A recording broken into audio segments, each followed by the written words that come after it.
Upon awakening, Lingtian discovered that he had traversed into the world of Dragon Ball, specifically during the invasion of Earth by Raditz. Raditz exclaimed, "Aren't you the weakling who perished?" Frieza taunted, "Let's settle this onion." Beerus questioned, "Isn't the Super Saiyan God a solitary figure?" Rumsshi inquired, "Are you from that universe?" Champa protested, "I swear, it wasn't me, you must believe me." As the universe teetered on the brink of catastrophe, would you extend a hand in aid, or choose to betray? Chapter 1. Transmigration into the realm of Dragon Ball's weaklings. Upon awakening, Lingtian found himself in an unfamiliar farmstead. Where am I? Suddenly, a meteor streaked across the clear sky. Boom! With a thunderous explosion, the meteor crashed into the ground, creating a vast crater. What has fallen? A meteorite or a UFO? Let's go take a look. Lingtian cautiously approached. Peering into the deep pit, he beheld a spherical white machine. Creak! As Lingtian watched in bewilderment, the door of the vessel slowly opened, and a figure emerged. Before him stood a man of formidable stature, with a fierce gaze and eccentric attire, his long, jet-black hair cascading down his back, and a tail-like ornament wrapped around his waist that a sophisticated instrument resembling a monocle adorned his right eye. Having watched Dragon Ball, Dragon Ball Z, and Dragon Ball Super countless times, Lingtian instantly recognized this man as Raditz, the progenitor of weaklings. At this moment in the narrative, Raditz was invading Earth in search of Kakarot, preparing to assault other planets. Why on earth did I end up in this world? I wasn't struck by a vehicle, nor was I struck by lightning. I did not perish, and I certainly did not leap from a precipice. I merely reviewed my study materials before sleeping, and somehow, I have transmigrated. Is this how casual the act of transmutation is? What are these inhabitants doing still alive? What is that Kakarot fellow up to? As Raditz's form rose from the crater, his expression darkened, and a chilling voice escaped his lips. He adjusted the device at the corner of his eye, revealing a look of disdain as he mocked, "A power level of only 5? Pathetic." No sooner had he finished speaking than Raditz conjured an energy sphere in his palm and hurled it casually. The energy sphere traced a perfect arc through the air, swiftly hurtling towards Lingtian. System, are you there? I have just transmigrated into the Dragon Ball universe. It cannot end so soon." Boom! With a resounding crash, Lingtian found himself unable to evade the blast radius, as the shockwave propelled him against a stone pillar. Cough, cough. Lingtian spat blood, his life force extinguished. Raditz glanced at Lingtian's lifeless body, uttering a derisive remark. "Such a feeble race exists." In that direction, there's a formidable warrior. Could be Kakarot. Raditz checked his scouter, took a firm step, and soared into the sky.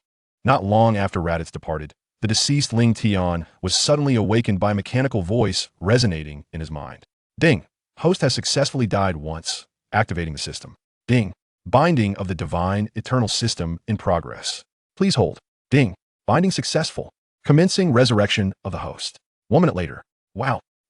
Lingtian sprang up from the ground, gasping for breath. Phew, wasn't I already dead? He glanced at his body, surveyed his surroundings, and murmured, "Ding! Congratulations, host, on a successful resurrection. Now distributing death rewards. Ding! Congratulations, host, you have acquired the skill, Ki Blast. Ding! Congratulations, host, you have acquired the skill, Flight Technique. Ding! Congratulations, host, you have acquired the skill, Ki Perception. Ding! Congratulations, host, you have acquired the skill, Kamehameha. Ding! Congratulations, host, you have received the reward, Combat Power 1600. Ding! Congratulations, host, you have acquired the reward, Divine Fighting Techniques. Ding! Congratulations, host, you have received the reward, 5 cents of beans. Huh? What on earth? As Lingtian pondered, the system's voice echoed in his mind once more, startling him. Do not be alarmed, host. I am the divine eternal system. Your recent death has successfully activated this system. I knew it. As a transmigrator, how could I lack a golden finger, an elder, or a system? It turns out I had to die once to activate it. That's quite a hefty price. What if I never die? Wouldn't that mean the system remains dormant? Upon hearing the system's explanation, Lingtian couldn't help but scoff. Lingtian inquired, "System, what functions do you possess?" Ding! This system has but one function. The more times the host dies, the stronger the host becomes. The mechanical voice resonated in Lingtian's mind. After processing the system's introduction, Lingtian choked momentarily, then exclaimed in exasperation. What? What do you mean the more I die, the stronger I become? Do you hear yourself? Ding! Firstly, this system is not human. Thus it does not speak in human terms. Secondly, the more times you die, the stronger you will become, and this system can resurrect you infinitely. Infinitely resurrect you. Upon hearing the system's explanation, Lingtian was utterly astonished. Is it really that impressive? The system prompted him. Of course, provided that the host cannot commit suicide, you can only be killed. I understand now. Infinite resurrection. I could die thousands of times, and even the god of destruction, Beerus, would be no match for me. Lingtian began to sink into an endless reverie. The system promptly interrupted his daydreaming, disdainfully stating, Host, please awaken. Do not indulge in fanciful delusions. A single individual cannot acquire abilities or enhancements by perishing thousands of times. The same person can receive certain rewards for the first 3 kills of the host, but subsequent attempts yield no further benefits. Ha ha!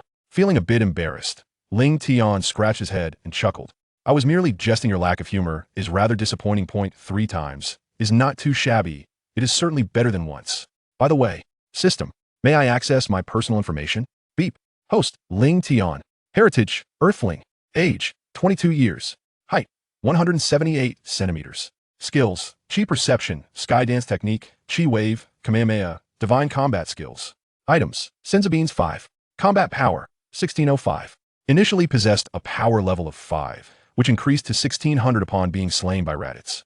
Poof! At the sight of his combat power, Lingtian nearly spat out a mouthful of blood. The system combat weakling is sufficient, no need for special designation. Now it was time to seek out Sun Wukong. Lingtian closed his eyes, his focus sharpening as he began to sense everything around him. Suddenly, he opened his eyes, pivoting to gaze forward. With the system's assistance, Lingtian had learned to perceive the existence of Qi. Ahead, he sensed 3 powerful presences, one of which was significantly stronger than the other 2, its energy fluctuating violently. Clearly, these 3 were engaged in a fierce battle. To his surprise, Sun Wukong and Piccolo had already confronted Raditz. Having determined the direction, he swiftly executed the Sky Dance technique, soaring into the air toward his destination. The sensation of flight is truly exhilarating. Previously, Lingtian had envied the birds that soared freely in the sky. Now, he too could experience that joy. Whoosh, whoosh, whoosh, with the sound of rushing wind, Lingtian drew ever closer to his target. Chapter 2. The battle between Sun Wukong and Piccolo against Raditz. After flying for several minutes, Lingtian could distinctly sense the fluctuations of energy ahead intensifying. Soon, he beheld several figures.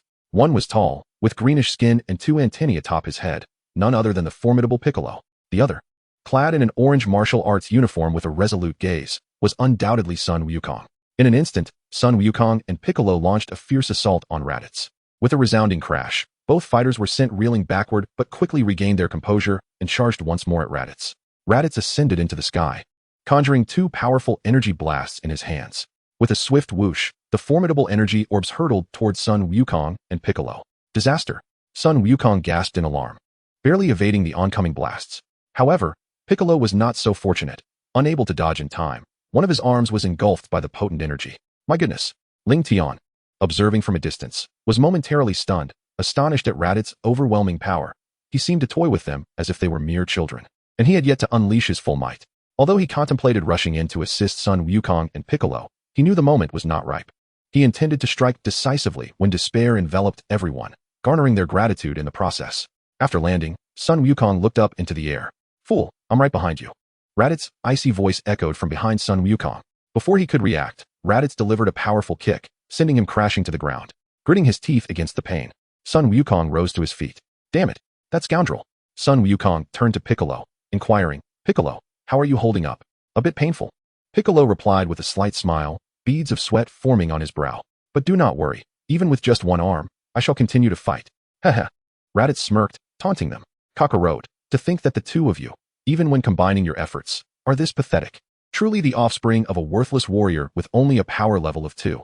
Sun Wukong and Piccolo murmured to themselves, realizing that continuing in this manner would surely lead to their defeat. They needed a strategy to grasp Raditz's tail. They had not anticipated such a vast disparity in strength. Humph. Raditz scoffed, speaking again. Regardless, you are doomed. Allow me to enlighten you. 2 other surviving scions possess far greater strength than I do. Ha ha ha. Raditz's laughter echoed as he addressed Sun Wukong and Piccolo. Now you comprehend how powerful scions truly are. Alas, it is far too late. Damn it. The other 2 scions are even stronger. Piccolo gritted his teeth, astonished. What kind of realm is that? Sun Wukong, caught between excitement and fear, trembled uncontrollably. Piccolo turned to him, asking, Sun Wukong, do you have any new techniques up your sleeve?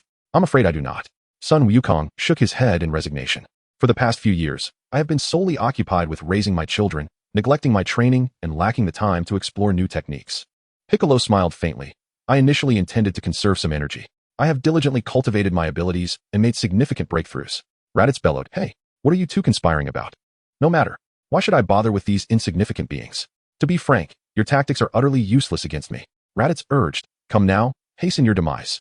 Sun Wukong paid no heed to Raditz and turned to Piccolo, inquiring, is it true that you have perfected a new technique? Indeed, Piccolo affirmed with a nod. Sun Wukong continued, with only one arm, can you manage? Sun Wukong nodded, understanding, I see. But does this technique even affect him? Originally, this move was intended to eliminate you. Ha! Sun Wukong chuckled foolishly. Now, you have inadvertently aided me greatly. Piccolo smiled slightly. Sun Wukong, do not celebrate too soon. If you defeat this fellow, you shall be next. Raditz scoffed coldly, to laugh when death is imminent. Very well, I shall challenge him now. Sun Wukong's expression grew serious. Piccolo silently prayed. Sun Wukong, you must endure. Whoosh. Sun Wukong soared towards Raditz, launching a fierce assault. Piccolo pressed his right hand's index and middle fingers together against his forehead, gathering energy to prepare the special beam cannon. Bang! Bang! Raditz delivered a powerful kick, sending Sun Wukong sprawling. Sun Wukong rolled several times on the ground before swiftly ascending into the sky, his palms coming together to form a flower bud shape. A radiant light emanated between his palms, glowing brilliantly. Beep! Beep! Raditz's scouter emitted a series of alerts. This is bad. His battle power is continuously rising. Battle power 924. Concentrating energy into a single point will enhance battle power? Raditz seemed to suddenly realize something and glanced sharply at Piccolo. Beep! Beep! Beep! This guy's battle power is also increasing. 660, 780, 920. It continues to grow. Raditz's expression darkened. At that moment, Sun Wukong had amassed sufficient energy and thrust his flower-shaped hands forward, unleashing the Kamehameha wave towards Raditz. The Kamehameha wave. Raditz's demeanor turned grave as he swiftly dodged the attack. Observing this, Sun Wukong immediately redirected the Kamehameha wave, striking once more at Raditz. Crack! Raditz executed a magnificent turn, seizing the incoming energy wave. Boom! The energy wave exploded violently, billowing thick smoke. As the haze cleared, Raditz emerged unscathed. Here you go. Raditz casually hurled an energy sphere towards Sun Wukong in midair. Bang! Sun Wukong was struck directly by an energy blast, plummeting from the sky. Raditz charged forward with haste. His fist aimed at Sun Wukong's head, intent on delivering a fatal blow. You shall perish, he exclaimed, filled with fury. At that moment, Piccolo had gathered enough energy for his special beam cannon. What? Raditz turned his gaze towards Piccolo's direction. Beep, beep, beep. Combat power, 1330. He concentrated all his energy into his fingertips. This is bad. They can freely manipulate their battle power. Special beam cannon. Piccolo swung his arm forward, unleashing a spiral of crimson energy towards Raditz. Whoosh! Raditz's complexion turned pale as he swiftly dodged at the last moment.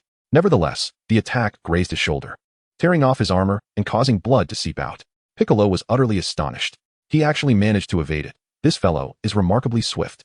To withstand such a powerful attack that could shatter my armor indicates that being struck directly would certainly be fatal. Raditz, too, felt a lingering dread.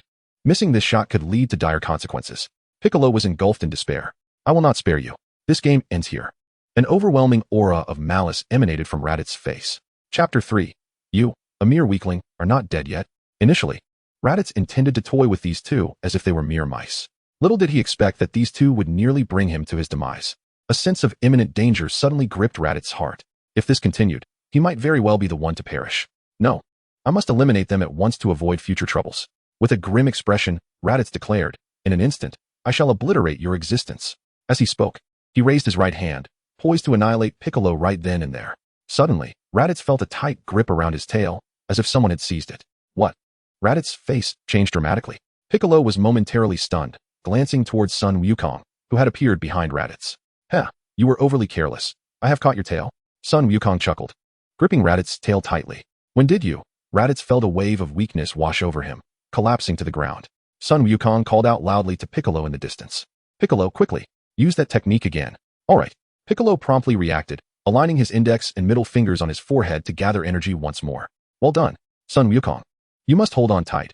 Using this technique again will push me to my limits.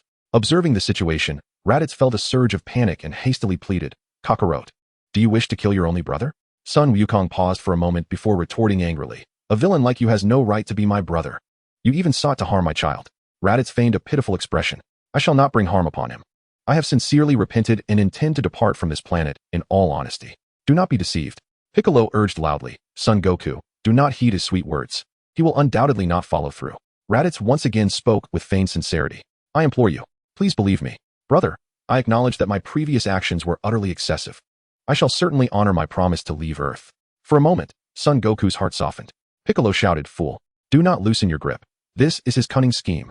Raditz earnestly pleaded, I beg you, Kakarot. Trust me. Ultimately, Son Goku's heart relented, and he gently released his grasp, allowing Raditz's tail to slip from his fingers. Piccolo shouted in anger, Son Goku, you idiot. Are you so easily deceived? Haha. Once liberated, Raditz smirked and swiftly delivered a punch to Son Goku's chest. Ah! Son Goku coughed up blood and fell to the ground. Bang! Bang! Raditz lunged forward, raining down blows upon Son Goku. Ha ha! A boundless smile spread across Raditz's face as he mocked Son Goku. It is truly rare to encounter a fool like you. You obediently walked into my trap. You are certainly unfit to be a great warrior. You are despicable. Son Goku gritted his teeth in anger. Yet I am different. I am a top-tier warrior, capable of ruthlessly slaying my own brother. Raditz's grin grew increasingly sinister. Would you like to witness this? With that, Raditz intensified his hold. Ah! Son Goku cried out in anguish. Rather than ending Son Goku's life immediately, Raditz chose to torment him slowly. Why did you grasp my tail? Ah! Ah! Son Goku beneath Raditz's foot howled in despair. Beep! Beep! At that moment, Raditz's scouter emitted a sound. What is happening? Is there someone nearby? Raditz paused, momentarily stunned. With a loud crash, Goten burst through the spaceship, emerging from within. Raditz was left utterly astonished at this sight. Piccolo, equally shocked, exclaimed, Is that Son Goku's son, Goten? Son Goku was momentarily taken aback, gazing at Goten with confusion. Lingtian murmured to himself, at such a young age, he possesses immense talent, particularly in his emotional fluctuations, surpassing even the pure-blooded Saiyans Son Goku and Vegeta. In the Android Saga, he single-handedly faced Cell, though his arrogance later led to Son Goku's sacrifice. He is still young and has yet to witness the treachery of humanity. Subsequently, he gradually abandoned training, becoming engrossed in reading, resulting in him becoming a mere shadow of his former self. Whoa! Goten sobbed, tears streaming down his face. Son Goku weakly urged, Goten, run. Get away from here. Beep, beep, beep. Battle power reading, 1307. Upon witnessing Gohan's immense power, Raditz was momentarily paralyzed with disbelief, beads of cold sweat cascading down his brow. Gohan shouted defiantly, You shall not bully my father. In that instant, he transformed into a radiant golden aura and lunged fiercely at Raditz. With a resounding crash, Gohan's head collided forcefully with Raditz's chest, causing Raditz to stagger backwards several steps, nearly losing his balance. Simultaneously, he felt the armor on his chest shatter. Gohan, you.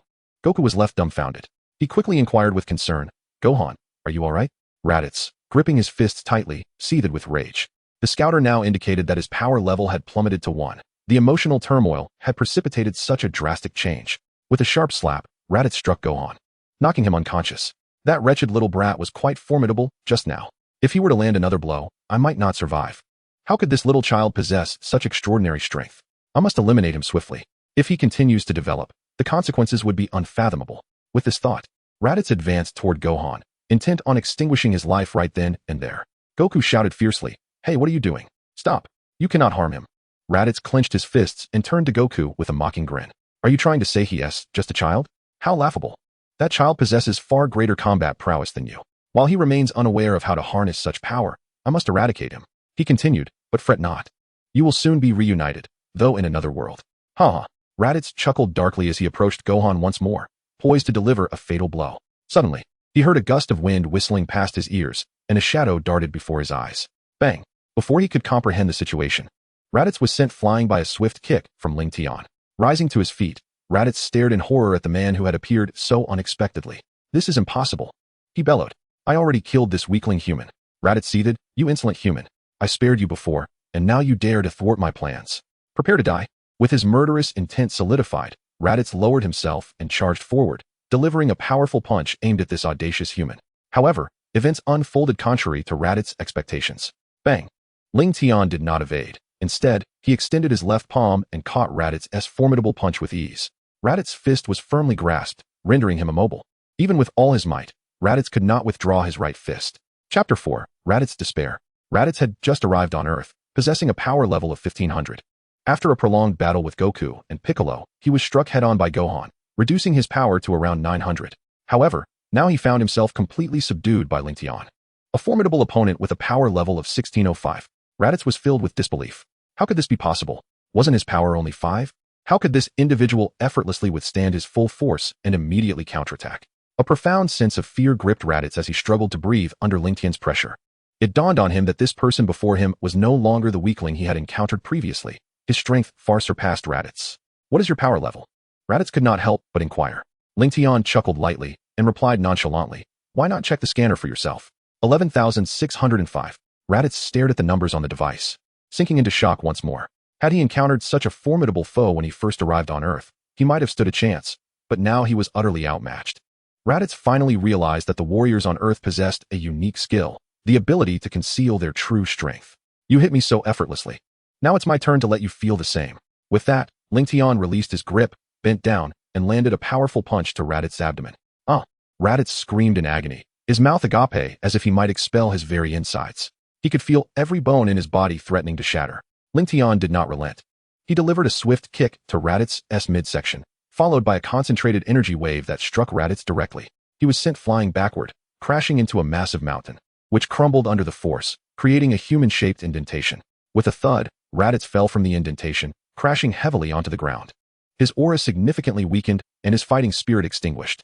Lingtian taunted him, Raditz, does this feeling suit you? Overcome with rage yet helpless, Raditz found himself in a dire predicament. He felt as if he were standing at the gates of hell, knowing that another blow from Lingtian would seal his fate. Despite being a cold-blooded scion, the specter of death instilled a deep fear within him. He had no choice but to abandon his pride and plead for mercy. Please, spare me, Raditz begged. Summoning the last of his strength, Lingtian coldly regarded him and replied, do you truly believe I would let you go? Seeing no hope left in his pleas, Raditz resigned himself to desperation, exclaiming, my scouter has a communication function. The other two scions are monitoring everything. They will undoubtedly come to eliminate you and avenge me. They will arrive on Earth within a year. At that moment, you shall perish more miserably than I. Raditz had completely succumbed to madness. Lingtian raised his arms, gradually gathering energy, and a radiant glow surged through his hands as his inner force coalesced in the palms. Kamehameha. A chilling scream escaped Raditz's lips. Boom. As the smoke dissipated, a vast crater emerged on the ground, and Raditz had vanished without a trace, reduced to ashes. Sun Wukong and Piccolo exchanged astonished glances, gazing at the suddenly appeared youth. An adversary they had struggled to defeat with all their might was effortlessly dispatched in mere moments. It was utterly inconceivable. Lingtian gently lifted Sun Gohan and walked towards the disheveled Sun Wukong. Sun Wukong, brimming with gratitude, exclaimed, thank you for saving Gohan, Piccolo, and me. I am truly grateful. Subsequently, Lingtian retrieved 2 senzu beans from his pocket and offered them to Sun Wukong. Your injuries are severe. You should consume these. Senzu beans? Sun Wukong looked puzzled yet refrained from further inquiries. After all, given this youth's prowess, ascending Korin Tower to obtain senzu beans from Korin Sage would be a trivial endeavor. Struggling, Sun Wukong brought the senzu bean to his mouth. Crunch. After consuming the bean, the once feeble Sun Wukong was instantly revitalized. Whoosh. He leaped into the air, exclaiming with exhilaration, I feel invigorated, filled with energy. Immediately, Sun Wukong handed the other senzu bean to Piccolo. Here, Piccolo, take this. It's an extraordinary item. Piccolo, well aware of the senzu bean's effects, chewed it a few times before swallowing. The immobile Piccolo swiftly returned to his peak condition. Then, Piccolo bent down, gritting his teeth as he gathered energy. Piccolo shouted. Astonishingly, his severed arm began to regrow. Sun Wukong, witnessing Piccolo's miraculous recovery, exclaimed in awe, Piccolo, your technique is incredible. You can regenerate even a severed limb. Lingtian murmured softly, such an ability is truly extraordinary. As long as the core remains intact, the body can regenerate infinitely, albeit at the cost of significant energy. This is the ability of the Namekians. Android cell. As long as the chip in the brain remains, he can resurrect indefinitely. Majin Buu. With just a single cell, he can revive and regenerate. At that moment, Sun Wukong and Piccolo soared towards them from a distance.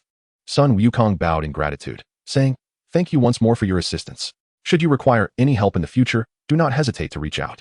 Very well. I shall hold you to that. Lingtian smiled and nodded. As he had anticipated, saving lives in a critical moment would undoubtedly earn him much goodwill. Sun Wukong scratched his head. Hello, could you share your name with us? I nearly forgot to introduce myself after all this time. Lingtian chuckled, scratching his nose. My name is Lingtian. Unexpectedly, there exists a formidable hidden strength on Earth, observed Piccolo with a serious demeanor as he gazed at Lingtian. Goku approached Lingtian with a request. Lingtian, I become quite exhilarated upon encountering a strong adversary. Might we engage in a sparring session, perhaps just a brief exchange? You are not yet my match. It would be prudent for you to devote yourself to training and enhance your prowess first, Lingtian replied. He continued, I trust you heard what Raditz mentioned earlier. In 1 year's time, 2 more Scions will descend upon Earth, their power magnitudes greater than that of Raditz. With your current capabilities, you stand no chance against them. It is imperative that you dedicate this year to rigorous training. For it is only through increasing your strength that you can safeguard both the Earth and your loved ones. Indeed, I shall intensify my training, Goku declared. His spirit ignited with fervor. Although Piccolo remained silent, his eyes reflected a fierce determination. Goku earnestly requested, Lingtian, could you assist me in my training? Your strength may facilitate my progress significantly. I regret to inform you that I have my own matters to attend to. You would be better off seeking another companion for your training. Lingtian declined Goku's request, for he himself possessed no skills or strength. All his abilities were rewards from the system. His own system thrived on the premise of death as a means to grow stronger. He could hardly ask Goku to end his life. Even if he were to be defeated, his power would still surpass Goku's by several folds, rendering him incapable of receiving any system rewards. Moreover, he preferred not to reveal his life-preserving secrets so soon. Chapter 5, Power Level 12, 620. After a moment of contemplation, Lingtian suggested, Goku, while I cannot assist you directly, you might consult the Supreme Kai. As a deity, he should possess knowledge of locations conducive to superior training. Additionally, you could ask Bulma to repair Raditz's spaceship and convert it into a gravity chamber. Training within a gravity chamber would undoubtedly yield exponential benefits. My own strength has been cultivated through such means. Unbeknownst to Goku and Piccolo, Lingtian's power was derived from the system, and he could easily deceive them about its origins. This would also serve to expedite the enhancement of their abilities. Goku remained unaware of whether the Supreme Kai would escort him to the North Kai for training. Perhaps it would be best for Goku to inquire himself. Daddy. At that moment, Goten awakened. Upon seeing his father, he embraced him tightly. Goku affectionately ruffled Goten's hair. Goten, my dear, we are safe now. He turned to Lingtian. Addressing Goten, it was Lingtian who rescued us. Thank you, Uncle Lingtian. Goten, from a young age, had always been exceptionally polite. Just as they prepared to depart, a thunderous sound resonated from the sky. Buzzing. The group looked up to behold a helicopter approaching. Goku. Goku. Through the window of the helicopter, a striking beauty with light blue hair and a bald man with a shiny, hairless head emerged. These two were none other than Bulma, who had once sought the Dragon Balls alongside Goku in their youth, and Krillin, who had trained under Master Roshi. With a thud, the helicopter landed, and 3 figures descended. Bulma, Master Roshi, and Krillin, followed closely by an elderly sea turtle. Goku, thank goodness you're all right. Krillin exclaimed excitedly as he rushed to Goku's side. Where did that despicable Saiyan go? Goku scratched his head and replied with a smile. The Saiyan has already been defeated by Lingtian. Wonderful. The Saiyan is dead. Bulma shouted with glee. Wait, wasn't that Saiyan defeated by you and Piccolo? Krillin questioned, sensing something amiss. Who is Lingtian? Goku pointed to Lingtian beside him and said with a grin, Raditz was vanquished by this formidable warrior. That guy? The group responded with confusion. Although the young man appeared tall and handsome, the aura he exuded did not seem particularly strong. How could he possibly have the capability to defeat the powerful Raditz? Goku, not wishing to keep them in suspense, recounted the events in their entirety. Piccolo and I fought desperately, but could not overcome Raditz. Impossible. The group gasped in disbelief. Bulma, with an incredulous expression, remarked, I never imagined there could be someone stronger than you in this world. Master Roshi sighed. Indeed, there are always those beyond our understanding. At that moment, Goku continued. In a year, 2 more Scions will invade Earth. I must train with the Supreme Kai. Would anyone like to join me? Piccolo snorted dismissively, turning his head away in resolute refusal. Though he and the Supreme Kai were intrinsically linked, their personalities were starkly different. Piccolo would never choose to visit the Supreme Kai's realm. Lingtian chuckled lightly. I have my own plans. Observing the cheerful group, he began to bid farewell. I must take my leave, everyone. Until we meet again in a year. Goodbye, Lingtian. Goku called out, waving his hand. Next time we meet, you must spar with me. With a whoosh, Lingtian soared into the sky, disappearing into the distance. Oh, Goku suddenly remembered Lingtian's earlier instructions as he patted his head. He quickly asked Bulma to transform the spaceship into a gravity chamber. Bulma found this idea excellent and readily agreed. Then I shall head to the Supreme Kai's realm to seek him out, Goku declared, uncertain of when Bulma would complete the gravity chamber. He called out loudly, Flying Nimbus. Upon hearing his call, the Flying Nimbus promptly appeared before Goku. Bulma, Master Roshi, Krillin, I'm off. Farewell, everyone. Goku mounted the Nimbus and waved goodbye as he sped towards the Supreme Kai's realm. Bulma glanced at Gohan and sighed in resignation. As Son Gohan attempted to approach Bulma, he was abruptly seized by Piccolo. What are you doing? Let me go? Son Gohan nearly cried out, just as he endeavored to free himself from Piccolo's grasp. He was unexpectedly knocked unconscious by a swift slap. Piccolo, with a cold demeanor, stated, Son Gohan, I shall take him away for now. We shall meet again in a year. The onlookers gazed at Piccolo in astonishment. What are you planning to do with Gohan? Krillin inquired, scratching his shiny bald head and pointing at Piccolo. I see. You're not intending to devour Gohan, are you? Piccolo replied sternly. How could that be? He then proceeded to explain, this little brat, with just a bit of training, can become a formidable warrior. When those two Saiyans invade Earth in a year, he will be of great use. Hence, I must commence his training. Hearing this, Bulma, Master Roshi, and Krillin exchanged hesitant glances with Piccolo. Well, that might not be appropriate. At the very least, we should consult Goku or his mother first. Piccolo, filled with ire, retorted, there's no time for that. Stop your prattling, or I shall eliminate you all. With that, Piccolo firmly grasped son Gohan and soared into the sky. Bulma swiftly packed the spaceship into a multifunctional capsule and turned to Krillin and Master Roshi, exclaiming, what are we going to do? Chi-Chi will surely be furious. The mere thought of Chi-Chi's wrath made Krillin break into a cold sweat. Perhaps we should just wait and see what happens in a year. Meanwhile, the Supreme Kai had been observing since Raditz's invasion of Earth. He was both shocked and puzzled by Lingtian's emergence. He was astonished by Lingtian's overwhelming strength, yet perplexed as to why such power was concealed. Had Lingtian known the Supreme Kai's thoughts, he would have found it utterly ludicrous. Do I, a mere weakling, truly need to hide? Concealment or revelation yields the same outcome. Fortunately, Lingtian was not malevolent. Tap, tap, tap. Sun Wukong arrived at the Supreme Kai's palace atop his flying nimbus. As soon as he laid eyes on the Supreme Kai, he eagerly inquired, Supreme Kai, that Scion's ally will invade Earth in a year. Do you know of any place where we can train? With our current combat capabilities, we stand no chance against them. The Supreme Kai listened intently, affirming his awareness of the situation. Wukong, I shall recommend you to train under Lord Kai. Seize this opportunity. The Supreme Kai then turned to Bubbles, instructing, Bubbles, go notify Yamcha and the others to gather at the palace. I will personally guide their training. Thus, preparations commenced among the group to defend against the impending Scion invasion in a year. Subsequently, the Supreme Kai led Sun Wukong into the other world. Lingtian, who had been flying northward, finally reached the extreme northern region. Dressed still in his thin summer attire, he trembled from the biting cold. He utilized his energy to resist the frigid winds of the far north.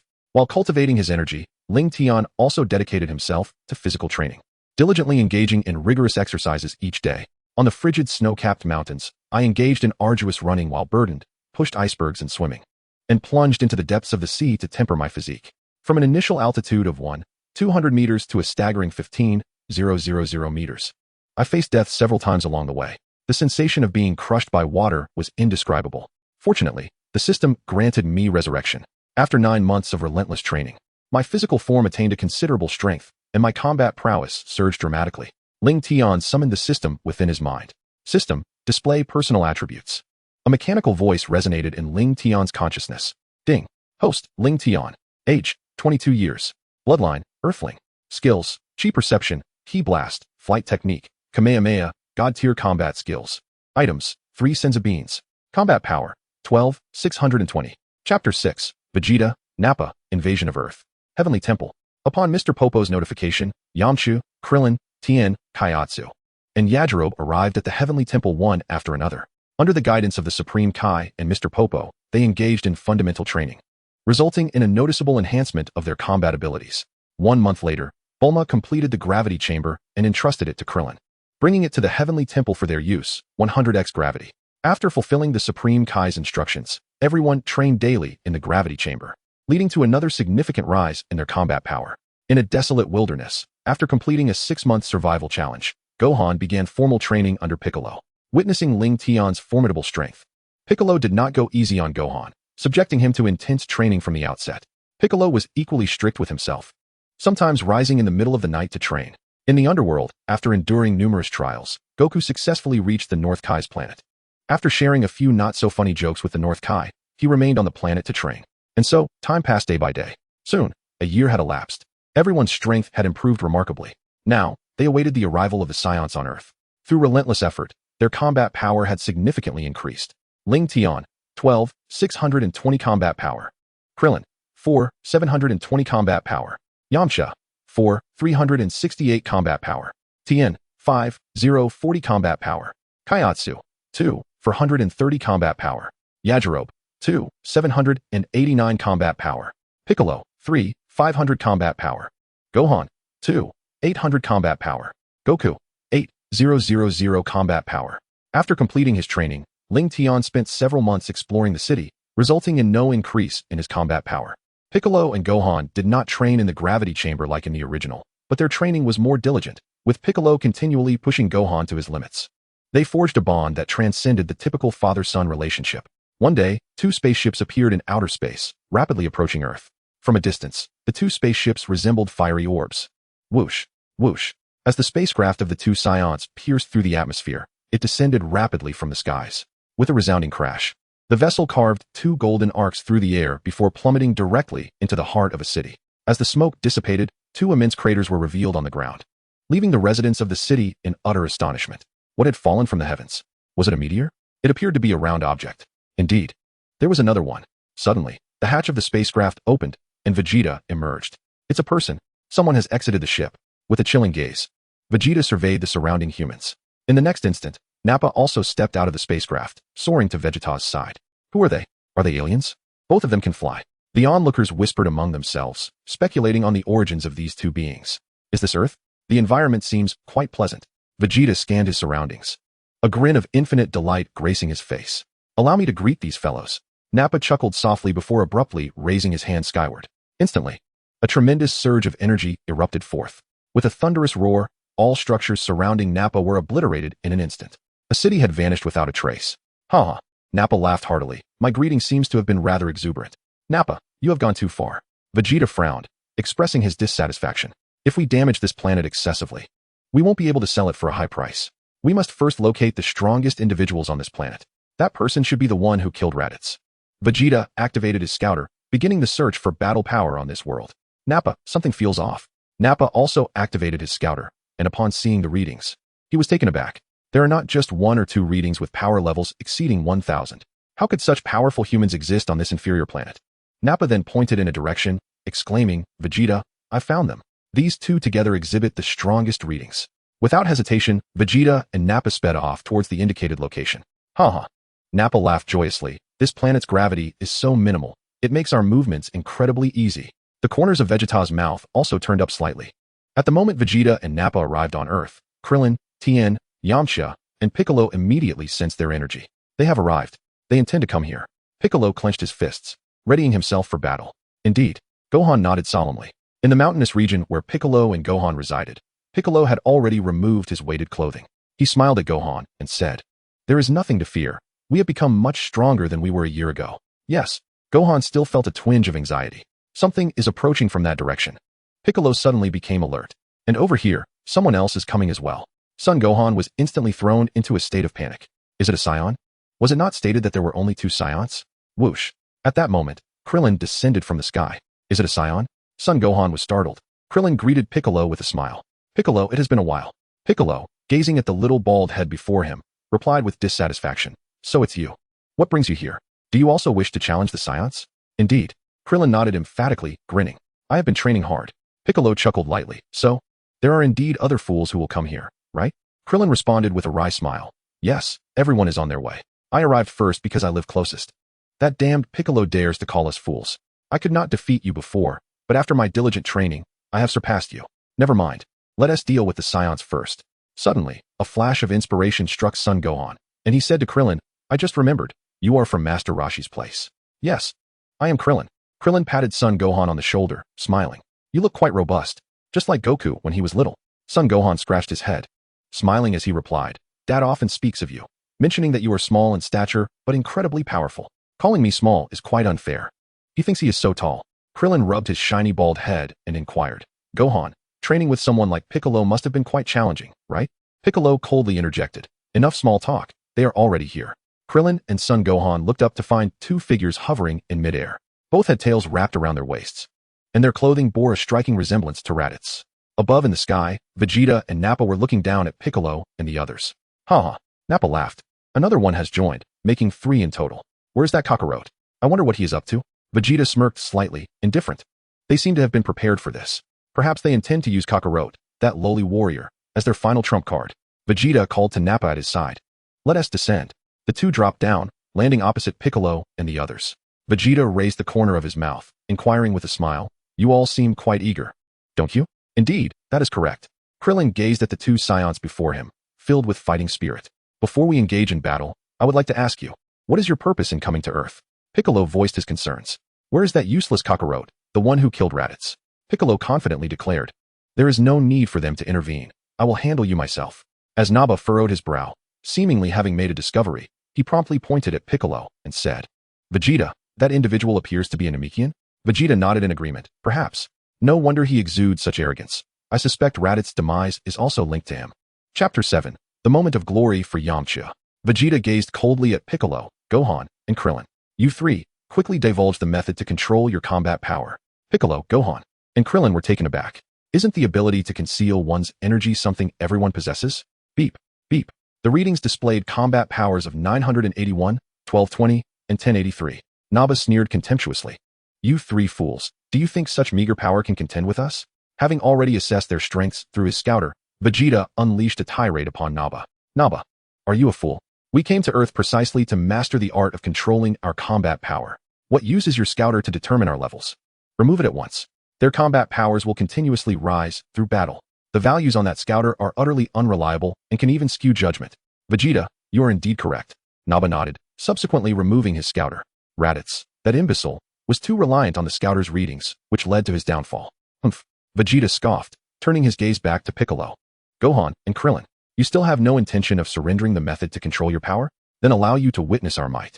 Naba, you should have 6 cultivation seeds. Correct? Let's plant them together. Ha! Naba chuckled and replied, Vegeta, you are truly enthusiastic. Cultivation seeds? What are those? Piccolo, Gohan, and Krillin exchanged puzzled glances. Suddenly, Naba produced a small vial from his pocket. With a swift motion, he used his finger to poke 6 holes in the ground, pouring the seeds inside and dousing them with a special liquid. Cackling, the earth trembled, and 6 green-skinned aliens emerged from the soil. How revolting! Krillin grimaced, displaying his distaste. Excellent. Vegeta smirked, issuing commands to the 6 cultivation warriors. Your targets are those 3. Make sure to teach them a harsh lesson. At that moment, Tien, Yamcha, and Kaiatsu descended from the sky, landing beside Krillin and the others. Apologies for our tardiness, Yamcha smiled.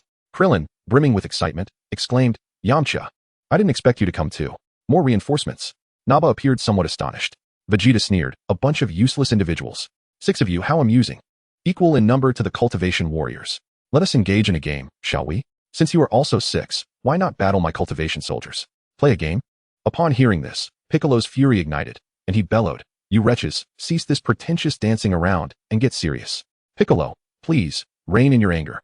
Krillin urgently interjected. Isn't this quite advantageous? We can await Goku's arrival. Krillin speaks wisely. Tien echoed, stepping forward with resolve. If that cultivation warrior knew just how formidable we are, he would surely be terrified. However, Vegeta did not share in the laughter. He sensed that this 3-eyed warrior seemed quite powerful. The cultivation warrior might not be his match. Vegeta cast a glance at the cultivation warrior ahead. Let us commence with this fellow. Remember, strike with utmost diligence. Do not underestimate him. The foremost cultivation warrior stepped forth, and an intense battle erupted between him and Tien. Tien swiftly launched a fierce palm strike, sending the cultivation warrior hurtling backward. Upon landing, the warrior's head split open, releasing a corrosive substance. Tien deftly evaded the attack. With a resounding crash, Tien took the initiative, delivering a powerful elbow strike to the cultivation warrior's head. A pain scream escaped the warrior as he collapsed to the ground. Nappa stood in stunned silence. The strength of these cultivation warriors was nearing that of Raditz. How could they be so easily vanquished? Aside from Gohan and Piccolo, the others exhibited significantly enhanced prowess compared to the original tale, allowing them to dispatch the cultivation warriors with ease. Vegeta watched as the cultivation warrior was sent flying by Tien. He brought his index and middle fingers together and pointed at the warrior with disdain. With a dull thud, the warrior was obliterated, reduced to mere fragments. The onlookers were left in shock. What a ferocious individual. Krillin trembled uncontrollably. Cold sweat beaded on Piccolo's brow. In a mere instant, that scion had completely annihilated the creature, truly terrifying. Nappa felt a twinge of confusion. Vegeta, why did you kill him? Vegeta retorted. Keeping him alive would only squander time. He was destined for defeat. Furthermore, that cultivation warrior underestimated me from the start. I insisted on fighting to the utmost, yet he dismissed my words entirely. The remaining cultivation warriors trembled in fear, utterly deterred from being careless. Vegeta coldly inquired, who shall be next? Nappa commanded, this time, we must ensure their defeat. Do not bring shame upon us, understood? One of the cultivation warriors stepped forward. Very well, let me handle this. Krillin also volunteered. Allow me to take this one. Yamcha chuckled, stepping up to halt Krillin. The game must come to an end. Krillin, let me take this, Yamcha insisted. It's the perfect opportunity for you to witness my recent training achievements. If you insist, then so be it, Krillin conceded, yielding the opportunity. Yamcha and the cultivation warrior faced each other, prepared for the ensuing clash. In the next moment, Yamcha and the cultivator flickered and suddenly vanished from sight. Bang, bang, bang. Both were moving at high speed, launching ferocious attacks at one another. Gone, exclaimed Gohan in astonishment. Fool, they are moving at incredible speeds. Focus on sensing their energy, Piccolo admonished. Upon hearing this, Gohan suddenly grasped the situation. Soon, Yamcha and the cultivator had ascended from the ground to engage in battle high above. Boom. Yamcha suddenly concentrated a powerful energy wave in his hands, which struck the cultivator with tremendous force. The cultivator, unable to evade, was slammed to the ground, emitting wisps of white smoke from his form. Another failure, Nappa exclaimed, bewildered. When did the cultivator become so weak? Smack. Yamcha descended from the air, landing at the edge of the small crater where the cultivator lay, incapacitated. He confidently turned to Vegeta and Nappa, declaring, these creatures are not as formidable as you believe. Let the remaining 4 come at me together.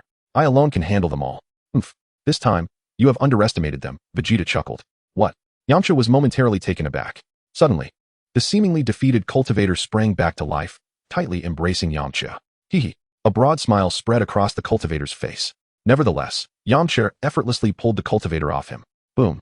Immediately following, Yamcha tossed the cultivator into the air and conjured an energy wave in his hands, dispatching the cultivator in one fluid motion. How about that? My acting skills are quite impressive, aren't they? Yamcha laughed. Realizing they had been outsmarted, Vegeta and Nappa, filled with indignation, ordered the remaining cultivators. You all attack at once. The 4 cultivators swiftly surrounded Yamcha. Faced with the onslaught of 4, Yamcha remained utterly unperturbed, dispatching each of them with a single punch. Chapter 8. Nappa's Sneak Attack. Piccolo sacrifices himself to save Gohan. Witnessing this, Vegeta was somewhat astonished. Nappa, this individual possesses far greater combat power than the cultivator. Unleash your full strength. Upon hearing Vegeta's command, Nappa activated all his power and charged at Yamcha. Bang! Yamcha was caught off guard and knocked to the ground. Yamcha, are you alright? Krillin exclaimed, appearing before Yamcha in an instant. I'm fine, Krillin. I was just careless. Now I will unleash my full potential, Yamcha declared, clenching his fists and unleashing his energy, causing his combat power to surge dramatically. He then charged towards Nappa. Impossible. I have unleashed all my strength. Yet I cannot defeat a mere human. Nappa was astounded, wondering how such a formidable person could exist on this small planet. As he sensed Yamcha's overwhelming aura, Piccolo's expression turned green with concern. Once vanquished foes have now surpassed me in strength. Piccolo turned and inquired of Krillin. How have you trained in the Heavenly Temple, Baldy? With a dark expression, Krillin began to explain. Initially, our power did not increase significantly. However, ever since Bulma built the gravity chamber, our training within it has yielded tremendous enhancements. Now, both Tien and I possess greater strength than Yamcha. At that moment, Yamcha, engaged in a fierce aerial duel, seized an opportunity to unleash his signature move, the Wolfang Fist. Naiba was caught off guard, sent hurtling away, and crashed heavily to the ground. Realizing he was no match for Yamcha, Naiba glanced at the others. The fierce gaze he directed at Kaiatsu caused him to involuntarily step back. Noticing Kaiatsu's reaction, a sinister smile crept across Naiba's face. Taking advantage of the distraction, Naiba unleashed a surge of energy and charged at Kaiatsu. In a state of panic, Kaiatsu was swiftly captured with a single hand, and a ki blast sent him away. After dispatching Kaiatsu, Naiba turned his attention back to Yamcha, declaring, if I cannot defeat you, eliminating your companions will be a breeze. Tien shouted, Kaiatsu. The death of Kaiatsu left Gohan pale with despair. The loss ignited a fierce rage within the others. You scoundrel! I will not let you escape unscathed. Tien roared, preparing to strike at Naiba below. Naiba merely smirked. Well done, Naiba, you've taken one out. Vegeta commended before adding, let us join forces to eliminate them. The death of that little one has revealed their battle capabilities. Naiba, astonished, responded, what? There are 3 individuals with higher power levels than mine? Impossible, Naiba exclaimed. Vegeta, how can there be so many strong warriors on Earth? As Naiba retreated, the others rushed to Kaiatsu's location. Tien, cradling Kaiatsu's lifeless body, was engulfed in sorrow. Kaiatsu has already been revived by the Dragon Balls. He cannot return again. Gently laying Kaiatsu down, Tien clenched his fists. I will avenge Kaiatsu, he vowed, glaring at Naiba with venomous intent. Dragon Balls. Revive? It had long been whispered among the cosmos of the Namekians and their unique abilities. So, you mean to say the Dragon Balls were your creation? What? I am also an extraterrestrial? Piccolo was left astounded. Regardless, I must express my gratitude. I finally comprehend my identity. Regrettably, the Dragon Balls are not of my making. My expertise lies solely in combat. With that, Piccolo assumed a battle-ready stance. In the Heavenly Temple, Mr. Popo, with an impassive demeanor, remarked, God, I never expected you to be an alien. No wonder I look different from others. God chuckled awkwardly. I created the Dragon Balls long ago. I had a peculiar feeling, as though I had encountered them before. Perhaps it was some being from Namek who crafted the Dragon Balls, a fragment of ancestral memory still preserved within my mind. It makes sense. I appear completely different from the Earthlings. In the battlefield, Vegeta, with his nostrils flared arrogantly, proclaimed, Hand over your methods of controlling battle power along with the Dragon Balls, and perhaps I shall spare your lives. We will not relinquish the Dragon Balls to a villain like you. Krillin firmly rejected the demand. Vegeta chuckled lightly. It seems you are unwilling to heed my warning. Nappa, let us eliminate them before we search for the Dragon Balls on Namek. As soon as he finished speaking, Nappa and Vegeta began to unleash their power.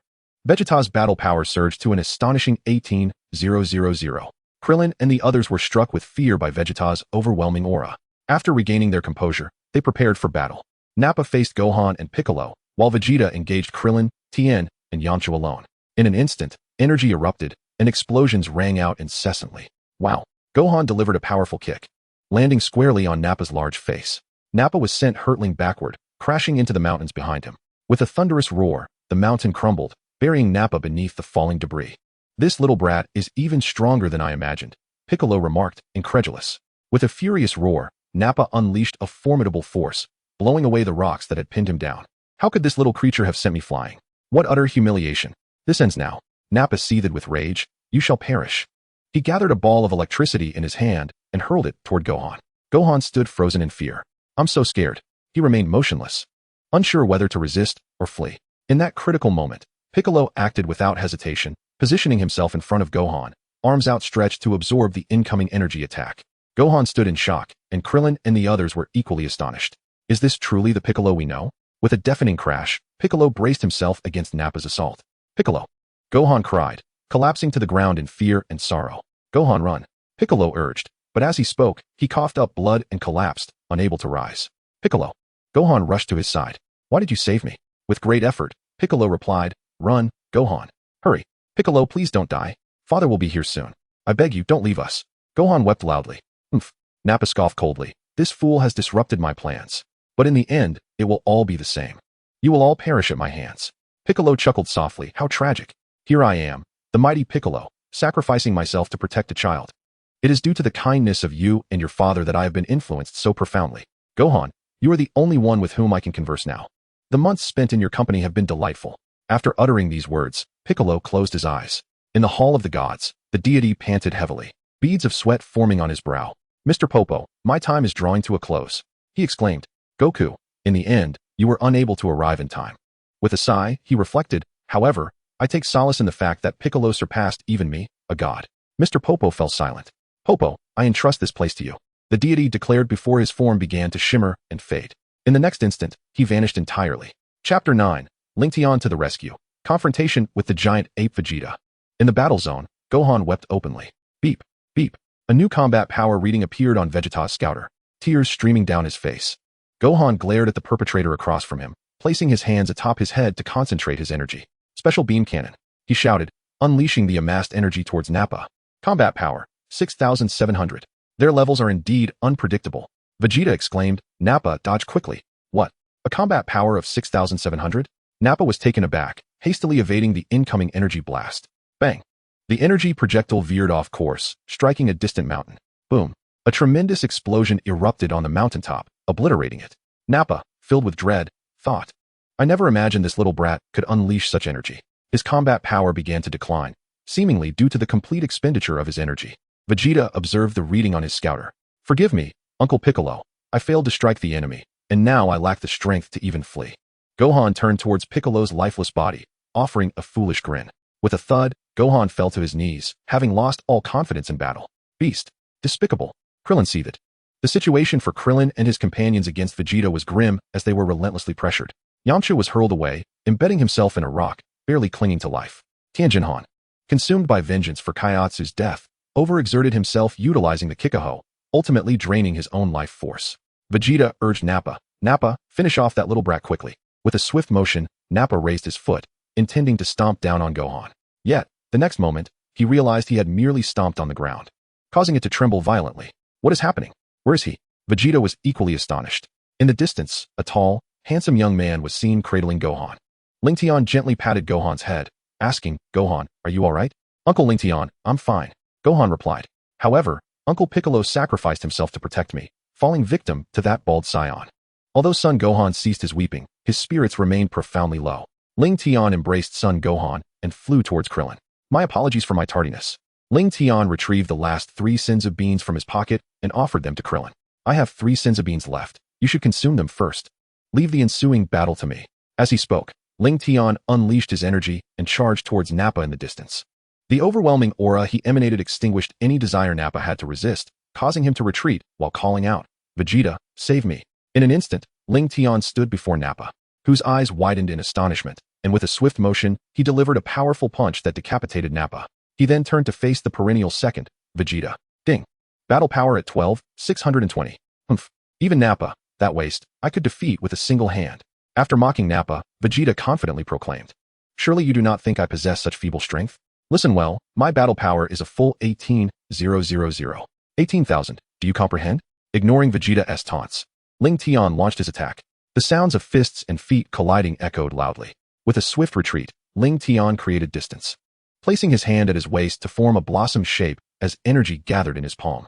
Observing Lingtian gathering his energy wave, Vegeta soared into the sky, his own energy surging forth and coalescing in his hands. Kamehameha. Without a moment's hesitation, Lingtian unleashed his gathered energy wave towards the airborne Vegeta. Final flash. Vegeta roared, sending his energy wave hurtling towards Lingtian. The two forces clashed in the air, erupting with tremendous energy. Such power. After consuming the Senzu beans, Krillin and Son Gohan also managed to rescue Yamcha. Now, the group stood atop a high mountain, witnessing this earth-shattering battle. Both Lingtian and Vegeta exerted their utmost, releasing torrents of energy. Ultimately, Lingtian was at a disadvantage. The 6,000 battle power gap was not easily bridged. The energy wave was forcefully suppressed. Boom. Unable to withstand Vegeta's onslaught, Lingtian's clothing tattered and his body battered. He clung to the last remnants of his strength. Was it not better to hide on Earth? Why come here to meet your demise? Vegeta scoffed, gathering another energy wave to unleash upon Lingtian. Boom. Lingtian gazed upwards at the rapidly descending energy wave, devoid of fear, a slight smile gracing his lips. Boom. The energy wave struck Lingtian, sending him flying in a gruesome display. As the smoke cleared, only a charred arm remained on the ground. Ha ha. Vegeta's laughter echoed triumphantly. Lingtian. Krillin staggered back, shocked. Uncle Lingtian has also perished. Son Gohan wept uncontrollably. If Lingtian had not consumed the celestial beings, perhaps he would not have perished when he collapsed just now. Yamcha felt an overwhelming sense of regret. A flash of white light enveloped him, and Lingtian was resurrected. Ding. Congratulations, host, on your successful resurrection. Now distributing death rewards. Ding. Congratulations, host, on acquiring the skill, Solar Fist. Ding. Congratulations, host, on acquiring the skill, Dragon Fist. Ding. Congratulations, host, on acquiring the skill, Power Charge. Ding. Congratulations, host, on receiving a reward, Battle Power 15,000. Ding. Congratulations, host, on receiving a reward, 10 Celestial Beans. The system reviewed personal attributes. Ding. Host, Lingtian. Age, 23 years. Heritage, Earthling. Skills, Key Perception, Sky Dance Technique, Key Blast, Kamehameha, Dragon Fist, Solar Fist, Power Charge, Divine Combat Techniques. Battle Power, 27,620. Items, 10 Celestial Beans. Revitalized. Lingtian emanated an even more astonishing aura. Weren't you just dead? Exclaimed Krillin, Yamcha, and Son Gohan. Their faces a mixture of confusion and disbelief. The Dragon Balls weren't even used. How did Lingtian return? Lingtian raised his gaze, locking eyes with Vegeta hovering above. Vegeta, your previous attack was quite painful. Now it is my turn to make you feel the same. In an instant, he appeared before Vegeta. How is this possible? Vegeta could hardly believe the speed at which Lingtian had manifested. With a ferocious punch to Vegeta's abdomen, Lingtian sent him flying, his body curling like a shrimp. Before Vegeta could land, Lingtian swiftly followed up with a kick, propelling him even higher into the air. Vegeta's anguished cries echoed, After enduring a relentless barrage for a full minute, Vegeta finally plummeted to the ground, his clothing torn and his body bloodied. Cursed wretch, he seethed, gritting his teeth. This cannot continue. That fellow's power has surpassed mine. I have no choice but to resort to that technique. Although it would deplete some energy, it was the only option left. After a brief moment of contemplation, Vegeta began to gather energy within his palm, forming a sphere that grew larger with each passing second. All the while his own energy rapidly draining. Huff, huff. Vegeta gasped for breath. With a swift motion, he hurled the amassed energy into the sky, where it erupted into a dazzling light. What is he doing? Krillin and the others shielded their eyes in bewilderment. As the brilliance subsided, a full moon materialized in the sky. Ugh! Under the intense radiance, Vegeta transformed into a towering black ape, looming at over 10 meters tall. The great ape Vegeta roared. Your doom is upon you. With colossal fists raised, he charged towards Lingtian. Unfazed, Lingtian met the oncoming assault with his own fists. Boom, boom, boom. Despite his relentless attacks, Lingtian found little success, instead being repeatedly sent flying by the might of the great ape Vegeta. Chapter 10. The unyielding power of the giant ape. Lingtian was struck in the chest by a powerful punch from the giant ape, Vegeta. Blood spewed from his mouth as he was sent flying backward. With a thunderous crash, Lingtian landed heavily on the ground, raising a cloud of dust. Seizing the moment, the giant ape Vegeta lunged forward and stomped down. A deafening boom echoed as the earth beneath him caved in, engulfing Lingtian completely. In the next instant, Vegeta opened his mouth wide, gathering energy within, intent on delivering a final blow to Lingtian. Just then, Son Gohan, gazing at the full moon above, felt his heart race as his body began to swell. With a deafening roar, another giant ape, identical to Vegeta, emerged in the distance, transformed into a giant ape.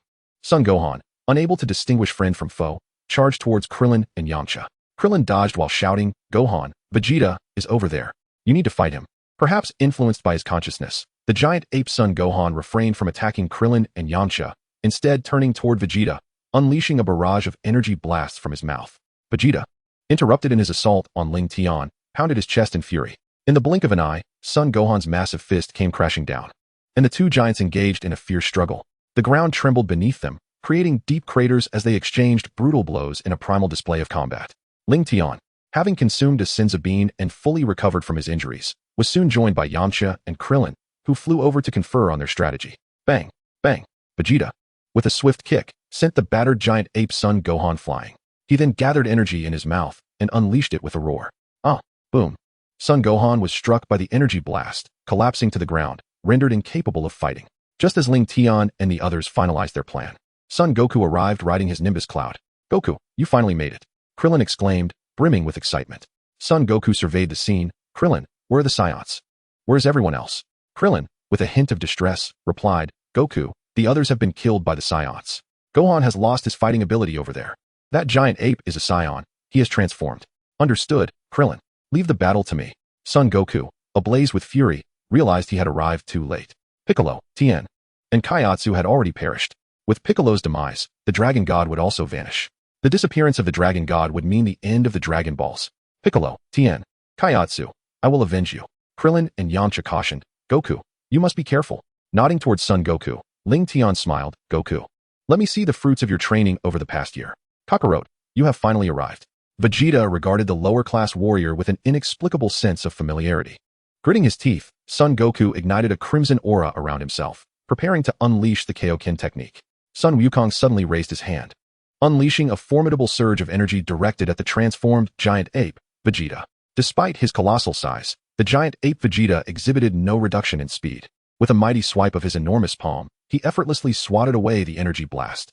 Zipping forward, Sun Wukong ascended rapidly, heading straight for the giant ape Vegeta. With a resounding impact, Sun Wukong delivered a powerful punch to the giant ape's visage. To his astonishment, it inflicted no damage whatsoever. Kakarot, are you merely tickling this prince? Vegeta taunted, launching a fierce counterattack against Sun Wukong.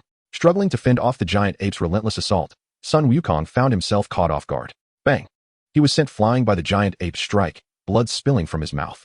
Witnessing the immense power of the giant ape Vegeta only fueled Sun Wukong's excitement further, prompting him to consume a senzu bean, the last two gifted by Master Karen.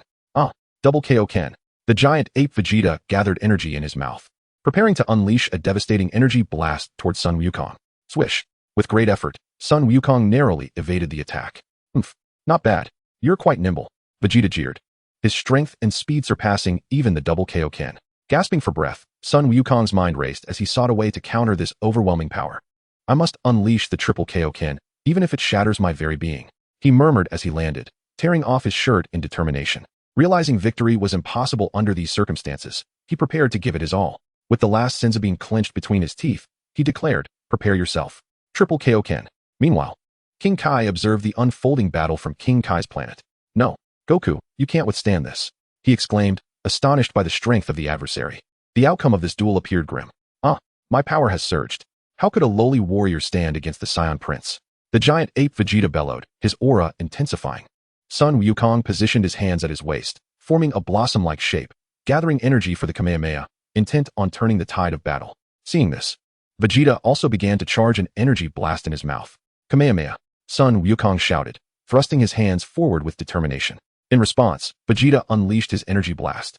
The two streams of energy collided midair, creating an astonishing display of power.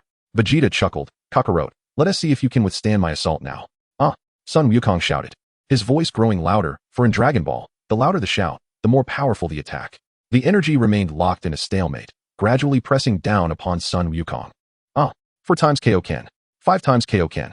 Just as the Kamehameha was about to strike, the giant ape Vegeta swiftly evaded. Phew. Overexerting the Kaioken left Sun Wukong in excruciating pain, collapsing to the ground. Struggling, he finally managed to swallow the Senzu Bean, hoping for a resurgence of strength. With a single Celestial Bean consumed, Sun Wukong's injuries were instantly healed. The last 2 Celestial Beans have also been devoured, having consumed 2 Celestial Beans. Sun Wukong's strength has now surpassed that of Vegeta. A thunderous boom echoed through the air, accompanied by billowing clouds of smoke. Although the great ape Vegeta managed to evade a fatal assault, he emerged battered and bruised. How is this possible? Kakarot, this lowly warrior's combat power cannot surpass mine. Damn it. No, it cannot be. I am a Saiyan, the mightiest warrior in the universe. The great ape Vegeta was utterly unwilling to accept this reality. In the blink of an eye, he charged again at Sun Wukong. Sun Wukong unleashed a triple Kaioken, engaging in battle. Bang, bang, bang. You will die? The great ape Vegeta swung his fists, delivering a devastating blow to Sun Wukong. Sun Wukong was sent flying, quickly stabilizing himself midair, placing a hand on his head, and invoking Tien Shinhan's ultimate technique. Solar Flare. The pursuing great ape Vegeta was momentarily blinded by the brilliance. What is this? My eyes. The great ape Vegeta cried out in agony, covering his eyes. Seizing the opportunity, Sun Wukong launched a rapid assault, each punch landing with precision. Tat tat tat. Bang. Temporarily blinded, the great ape Vegeta could not see where Sun Wukong was, flailing his fists in a desperate attempt to defend himself. Observing this, Sun Wukong kicked the great ape Vegeta into the air and gathered energy at his waist. Kamehameha, no longer blinded. The great ape Vegeta attempted to block the incoming energy wave with both hands. Suddenly, the great ape Vegeta's form began to shrink. He looked up towards the spot where the artificial moon had been launched. It was empty. The moon had vanished. Curse it. Time has passed too long. And the energy has dissipated. I cannot accept being worn down by their relentless attacks. Vegeta seethed with rage. Without his great ape form, Vegeta could not withstand Sun Wukong's Kaioken assault. Bang! A tremendous sound resounded as Vegeta plummeted from the sky. With a thud, he crashed heavily to the ground. Injured and unable to move, he had completely lost his combat ability. Damn it! Damn it all! Vegeta roared in frustration. As the battle reached its conclusion, Lingtian flew over with Son Gohan, Krillin, and Yamcha. Wukong, you were incredible. You defeated all the Saiyans. Krillin exclaimed in admiration. Yamcha added with a smile, Wukong, I never imagined you would make such tremendous progress after a year of training. When I fought Vegeta, he was already severely injured. If you hadn't weakened him, I would never have been able to defeat him so easily. As he spoke, Sun Wukong glanced at Lingtian. Lingtian smiled and called upon the system within his mind. System. Check Sun Wukong's battle power. Ding. Sun Wukong. 794 battle power. Bloodline, Saiyan. Having battled Vegeta to the brink of death, he consumed 2 celestial beans. Chapter 11. Training in the Gravity Chamber. Vegeta, I shall go and slay that Saiyan. Krillin declared, advancing towards the prince. How infuriating. Vegeta seethed inwardly, grappling with the shame of potentially being vanquished by a mere subordinate. Krillin raised his right hand, channeling his energy into a Kienzan, determined to avenge the fallen Piccolo, Tien, and Kaiatsu. Saiyan, prepare to meet your end. Wait, Krillin. Goku's sudden call halted Krillin in his tracks. Puzzled, Krillin turned to Goku. Unable to fathom why his friend had intervened, Goku scratched his head. Let him go. He lacks the strength to cause any further chaos. Goku, have you lost your mind? Krillin urged. Although you defeated him, Piccolo, Tien, and Kaiatsu have perished, and he once sought to annihilate the earth. Goku stepped forward, gently patting Krillin's shiny head, and smiled. Perhaps so. I truly relished our battle. I learned the Kaioken from King Kai, yet I could not overcome him. Were it not for the 2 Senzu Beans, I might have lost. Realizing he could not sway Goku's decision, Krillin turned to Lingtian. Lingtian, what do you suggest we do? Goku, we must let this malevolent Saiyan go. Lingtian chuckled softly. Allow him to leave. Perhaps our paths will cross again. Even you, Lingtian? Krillin sighed, feeling helpless. Very well. It is thanks to both of you that our Earth remains intact. Huh, Kakarot, mark my words, you will pay dearly for this next time. Vegeta proclaimed as he turned to face them before boarding his spaceship. The ship's door slammed shut with a resounding bang, and it launched into the cosmos with a whoosh. A few moments later, another vessel descended nearby. Gohan. Chi-Chi rushed over, enveloping her son in a tight embrace, her voice laced with concern. Gohan, are you all right? Are you unharmed? Mama's here. My poor Gohan is so young, yet he fights alongside you all. Promise me you won't leave Mama again. Goku patted Chi-Chi's shoulder. Attempting to soothe her, Chi-Chi, there's no need for such alarm. Gohan is perfectly fine. Mama, I'm really okay. Gohan exclaimed, bouncing on his feet. Master Roshi, leaning on his cane, beamed. Goku, Yamcha, it's wonderful to see you both unharmed. Bulma scanned the area and inquired, Goku, that Saiyan has been defeated, right? Goku scratched his head again. The Saiyan isn't dead, but we managed to drive him away. Master Roshi chimed in. That's all right. Driving him off is a significant achievement. Those fellows are incredibly formidable. Krillin rubbed his gleaming bald head, a sorrowful expression on his face. Aside from the five of us, Kaiatsu, and Piccolo have all been slain. We are well aware of that. However, it's not the end. In a year, we can use the Dragon Balls to revive all three of them. Upon hearing the words, Sun Wukong and the others were utterly bewildered. What was the matter? Was there an issue? Bulma was perplexed, as their reactions were quite abnormal. Sun Wukong began to explain, Bulma, Piccolo has perished, which means the god must have as well. The Dragon Balls no longer exist. This cannot be true. Bulma's expression darkened. If the Dragon Balls were gone, did that mean the three of them could not be revived? Bulma, do not worry. Lingtian comforted Bulma before elucidating. The goddess homeland still possesses Dragon Balls. We can search there.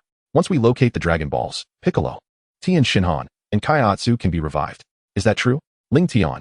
Sun Wukong seemed skeptical. It was the first time he had heard that Piccolo was also an extraterrestrial.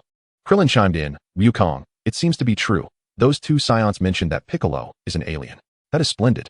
Piccolo and the others can be revived. Sun Wukong's face lit up with excitement. Lingtian began to organize Sun Wukong's tasks. Wukong, you should first seek the King Kai and inquire about the coordinates of Namek. Then, go to the Heavenly Palace and ask Mr. Popo where the god resided during his youth. There should be a spaceship there. Bring the spacecraft to Bulma's house. Yamcha exclaimed in astonishment, Lingtian, how do you know everything? I heard from Krillin that you were the one who asked Wukong to consult Bulma about the gravity chamber. Haha. Lingtian waved his hand dismissively. It's simple. The god is an alien, which implies he must have arrived by spaceship. One can deduce that easily. All right. I shall head to the Heavenly Palace to find Mr. Popo and retrieve the spacecraft to Bulma's home. After saying this, Sun Wukong mounted his flying Nimbus and departed. Wukong. Upon seeing Sun Wukong leave, Chi-Chi turned to instruct Gohan. The others were left speechless. Lingtian then turned to the remaining companions. Krillin, Yamcha, do you both intend to journey to the goddess homeland in search of the Dragon Balls? Of course. After a moment of contemplation, Lingtian replied calmly, Krillin, you should go to the Heavenly Palace and take the gravity chamber to Bulma's house. We will train there for a while before heading to Namek. Understood. Krillin nodded. Ascending into the sky towards the Heavenly Palace, Lingtian smiled and remarked, Bulma, I hope you do not mind our intrusion for a while. In West City, Bulma's residence was vast, housing numerous animals, including dinosaurs. One might mistakenly believe it to be a zoo. An hour later, Krillin and Sun Wukong arrived at Bulma's home in succession. Sun Wukong had also consulted the King Kai and obtained the coordinates for Namek. Now, they awaited Bulma to modify the spacecraft. Lingtian, Sun Wukong, Sun Gohan, Yamcha, and Krillin entered the gravity chamber. Ignoring Chi-Chi's objections, Sun Gohan rushed over to train, expressing his desire to accompany them to Namek to revive Piccolo. Upon learning that Piccolo died protecting Gohan, Chi-Chi could only remind him to stay safe. Lingtian inquired, Krillin, Yamcha, how much gravity can you both endure now? We have now managed to endure a gravity of 23 times that of Earth. Krillin, you are truly remarkable. To adapt to such high gravity, while I only trained under 10 times gravity with King Kai, Goku expressed his astonishment. It seems that only Gohan and I have yet to utilize the gravity chamber. After a moment of contemplation, Lingtian conceived an excellent plan. How about this, Goku? You and Krillin, along with Yamcha, can engage in battle outside for a while. Once Gohan and I have acclimated to the 10 times gravity, we will call you in. Very well. Gohan, make sure to give it your all. Goku affectionately ruffled Gohan's hair. I will do my best, Dad.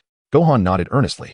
After the three exited, Lingtian activated the gravity chamber and commenced training with Gohan, gradually increasing the gravitational pressure. Due to his high combat power, Lingtian quickly adapted. Gohan, with his exceptional talent, persevered, driven by the thought of reviving Piccolo. After half an hour, both had adjusted to the 10 times gravity. Lingtian then went outside to summon Goku, Krillin, and Yamcha, who had been battling. Wow. Gohan is incredible, Krillin exclaimed in astonishment. It took us over 10 days to adjust to 10 times gravity. Yet you managed it in merely half an hour, truly astounding. Yamcha could hardly believe it. They were all like monsters. Goku chuckled and said, Indeed, Gohan, you are impressive. Lingtian affectionately patted Gohan's small head. Gohan possesses great talent. If he continues to train diligently, he will become a formidable warrior in the future. Upon hearing this, Goku sighed, expressing his helplessness. I recognized Gohan's potential when he was just a child, but Chi-Chi has always been against him training, and I have no choice in the matter. I will discuss this with Chi-Chi later. For now, let us focus on training. Lingtian understood that Chi-Chi prioritized financial stability, which led her to steer Gohan toward academia. Additionally, after marrying Goku, Chi-Chi lost interest in martial arts, believing that the world had achieved peace, rendering training unnecessary. Goku scratched his head and smiled. Thank you, Lingtian. He sincerely hoped that Lingtian could persuade Chi-Chi, as Gohan's potential far exceeded his own, promising great achievements in the future.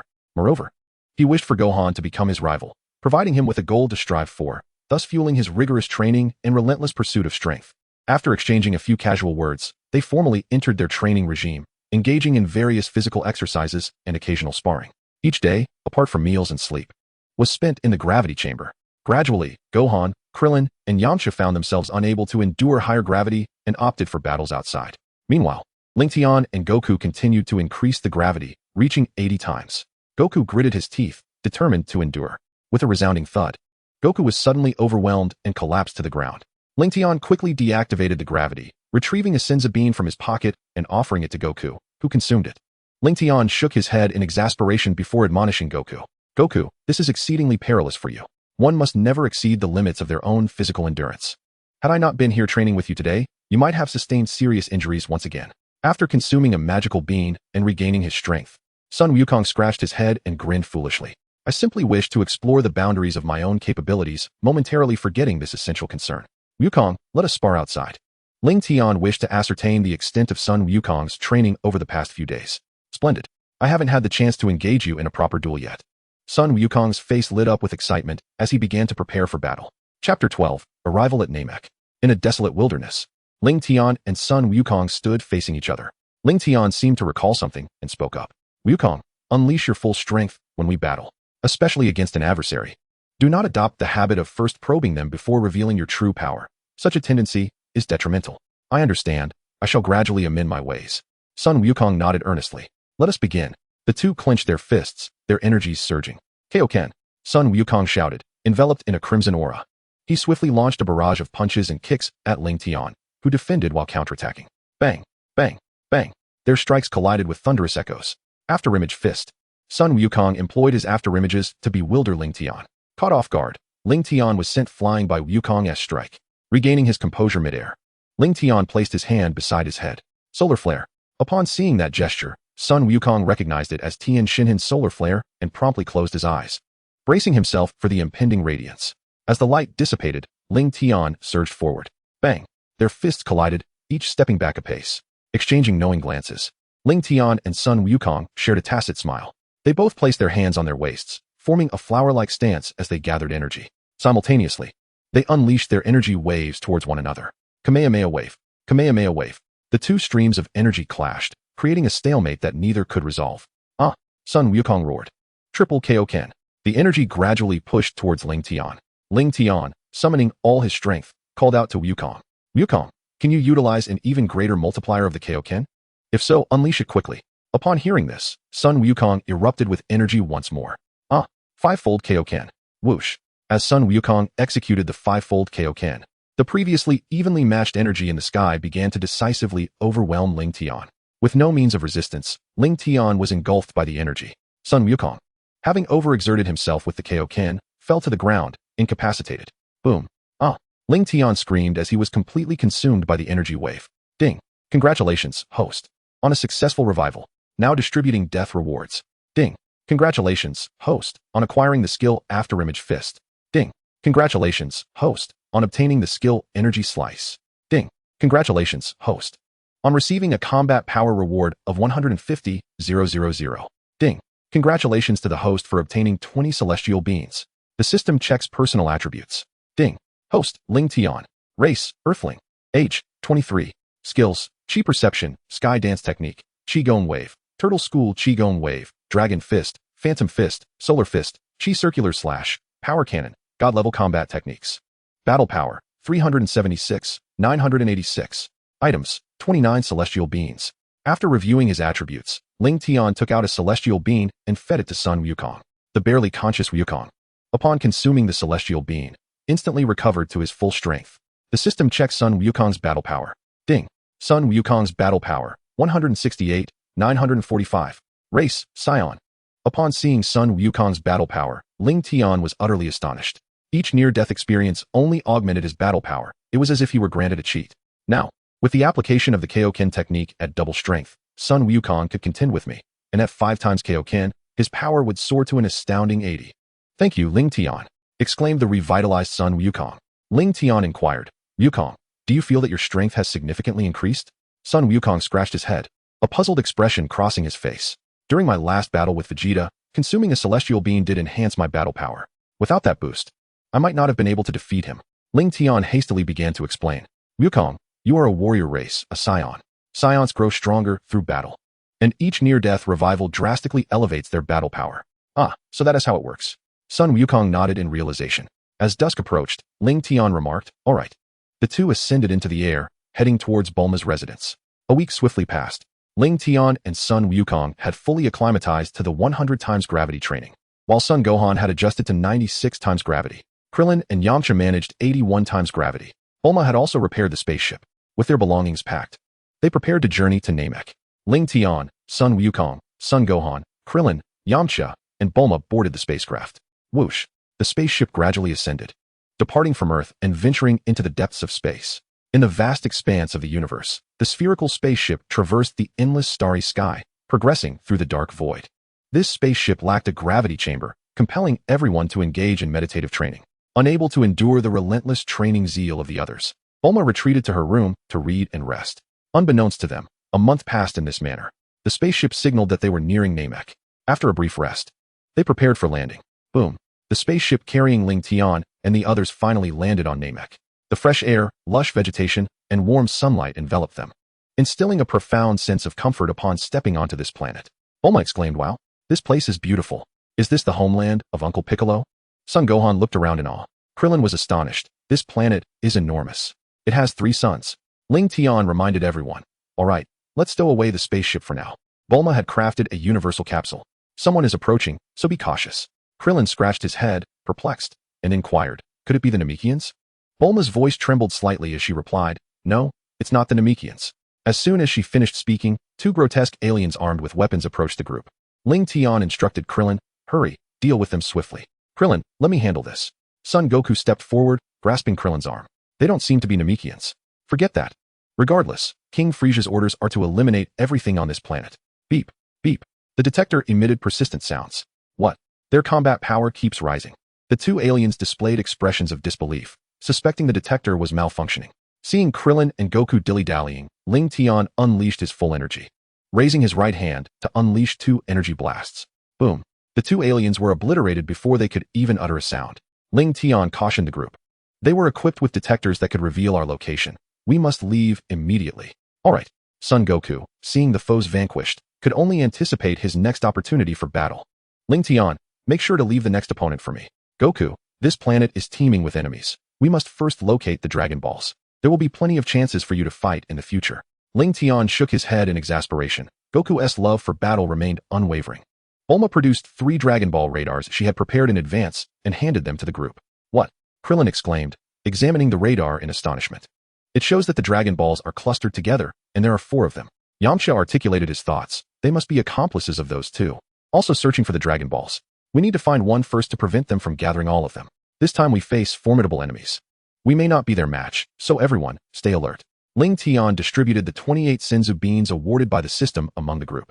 Goku took 10, while Krillin, Yamcha, and Gohan each received 6.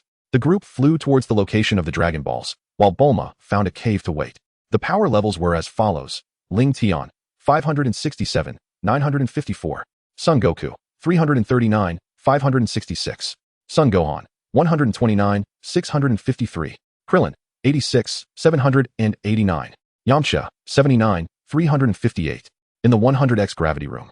Gohan was weaker than Goku due to not having experienced a near-death revival. Minutes later, Lingtian and the others discovered a village of Namekians and were about to engage in conversation when Dodoria, Frieza's loyal henchman, approached from a distance with a group of aliens. These 5 individuals differed from the Namekians. Could they also be in search of the Dragon Balls? Dodoria was somewhat perplexed.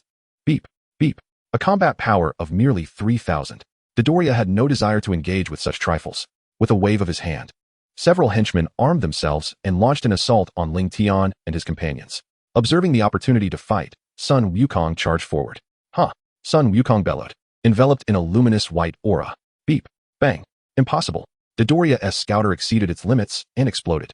Chapter 13. Unleashing Potential. A first encounter with Frieza. His combat power is far beyond my capabilities. No, I must flee quickly. Dodoria muttered to himself, cherishing his life deeply. In a flash, Sun Wukong dispatched each alien with a single punch, leaving no room for resistance. In the blink of an eye, all the aliens lay defeated at his feet. Sun Wukong swiftly pursued the fleeing Dodoria. Where do you think you're going? He exclaimed. Dodoria trembled in fear.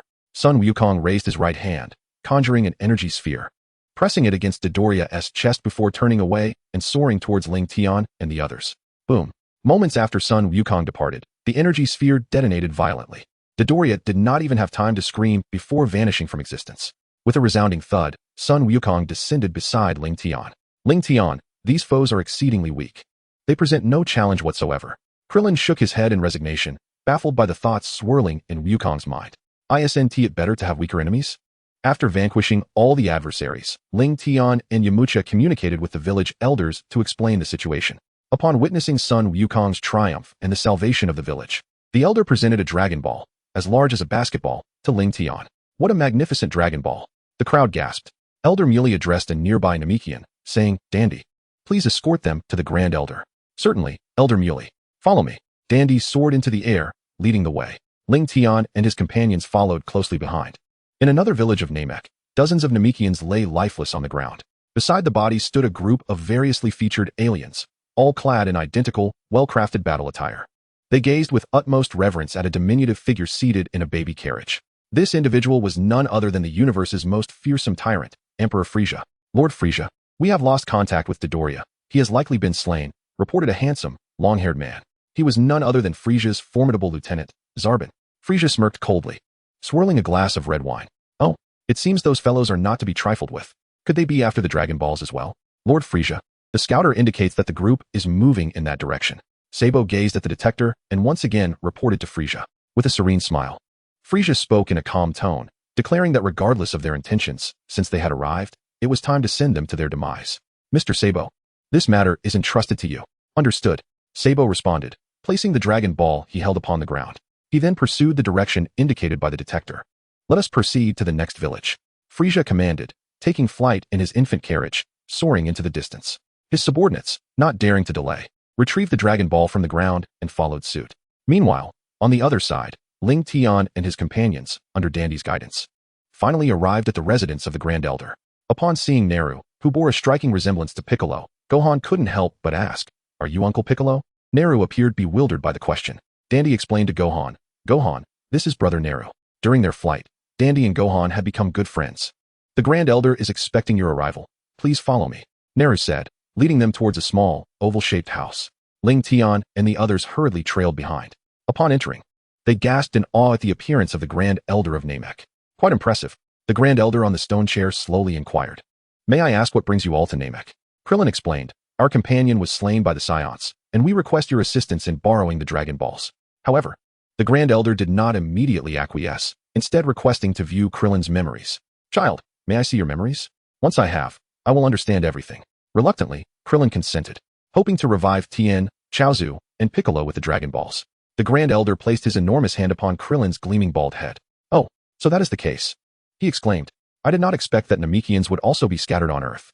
Now that I comprehend your intentions, I thank you for journeying so far to assist us against outside threats. Children, you are not yet a match for that individual. I can sense that your strength is considerable, so let me help you unlock your potential. Grand Elder, your health. Neru attempted to dissuade the Grand Elder from empowering them, knowing his life was drawing to a close. It is of no concern, the Grand Elder replied with a smile, proceeding to unlock Krillin's potential. After a minute, everyone could distinctly feel Krillin's energy surging. Thank you, Grand Elder. Krillin expressed his gratitude. You all come here as well. The Grand Elder beckoned to Lingtian and the others. Thank you, Grand Elder. Lingtian approached to convey his thanks. The Grand Elder nodded with a smile, placing his hand atop Lingtian's head. As time flowed steadily, Lingtian felt his own strength double. All right, child, the Grand Elder finally said, withdrawing his hand and addressing Lingtian. Lingtian expressed his gratitude once more, saying, Thank you, Elder. After a brief moment, the remaining Yamcha, Sun Wukong, and Sun Wufan also unlocked their potential. The group showered the Elder with their appreciation. After the Elder had unlocked their potential, their battle powers were revealed. Lingtian, 192. Sun Wukong, 124. Sun Wufan, 56. Krillin, 27. And Yamcha, 25. Someone is approaching. We must first deal with the enemy. Lingtian sensed an ominous presence outside. Those inside, come out and meet your demise. The speaker was the arriving Zabo, who had tracked them here using a detector. Faced with the insignificant Zabo, Lingtian had no intention of engaging and instead passed the opportunity to Sun Wufan. Wufan, you handle him. Understood, Uncle Lingtian. Sun Wufan nodded. Ha. Zabo couldn't help but laugh upon seeing a young boy step forward to challenge him. Ha. Sun Wufan shouted, unleashing his full power. Beep beep beep.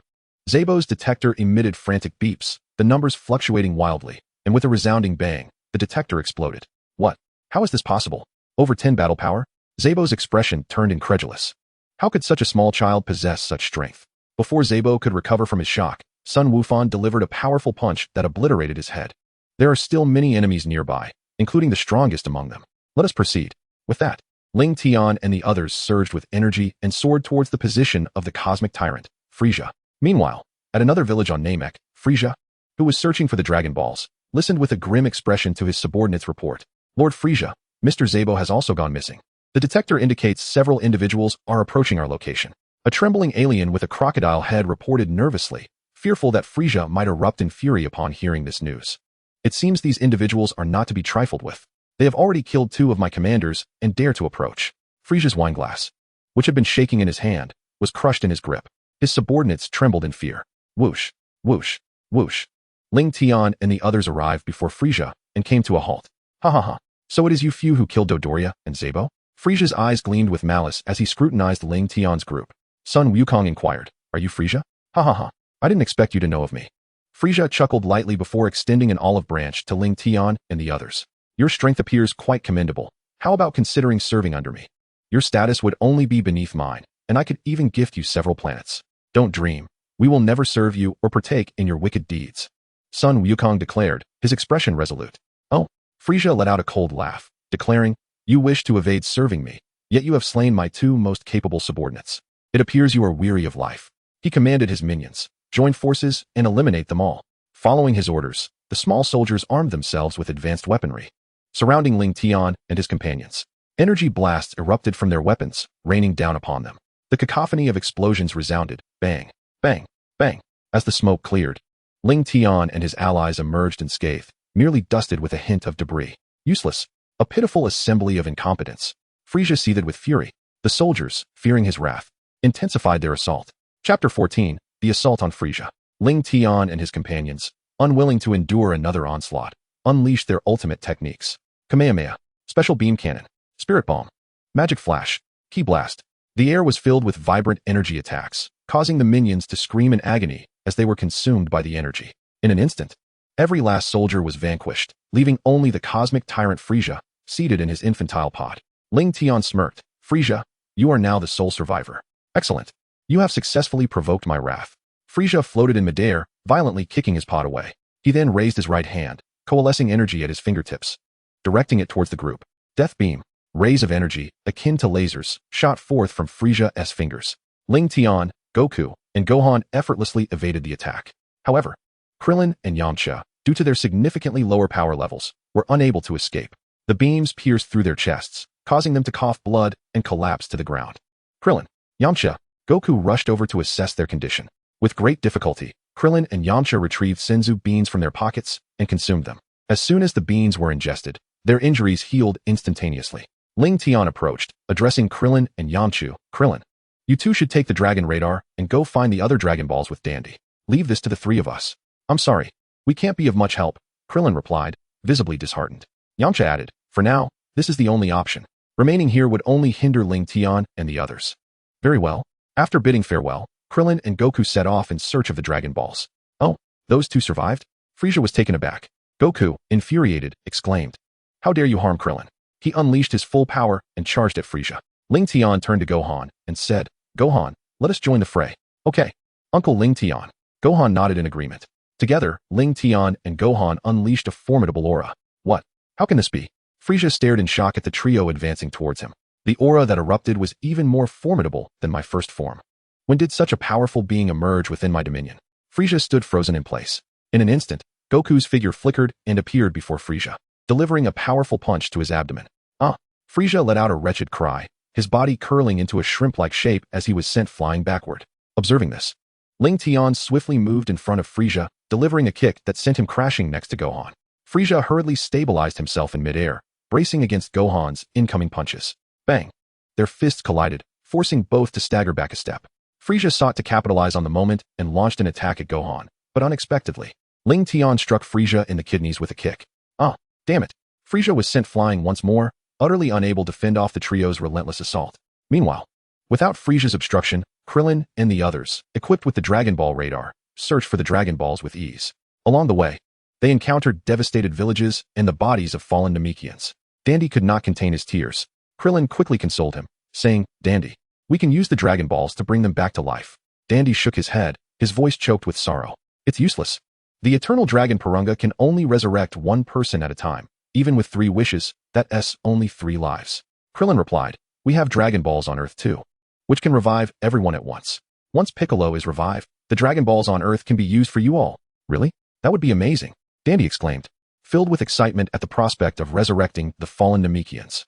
Yamcha interjected, "Let us hurry and find the remaining Dragon Balls." "All right."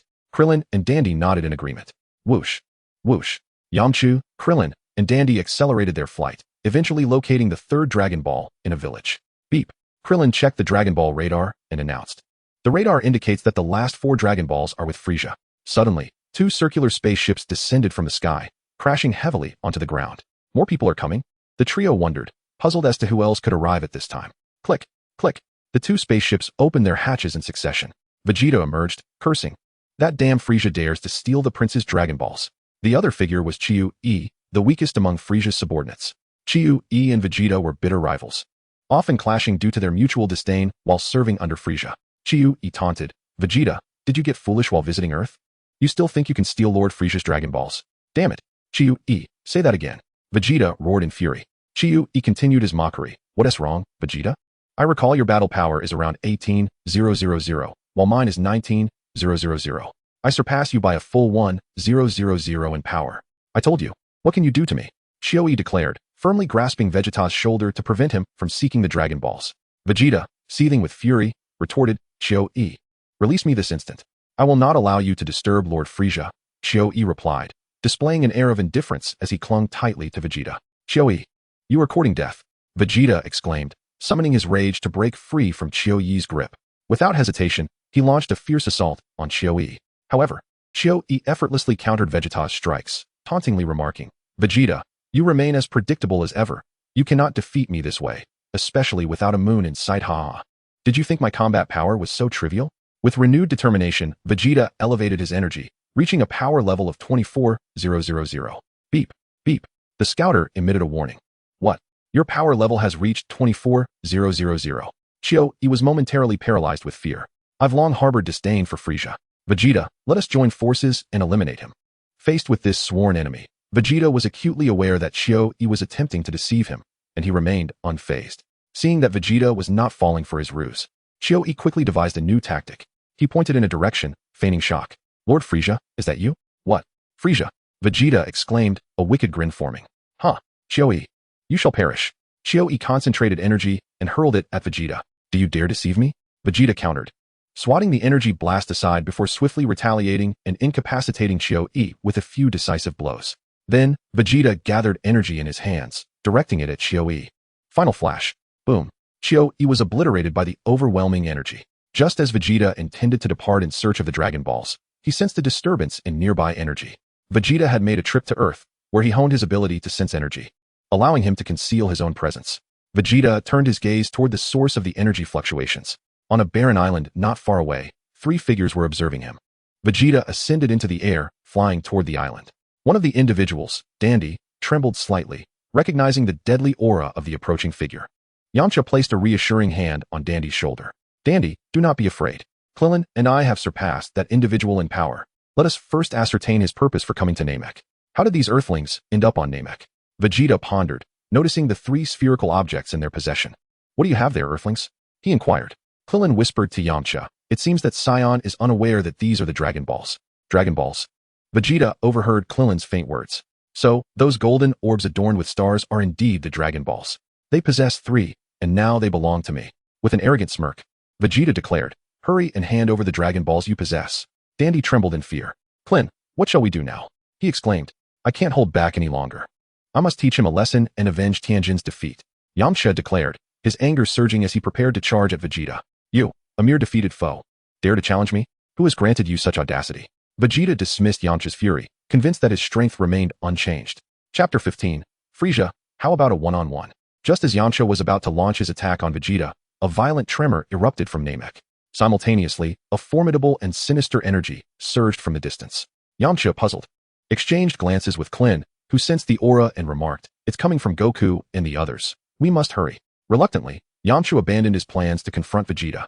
Together with Krillin and Dandy, they gathered the Dragon Balls from the ground and soared into the sky towards the battleground of Lingtian and the others. Who are they chasing after? Vegeta mused, noticing that the Dragon Balls were still in their possession. I must follow them. He ascended into the air, stealthily trailing behind the group. Meanwhile, Frieza was being relentlessly assaulted by Lingtian, Goku, and Gohan. Frieza was struck into the water by Goku's Kamehameha. Curse you.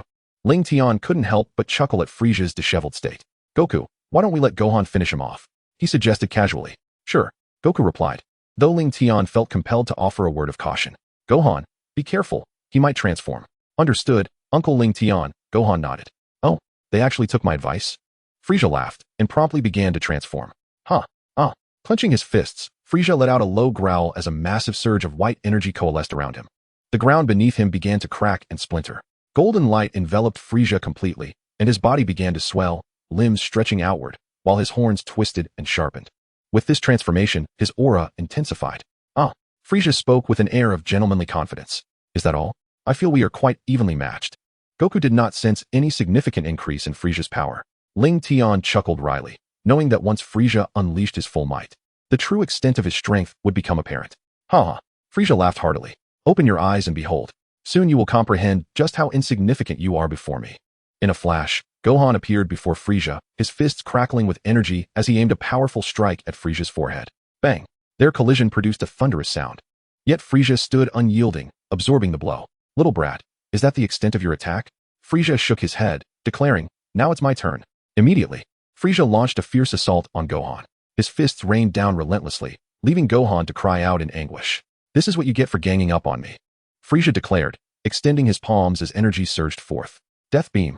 He unleashed a barrage of energy blasts, his hands firing like a machine gun. With a thunderous roar, explosions erupted, submerging the battlefield island. How do you like that? Frieza taunted, glancing at Goku. Gohan. Goku shouted in alarm. Don't worry, Goku. Gohan is fine. Lingtian reassured him. As the smoke cleared, Gohan floated in the air, battered and torn, his clothes in tatters.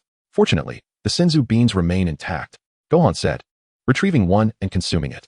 In an instant, his wounds healed completely. Fueled by newfound energy, Gohan charged toward Frieza, re-engaging in battle. What did that little brat just eat? He's back to full strength. Frieza pondered as their clash intensified. Soon, Frieza found himself at a disadvantage. Something's not right. What did he consume? I had him on the ropes, and now I cannot prevail? Frieza's face contorted in confusion. With a resounding impact, their fists collided, and Frieza's tail struck Gohan, sending him flying. This won't do. There are still 2 opponents yet to intervene. I must reveal my final form and put an end to this charade before I'm overwhelmed, Frieza muttered to himself. Suddenly, a golden light enveloped Frieza once more. His battlesuit cracked with spiderweb-like fissures, an ominous aura radiating outward, triggering violent tremors across the planet, accompanied by thunder and lightning. Incredible. Truly remarkable, Goku exclaimed, witnessing Frieza's transformation with excitement rather than fear. After what felt like an eternity, Frieza completed his ultimate metamorphosis, his form smaller, yet exuding an astonishing power. Your doom is upon you, Frieza proclaimed with pride. In this form, I possess a combat power of 3 million. Goku, we must join forces. Gohan cannot handle this alone. Lingtian charged at Frieza, fully aware that 3 million was no trivial matter. Goku, exhilarated by the encounter with such formidable strength, prepared for battle. Together, Goku, Lingtian, and Gohan struggled to withstand Frieza's relentless onslaught. The sound of their bodies colliding echoed like thunder. Kaioken ×2. Goku unleashed his technique, engaging Frieza one-on-one, while Lingtian and Gohan attempted sneak attacks. Damn it! Frieza seethed, furious at being overwhelmed so soon after enhancing his power. At that moment, Krillin, Yamcha, and Dandy arrived on the scene. Wow! Goku and the others are amazing, Krillin exclaimed, astonished. Is this level of power even attainable by a human? Yamcha also wore an expression of disbelief.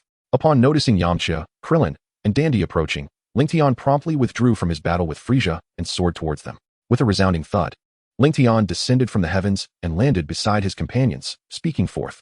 Krillin, the remaining Dragon Balls are behind that small hill. You must summon Shenron to make your wishes while we hold off Frieza. Understood, Lingtian. Krillin nodded, rallying Yamcha and Dandy as they set off to stealthily obtain Frieza's Dragon Balls. With a swift motion, Lingtian re-entered the fray, ascending above Frieza and concentrating energy at his waist. Goku, get out of the way. Kamehameha wave. With Lingtian's warning, Son Goku quickly evaded the impending attack. However, Frieza was not so fortunate, as he was directly struck by the energy wave, plummeting into the depths of the earth. What? How have Kakarot and that earthling become so powerful? Vegeta, just arriving on the scene, was taken aback. I am the Prince of Saiyans. I am the mightiest warrior. Vegeta, unwilling to back down, charged forth to confront Frieza. As Frieza emerged from the pit, he found Vegeta launching an assault against him. Damn Saiyan monkey. I knew you would betray me. Frieza seethed with rage, swatting Vegeta aside like a mere insect. Vegeta spat blood as he was hurled backward. Boom. Vegeta collided with a small hill, barely clinging to life. Witnessing this, Son Goku rushed toward Vegeta, hurriedly retrieving a Senzu bean from his pocket and placing it in Vegeta's mouth. Kakarot you. Son Goku urged. Vegeta, consume it, and you shall be restored. Vegeta, on the brink of death, ingested the Senzu bean and instantly regained his vitality, his fighting power surging. I cannot believe I possess such strength. Vegeta felt his power magnified several times over. Son Goku took out the remaining 9 Senzu beans, handing 4 to Vegeta. Vegeta, after you recover from your injuries, take these. Kakarot, let us fight together. Son Goku leapt into the air, charging at Frieza. Meanwhile, Son Gohan clasped his hands above his head, diligently gathering energy. Masenko!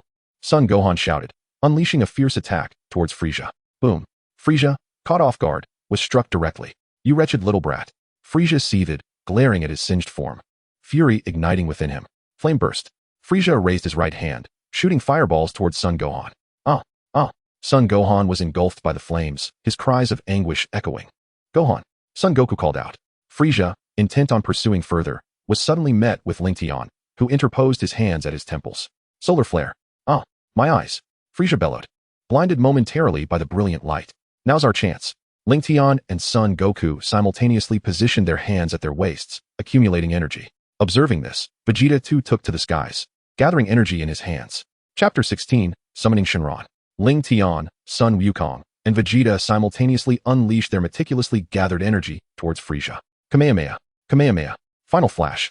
The air erupted with a thunderous roar as Frieza was engulfed by the trio's combined might, resulting in a cataclysmic explosion. As the smoke dissipated, Frieza emerged, battered and clutching his wounded right arm, his tail severed. How dare you treat your king in such a manner? Frieza seethed with fury. I will not spare you. With a fierce cry, Frieza unleashed 20% of his power, 24 million. Lingtian and his companions struggled to withstand the overwhelming pressure of Frieza's aura. In a flash, Frieza appeared before Lingtian, his eyes glowing red as he unleashed 2 beams of light from his gaze. Death beam. Lingtian was pierced through the chest and plummeted from the sky. Lingtian, Sun Wukong, engulfed in rage, activated a 5-fold Kaioken and charged at Frieza. However, before he could strike, he was sent flying. 10-fold Kaioken. Sun Wukong roared defiantly. In response, Frieza raised his hand, conjuring an energy sphere and hurled it towards Sun Wukong. With both hands outstretched, Sun Wukong braced against the incoming attack. Oh, you're far more formidable than I anticipated. Yet, compared to me, you remain woefully inferior. Frieza regarded Sun Wukong as merely a slightly stronger insect. Suddenly, Vegeta hovered in midair, gazing intently at Frieza, radiant golden light emanating from his form as energy enveloped him. What is this Saiyan monkey doing? Frieza pondered with confusion. Infinite expansion. Vegeta bellowed, emitting energy in all directions from his core. Huh, I was expecting something more. Frieza effortlessly evaded the onslaught, soaring into the air and unleashing a barrage of purple energy beams from his fingertips. Multiple death beams. The beams rained down upon Vegeta, who shrieked in agony as they pierced his body. Damn that Frieza. How could he be so powerful? Were it not for Kakarot's sins of beans, I might have perished multiple times by now. Observing Vegeta's suffering, Sun Wukong quickly gathered his energy for a counterattack. Kamehameha. As the energy surged toward Frieza, he was compelled to abandon his assault. He hurriedly formed a Kamehameha of his own and launched it. The two energies collided in a spectacular display, neither yielding ground. 20-fold KO Ken. Sun Wukong amplified his power once more. Oh, you've grown stronger again. Frieza expressed mild astonishment. Suddenly, the once clear sky darkened with ominous clouds, reminiscent of nightfall. Frieza scanned the surroundings, noticing a colossal being glowing with golden light in the distance. Excellent, Sun Wukong exclaimed. Krillin and the others have finally gathered the Dragon Balls to summon the Eternal Dragon. Summoning the Eternal Dragon? Vegeta, having consumed the sins of being, was rejuvenated. Haha, I shall fulfill my wish for immortality. Upon hearing the news, Vegeta disregarded the ongoing battle between Goku and Frieza, soaring directly towards the location of the dragon. Infuriated by the theft of the 4 Dragon Balls he painstakingly collected, Frieza seethed with rage as he was summoned. You scoundrels! Only I, Frieza, can fulfill wishes. You will not succeed. With a fierce roar, Frieza unleashed 50% of his power, 60 million, directing a devastating energy wave towards Goku. The ground trembled as the energy wave collided with it, producing a thunderous sound. After repelling Goku, Frieza accelerated to his utmost speed, racing towards the dragon. On a small island of Namek, Krillin, Yamcha, and Dandy had secretly relocated the Dragon Balls while Frieza was occupied with Lingtian and the others. With the 3 Dragon Balls in their possession, combined with Frieza's 4, they had precisely 7.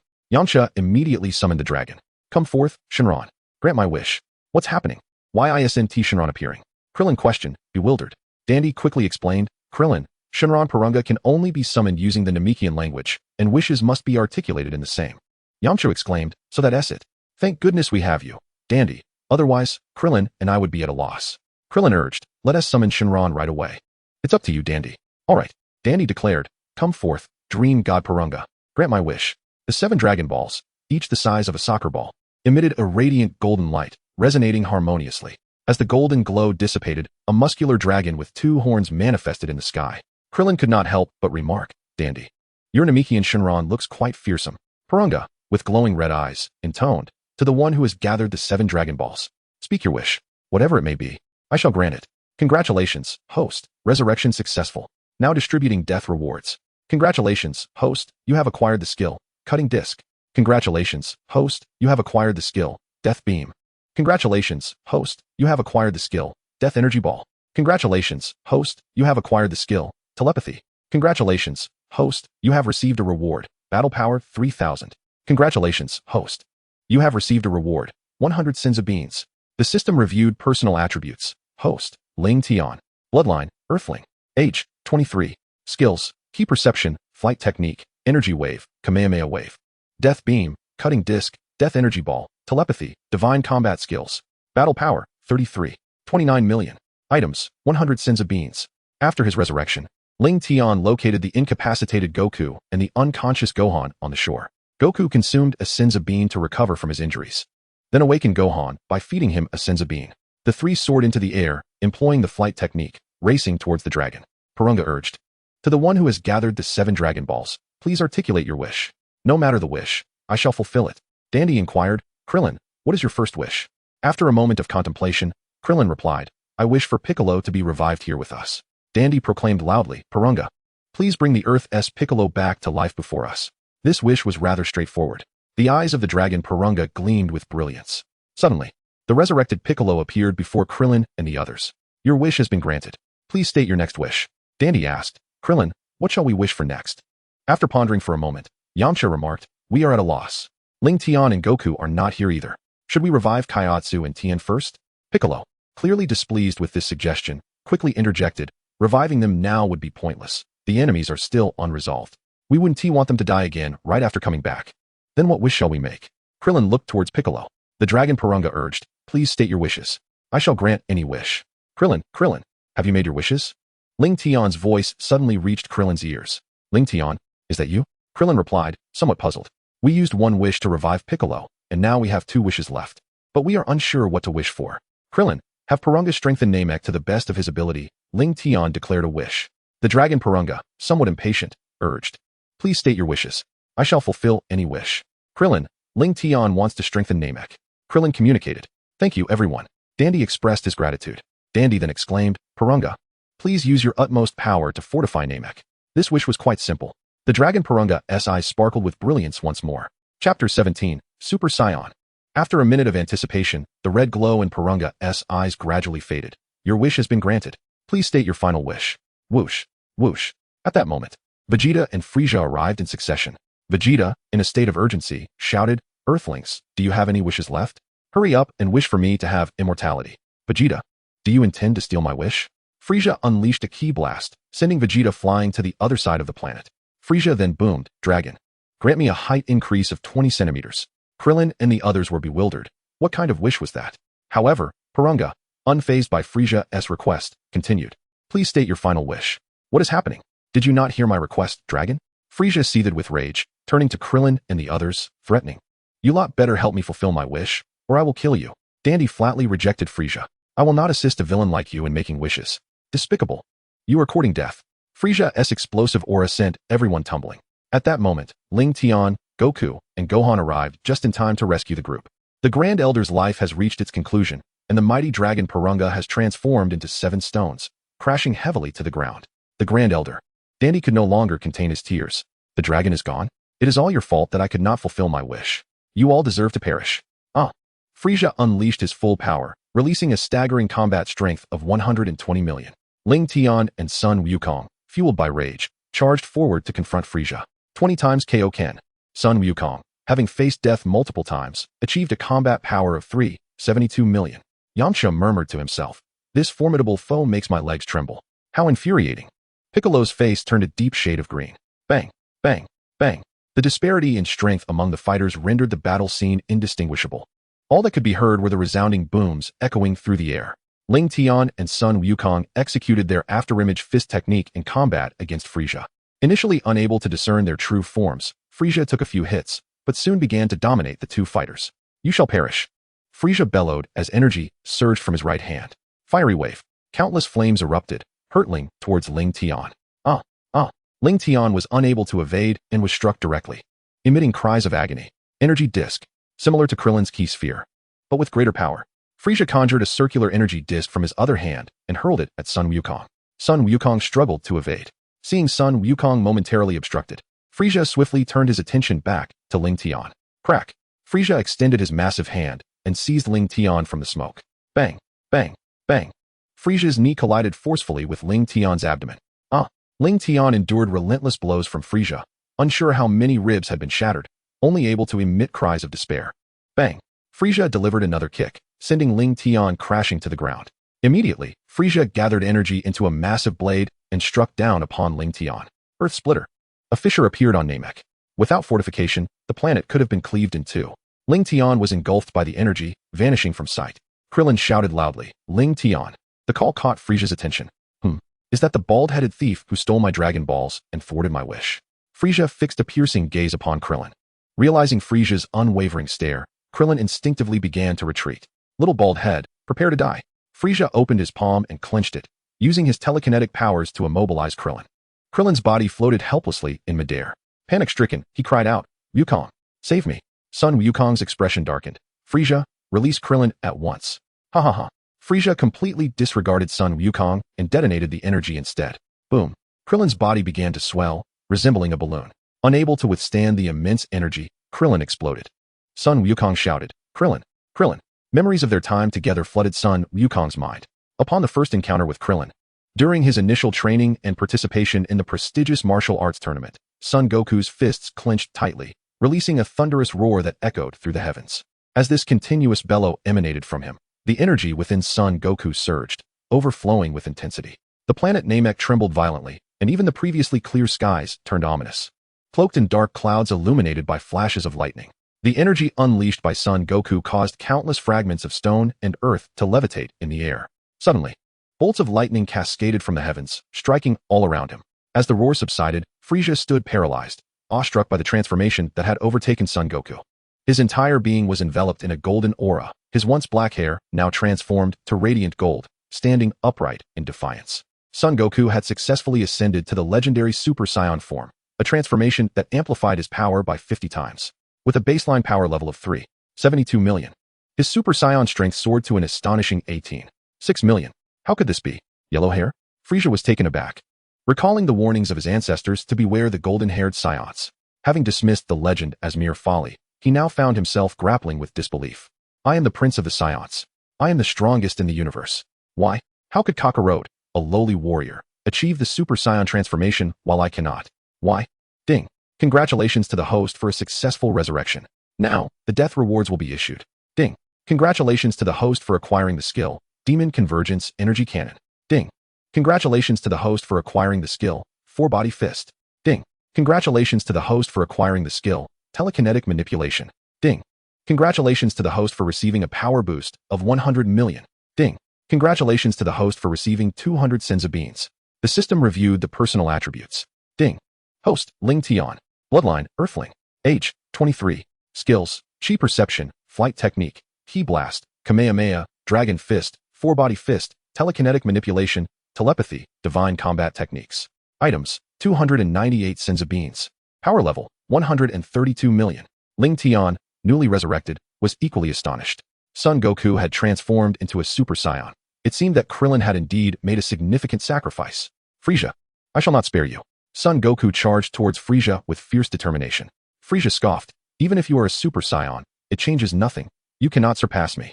Upon witnessing this, Lingtian also lunged at Frieza. Bang, bang, bang. The two engaged from opposite directions, unleashing their full power, their forms becoming ethereal as Frieza was struck multiple times in rapid succession. Damn it. Frieza retreated, enveloping himself in a sphere of concentrated energy, preparing to unleash his most formidable attack. Nova Strike. Frieza, encased in a purple energy ball, appeared before Lingtian in the blink of an eye. Bang. Their fists collided. How could this be? My strongest technique has no effect on him. Does that mean his power is nearly equal to mine? Frieza found himself questioning his very existence. In a fit of rage, Sun Wukong launched an assault against Frieza, who found himself utterly defenseless against the relentless barrage. With each powerful punch, Wukong struck Frieza's face, swelling it to a grotesque degree. Chapter 18, The Reluctant Demise of Frieza. Damn you two, perish. Frieza seethed, furiously gathering energy in his hands.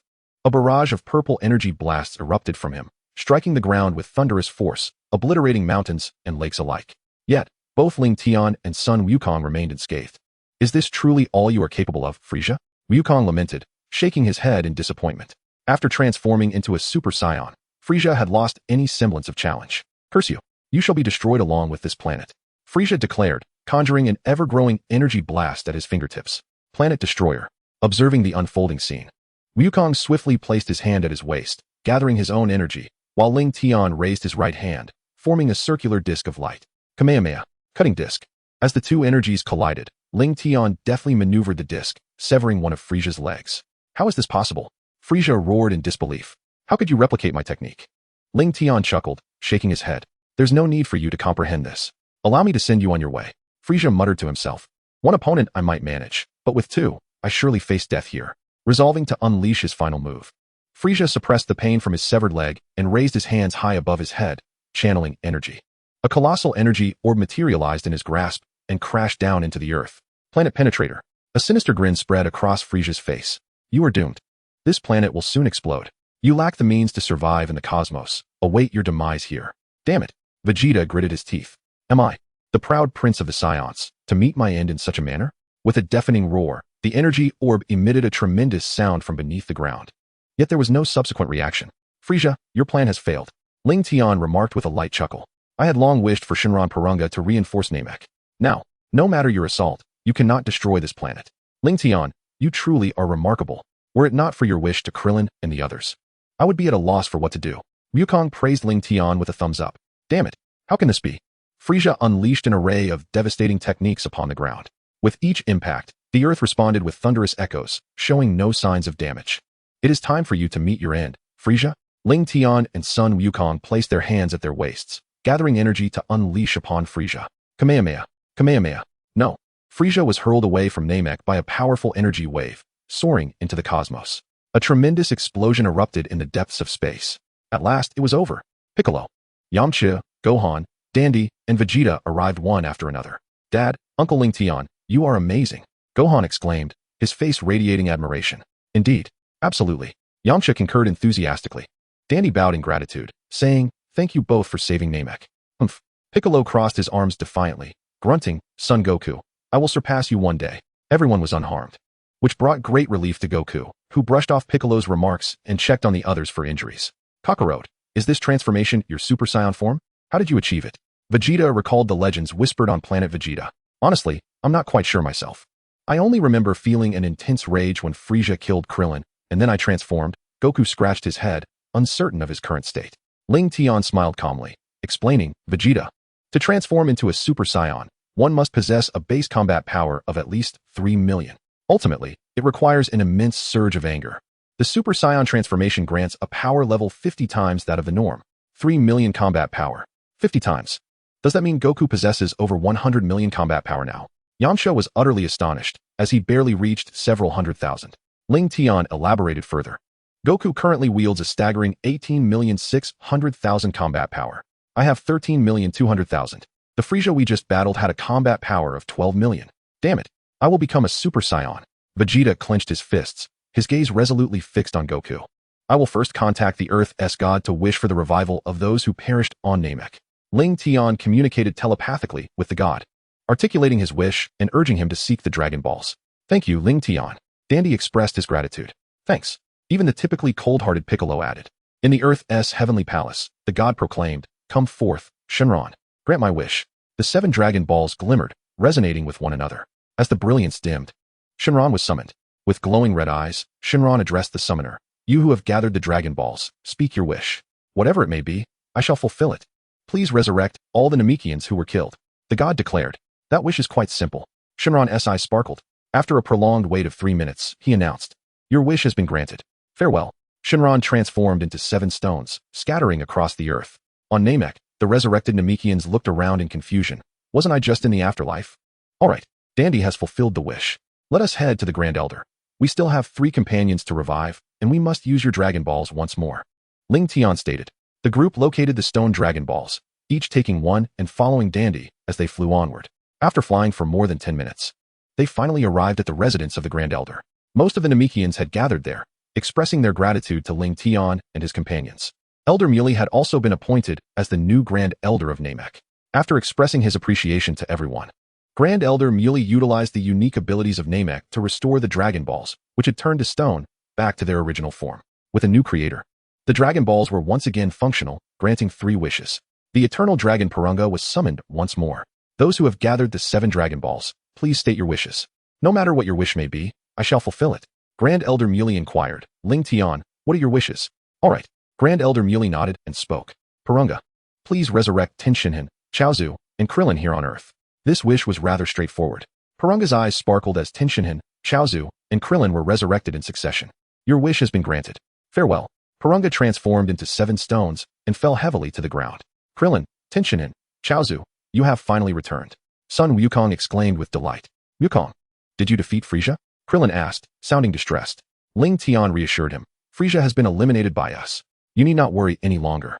Yamcha patted Krillin on the shoulder. Sun Wukong playfully touched Krillin's shiny bald head and chuckled. Ha! Krillin, it feels so good to see you. Thank you for resurrecting both me and Chaozu. Tenshinhan expressed his gratitude with a bow. Ha! Lingtian grinned. We are all friends. It is only natural that we help each other. After exchanging pleasantries, they bid farewell to Dandy and Elder Muley, preparing to depart. Chapter 19. The Jinyu Force after 2.5 years of training. Wait. Lingtian suddenly seemed to recall something and spoke up. It seems we have forgotten something. What is it, Lingtian? Everyone looked puzzled. Suddenly, cold sweat broke out on all their brows. Bulma was still in the cave. After the battle, they had forgotten to bring her along. Lingtian, we are doomed. Krillin panicked immediately. We're definitely going to get scolded again. Yamcha sighed helplessly. Haha.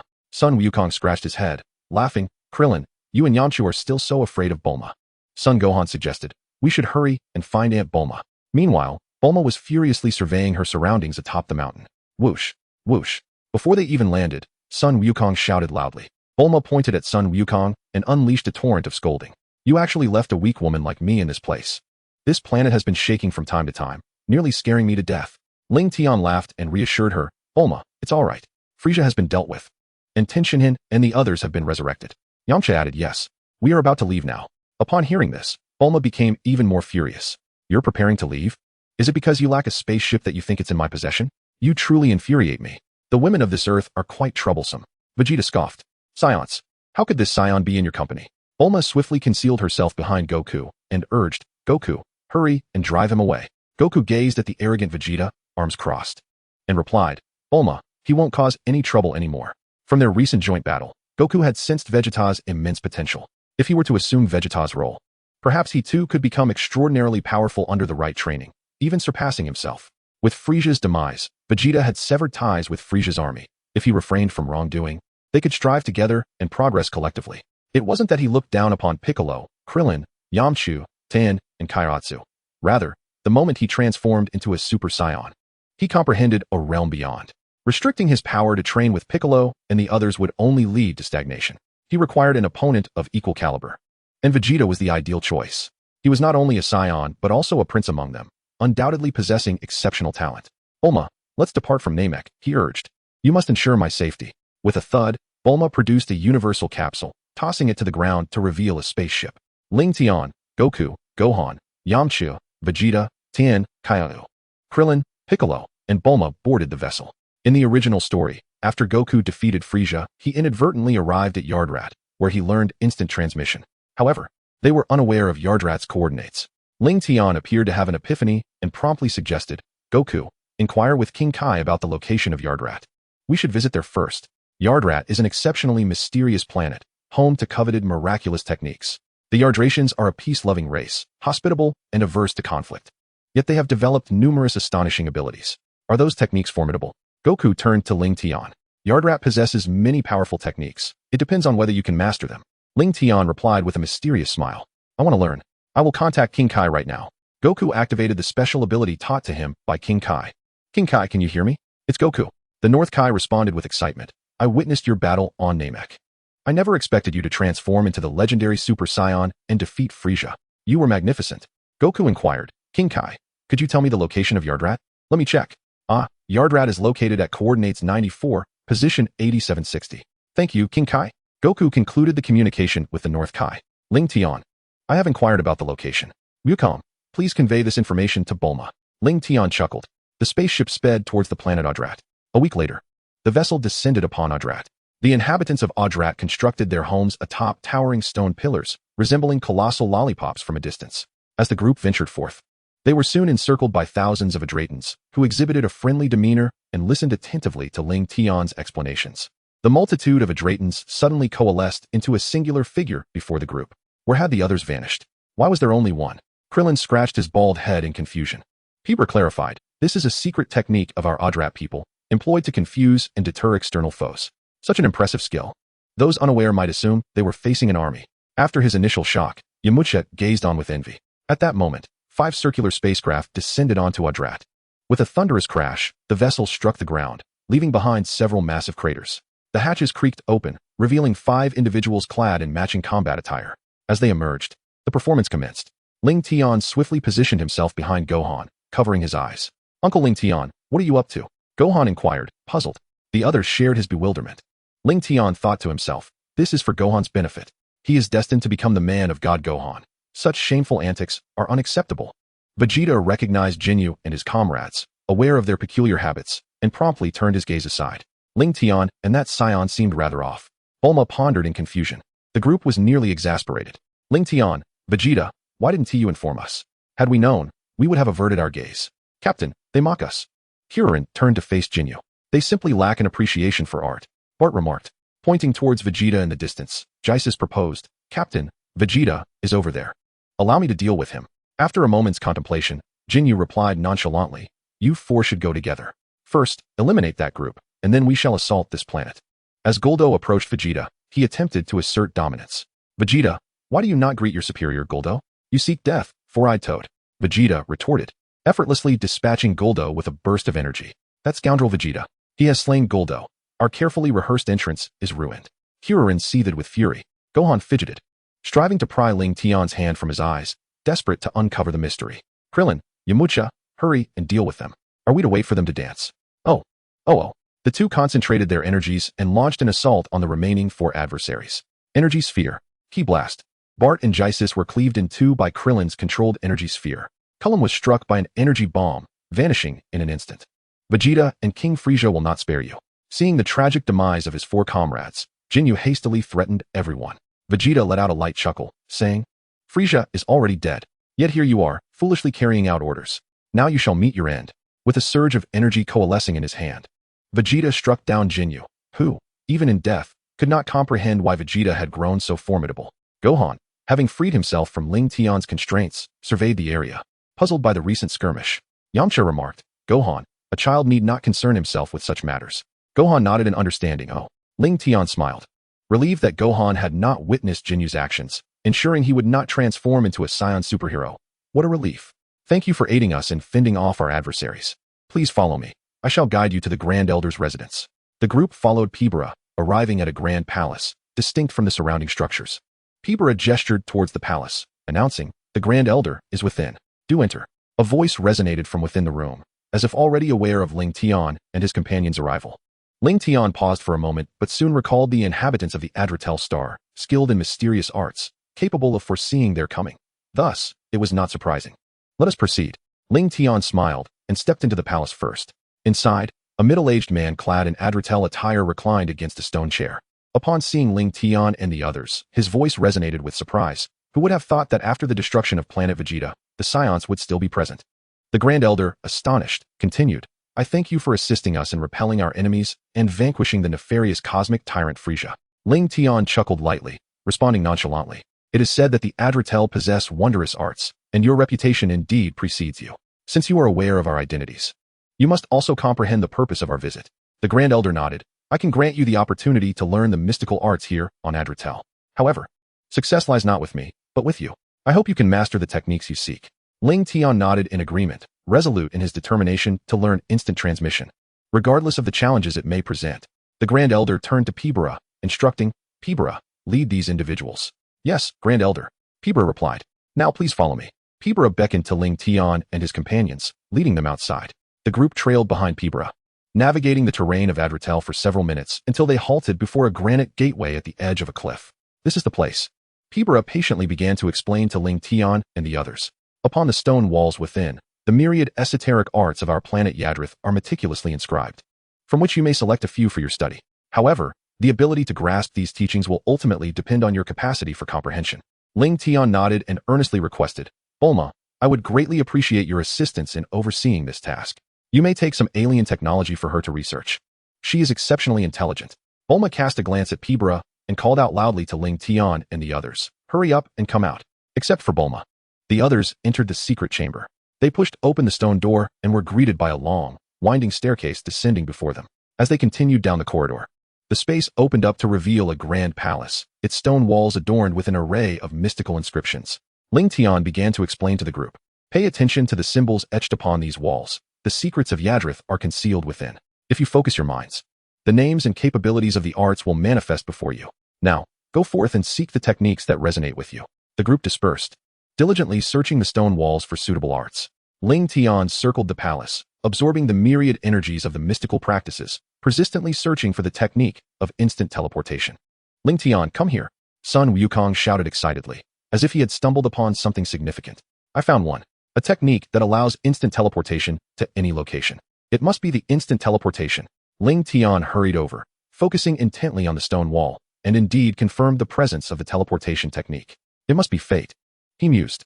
I scoured the place and couldn't find it, yet Wukong discovered it so effortlessly.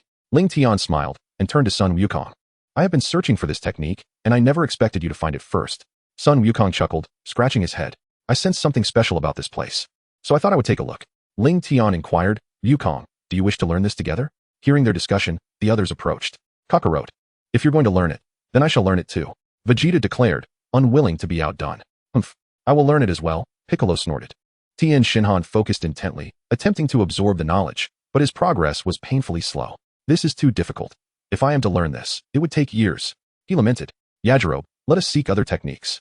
Tien Shinhan, somewhat disheartened, acknowledged his struggle with such a formidable art. Is it really that challenging? Yajirobe remarked, watching Tien Shinhan leave with a forlorn expression. Tien, if we cannot learn this, it seems we have little hope as well, Krillin sighed, leading Yajirobe away to search for other techniques. Lingtian turned his gaze toward the indecisive son Gohan. Gohan, you may give it a try. If you truly cannot grasp it, we can find something else. Son Gohan smiled and nodded. All right, Uncle Lingtian.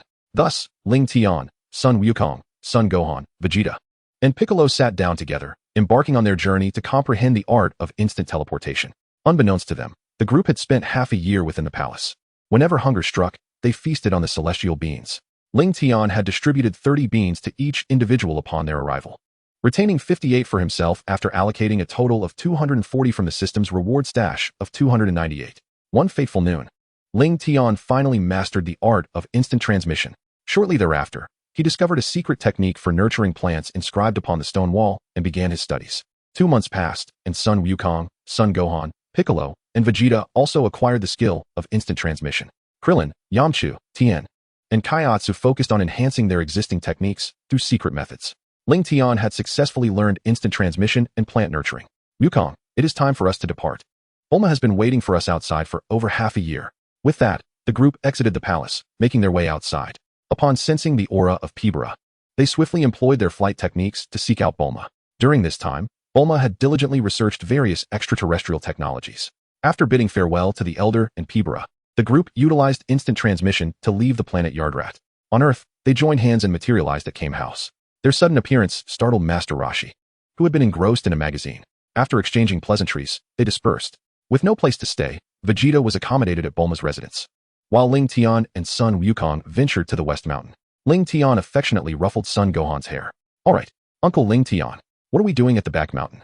Son Wukong inquired, somewhat puzzled. Lingtian patted Son Wukong's shoulder and smiled. "Wukong, hasn't Chi always mentioned that you should earn a living for the family? I have conceived a splendid idea for generating income." "What idea? Do tell me, Lingtian," Son Wukong exclaimed with enthusiasm. Lingtian elaborated. "We shall transform the back mountain into a wilderness resort, and within it." Lingtian, that is indeed a brilliant idea. Son Wukong was thoroughly pleased with this notion, wondering why he had not thought of it sooner. Lingtian summoned a cutting disc to slice through the massive boulders on the ground, while Son Wukong scoured the forest for fruit trees. After 2 days of tireless effort, they completed their project. Charming wooden cabins dotted the landscape amidst wildflowers, an array of fruit trees, a fish pond, a swimming pool, and an artificial mountain. Ultimately, Lingtian accelerated the growth of trees, forming a natural enclosure. Mission accomplished. Upon hearing these words, Chi was instantly moved to tears, realizing that Wukong had finally taken action. She no longer pressured Son Gohan to pursue academia. Upon learning this news, Bulma promptly placed an advertisement on television, attracting countless visitors to their new establishment. Chi found herself counting money to the point of exhaustion, finally liberated from financial worries. As time progressed, Lingtian, Son Wukong, Son Gohan, Piccolo, and Vegeta trained together daily. Krillin remained on Kame Island, while Yamcha's whereabouts were uncertain. Tien and Kairatsu had retreated to the deep mountains for their training. Lingtian and his companions diligently trained within the gravity chamber every day. After a fortnight, Vegeta and Son Gohan successfully transformed into Super Saiyans. The system assessed the combat power of Goku and his allies. Ding. Goku.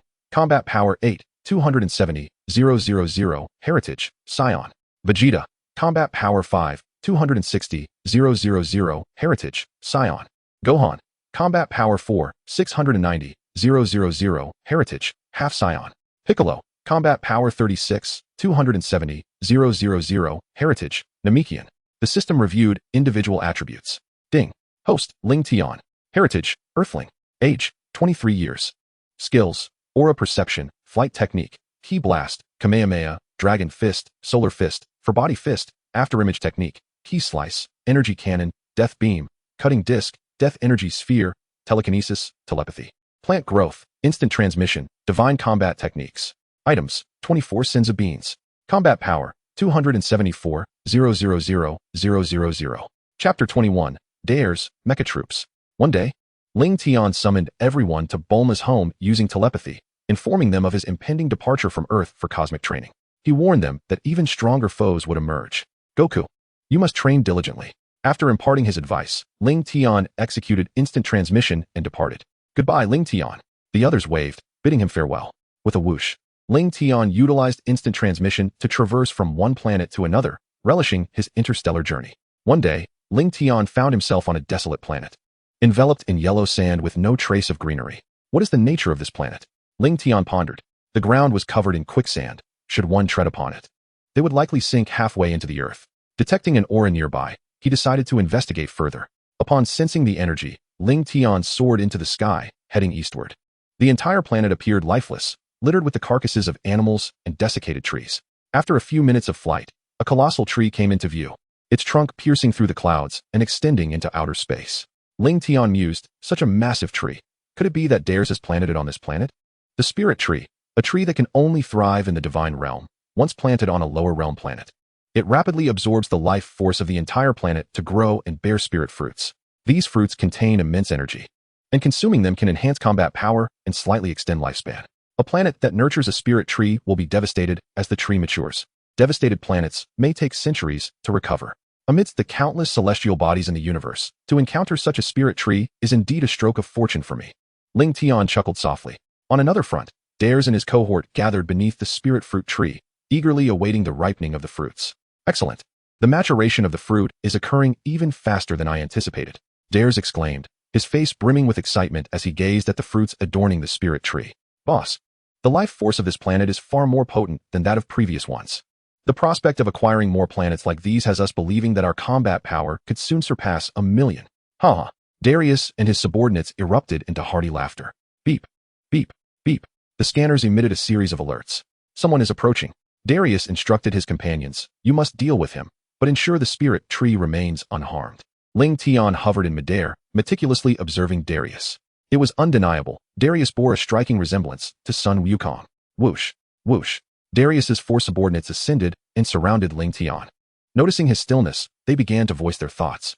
This kid, could he possibly be too frightened to move? Regardless, let's just eliminate him. The fruit is nearly ripe. I can hardly contain my anticipation to consume it. Nearly ripe? Lingtian's lips curved into a slight smile.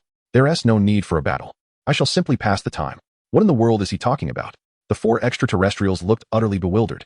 In response to their confusion, Lingtian unleashed a wave of energy. The four extraterrestrials screamed in terror, obliterated by the energy wave. Witnessing his subordinates dispatched in an instant, Beerus had no choice but to intervene personally. With a surge of energy, Beerus launched an attack at Lingtian. Beerus's speed resembled lightning, yet to Lingtian, it appeared as slow as a snail. Raising his right hand, Lingtian effortlessly grasped Beerus's fist. No matter how fiercely Beerus struggled, he could not break free. Damn it! Beerus gathered energy into his other hand and hurled an energy blast towards Lingtian. Boom. The blast collided with Lingtian's chest, resulting in a violent explosion. A thick cloud of smoke enveloped the area where Lingtian and Beerus stood. As the smoke cleared, Lingtian emerged unscathed, not even a tear in his clothing. In stark contrast, Beerus was left battered and bruised from his own explosive attack. How is this possible? Beerus's face contorted in disbelief. His formidable assault had proven utterly ineffective. So tedious. Time to conclude this. Lingtian brushed off the dust from his attire and delivered a powerful kick, sending Beerus soaring into the air. Following this, Lingtian raised his right hand, conjuring energy at his fingertips. Death beam. Beerus, now filled with dread, found that the earlier explosion had rendered him incapable of fighting back. All he could do was watch helplessly as the energy beam hurtled towards him. Beerus screamed in agony as the energy pierced through his heart. Bang! He plummeted to the ground, lifeless and devoid of vitality. Casting a glance at Beerus's fallen form, Lingtian then turned his attention to the spirit tree. Let me see how many fruits the spirit tree has borne. Lingtian scoured the branches, ultimately harvesting 142 fruits and a single seed. He took out 2 spirit fruits, placing the remainder into a universal capsule. The taste of the spirit fruits was akin to that of ordinary fruits, yet they significantly enhanced his combat power and slightly extended his lifespan. The first consumption of the spiritual fruit significantly enhances combat power. However, excessive intake diminishes its efficacy substantially. Nonetheless, it does offer a slight increase in lifespan, which is quite commendable. Presently, Lingtian's combat power has nearly reached 300 million, rendering the consumption of spiritual fruit of little consequence. Subsequently, Lingtian utilized instant transmission to journey to the next planet. In a flash, he materialized atop a towering mountain. From a distance, he observed countless inhabitants hastily boarding spacecraft with large bundles, as if a great calamity were imminent, compelling everyone to evacuate the planet swiftly.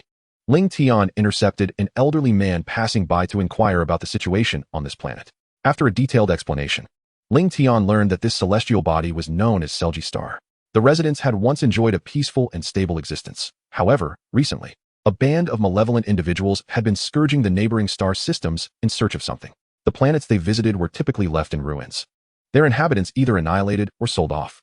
Now, these nefarious individuals were preparing to invade Selgi Star, prompting the locals to flee in droves. At that moment, Lingtian sensed 3 exceptionally powerful auras manifesting on the planet, likely newcomers from outer space. Each of these energies surpassed a combat power of 10 and exuded a profoundly sinister presence. These individuals must be the invaders the old man spoke of. Lingtian soared into the sky, heading towards the location of the intruders. On the opposite side of the planet, a forest was engulfed in flames from the impact of a spacecraft, billowing thick black smoke that carried a pungent odor, spreading in all directions. From the smoke emerged 3 figures. Haha, Nez chuckled, addressing the leader walking ahead. Captain, this is yet another planet with a beautiful environment, perfectly suitable for habitation. If we conquer it, we could sell it for a handsome profit. Frieza concurred with Nez's sentiments, but cautioned, Nez, the mission from King Gula takes precedence.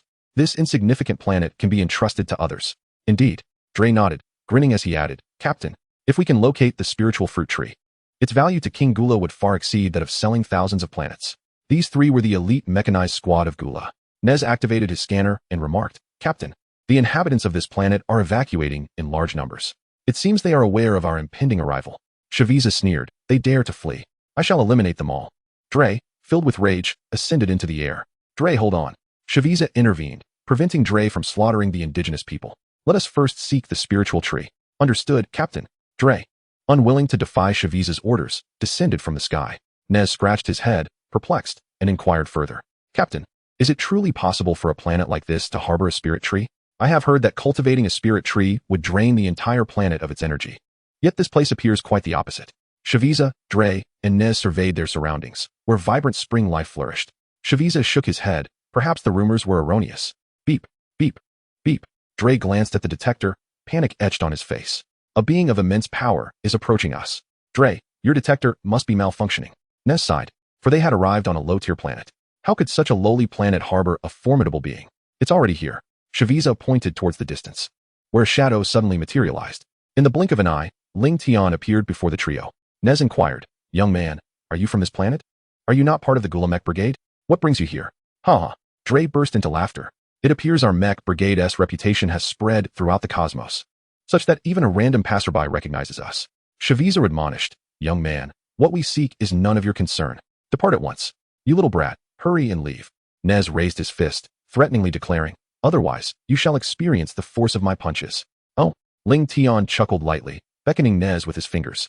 I am curious to discover what your punches feel like. Come at me. Chapter 22, The Arrival of Gula. You little brat, you seek death. Nez was infuriated, swinging his fist toward Lingtian. However, upon merely meeting Lingtian's gaze, Nez felt as if he had plunged into an icy abyss. He halted his assault, trembling uncontrollably, retreating repeatedly. This sense of oppression was akin to what he had only felt from King Gula. Nez, what is the matter with you? Frieza questioned, perplexed. Captain, this individual's combat prowess may surpass ours. What? Frieza and Dre exchanged incredulous glances.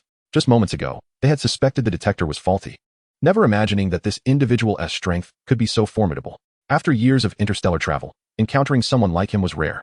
Dre, you should join as well, Frieza urged. Believing that Nez and Dre together could handle this adversary, the duo approached Lingtian from either side, launching their attack. Bang, bang, bang. The battle raged with resounding blows, the air filled with echoes of their conflict. After exchanging attacks, Lingtian remained unscathed, while Dre and Nez were battered and bruised. Huffing heavily, Dre gasped. This individual's combat strength has far surpassed ours. It is too late to realize now. Lingtian smiled as he spoke. It is time to conclude this. As soon as the words left his lips, Lingtian executed a sudden movement, appearing before Dre. Before Dre could react, he unleashed 2 energy waves from his hands. Whoosh.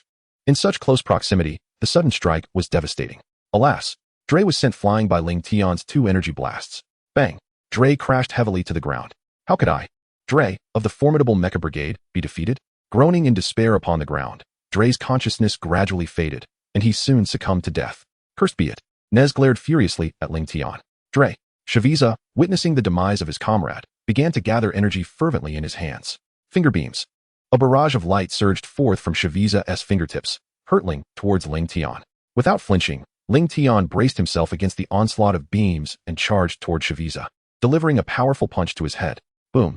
With a resounding crash, Frieza was driven into the earth. Captain. Nez looked on with concern at Frieza, now burdened with worry for the safety of himself and his comrades. Having witnessed Dre's fate, he feared the same dire outcome might soon befall them. How could this be? Frieza, struggling, clawed his way out of the pit, his expression one of disbelief. When did such a formidable individual emerge in this universe? It seemed I am utterly no match for him.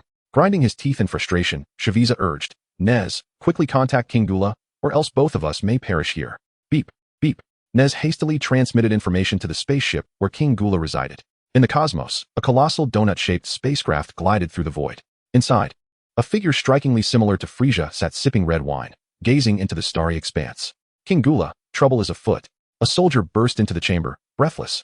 Speak without reason, and you shall meet your end. Gula, disturbed, was quite irritable. The soldier inhaled deeply and reported, King Gula, General Nez has just sent word that they are facing a formidable foe, and General Dre has already been slain. What? Who dares oppose me in this universe? Gula seethed, his tail crashing heavily against the floor. Frieza, on which planet are they currently situated? How long will it take to reach them? King Gula, Captain Frieza and his team are on planet Sergi. At full speed, we could arrive in approximately half a day. Then hurry and prepare. Yes, on planet Sergi. Oh. Lingtian chuckled softly upon hearing this. You even notified Gula. I was just lamenting the lack of worthy opponents. Since Gula is on his way, you two are of no further use. Lingtian raised his right hand, gathering energy at his fingertips, directing it toward the pair. Death beam. No. Frieza and Nez were pierced through the chest by the beam, collapsing lifelessly to the ground. Subsequently, Lingtian hunted a wild wolf in the wilderness, roasting it over a branch while awaiting Gula's arrival. Half a day later, boom. A massive spaceship descended nearby. Soldiers armed with weapons poured out from the vessel. As the soldiers emerged, they lined up neatly on either side to welcome Gula. Gula bore a striking resemblance to Frieza, though he towered over him by a head. After surveying the young man before him, Gula spoke. So, you are the one who annihilated my mech squadron? Are you not aware that they were my subordinates? And what of it? Lingtian replied, his fury escalating as his battle power surged to an astounding 290 million. The ferocious aura emanating from him sent the surrounding minions flying. Not bad. You actually possess a power level akin to that of my worthless brother. Gula nodded approvingly, inquiring of Lingtian, would you consider becoming my subordinate? In a sudden burst, Lingtian delivered a powerful punch that sent Gula flying. How dare you seek your own demise? Gula exclaimed. Regaining his composure midair, he initiated his final transformation, unleashing his full battle power of 470 million. In an instant, the two clashed, their powers vastly disparate. Lingtian was swiftly sent hurtling away by Gula's kick. Is this all your strength? How dare you challenge me, Gula? He declared with disdain.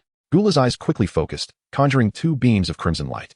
Destruction ray. The twin rays hurtled toward Lingtian.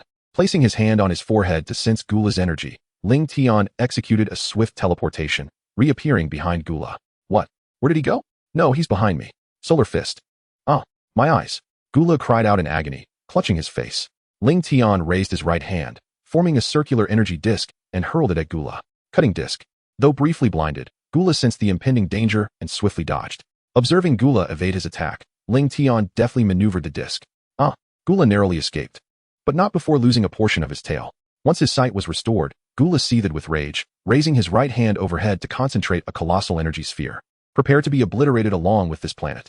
Supernova, Gula proclaimed, launching the energy sphere towards planet Sergi. In response, Lingtian placed his hand at his waist, gathering energy. Kamehameha wave. Boom. The two energy forces collided midair, producing a thunderous roar. However, it was evident that Lingtian was at a disadvantage. Ha! You shall perish. Gula cackled. Boom. Unable to withstand the onslaught, Lingtian was driven deep into the ground. Rumble. Planet Sergi erupted violently, fissures appearing on the surface, trees collapsing, and volcanoes erupting. The sky darkened with ominous clouds, crackling with lightning. The planet was on the brink of annihilation. In a flash of white light, Lingtian successfully resurrected. Ding. Congratulations, host, on your successful resurrection. Now issuing death rewards. Ding. Congratulations, host, for acquiring the skill, Earth Split Slash. Ding. Congratulations, host, for acquiring the skill, Planetary Destruction Bomb. Ding. Congratulations, host, for receiving the reward, Storage Ring. Ding. Congratulations, host, for gaining the reward, Battle Power of 3.5 billion. Ding. Congratulations to the host for receiving a reward, 500 Celestial Beans. The system is checking personal attributes. Ding. Host, Lingtian. Bloodline, Earthling. Age, 24 years. Skills, Chi Perception. Sky Dance Technique. Chi Wave, Kamehameha, Dragon Fist Telekinesis, 1,000 Miles Transmission, Instant Teleportation, Plant Growth Acceleration, God-Level Combat Techniques. Items, Storage Ring, 140 Spirit Fruits, 1 Spirit Tree Seed, 514 Celestial Beans. Battle Power, 640 million. Chapter 23, Elimination of Gulra, Crisis on Earth. Lingtian inquired with a hint of confusion, System. What is the purpose of the storage ring? A mechanical voice resonated in Lingtian's mind. Host, the storage ring contains a space the size of Earth, where you can store anything at will, but living beings cannot be placed inside. A space as vast as Earth. Lingtian was utterly astonished. Ha! Observing the imminent explosion of planet Sergi, Golra could not restrain his laughter. Golra, what are you laughing at? Lingtian soared into the sky, hovering in midair. You're still alive? Golra questioned in disbelief. Then I shall kill you once more. Golra swiftly appeared before Lingtian, energy coalescing at his fingertip, launching an attack. Enhanced Death Beam. Lingtian regarded the beam with indifference, effortlessly swatting it aside. Golra, taken aback, struggled to comprehend the situation. Boom. Seizing the opportunity while Golra was momentarily distracted, Lingtian delivered a powerful kick, sending him soaring into the air. Immediately, Lingtian became enveloped in a golden dragon, radiating blinding light. Dragon Fist. Lingtian roared, charging towards the airborne Golra, a massive dragon head silhouette evident upon his fist. Golra was struck head-on, a dent forming in his chest. Although the dragon fist did not pierce through his body, it was undeniable that the Frost Demon clan was remarkably resilient. Damn it, Golra. Severely wounded, spat out blood. It seemed his instincts were correct. He had indeed grown stronger, perhaps even surpassing me. This cannot continue. I shall not meet my end here. Golra, gritting through the pain, ascended into outer space, seeking to escape this place.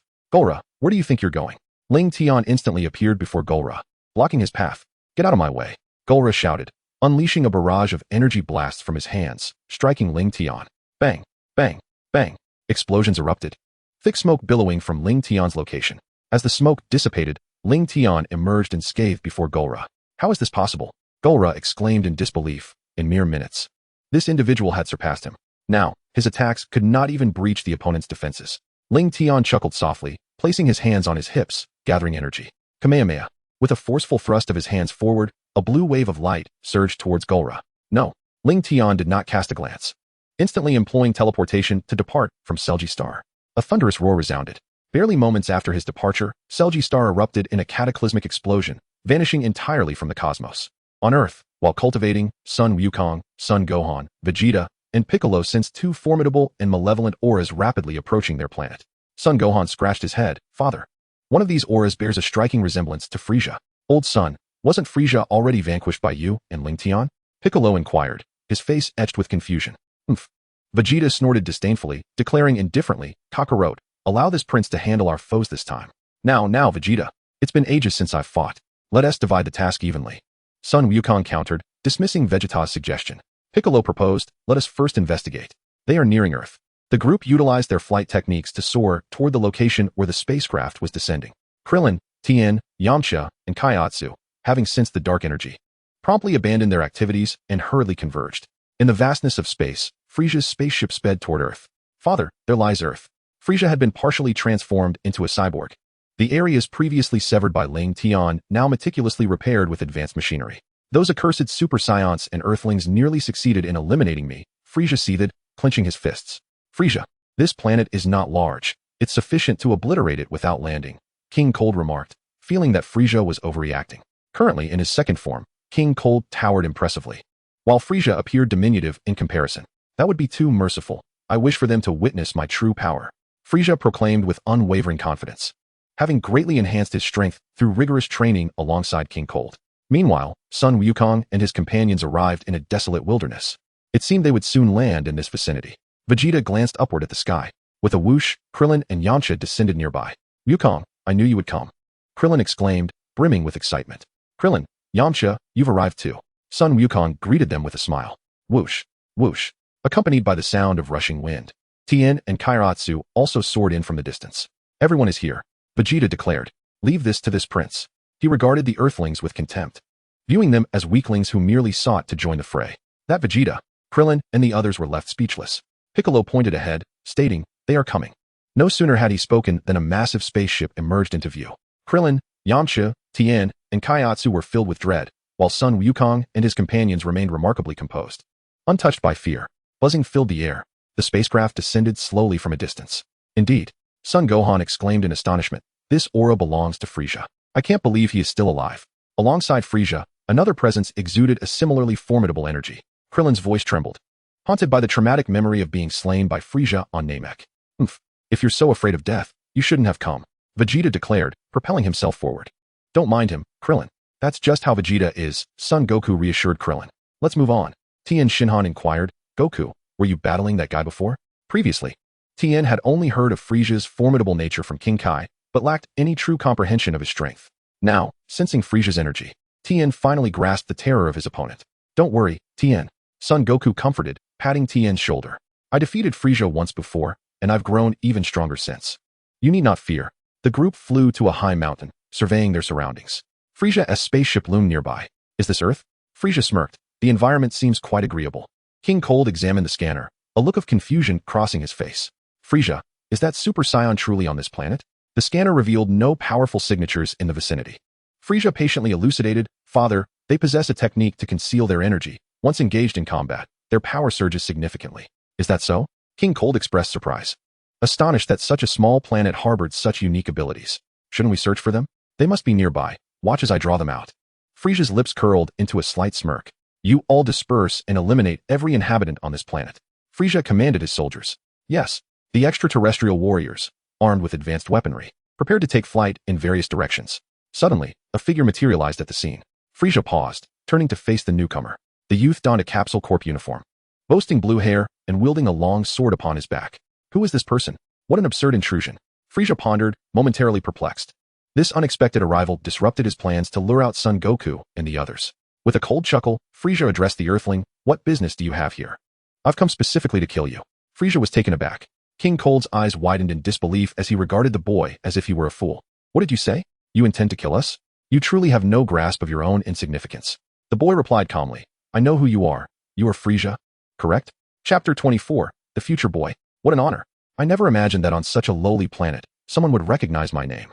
The corners of Frieza's mouth inexplicably curled upward. Kill him. Frieza commanded his soldiers, surrounding the young boy.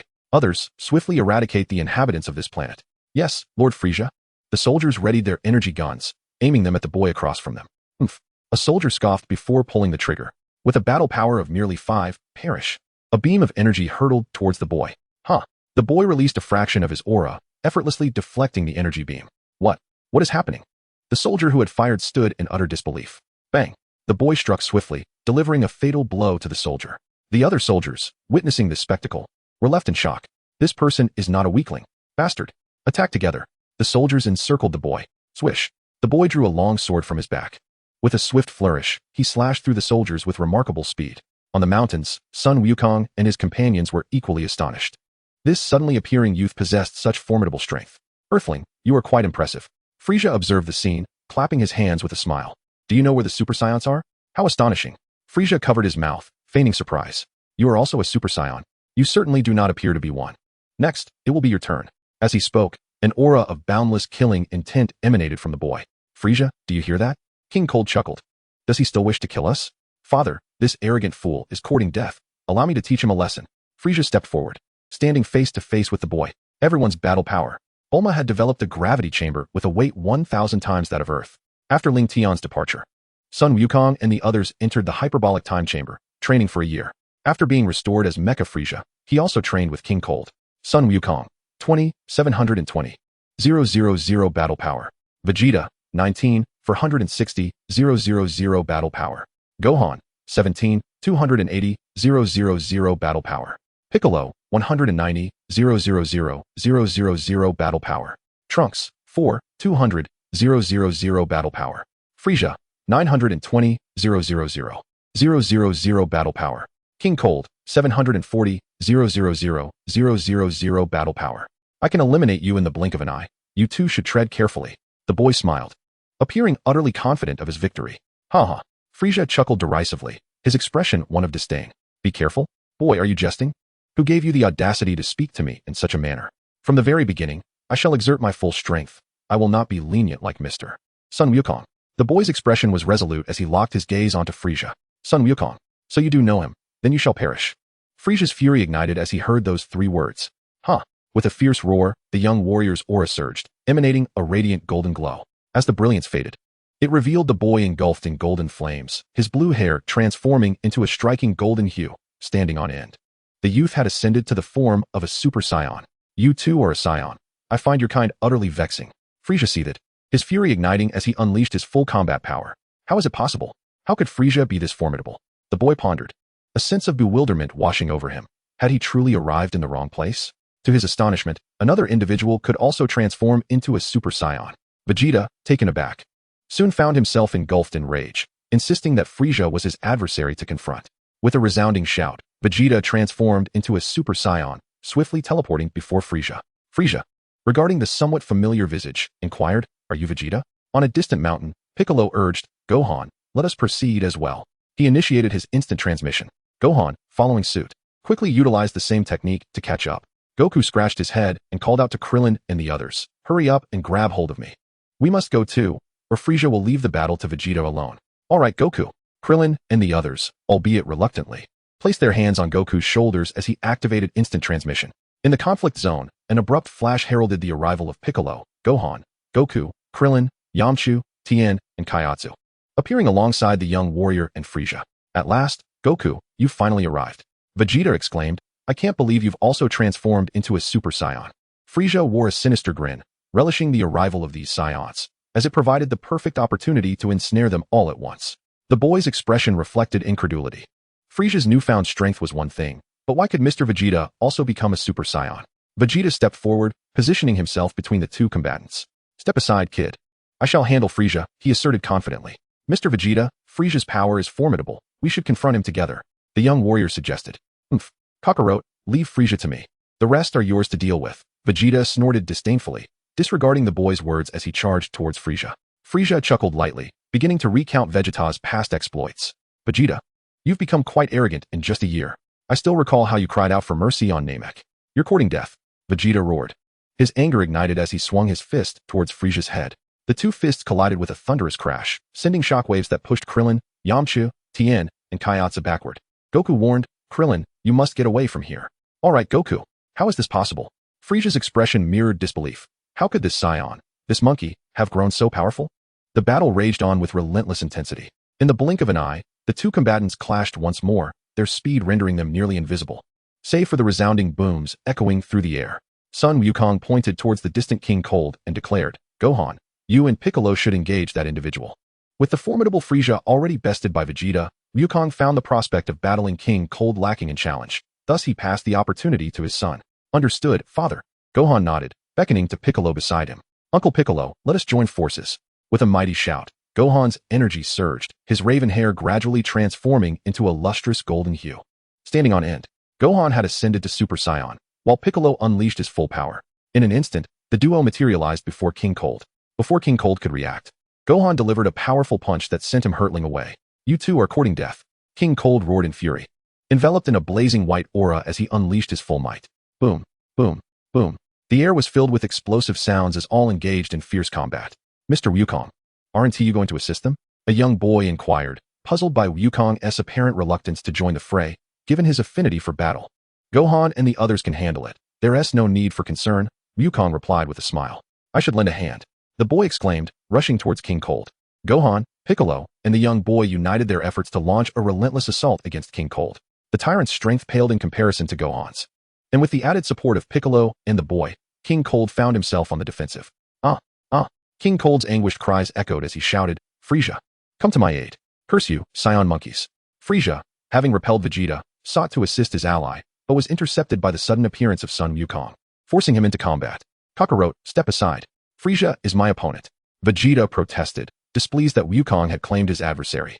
"Vegeta, Frieza approached me of his own accord. Do not blame me." Wukong chuckled, continuing his battle with Frieza. How infuriating. Vegeta cast aside his grievances and joined the fray, with Wukong and Vegeta fighting together. Frieza soon found himself on the receiving end of their attacks. With a swift motion, Frieza evaded their strikes and ascended into the air. He then raised his right hand, gathering energy. Planet-destroying ball. Frieza bellowed, hurling the concentrated energy sphere towards the two warriors. In response, Wukong and Vegeta began to unleash their own ultimate techniques. Wukong placed his hand at his waist, channeling energy, while Vegeta formed a sphere of energy with both hands at his chest. "Kamehameha! Final flash!" they shouted in unison, propelling their gathered energies into the sky. Boom! 3 streams of energy collided in midair, and in the blink of an eye, the planet-destroying blast was consumed. 2 of the energy forces continued their assault on Frieza. A thunderous roar echoed through the sky as Frieza was struck head-on by the energy. "Ah!" Frieza cried out in agony, plummeting from the sky and crashing heavily onto the ground. In Chapter 25, The revived Frieza faced the injured son Gohan, who was wounded by his own father. How dare you treat me, this king, in such a manner? Frieza gritted his teeth, struggling to rise from the ground. With a resounding thud, King Cold was kicked by Gohan, landing beside Frieza. Frieza, are you alright? King Cold grimaced in pain as he assessed Frieza's injuries. These Saiyan monkeys are utterly despicable.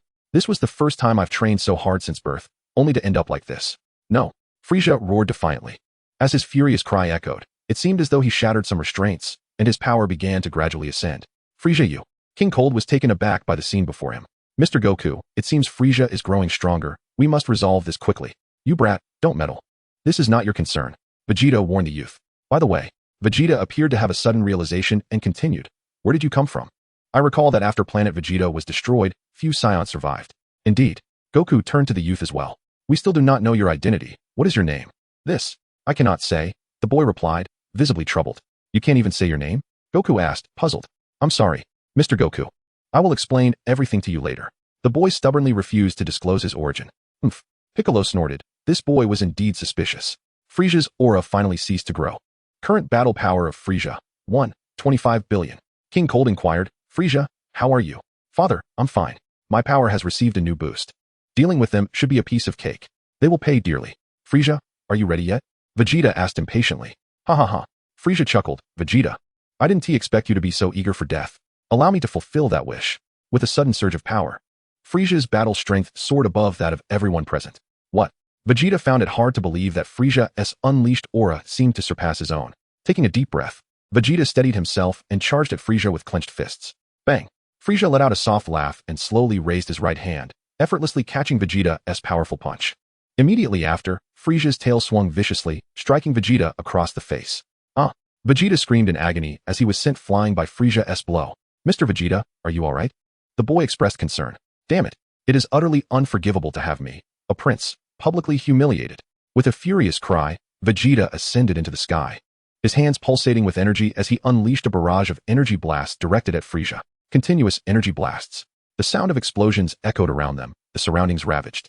Shrouded in smoke that obscured the scene of battle, Vegeta, panting heavily from the exertion, continued to release energy blasts. Uncle Vegeta, have you won? Gohan inquired. Gazing into the mist shrouding Frieza's position, Piccolo placed a reassuring hand on Gohan's shoulder, carefully explaining, Gohan, focus on sensing Frieza's energy, it remains unchanged. It appears that such an assault has little effect on him. Frieza is quite formidable, Goku remarked, his face alight with excitement, unperturbed by the strength of his opponent. As the smoke dissipated, Frieza emerged unscathed before them. Dusting off his attire, he taunted, Vegeta, it seems you're not as impressive as you thought. In an instant, Frieza vanished, reappearing right in front of Vegeta, delivering a crushing punch to his abdomen. Ah! Vegeta cried out in anguish, his body curling backward as he was sent hurtling away. Seizing the opportunity, Frieza pursued relentlessly, raining down blows upon the airborne Vegeta. Ah! Ah! Vegeta's cries of pain echoed through the air. Mr. Vegeta, the young boy, witnessing Vegeta's plight, was eager to assist.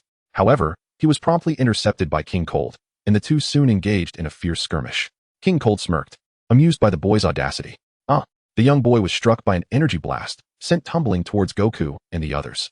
Ignoring his injuries, he turned to Goku and pleaded, Mr. Goku, please help Mr. Vegeta. Dad, Gohan, distressed by the sight of Vegeta and the boy's suffering, hesitated. Very well. I will assist Vegeta. Gohan, Piccolo, you two handle King Cold, Goku declared, vanishing in a flash. In an instant, Goku materialized directly above Frieza, delivering a powerful blow to his head. The impact sent Frieza crashing to the ground, stirring up a cloud of dust. Frieza had never anticipated such an abrupt assault. Damn you, Goku! Frieza seethed, witnessing Vegeta being rescued, his fury igniting. In a heartbeat, the three resumed their fierce battle. Gohan and Piccolo swiftly positioned themselves before King Cold, unleashing a flurry of punches. Their relentless assault rendered King Cold incapable of retaliation. Ah! The wretched cries of King Cold filled the air as he endured their strikes. Soon, he found himself battered and bruised, his face a tapestry of injuries. Damn it! You will pay for this! King Cold shouted, evading their attacks as he soared into the sky. Immediately, King Cold raised his right hand, channeling energy into a sphere the size of a planet, hurling it towards Gohan and Piccolo. Death Energy Sphere. This formidable orb possessed the power to annihilate Earth in an instant. Uncle Piccolo, we must block it, Gohan exclaimed, positioning his hands atop his head to gather energy. Piccolo, with his index and middle fingers pressed together on his forehead, began to accumulate strength. Once the young warrior regained his stamina, he joined the effort, placing his hands at his waist to concentrate energy. Demonic Flash. Demonic Convergence Beam. Kamehameha Wave. The three streams of energy converged in the air, defying explosion and instead growing even stronger. Bang! The energies collided mid-air, producing a thunderous roar. The death energy sphere was utterly incapable of resistance, and it, along with King Cold, was propelled away from Earth, soaring into outer space. No! King Cold let out a furious cry of defiance. A tremendous explosion echoed throughout the cosmos, consuming King Cold in a violent eruption of energy. Meanwhile, upon hearing King Cold's anguished wail, Frieza turned to behold the demise of his father. Enraged beyond measure, he retaliated against Goku and Vegeta, forcing them back.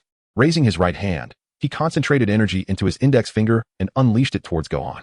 Death Beam. Gohan! Piccolo shouted. Realizing that Gohan might not evade the attack in time, in a split second, he shoved Gohan out of harm's way, only to be impaled by the beam through his shoulder. Uncle Piccolo, you! Witnessing Piccolo's injury, Gohan was reminded of the moment when Piccolo sacrificed himself to save him. Fury ignited within Gohan as he glared menacingly at Frieza. Frieza, I will not forgive you. In a surge of rage, Gohan's power skyrocketed. What? How is this possible? Frieza was left in shock. Gohan's battle power surged to an astounding 1.5 billion. Before Frieza could comprehend the situation, Gohan teleported behind him, delivering a crushing blow that sent Frieza crashing into the ground. Boom. Frieza slammed heavily into the earth, stirring a cloud of dust. Damn it. Why is this happening? Why has this little brat grown stronger? Frieza rose from the ground, seething with resentment. Gohan has grown stronger again. Goku exclaimed with excitement. Vegeta, perplexed, pondered how Gohan had suddenly augmented his power by several billion. Goku, smiling, explained to Vegeta. When Gohan gets angry, he becomes stronger. He even saved me during Raditz's invasion of Earth. Humph. Vegeta scoffed. Bang. As Frieza flew out of the crater, Gohan delivered a powerful kick, sending him back into the air. Damn it. Frieza steadied himself mid-flight, gathering energy to form a circular disc and hurled it at Gohan. Cutting disc. Gohan, seeing the disc approach, extended his hand to catch it and, with a slight exertion, crushed it to pieces. I shall avenge Uncle Piccolo. Son Gohan placed his hands at his waist, forming a blossom-like shape, as energy began to gather, coalescing into a brilliant blue orb. Kamehameha, he shouted, unleashing the amassed energy towards Frieza. Observing this, Frieza hastily generated his own energy wave in an attempt to counter it. However, with a resounding crash, Frieza's resistance proved futile as the energy wave engulfed him, obliterating his presence from this realm entirely. Chapter 26, The Message from the Future. Uncle Piccolo, how are you? Son Gohan inquired with genuine concern. Gohan, I am fine. Your performance just now was truly commendable. Piccolo replied with a smile, gradually rising. Piccolo clenched his fists and gritted his teeth, channeling his energy, which erupted forth instantaneously. Ah! Piccolo roared as new flesh and blood regenerated his pierced shoulder, restoring him to his former self. Uncle Piccolo, it's truly wonderful that you are unharmed. Gohan exclaimed with excitement. Meanwhile, high atop the mountains, Krillin, Yamcha, Tien, and Kaiatsu, witnessing the conclusion of the battle, hurriedly made their way over. Frieza has finally been dealt with, Krillin said, patting his chest. That was incredibly terrifying. We were so relieved to have you, Gohan. I never expected that at such a young age, you would surpass us. Yamcha remarked in astonishment. Humph. Vegeta scoffed, his gaze fixed intently on the boy. Enough chatter, we still have an unknown child here. Upon hearing Vegeta's words, everyone turned to scrutinize the boy, eager to hear his explanation. Well, the boy hesitated, wishing to keep his identity concealed, and stepped closer to Son Goku. Mr. Goku, let us speak over there. I have much to explain. Vegeta retorted angrily. You'll speak right here. You're not going anywhere. Goku interjected. Vegeta, don't be so harsh. I'll explain everything shortly. Goku and the boy flew to the opposite side of the mountain, commencing their conversation. While the others could see their figures, the content of their discussion remained a mystery. However, one individual was an exception.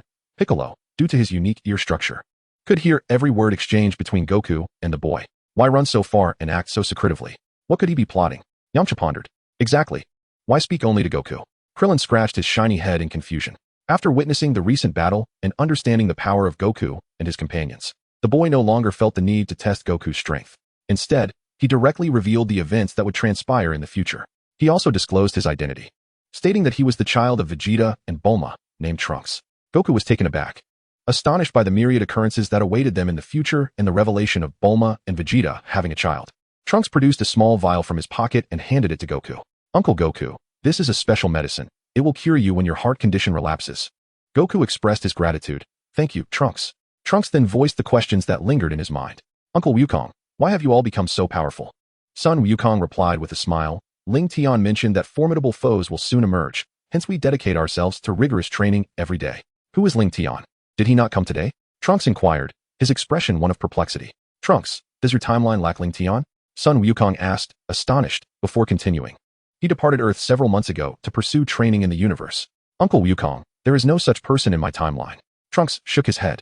Is this Lingtian truly as extraordinary as you describe, Uncle Wukong? I would love to meet him. Suddenly, Sun Wukong appeared to have an epiphany, his face alight with excitement. Trunks also yearned to agree, yet his mother remained in the future timeline. After their conversation concluded, Trunks retrieved a universal capsule from his pocket and tossed it to the ground. With a resounding bang, the capsule transformed into a flying vehicle. Trunks seated himself, pressing the ignition switch.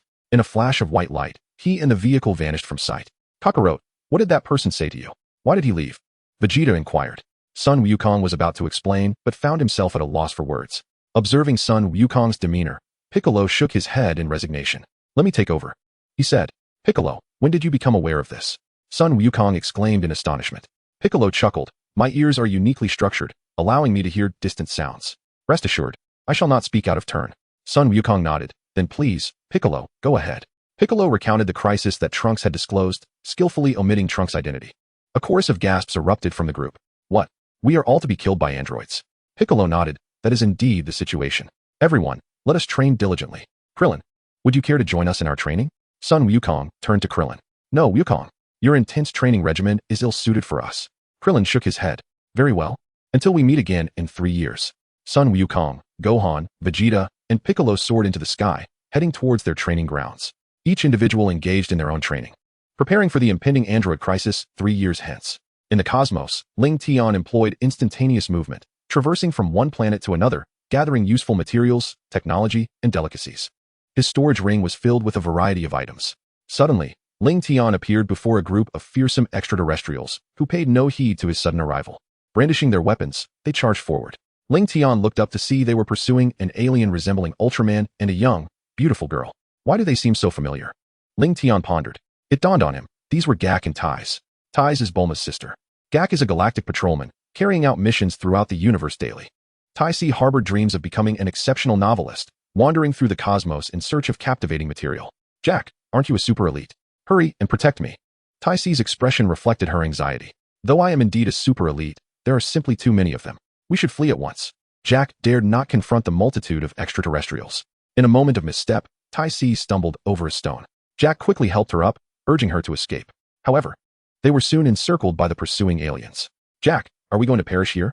I miss my parents so much. Someone, please save me. Taisi exclaimed in sheer panic. Jack positioned himself protectively in front of Taisi, his voice resolute. Don't be afraid, Taisi. I will surely protect you. Yet, despite his brave words, Jack trembled at the sight of so many aliens. Suddenly, Lingtian appeared before Taisi in an instant. Raising his right hand, he concentrated energy and eradicated all the extraterrestrials. Jack stood in stunned silence. Taisi, are you all right? Lingtian inquired. I am fine. Thank you. Taisi responded. Do you know this person?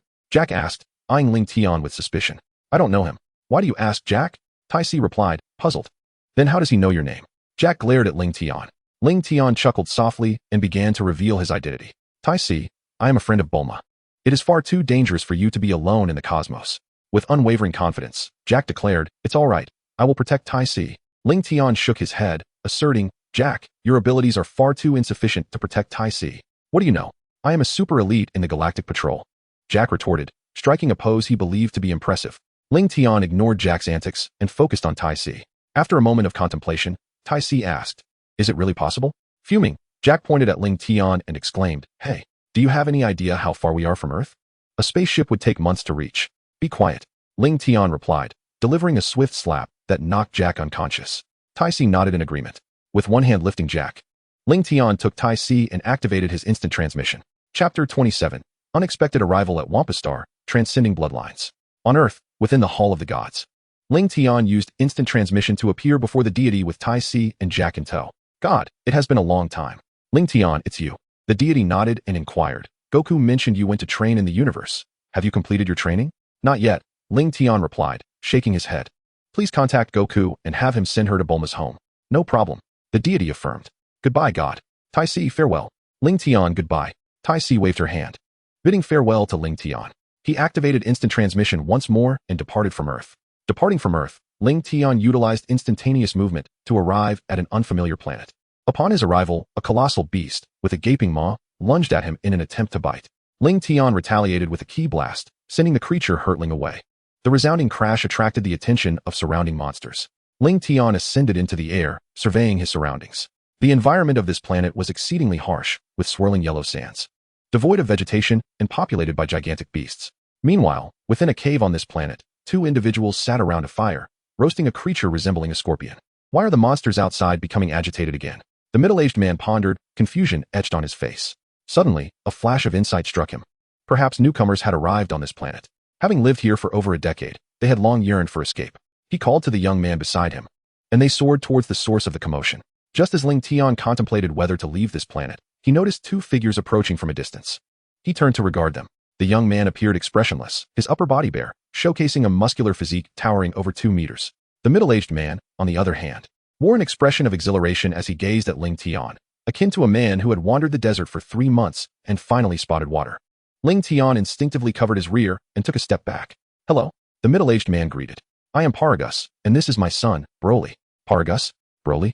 Their disheveled hair and tattered clothing suggested they had not maintained themselves for quite some time. It was hard to recognize them at first glance. Lingtian was taken aback.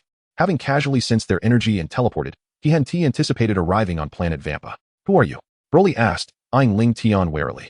"I am Lingtian." Paragus bombarded him with questions. "Did you arrive here in a spaceship? Where's your ship? Can you take us away from this place?" "No. I do not have a spaceship, but I can take you away. Broly, we can finally leave this desolate planet Vampa," Paragus exclaimed with fervor. A smile crept across Broly's face. Lingtian interjected, "I have one condition. I wish to face Broly in combat." "Face Broly in combat?" Paragus cautioned. "Broly is incredibly powerful. Are you certain?" In Paragus's eyes, Broly was the mightiest, far surpassing even King Vegeta. "Yes, Broly, come at me," Lingtian affirmed with a nod. Paragus advised, "Broly, be careful not to injure him. We still need to leave this place." Broly nodded, unleashing his energy as he charged towards Lingtian. With a resounding impact, Lingtian raised his hand effortlessly, catching Broly's punch. "Is this all the strength you possess, Broly?" Lingtian remarked, shaking his head. A powerful kick struck Broly's abdomen with tremendous force. Boom. Broly was sent flying, crashing into a mountain, where he was buried under a cascade of falling rocks. How could this be? Paragus wore an expression of disbelief, astonished that this suddenly appeared individual possessed such formidable strength. Suddenly, an overwhelming and ferocious energy surged from Broly once more, sending the debris flying as his aura exploded outward. No. This is bad. Broly is about to lose control. Paragus hurriedly retrieved a controller from his pocket, desperate to incapacitate Broly with an electric shock. In a flash, Lingtian snatched the controller away, crushing it in his grip. "What are you doing?" Panic flickered across Paragus's face. "You have no idea how terrifying Broly can be when he goes berserk." Boom. At this moment, Broly had grown significantly larger, his aura continuously intensifying. In an instant, Broly appeared before Lingtian, launching a furious assault with his fists. Bang, bang, bang. Their fists collided, producing a series of thunderous sounds. Ignoring his own injuries, Broly relentlessly attacked Lingtian. Realizing his strikes were ineffective, Broly seized Lingtian, gathering energy at his chest. Energy sphere. Broly detonated the amassed energy, sending both of them hurtling away. Lingtian quickly stabilized his position in midair, channeling energy into his fingertips, unleashing beams of light towards Broly. Death Beam. Broly adapted during the battle, his combat prowess steadily increasing. He spread his palms, gathering energy, and launched several energy spheres to counter the beams. In a sudden move, Lingtian teleported behind Broly and delivered a powerful punch to his back. Boom. Broly plummeted from the sky, crashing heavily to the ground. Broly roared in fury, launching himself skyward, enveloped in a green energy aura. Meteoric blast. Broly shouted, releasing energy orbs in all directions from his center. Lingtian positioned his hands at his waist, forming a blossom shape as he concentrated energy. Kamehameha wave. Boom. Broly was struck head-on by the energy wave, falling from the sky. Undeterred by his numerous injuries, Broly charged at Lingtian once more. He seized Lingtian's arm, mercilessly pummeling his abdomen with a flurry of blows. Then, he gathered energy again at his chest. Energy sphere. Lingtian let out a scream as one of his arms was blown off. Broly, covered in wounds, nevertheless emanated an extraordinary strength. He formed a protective shield around himself and charged at Lingtian again. Lingtian swung his fists to defend himself, but to his astonishment, his strongest attack could not even breach the shield. Broly's power has surpassed me so quickly. Lingtian was stunned by the might of the Saiyan bloodline. Broly soared into the air, continuously gathering energy in his right hand. Massive meteor. Broly let out a thunderous roar, hurling an energy sphere towards Lingtian. As it soared through the air, the sphere expanded, transforming into a colossal ball of energy. With a resounding boom, Lingtian was engulfed and vanished from sight. A flash of white light flickered, and Lingtian was resurrected. Ding. Congratulations, host, on your successful resurrection. Now dispensing death rewards. Ding. Congratulations, host, on acquiring the skill, Light Eye Line. Ding. Congratulations, host, on receiving the reward, Legendary Saiyan Bloodline. Ding. Congratulations, host, on receiving the reward, 5 Consciousness Recovery Agents. Ding. Congratulations, host, on receiving the reward, 1 billion Combat Power. Ding. Congratulations, host, on receiving the reward, 500 Senza Beans. The system checked personal attributes. Host, Lingtian. Bloodline, Earthling. Legendary Saiyan. Age, 24 years. Skills, Chi Perception, Sky Dance Technique, Ki Blast, Kamehameha, Dragon Fist Light Eye, Telekinesis, Long Distance Communication, Instant Transmission, Plant Cultivation, Divine Combat Techniques.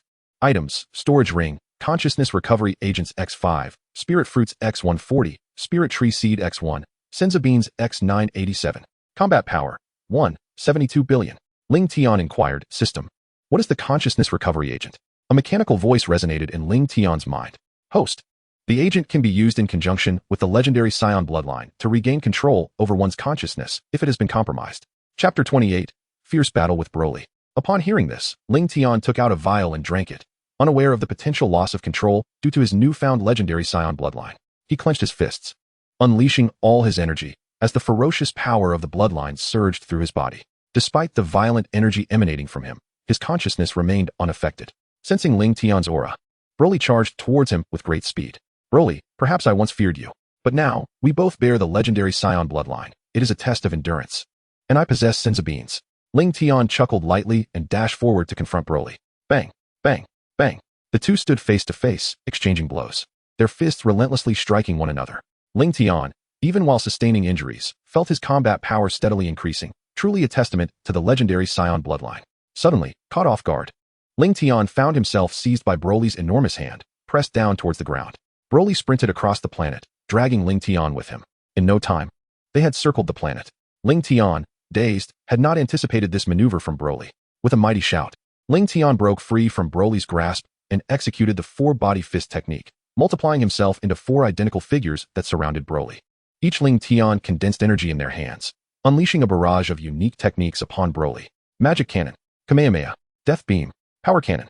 In response, Broly summoned a protective shield, bracing himself to withstand Lingtian's onslaught. A deafening explosion resonated as a thick plume of smoke erupted from Broly's position. As the smoke dissipated, Broly collapsed to the ground. Groaning, he struggled to rise, emitting a feral roar as the energy within him surged violently. With determination, Broly swung his fists, launching another assault towards Lingtian. Refusing to yield, Lingtian retaliated with a powerful strike of his own. The impact resonated as they both staggered back. Lingtian ascended into the air, raising his right hand high, gathering energy at his fingertips before casting it towards Broly. Planet Destruction Bomb. Broly, recognizing the impending danger, quickly coalesced a massive energy sphere in his hands to counter the attack. A thunderous explosion erupted as their energies collided in midair. In an instant, Lingtian teleported directly in front of Broly, placing his hands beside his head to unleash the solar fist. Ah, my eyes! Broly cried out in agony, shielding his eyes. Seizing the opportunity, Lingtian swiftly positioned himself above Broly and delivered a forceful kick to his torso. Broly plummeted from the sky, crashing heavily onto the ground. Lingtian concentrated all his energy into his right hand, forming a colossal energy blade, and struck down towards Broly with a mighty blow. Earth Splitter. A tremendous fissure tore through the surface of the planet. Moments later, the planet trembled violently, volcanic eruptions ensued, and lava flowed across the terrain. Ah! Broly roared in fury as he erupted from the ground, intent on continuing his assault on Lingtian. However, his body could not withstand the overwhelming energy, and he coughed up blood, succumbing to unconsciousness. Lingtian swiftly moved to catch the falling Broly. He then sensed Paragus' energy and darted off in that direction. The planet continued to quake. What was happening? Why had Broly lost consciousness? Paragus appeared increasingly anxious, ignoring his concerns. Lingtian grasped Paragus and utilized instant transmission to escape from planet Wampa. Boom. Shortly after their departure, planet Wampa exploded, vanishing entirely from the cosmos. Lingtian transported himself, along with Broly and Paragus, to an unfamiliar planet. Paragus gazed in disbelief at this strange new world, with its azure sky and enchanting surroundings. After waiting for over a decade, longing for a spaceship to take him and Broly away, he finally left the desolate planet Wampa behind. Broly, Paragus exclaimed, turning to the unconscious Broly. He then angrily questioned Lingtian, what have you done to Broly? Lingtian replied calmly, Broly is merely exhausted from battle. He will awaken shortly. He then retrieved a universal capsule from his storage ring and tossed it onto the ground. With a resounding thud, an oval-shaped house materialized before them. Let us bring Broly inside. Lingtian stepped into the house first. Paragus was astonished at how a small object could produce a dwelling. Shortly after entering, Broly began to stir. He groaned, feeling the aches and wounds from the fierce battle. Broly, you have finally awakened. Paragus exclaimed with palpable excitement. Here, eat this. Lingtian presented a magical bean to Broly. Without hesitation, Broly tossed it into his mouth, chewed a few times, and swallowed it. A gentle warmth enveloped his entire body, and soon his injuries had completely healed. What was that? Broly inquired, astonished. Lingtian began to elaborate. This is a healing bean. Consuming one restores both injuries and stamina. It can also serve as a meal, sustaining a person for 10 days. Paragus was utterly amazed. You just gave me that to eat? Broly asked incredulously. Don't worry. I have plenty more. Lingtian replied with a smile. He then retrieved a bounty of food and clothing from his storage ring. Broly, you both should eat something and freshen up. The aroma of the food was irresistible. Lingtian, can I really eat this? Broly's mouth watered in anticipation. Go ahead. From now on, you will both enjoy such meals. Lingtian chuckled. Broly and Paragus, having spent so long on planet Vampa, had never tasted such exquisite food. They eagerly filled their mouths with the delicious offerings. Lingtian continued to bring forth an abundance of food until they were barely satisfied. Broly, let us rest here for the day. We shall depart this planet tomorrow. The following day, Lingtian asked, Broly, Paragus, where do you plan to go from here? Paragus, filled with ire, retorted, it's all his fault that Broly and I have been living on planet Vampa for so long. Broly remained silent, merely observing. Lingtian began to clarify, Paragus, planet Vegeta was long ago destroyed by Frieza. The number of surviving Saiyans is dwindling. What? Planet Vegeta was destroyed by Frieza? Paragus was incredulous, for the Saiyans had always worked under Frieza, assisting him in conquering planets. Why would Frieza destroy planet Vegeta? Frieza, fearing the emergence of Super Saiyans, annihilated planet Vegeta. Moreover, the surviving Saiyans have since transformed into Super Saiyans and have vanquished Frieza. Super Saiyan, the legendary Super Saiyan? Paragus was taken aback. Lingtian continued to explain, the Super Saiyan is not merely a legend. It is a transformation that significantly enhances a Saiyan's combat prowess. Paragus, with diligent training, you too may attain the form of a Super Saiyan. The legendary Super Saiyan is Broly. He possessed immense power from birth, his bloodline being extraordinarily unique, allowing him to increase his strength without training. I can become a Super Saiyan. Broly is the legendary Super Saiyan. Paragus was left utterly stunned. Lingtian then retrieved a consciousness-restoring potion from his storage ring and handed it to Broly. Broly, during your battles, you tend to lose your sanity, which is a consequence of the influence of the legendary bloodline. Once you consume this potion, you will regain your composure. Broly expressed his gratitude, saying, Lingtian, thank you. He took the potion and downed it in one swift motion. Lingtian then suggested, Broly, why not release your aura and see if your consciousness is affected? Alright. Broly clenched his fists, his energy surging steadily, unleashing the ferocious power of the legendary bloodline. Chapter 29, Training in the Cosmos. Boom. Broly's overwhelming aura caused the planet to tremble violently. He elevated his energy to its peak, yet the raging power did not impair his awareness. Wonderful. I will no longer lose my senses and attack recklessly. Broly exclaimed, his face alight with excitement. Paragus bowed with gratitude, saying, thank you for helping Broly. Lingtian smiled, and then summoned the system within his mind. The mechanical voice resonated in his consciousness. Ding. Broly, 36. 7 billion battle power. Heritage, legendary Saiyan. Paragus, 260. 000 battle power. Heritage, Saiyan. Broly's battle power has surged to 36. 7 billion so swiftly. When I first arrived on Wampa Star, I only possessed 720 million battle power, easily able to send Broly flying. To witness such a substantial increase after merely 2 battles, the strength of the legendary bloodline is indeed formidable. It seems my own battle power should not be far behind Broly's. System, check personal attributes. Ding. Host, Lingtian. Heritage, Earthling, legendary Saiyan. Age, 24. Skills, Key Perception. Flight Technique, Ki Blast, Kamehameha, Dragon Fist Telekinesis, Telepathy, Instant Transmission, Plant Cultivation, God-Level Martial Arts. Items, Storage Ring, Consciousness Recovery Potion X3, Spirit Fruit X140, Spirit Tree Seed X1. Senzu Beans X986. Battle Power, 42. 6 billion. Upon seeing the battle power reading, Lingtian was utterly astonished. 42. 6 billion battle power. This is truly remarkable. I never anticipated that acquiring a legendary bloodline would yield such a tremendous enhancement. It appears I must seek out more formidable opponents to engage in combat. Lingtian, what are you doing? You've been lost in thought, Broly remarked, tapping Lingtian on the shoulder. Oh, I'm fine, Broly. Have you decided where to go next? I don't know, Broly replied with a shake of his head. Planet Vegeta has been destroyed. King Vegeta is dead. We left Wampa Star seeking vengeance. Yet now we find ourselves uncertain of our destination. At that moment, Paragus also looked somewhat bewildered. Lingtian proposed, Broly, how about you both train with me in the cosmos? We can decide on a stable planet to settle down later. Is that really possible?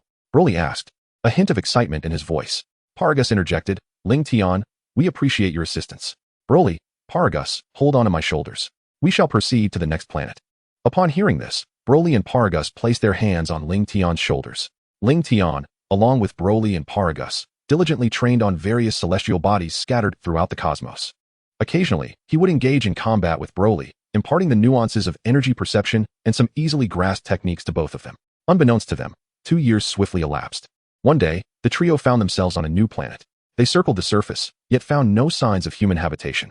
The planet boasted a pleasant environment, with towering trees reaching heights of 100 meters, and land and ocean balanced evenly at 50% each. Broly inquired, Lingtian, this planet appears uninhabited. Should we depart? Let us not rush to leave, Lingtian replied, surveying their surroundings. This planet is fortuitously devoid of inhabitants. It is a rare opportunity. We shall plant the spirit tree here. Spirit tree, Paragus exclaimed, somewhat taken aback. Is that not the source of the fruit we consumed earlier? Over the course of 2 years, Lingtian had shared the spirit fruits with Broly, while Paragus had consumed dozens, rejuvenating his own vitality. Indeed, it is the very fruit of the spirit tree, Lingtian affirmed, retrieving seeds from his storage ring. He dug a small hole in the ground and placed the seed within. Yet, before he could cover it, the seed burgeoned into a sapling, growing at an astonishing rate until it became a colossal tree that pierced through the clouds and extended into outer space. The immense tree began to bear numerous, unripe fruits. Lingtian, the transformation of this seed is astounding. It happened in an instant. Broly marveled, while Paragus was equally astonished by the rapid metamorphosis. This is my first time planting a spirit tree. The fruits you consumed previously were from trees cultivated by others, Lingtian chuckled. We shall patiently await the maturation of the fruits. Broly examined the surrounding environment and remarked, the conditions of this planet have changed significantly. Many areas have turned to desert, and the oceans are nearly dried up. Lingtian explained, Broly, this is a normal phenomenon. Planting a spirit tree can deplete a planet's resources. I had refrained from planting before because there were once inhabitants here. This spirit tree is remarkably powerful. It is on the verge of exhausting the planet's energy. Paragus was taken aback. The spirit fruits have ripened. Let us hasten to gather them and then depart this planet. The three dispersed to harvest the fruits. And after completing their task, Lingtian discovered seeds atop the tree.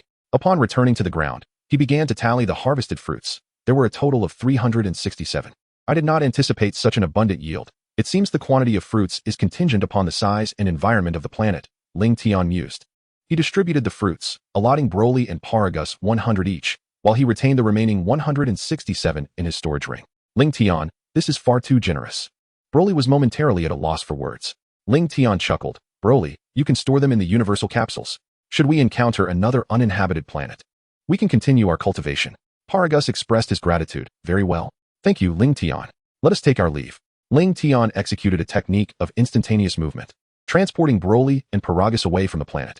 In a flash, the trio found themselves in a conference room, eliciting gasps of astonishment from those present. A creature with the head of a wild boar bellowed, quickly, capture them all. The sound of hurried footsteps echoed from all directions. Before long, Lingtian, Broly, and Paragus were surrounded by hundreds of extraterrestrials. What is happening here? General Angira inquired. These 3 individuals have suddenly appeared in the base. We are preparing to apprehend them and turn them over to King Shrag for handling, a soldier promptly reported. Shrag, I never anticipated that I would teleport to his base. Lingtian murmured to himself. What should we do now? Broly scratched his head in confusion. Broly, have your father Paragus deal with them. We shall wait outside for someone. Lingtian instructed. Father, I apologize for the trouble. Lingtian, and I will wait for you outside. Broly declared as they both instantaneously vanished from the base. Where have those 2 gone? The soldiers wondered aloud. Never mind that, capture this one. Do not allow him to escape. The extraterrestrials surged toward Paragus. Despite their relentless attacks, they could not even graze the hem of his garment. Angira seethed with rage. You worthless fools. How can so many of you fail to subdue a single individual?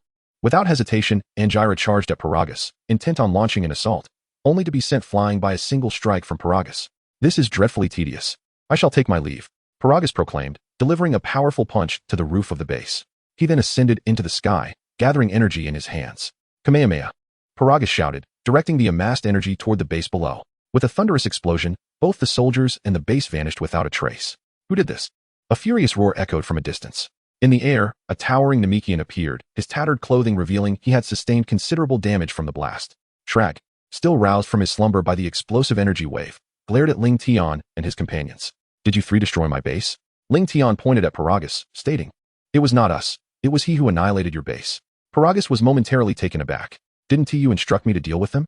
How is it now that you are shifting the blame? This is tantamount to seeking death. Shrag, consumed by fury, lunged at Paragus, swinging his fist. With a resounding impact, Paragus was sent hurtling away by Shrag's force. How is this possible? Paragus exclaimed, quickly stabilizing himself in midair, disbelief etched across his face. He had believed his combat prowess had significantly increased during his 2 years in the cosmos, having not encountered anyone stronger than himself. Paragus possessed a standard combat power of 26 million, and could not transform into a Super Saiyan. Shrag had a standard combat power of 20 million, which could increase tenfold when he enlarged. Oomph.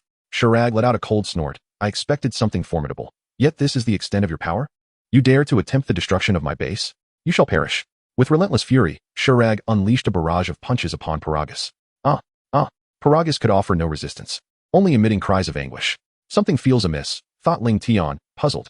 He had hoped to provoke Paragus into transforming into a Super Saiyan, yet to his astonishment, Paragus remained unyielding, devoid of the fierce desire for strength or rage. Very well, I shall await another opportunity, Lingtian sighed, shaking his head. Broly, why do you tarry? Rush to your father's aid. Deliver a near-fatal blow to that wretched Shrag. I still have use for him. Broly had longed to intervene, sharing Lingtian's sentiments. Yet he was taken aback that Paragus could not transform into a Super Saiyan. In an instant, Broly darted to Paragus' side, seizing Shrag's fist before he could strike again.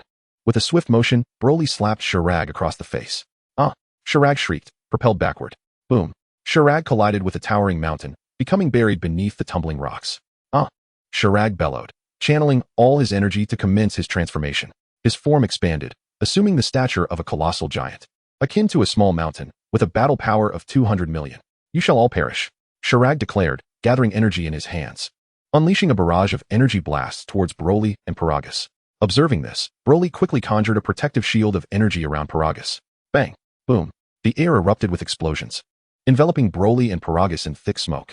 As the haze dissipated, both emerged unscathed. How is this possible? Shrag gasped in disbelief. His most potent attack had proven utterly ineffective. In a flash, Broly materialized before Shrag, delivering a series of powerful blows to his abdomen. Shrag could not withstand the might of Broly's onslaught. Blood spewed from his mouth as his giant form collapsed heavily to the ground. Broly, undeterred, continued to rain punches upon Shrag. Lingtian instructed me not to kill you, so I'll allow you to breathe, he declared. Shrag could only moan in agony, wholly incapable of resistance. Stripped of energy, Shrag reverted to his original size. Battered and bruised, with not a single part of him unscathed, only his breath remained. Broly extended his hand, grasping Shrag and soaring towards Lingtian. Whoosh! Broly descended beside Lingtian. Lingtian, what do you intend to do with this wretch? Lingtian approached the limp figure of Slag, lying on the ground, and spoke. Slag, I have heard that your kind, the Namekians, possess the ability to assimilate. This process can significantly enhance another's combat prowess. Would you be willing to undergo such a transformation with someone? At that time, Piccolo had not assimilated with anyone and was unaware of his current strength. Nevertheless, Slag, the villain, still held some utility. Assimilation? Slag shouted with the last remnants of his strength. I refuse to be assimilated. Kill me if you must. I will never agree to it. It seems that you require a bit of suffering before you relent. Lingtian shook his head and retrieved 20 magical beans from his storage ring, handing them to Broly. Broly, you haven't had your fill of combat yet, have you? Feed these beans to him. Each time he is nearly defeated, give him one. We shall continue this until Slag agrees. Understood, Lingtian. Broly took the beans and dragged the nearly lifeless Slag aside. After consuming one magical bean, all of Slag's injuries instantly healed, and he soared into the air, flying away. However, he had not ventured far before Broly landed a powerful punch on him. Boom! Slag plummeted from the sky, crashing heavily to the ground. Cursed be this fate. After enduring several rounds of punishment, Slag began to comply, quickly agreeing to Lingtian's terms to assimilate with someone. Slag, I thought you could endure all 20 beans. Yet you succumbed after only a few. Lingtian chuckled. Paragus inquired, Lingtian, where do we go from here? Earth, what sort of place is that? Broly asked, puzzled. It is the planet where I have resided all my life, and most of the remaining Saiyans are there. You may wish to meet them. Lingtian replied with a smile, curious about Broly's reaction upon meeting Goku, and what Earth would be like. Broly, filled with excitement, nodded. Very well, grasping Slag's arm. Broly prepared to move. I have located the energy of the Supreme Kai. Lingtian, along with Broly, Paragus, and Slag, initiated a technique of instantaneous movement. In the Supreme Kai's realm, Lingtian, Broly, Paragus, and Slag appeared before the Supreme Kai. Supreme Kai, it has been a while. How have you been? Ah, Lingtian. The Supreme Kai nodded, inquiring, are these three individuals your companions? This Namekian exudes a profoundly sinister aura. Meanwhile, Goku, Gohan, Vegeta, and Piccolo, who were in the midst of training, sensed the sudden emergence of four powerful presences in the Supreme Kai's realm, one of which was notably malevolent. We should hurry, Piccolo declared, taking to the skies toward the Supreme Kai's domain. Old man, you mustn't come to harm. If you perish, Goku, Gohan, and Vegeta followed closely behind. Even Krillin at Kame House, Yamcha in the city, Tien Shinhan and Kaiatsu in the mountains sensed the energy emanating from the Supreme Kai's realm and rushed toward it. In the Supreme Kai's realm, Slag was utterly bewildered at the sight of the Namekian before him. Surely, you do not intend to force my assimilation with this ancient wretch, Broly exclaimed, striking Slug upon the head, commanding him to behave. Lingtian interjected, elucidating to the Supreme Kai, these two beside me are my comrades. This Namekian is an evil being who wreaks havoc across planets. I brought him to Earth to join forces with Piccolo. I see, the Supreme Kai nodded, inquiring. Shall I summon Piccolo? With a smile, Lingtian responded, no need, Supreme Kai. They are already en route. Whoosh, whoosh. Accompanied by a flurry of wind, Piccolo, Goku, Gohan, and Vegeta materialized within the Supreme Kai's realm. Crash, crash, crash. The four descended, landing beside Lingtian. Kakarot. You are Kakarot. Broly seethed with rage. Do you know me? Goku asked, his expression one of confusion. With a fierce battle cry, Broly unleashed a torrent of energy, his inherited rage surging forth. In an instant, he vanished from sight, reappearing before Goku, delivering a powerful blow to his abdomen. Goku had not anticipated such an assault, expelling a mouthful of blood as he was sent hurtling backward. Broly, seizing the moment, pursued him relentlessly. Chapter 31, The Identities of Broly and Paragus. Vegeta, witnessing Goku being struck away, shouted Kakarot. King Vegeta, Paragus, recognizing the familiar figure, was consumed by fury, his energy escalating dramatically. In that moment, he appeared to forget that planet Vegeta had long been annihilated. Vegeta bore a striking resemblance to his father, sharing the same hairstyle, yet the only distinction lay in their heights. Prepare to meet your end, Paragus bellowed, swinging his fist towards Vegeta. Boom, boom, boom. The two clashed fiercely, engaged in a fierce battle. Oomph. Vegeta scoffed, mocking, with such feeble strength, you dare challenge this prince. Paragus was repeatedly sent flying by Vegeta's blows. Though revenge was within reach, Paragus felt utterly powerless. Why is this happening? I demand power. I require strength. He roared toward the heavens, golden light enveloping his form. With a final scream, Paragus's dark hair transformed into a brilliant golden hue, standing erect. What? Vegeta gasped in astonishment, realizing that this individual had transformed into a Super Saiyan. In a blink, Paragus appeared before Vegeta, swinging his fist towards his head. With a resounding thud, Vegeta was sent hurtling away. Curse you! Vegeta roared, himself transforming into a Super Saiyan. Enough! Cease your fighting. Paragus, you cannot defeat Vegeta at this moment. Lingtian interjected, stepping forward to halt their escalating conflict. Beside him, Shrag's face turned pale with fear, realizing that everyone around him was far more powerful. It seemed he could not escape assimilation. In the distance, Broly, engaged in battle with Sun Wukong, sensed the presence of his father transforming into a Super Saiyan. Choosing not to continue his fight with Kakarot, he turned and soared towards the heavenly temple. Whoosh! Accompanied by a gust of wind, Broly appeared atop the heavenly temple. Father, you have finally become a Super Saiyan, he exclaimed. Upon seeing King Vegeta, he furiously transformed into a Super Saiyan. Paragus glanced at Vegeta, while Lingtian chuckled softly. Paragus, this is the son of King Vegeta. Vegeta, surprised, Paragus had not anticipated that this individual was the offspring of King Vegeta. However, this was of little consequence. What mattered was that he had already transformed into a Super Saiyan. The power was indescribable. Whoosh! Krillin hurriedly approached Sun Wukong, concern etched on his face. Wukong, how did you sustain such severe injuries? I'm fine, Krillin. That guy is just too strong. Sun Wukong replied, trembling slightly at the thought of Broly. Alright, I understand you are all puzzled. Allow me to explain, Lingtian began, elucidating the situation. The one who just fought Wukong is Broly, the legendary Super Saiyan. This is his father, Paragus. Broly and Wukong were born in the same year. Wukong had a battle power of only 2 at birth, while Broly was born with a staggering battle power of 10,000. Their incubation chambers were quite close, and Wukong cried out in fear at Broly's energy, which disturbed Broly's sleep, leading to Broly's ire whenever he encountered Wukong. Later, upon learning that Broly had a battle power of 10,000 at birth, King Vegeta exiled him to planet Vampa. When their spaceship malfunctioned, they remained there for over a decade until they met me and left planet Vampa. Born with a battle power of 10,000, Krillin was utterly astonished. They had trained for decades to achieve only a few hundred battle power until encountering Lingtian, which had drastically boosted their abilities. Broly, the legendary Super Saiyan? Vegeta inquired, his expression one of confusion. Indeed. Lingtian nodded affirmatively. Your Super Saiyan transformation is a form, attainable by any Saiyan through diligent training. Broly is truly formidable. I had no means of resistance during our battle, Sun Wukong said, his excitement palpable. Wukong, you must continue to train diligently. Lingtian encouraged, patting Sun Wukong on the shoulder. I certainly will. Sun Wukong affirmed with determination. Piccolo pointed towards Shrag in the distance and asked, Lingtian, who is that Namekian? His energy is incredibly sinister. Shrag, hurry and assimilate. Do you wish to be beaten? Broly kicked Shrag towards Piccolo. The Supreme Kai, standing nearby, explained the function of assimilation to Piccolo. Thank you, Lingtian. Piccolo expressed his gratitude. Lingtian chuckled softly, Shrag. Do not resist when the time comes, or you shall face the consequences. Piccolo placed his hand upon Shrag, initiating the process of assimilation. Gradually, Piccolo's aura intensified, and Shrag vanished from sight. Roar! Piccolo bellowed, unleashing his full power. Piccolo, how formidable! It feels as though he has surpassed me. Sun Wukong expressed, brimming with fighting spirit. Uncle Piccolo, you are amazing! Sun Gohan exclaimed, his face alight with excitement. Yamcha inquired, Lingtian, do you have any methods to help us grow stronger? Krillin, Tianjin Han, and Chaozu looked on with envy. The speed at which Wukong and the others were enhancing their abilities was astonishing, leaving them feeling utterly outpaced. Lingtian shook his head in resignation. In the original tale, these individuals remained mere supporting characters until the very end. It was unclear how they even participated in the Tournament of Power. As for methods to boost strength, the only option lay in pushing their bodies to the limit. For now, seek out Bulma and have her create some high multiplication gravity chambers for training.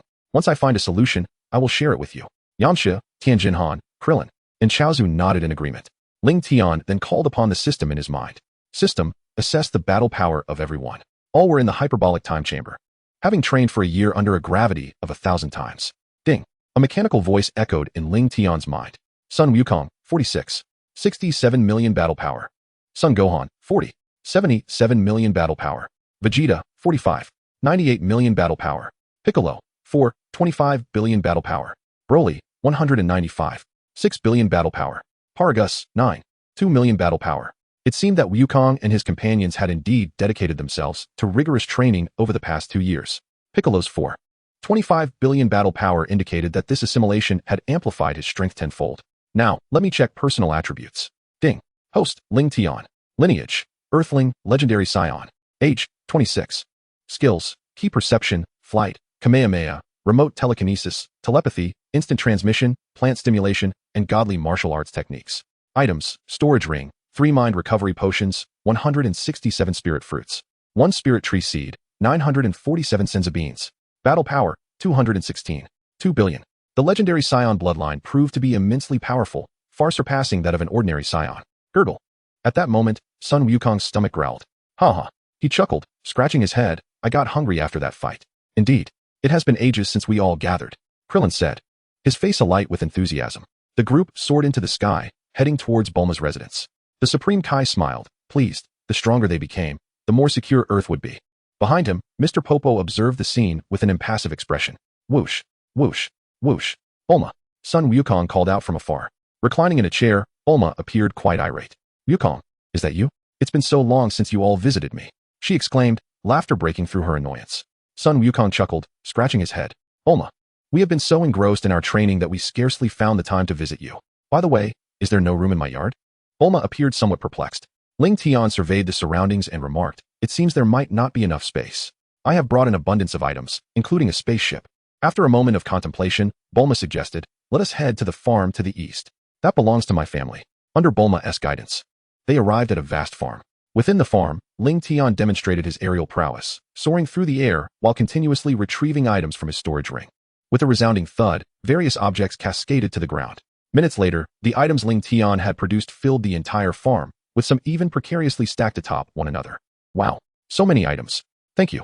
Bulma's eyes sparkled with delight, knowing she would no longer face monotony. Chapter 32, The Hyperbolic Time Chamber. Just then, Sun Wukong's stomach growled once more. Eat, eat, eat. Wukong, all you think about is food, Bulma said in exasperation.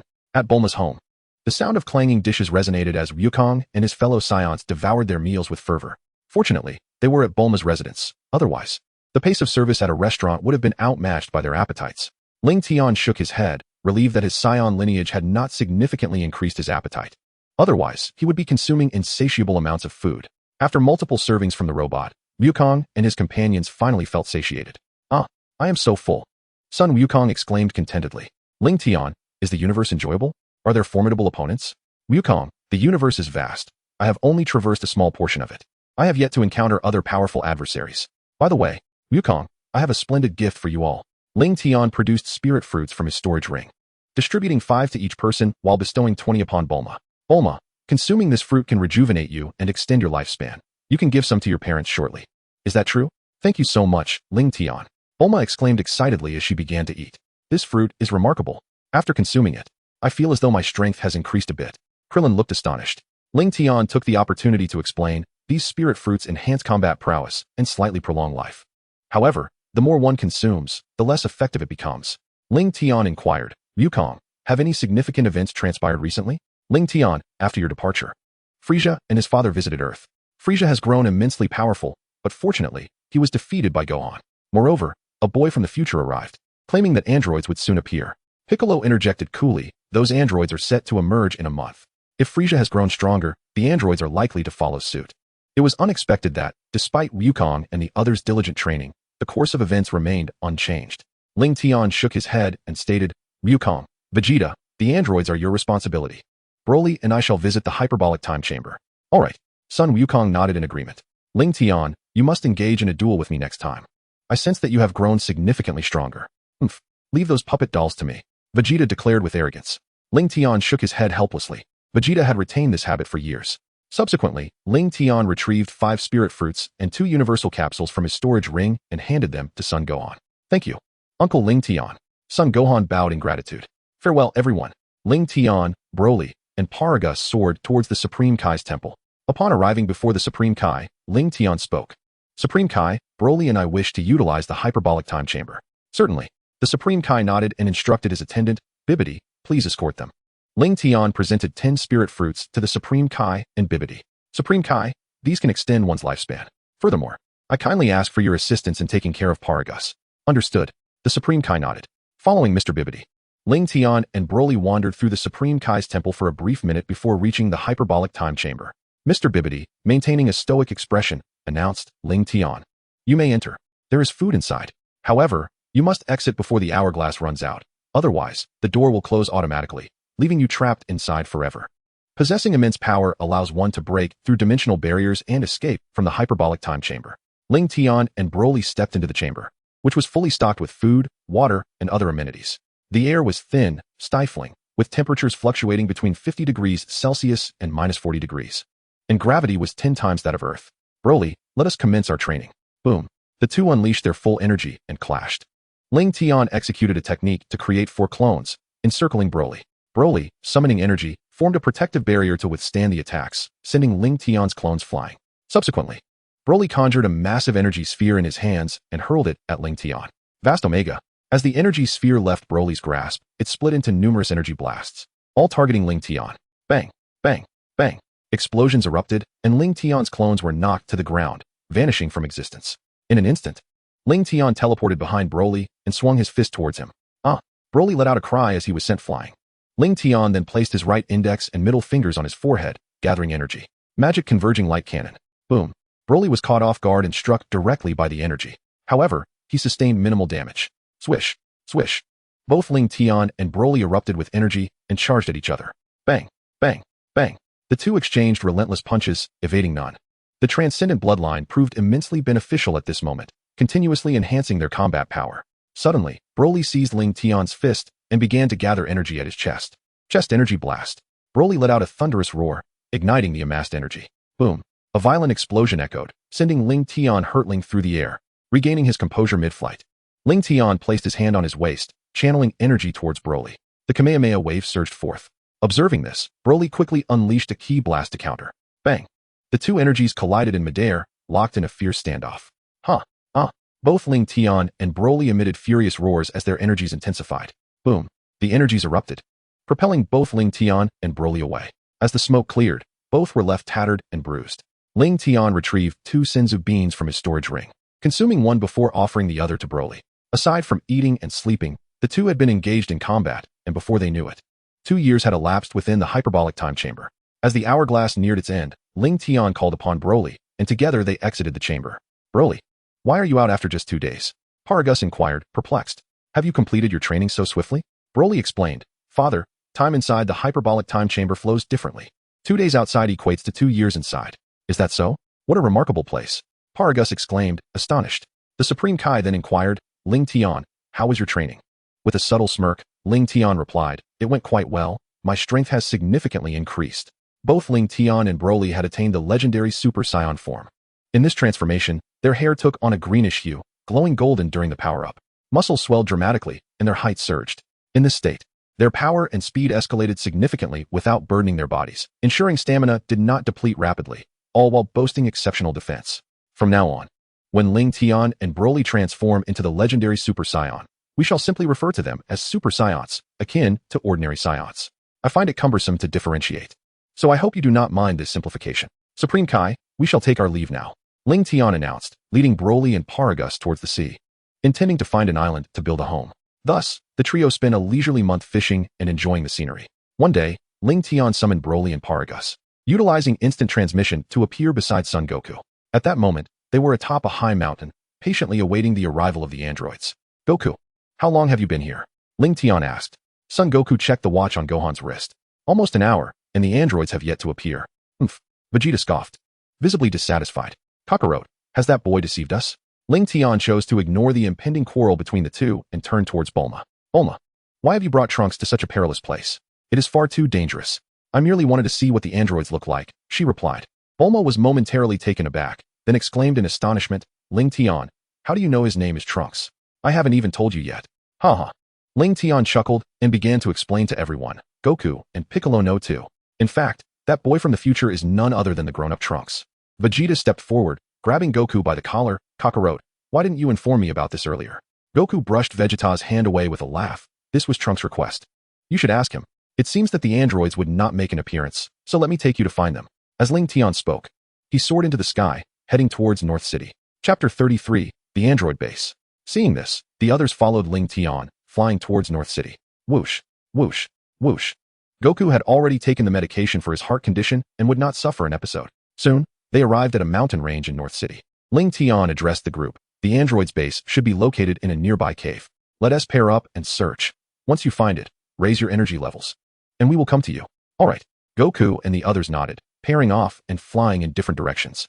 In a cave, an emaciated old man wearing a jacket and a black hat adorned with a red ribbon insignia, with long white hair and a beard, was tirelessly operating a computer amidst various intricate instruments, seemingly engrossed in some research.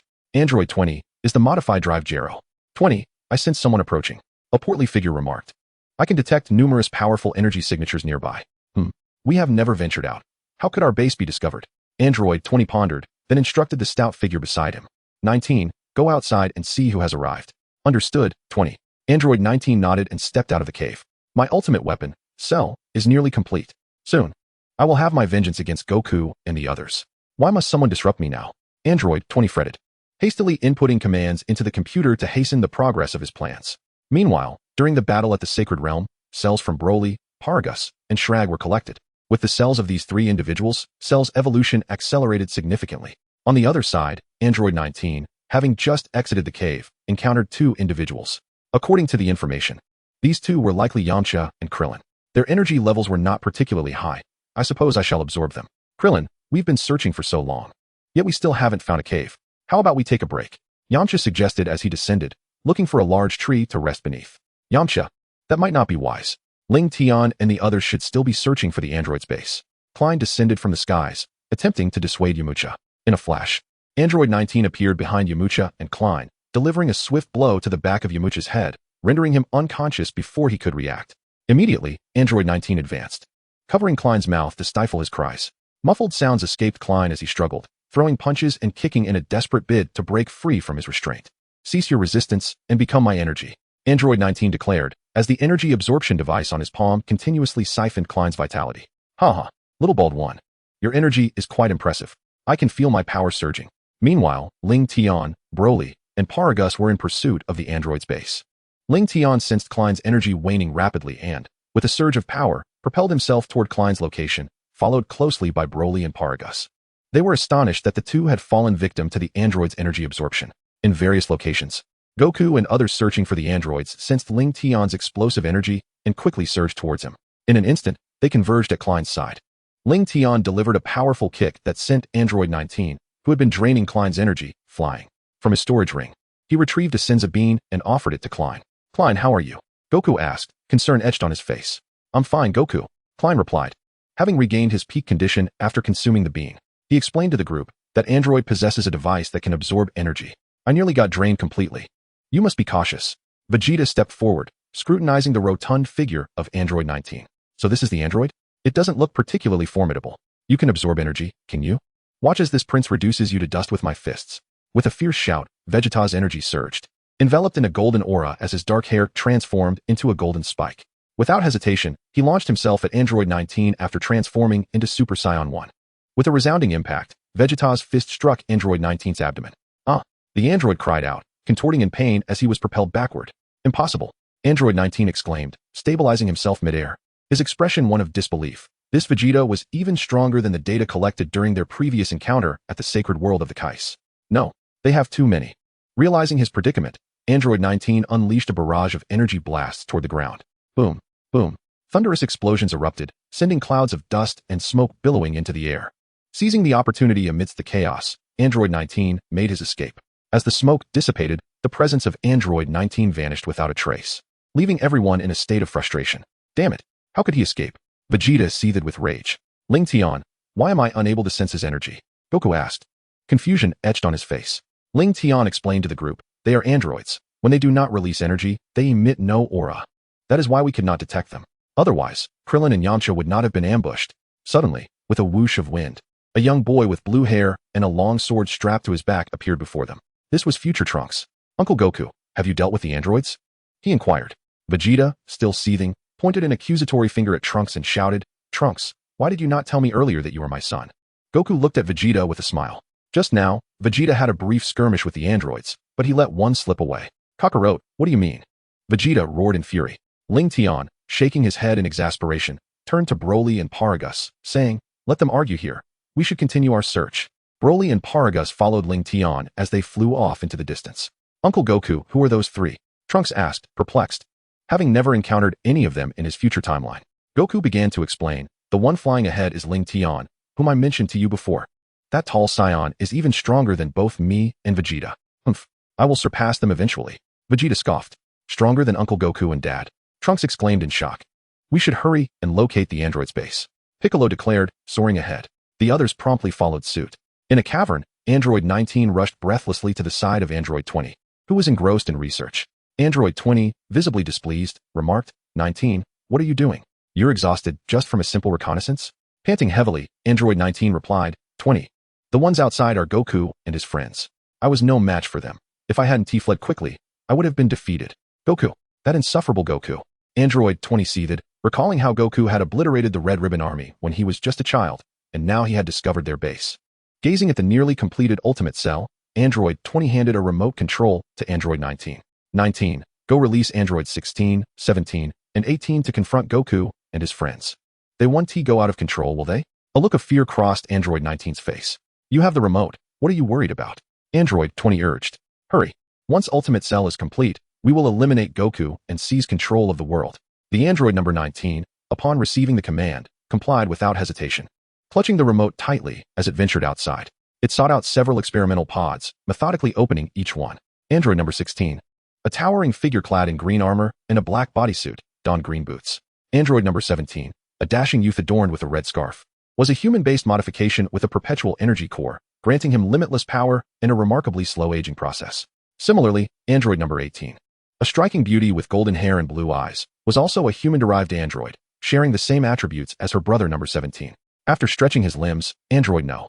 17 remarked, "Ah, it's you, number 19. What prompted you to release us? Where's Dr. Gero?" Both android number 17 and No.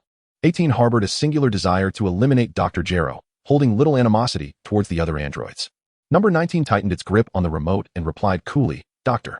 Gero has other matters to attend to. Right now, Goku and his companions are outside the base. Let us confront them together." "Goku, it seems our mission is nearing completion." Upon hearing this, android number 18 soared into the air. Wait for us, number 18. Androids number 16, number 17, and number 19 hastily followed suit. Chapter 34. The battle against the androids. Outside the cave. Whoosh. Whoosh. Suddenly, 4 androids appeared before Lingtian, Broly, and Paragus as they flew. At last. You've chosen to show yourselves. I was beginning to think you would hide forever. Lingtian chuckled, eyeing the quartet. Where is android number 20? Haha. A sinister smile crept across android number 19's face as it commanded its companions, number 16, number 17, number 18, you all attack together and eliminate them. We're here to find Goku. You can handle them on your own. Android number 17, dismissing the hefty android, uttered coolly before soaring towards Goku's location, followed closely by No. 16 and number 18. Hey, wait for me. With no allies to support him, android number 19 hesitated to remain alone. Still trying to escape? Lingtian swiftly appeared before android number 19, delivering a swift blow that sent it crashing to the ground. Just as number 19 contemplated fleeing, it found itself encircled by Lingtian, Broly, and Paragus.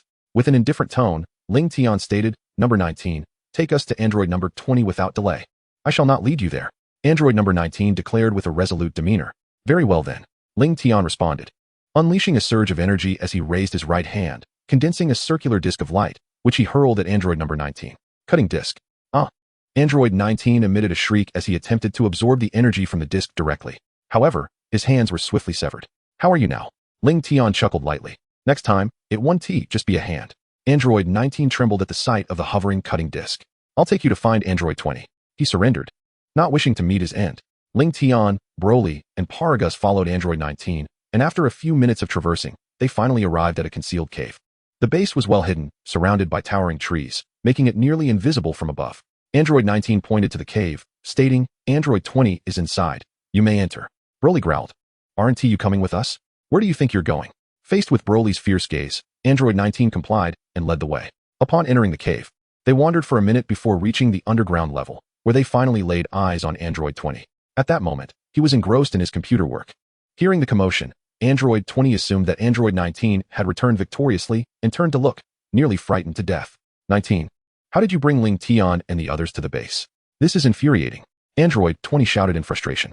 I only need a few more minutes to complete the experiment. The ultimate cell is about to be born. Cell, is he coming out so soon? Lingtian questioned, perplexed. Android 20 continued. It would have taken years to finish, but your battle at the Supreme Kai's temple allowed us to collect cells, accelerating Cell's evolution. Would you like to witness Cell's power? Just 3 minutes will suffice. Realizing that they were no match for the trio and fearing Cell's potential destruction, he pondered whether the Scions would become arrogant and desire a formidable opponent, thus enabling Cell's successful emergence. Lingtian chuckled. 3 minutes, you say? We can wait a moment. But you two need not linger here. What do you mean? Androids 19 and 20 were left bewildered. In an instant, Lingtian and Broly struck, obliterating their heads. Meanwhile, Son Goku and his companions encountered 3 androids. Trunks pointed at androids 17 and 18, gritting his teeth. Uncle Goku, those 2 are the malevolent androids from the future. However, I have never seen the tall android. He must be a product of my time travel, altering history. These 3 androids will be handed over to me. Vegeta scoffed, dismissing them as mere puppets, akin to the previously encountered android 19. The combat power of the group was as follows: Son Goku, 47. 26 million, Son Gohan, 43. 21 million, Vegeta, 46. 93 million, Piccolo, 3 billion. Trunks, 10 million battle power. Android 16, 2.5 billion battle power. Android 17, 2 billion battle power. Android 18, 1.9 billion battle power. Huh. Vegeta bellowed, unleashing his full energy. His dark hair transformed into a brilliant golden hue. Standing on end as he was enveloped in a radiant golden aura, Vegeta had successfully ascended to Super Saiyan 1. You puppets, perish, Vegeta declared, launching himself toward the 3 androids with fists raised. Observing this, Android 18 swiftly engaged him in combat. Bang, bang, bang. The sound of their fists and feet colliding echoed through the air. Trunks, witnessing the fierce battle between them, was consumed by rage. He unleashed all his energy. His blue hair gradually shifting to golden, standing upright as he too was wrapped in a golden aura. After completing his transformation, he aimed to assist Vegeta. However, Android 17 positioned himself directly in Trunks' path. Do not interfere with their fight. Step aside, Trunks shouted, swinging his sword at Android 17. With merely 2 fingers, Android 17 caught Trunks' sword with ease. Applying slight pressure, he snapped the weapon in 2. How is this possible? Trunks exclaimed, disbelief etched on his face. This android was far superior to the one from my timeline. Android 17 casually tossed aside the broken sword and delivered a powerful kick to Trunks' abdomen. Trunks spat blood, propelled backward. Bang! He crashed heavily to the ground, reverting from his Super Saiyan form and rendering him incapable of fighting. Suddenly, Android 18 was sent sprawling by a punch from Vegeta. 18. Do not engage Vegeta directly. His power has surpassed yours. Android 16 warned. How can this be? Android 18 was taken aback. Hadn't Dr. Gero claimed they were the mightiest beings in existence? Seeing his sister attacked, Android 17 rushed to avenge her. With a resounding thud, he successfully ambushed Vegeta, sending him flying with a kick. Damn it! Vegeta quickly steadied himself in midair, gathering energy into his palm to form a violet energy sphere, hurling it toward the androids. Final flash. Android 17 and 18 conjured their ki blasts to counter. The three energies collided midair, but the force was overwhelmingly directed at Vegeta. Boom! A deafening roar echoed as Vegeta was struck head-on by the dual energies. Plummeting from the sky. Something is amiss. After such a lengthy battle, their energy shows no signs of depletion. Goku, observing intently, remained unaware of the anomaly. Humph. Android 17 scoffed, pride swelling in his voice. My sister and I possess infinite stamina. We can outlast you. So that is how it is. Goku suddenly realized. Turning to Gohan. Gohan, let us join forces. We'll fight them with all our strength. Okay, Dad. Gohan nodded. Huh. With a fierce roar, the two warriors felt their auras intensifying, their dark hair transforming into a radiant golden hue, standing upright as they were enveloped in a golden flame. Upon transforming into Super Saiyan 1, Son Wukong and Son Gohan wasted no time in launching their assault against Android 17 and Android 18. The air was filled with the sounds of thunderous impacts as fists collided with bodies. In an instant, Android 17 and Android 18 were sent crashing to the ground. How can this be? They pondered, grappling with disbelief at the overwhelming strength of their opponents.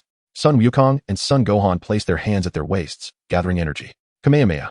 They shouted in unison, unleashing their accumulated energy towards the androids. Fear washed over Android 17 and Android 18 as they realized they might perish here. Just then, in a critical moment, Android 16 swiftly positioned himself in front of them, absorbing the Kamehameha waves. Boom. The two energy blasts collided with Android 16, who stood firm against the onslaught. I didn't expect you to be even stronger than those two. Son Wukong exclaimed with exhilaration, relishing the challenge of fighting formidable foes. 16. You. Android 17 and Android 18 gasped in astonishment, taken aback by the unexpected might of their usually taciturn comrade. Piccolo remarked coolly, Son Wukong. It seems you cannot handle them alone. Originally, I could manage two, but now with three, I find myself at a disadvantage, Son Wukong admitted, shaking his head. While he thrived in battling the strong, he also had to consider the safety of Earth, realizing it would be unwise to push the androids into desperation. Perhaps it was best to leave the situation to Piccolo. How could this happen? Trunks despaired, grappling with the overwhelming strength of the androids. Can I truly not alter the future? It appears I must rely on myself, Piccolo mused, a slight smile gracing his lips. He bellowed, his power surging as he outstripped everyone present. The androids turned pale with fear at Piccolo's tremendous strength. Damn that Dr. Gero. The information he provided us was completely misleading. Android 17 seethed in anger. In a flash, Piccolo appeared before the three androids, delivering a crushing blow to each. The androids were left severely injured, collapsing to the ground. Uncle Piccolo is incredibly powerful. Trunks gasped, astonished. It seems we can finally resolve the issue with the androids. Then, Piccolo brought his right hand, with his index and middle fingers aligned, to his forehead, concentrating energy at his fingertips. Chapter 35, Ultimate Cell, Time Machine Cell. As Piccolo prepared to unleash his special beam cannon to eradicate the androids, Krillin called out, Piccolo, wait a moment. What do you want, you little bald-headed brat? Piccolo turned to face Krillin. Krillin expressed his thoughts to the group. Piccolo, I believe they are not evil. Please, let them go. Moreover, they had not yet slain Vegeta and Trunks. Trunks expressed that in his timeline, there was no Android 16. Our history diverges entirely from his. Why must we resort to murder? The three androids listened, equally perplexed. Android 18, somewhat displeased, remarked, our sole target is Son Goku. Were it not for your unprovoked attack, we would have no desire to engage in battle with you. Is that so? Everyone was taken aback. Trunks, unable to believe the stark differences in the same individual's existence across timelines, suggested, Piccolo, perhaps we should release them. I sense that Krillin's words hold merit. Goku, with a beaming smile, looked toward Piccolo. Very well. In the future, you shall handle your own affairs. Piccolo retorted coldly, dissipating his energy and flying toward his training grounds. Uncle Piccolo. Gohan hurriedly pursued him. How infuriating. Vegeta, filled with resentment, could not accept that Kakarot had surpassed him. And now he was being bullied by androids. Trunks, come train with me. We must ensure their defeat next time. Vegeta declared as he soared away with Trunks. You must refrain from mischief in the future. Otherwise, I shall ensure your downfall. Goku warned the trio of androids. With the matter of the androids resolved, everyone departed in their own directions. Android 18, grasping Android 17's hand, approached Krillin to express her gratitude before taking her leave. Krillin felt as though a new spring was dawning in his life. Within the cave, the ultimate cell had finally been completed, encompassing Broly, Paragus, Goku, Gohan, Vegeta, Trunks, Shrek, Piccolo, Frieza and his son, Krillin, Yamcha, Tien, and Kaiatsu. The ultimate cell shattered his incubation chamber and emerged.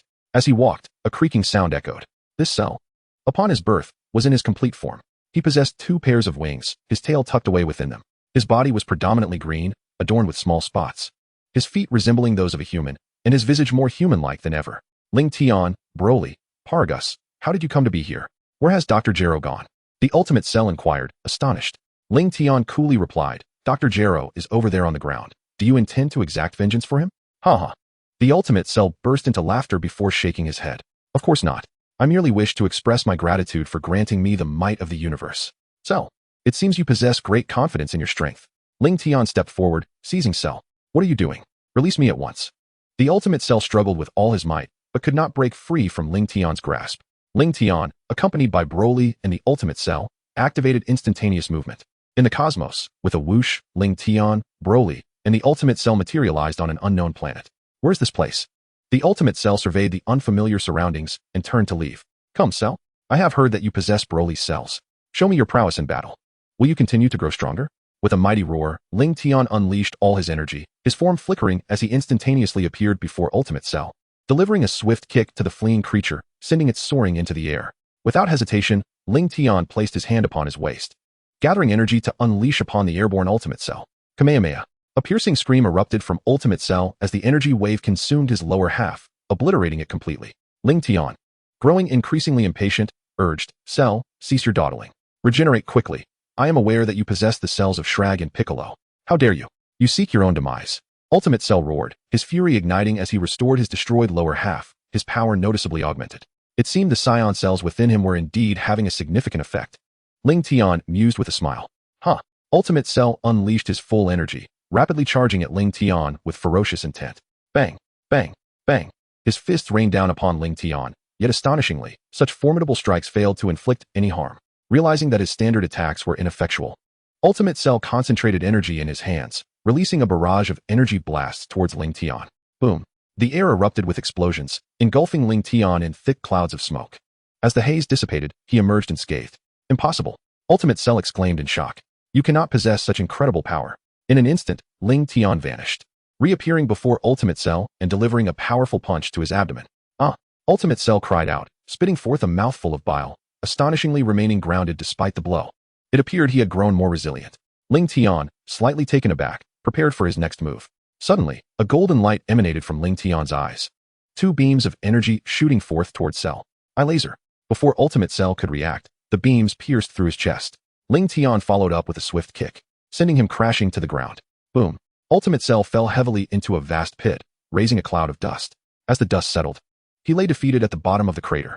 After this fierce confrontation, Lingtian discerned that despite Ultimate Cell possessing Broly's cells, he could not replicate Broly's ability to grow stronger through combat. However, the addition of Broly, Paragus, and Shrag's cells had indeed fortified his physical form and enhanced his regenerative capabilities. Damn it, why are you so strong? Ultimate Cell seethed, his frustration palpable. According to Dr. Gero's data, he had emerged as a perfect being, claiming to be the strongest in the universe. Cell, do you desire to grow stronger? I can assist you in that endeavor, Lingtian said with a slight smirk. How can I grow stronger? Ultimate Cell asked, confusion etched upon his face.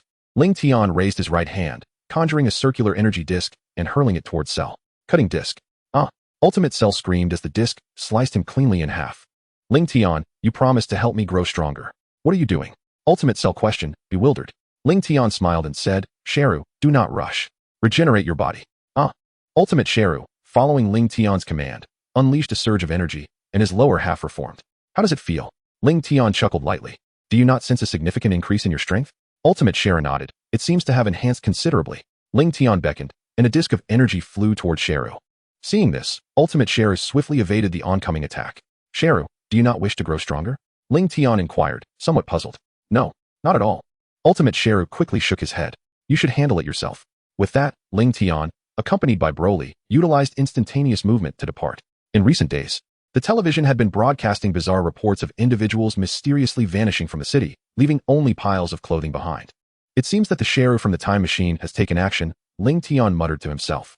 This Sheru is truly weak. The game has not even begun, and he has already been eliminated by number 17 and the others. After a simple meal, Lingtian set out with Broly and Paragus to search for Sheru in the city. Meanwhile, Sheru, who was absorbing the essence of humans in the city, was experiencing a tremendous power surge. Haha, Sheru laughed heartily. The number 17 and 18 of this timeline have yet to be eliminated. Once I absorb them and evolve into my complete form, I shall attain the strongest power in the universe. Beep, beep. You foul creature, do not obstruct my path. The android number 17 was driving a blue car. Sheru turned to glance inside the vehicle.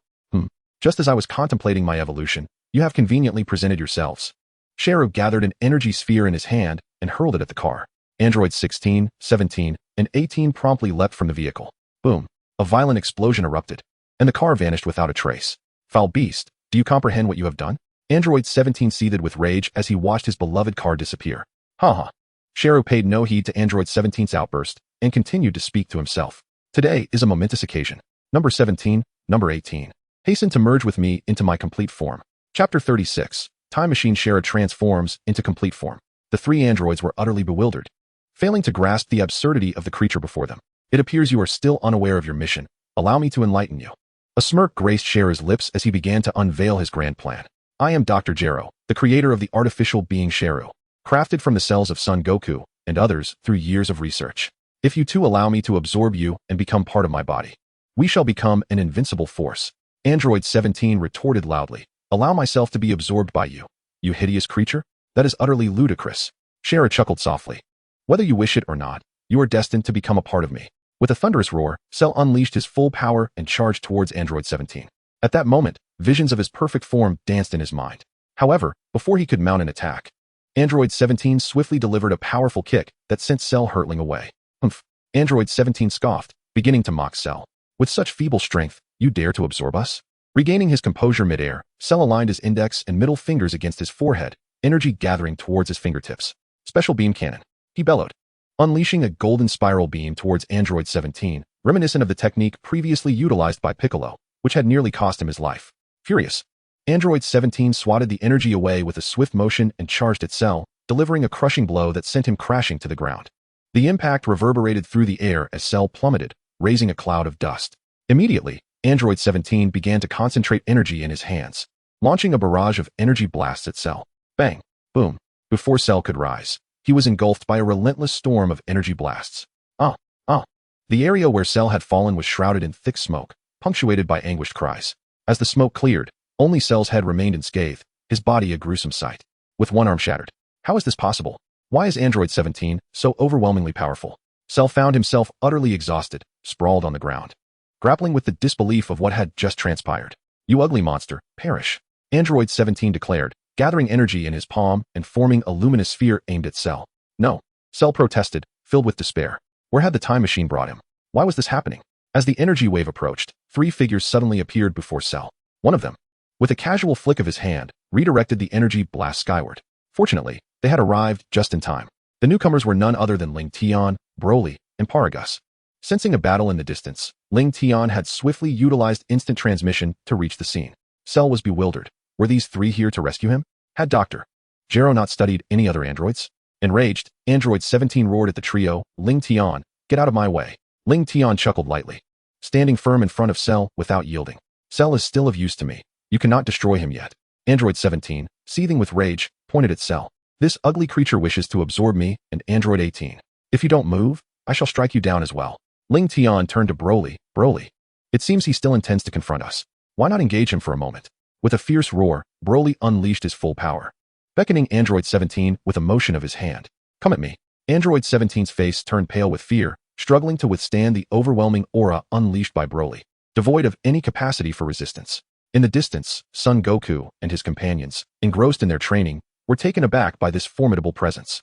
Who could be engaged in such a battle? Goku and his friends hastily flew towards the source of the energy explosion. Broly, I asked you to play with him, not to unleash your full power. Lingtian shook his head in exasperation. Isn't that how it works? Broly replied, looking bewildered. Never mind, let's leave. With that, Lingtian seized Cell, teleporting away with Broly and Paragus. 17, are you alright? Android 18 inquired with concern. They are truly powerful. 17 remarked, his back drenched with perspiration. Swish, swish. At that moment, Goku and the others arrived in succession. 17, so it's you. Who were you fighting? Goku asked. Android 17 explained. It was Lingtian and his team. They captured the monster that attacked the human city. That creature is also an android created by Dr. Gero. It possesses the cells of all of you and can replicate your techniques. Lingtian and his allies are incredibly strong. Goku exclaimed excitedly. Humph, I will surpass them eventually. Vegeta snorted dismissively. Uncle Lingtian, why did you take away the androids? Gohan questioned, puzzled. Goku smiled at the group, and they nodded in agreement before departing. Lingtian, accompanied by Broly, Paragus, and the future timeline Cell, appeared beside Ultimate Cell. Lingtian chuckled. Cell, you've been quite obedient, not running away. Ultimate Cell smirked confidently, replying. Of course, I won't flee. Having discovered how to enhance my power, I've been practicing diligently these past few days. My strength has grown immensely, beyond what I could have ever imagined. Lingtian, you're just in time. I can finally settle the score from our last encounter. Lingtian turned to Broly. Broly, this time you can unleash your full strength. As long as his head remains intact, he won't perish. He possesses regeneration abilities and can withstand you for a while. Huh? Broly shouted, releasing all his energy as he charged towards Ultimate Cell. Unfazed by Broly's advance, Ultimate Cell found himself suddenly seized by the head and slammed into the ground. Dragged across the planet. In no time, Ultimate Cell was being ground into the surface by Broly. Broly tossed him aside, grinning. Cell, how does that feel? Hurry and show me your full power. Damn it. Ultimate Cell roared, swinging his fists at Broly. Bang, bang, bang. Broly absorbed the blows effortlessly, taunting. Is that all you've got? Have you forgotten to eat? Seizing Ultimate Cell once more, he began to gather energy at his chest. What are you doing? Let me go? Ultimate Cell exclaimed in panic. Energy blast. Broly let out a mighty roar, igniting the amassed energy. Boom. A resounding explosion echoed, obliterating all but the head of Ultimate Cell. Broly urged, Cell, hurry and use your regeneration ability. Wait, something feels amiss. I recall that last time, Lingtian said the same thing, after he regenerated his body. He endured another beating. It seems my strength has yet to surpass theirs. I must continue my arduous training. Ultimate Cell shook his head and replied. Perhaps we should cease our combat for now. It's almost time for a meal, and pre-dinner exercise is ill-advised. Only after Broly departed did Ultimate Cell dare to regenerate his body. Lingtian called out to Ultimate Cell hovering in the air, Cell, come here. I have brought an old friend for you. Who is this hideous creature? Ultimate Cell inquired, perplexed. Lingtian began to elucidate. This is also Cell, but from an alternate timeline. You shall enhance his combat prowess using that method. And while you're at it, make him a perfect being. Ha! Ultimate Cell burst into hearty laughter, eagerly agreeing. No problem. This is truly my forte. Previously, Lingtian and the others tormented me. And now I have an outlet for my frustrations. With a swift kick, Ultimate Cell struck the battered Cell. Hurry up and regenerate your body. Don't you desire to become perfect? Lingtian then led Broly and Paragus away, soaring towards the distance. Upon finding a flat expanse, he retrieved a house capsule from his storage ring, preparing to stay on this planet for the night. The following day, Lingtian, Broly, and Paragus stood before Ultimate Cell. Observing the alternate timeline Cell, he had already transformed into his perfect form. The two were indistinguishable. If their powers mirrored one another, it would be impossible to tell them apart. Not bad. You achieved perfection in just one night, Lingtian remarked with a light chuckle. Ultimate Cell replied nonchalantly. There's no choice. He is exceedingly eager for power, which is why he strives so diligently. Upon hearing this, Cell almost broke into tears. No one knew the torment he endured the previous night.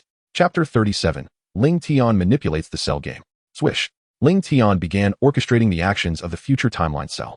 Cell, shortly you will engage in battle with Goku and the others, inflicting severe injuries upon them. Do not even think about fleeing, otherwise, it will be just like yesterday. Ultimate Cell glared menacingly at Cell. Understood. Cell's body trembled slightly. The combat powers were as follows. Goku. 49, 070, 000 Gohan. 46, 270, 000 Vegeta. 48, 590. 000 Trunks. 17, 000 Piccolo. 4, 350, 000 Cell. 22, 800, 000 Perfect form. While Goku and the others were training, they suddenly sensed a formidable energy approaching them. They all halted their training, waiting in place. Whoosh! Accompanied by a rush of wind, Cell appeared before them. I had thought it would be Lingtian and the others. Sun Wukong felt a twinge of disappointment. Piccolo coldly inquired, Who are you? Sun Wukong, Son Gohan, Piccolo, Vegeta, and Trunks, so you are all here. This saves me the trouble of searching for you one by one. After surveying the group with satisfaction, Cell nodded. I almost forgot to introduce myself. You should all know me. I am the android Cell, created by Dr. Gero. Cell? Son Gohan expressed surprise. Wasn't Cell taken away by Uncle Lingtian? No, that can't be right. Sun Wukong scratched his head, scrutinizing Cell. I heard from Android 17 that you don't look like this, and your power isn't this formidable. Cell mockingly beckoned to Sun Wukong and the others below, saying, You don't need to know so much. Come at me together. You seek your own demise. Vegeta roared, his anger boiling over as he unleashed his full power. A golden aura enveloped him, transforming his dark hair to a striking gold that stood on end. Without hesitation, Vegeta, having transformed into a Super Saiyan, charged at Cell with a fist raised. Bang! Vegeta's punch struck Cell, yet Cell remained unfazed. With a shake of his head, Cell retaliated, slapping Vegeta across the face. Vegeta cried out in agony as he was sent flying. Damn it! Vegeta quickly stabilized himself mid-air, launching upwards and channeling all his energy into his hands, forming a brilliant energy sphere aimed at Cell. Final flash. Cell, witnessing this, placed a hand on his waist and began to gather energy. Kamehameha. Boom.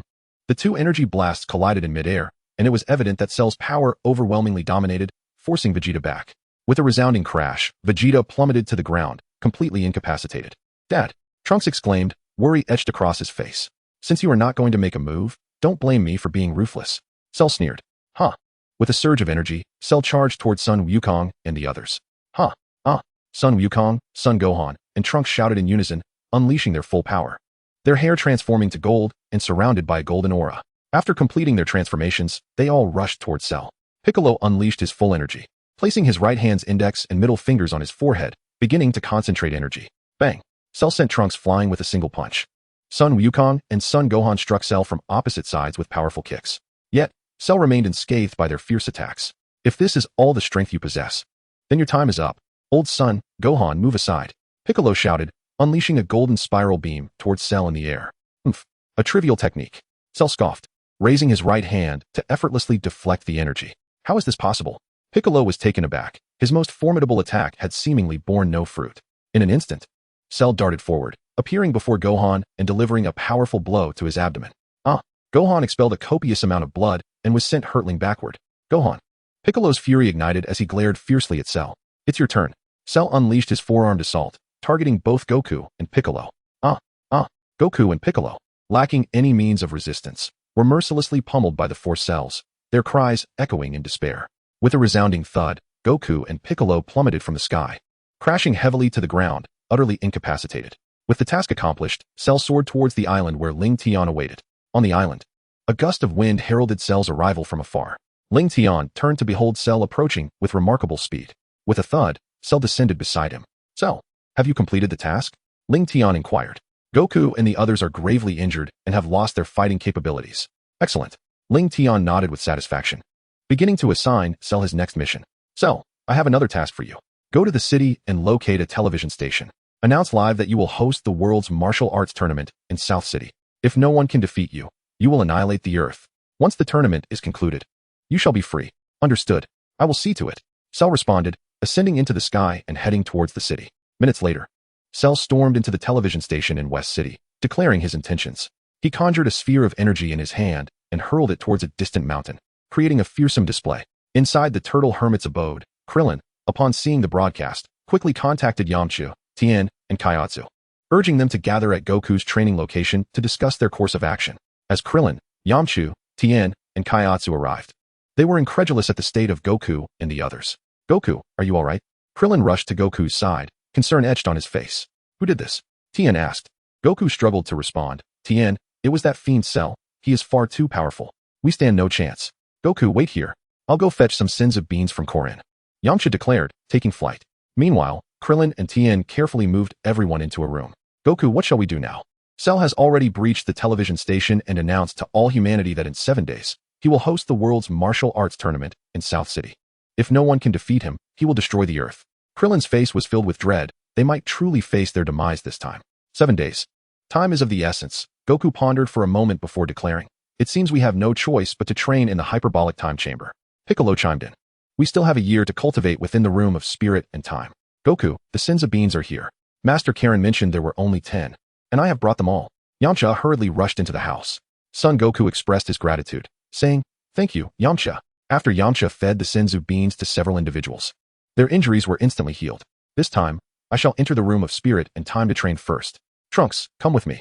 Vegeta pulled Trunks along, soaring towards the sacred temple. Whoosh, whoosh. Goku and the others also flew towards the sacred temple, preparing to enter the room of spirit in time for their training. The first to enter were Vegeta and Trunks, and when they emerged, they had attained full power as Super Saiyan 1. The second group, Goku and Gohan, exited having achieved Super Saiyan 2. Subsequently, Piccolo, Yamcha, Krillin, Tien, and Kaiatsu entered the room of spirit and time in succession. Sensing the formidable power of Cell, the Supreme Kai hoped for Piccolo to undergo assimilation with him, to jointly safeguard the Earth. Piccolo heeded the Old Fellows' counsel. The Supreme Kai initiated the assimilation with Piccolo as the focal point, resulting in a dramatic surge in Piccolo's energy. In the blink of an eye, 7 days had passed. Goku and the others flew from various directions towards the venue of the World Martial Arts Tournament in the south. Upon learning of the event via television, androids 16, 17, and 18 also made their way to the tournament location. Lingtian, Broly, Paragus, and the 2 cells awaited the arrival of the participants on the arena stage. The ultimate cell was draped in a cloak, rendering its appearance indistinct. On a distant hill, a host accompanied by an assistant was broadcasting live. Ladies and gentlemen, we have now arrived at the venue of the martial arts tournament. In addition to Cell, 4 unknown individuals have appeared on the stage. Lingtian waved at the host, signaling them to approach for the live broadcast. The host and his assistant hurried down the hill towards the arena. Observing the trembling duo, Lingtian reassured them. You need not fear, I will ensure your safety. Just provide commentary throughout the event. Beep, beep. Suddenly, a horn blared from afar as a car approached the vicinity of the arena. A middle-aged man with a wild hairstyle emerged from the vehicle, clutching a large travel bag and adorned with a championship belt. Unexpectedly, Mr. Satan has made an appearance. Lingtian murmured. Ladies and gentlemen, the world champion Mr. Satan has also come to compete. The host exclaimed, and the cameraman swiftly directed the camera towards Satan. Whoosh, whoosh, whoosh. Goku and the others descended from the sky, landing beside the stage. The host remarked, it seems those individuals have flown down from above. Mr. Satan scornfully retorted, they are merely a distraction. Quickly, direct the camera over there. Lingtian pointed towards the horizon. The cameraman promptly complied, and the host turned his gaze to the same direction. Whoosh, whoosh, whoosh. The newcomers were indeed androids 16, 17, and 18. 3 individuals descended from the heavens, landing beside Sun Wukong and his companions. Chapter 38, Super Saiyan 2. Lingtian. I never anticipated your arrival. Sun Wukong exclaimed with palpable excitement as he approached Lingtian. Lingtian patted Sun Wukong on the shoulder and replied, Wukong, this time, it will be up to you to defeat Cell. Neither Broly nor I will intervene. Lingtian, what if Wukong and the others are defeated? Krillin inquired, his face etched with concern, for he had no desire to meet his demise. Lingtian chuckled reassuringly, Krillin, you must have faith in Wukong. Just like before, believe that he will surely prevail. The battle powers of the gathered warriors were as follows. Sun Wukong, Super Saiyan 2, 20. 9 billion battle power. Sun Gohan, Super Saiyan 2, 24. 7 billion battle power. Vegeta, Super Saiyan 1, full power, 16. 6 billion battle power. Trunks, Super Saiyan 1, full power, 15. 8 billion battle power. Piccolo, 52. 2 billion battle power. After assimilating the Kai, his power multiplied tenfold. Cell, 22. 8 billion battle power. Perfect form. Cell scanned the surroundings and spoke nonchalantly. It appears everyone is present. Who shall be the first to challenge me? Of course, it shall be this prince. Vegeta declared with unwavering confidence, as though victory were assured. The elderly man with the explosive hairstyle placed his hands on his hips, visibly displeased. How can you arbitrarily decide the order of combat? Have you consulted Mr. Satan? Satan, allow us to take the stage first. His 2 disciples insisted, for they could not afford to miss the chance to broadcast their heroism to the world. If they triumphed over Cell in the arena, they would be hailed as heroes across the globe. Very well. Satan nodded, offering his guidance. You 2 may go ahead. Do not bring me shame. How infuriating. Each one of you eager to rush to your doom. Vegeta seethed with rage. As Satan's 2 disciples ascended the stage, they commenced their performance, showcasing the skills they had learned from their master. Cell, with a casual flick of his wrist, summoned a powerful gust of wind that sent Satan's disciples flying. The disciples, believing they had encountered a specter, screamed as they plummeted beyond the ring. The announcer promptly began the commentary. Mr. Satan's 2 esteemed disciples have failed in their challenge. It seems that the weight of saving the Earth rests once more upon our world champion, Mr. Satan. The cameraman shifted the focus to capture a close-up of Satan, who flexed his muscular physique for the audience before striding towards the arena with his travel bag in hand. From within his bag, Satan produced 15 tiles, demonstrating his renowned technique of attempting to break the last tile without success. Cell, prepare to meet your demise, he proclaimed, rushing forth to deliver a flurry of punches and kicks. Wow, the announcer exclaimed, beginning his commentary, ladies and gentlemen, Mr. Satan is launching a fierce assault on Cell. It seems Cell may be intimidated by Mr. Satan's formidable presence, standing frozen and helpless to retaliate. If this continues, Mr. Satan will soon secure victory. Humph. With a disdainful snort, Cell found himself perplexed. During his promotional event at the television station, he had effortlessly obliterated a mountain towering 1,000 meters high. Why then? Were there still so many eager challengers? Did they truly not fear for their lives? Never mind. It was best not to stir trouble. As long as he fulfilled Lingtian's task, he would attain his freedom. Having resolved his thoughts, Cell delivered a swift kick to Satan's abdomen. Satan spat out a mouthful of bile, tumbling out of the ring. The host, with a woeful expression, announced, "Ladies and gentlemen, Mr. Satan has fallen out of the ring." At this moment, it remains uncertain if anyone dares to challenge Cell. Satan began to defend himself. "I merely slipped. I just need a moment to recover before I challenge Cell again." Cell turned his gaze toward Vegeta outside the ring. The inconsequential adversaries had been dealt with. "Vegeta, do you wish to step up first?" "Of course. I shall eliminate you in one go." Vegeta confidently strode toward the stage. With a fierce roar, Vegeta unleashed his full energy, causing the entire arena to tremble violently. Lingtian swiftly seized the host and the cameraman, bringing them to his side. "You two stay here and broadcast smoothly. Nothing will go awry. I will ensure your safety." The host and cameraman nodded in agreement, resuming their live broadcast. "Ladies and gentlemen, we now have an unknown challenger stepping up to face Cell. The immense energy is causing the ground to quake." Vegeta was enveloped in a golden aura, his dark hair transforming into a shining gold, standing upright. He had successfully transformed into a Super Saiyan at full power. Cell, taken aback, noted the remarkable transformation Vegeta had undergone in just a few days.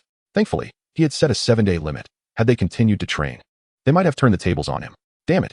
Android 17 outside the ring was filled with resentment. Why had the strength of these two defeated opponents increased so rapidly? How had they trained? In a blur, Vegeta appeared before Cell, launching a powerful punch. The audience, unable to comprehend the speed at which Vegeta moved, was left in awe. However, in Cell's eyes, Vegeta's astonishing speed was akin to that of an ordinary person. Cell swung his right fist to block. Bang! The two exchanged blows, each staggering backward. Cell placed a hand to his head, invoking the solar flare. "Vegeta, be careful!" Goku shouted from outside the ring. My eyes!" Vegeta cried out, painfully covering his eyes. Seizing the opportunity, Cell swiftly pursued, appearing directly above Vegeta, and delivered a kick that sent him crashing into the ring. Boom! The massive arena was struck, creating a deep crater and fracturing the surface in a spiderweb of cracks. Following this, Cell began gathering energy in his hands, unleashing a barrage of energy blasts toward Vegeta. Bang! Boom! Explosions erupted in a cacophony, and thick clouds of smoke billowed from the arena. As the smoke dissipated, the arena vanished from sight. Vegeta lay motionless in a deep pit, his body battered and completely devoid of combat capability. "Father, esteemed audience, the arena has been obliterated by the clash of these two titans. It is unfathomable to consider that humanity possesses such formidable power. Yet, that valiant warrior has succumbed to Cell. Now, it is time for our world champion, Mr. Satan, to make his entrance." "Ouch! My stomach hurts terribly. I shall take a moment before I proceed." Satan groaned, clutching his abdomen and writhing on the ground. Meanwhile, Cell hovered in midair, gazing with satisfaction at the destruction he had wrought, addressing Goku and his companions. "Now that the arena has been eradicated, the rules have changed. The entire land shall serve as our battleground. Have you decided who will challenge me?" Lingtian murmured to himself. "Cell is rather impressive. It seems only a Super Saiyan 2 can contend with him." Suddenly, an idea struck him as he turned to the side, eyeing the cloaked Ultimate Cell. "Ultimate Cell, do you still possess the ability to absorb? When Cell is on the brink of death, you should absorb him. It should significantly enhance your power." A chilling voice emanated from Ultimate Cell. "Then I shall absorb him shortly. Goku, I will fight you," Goku declared as he soared into the sky, confronting Cell.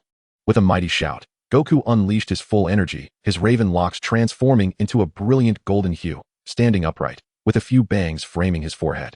He was enveloped in a golden aura, surrounded by flickering sparks of electricity.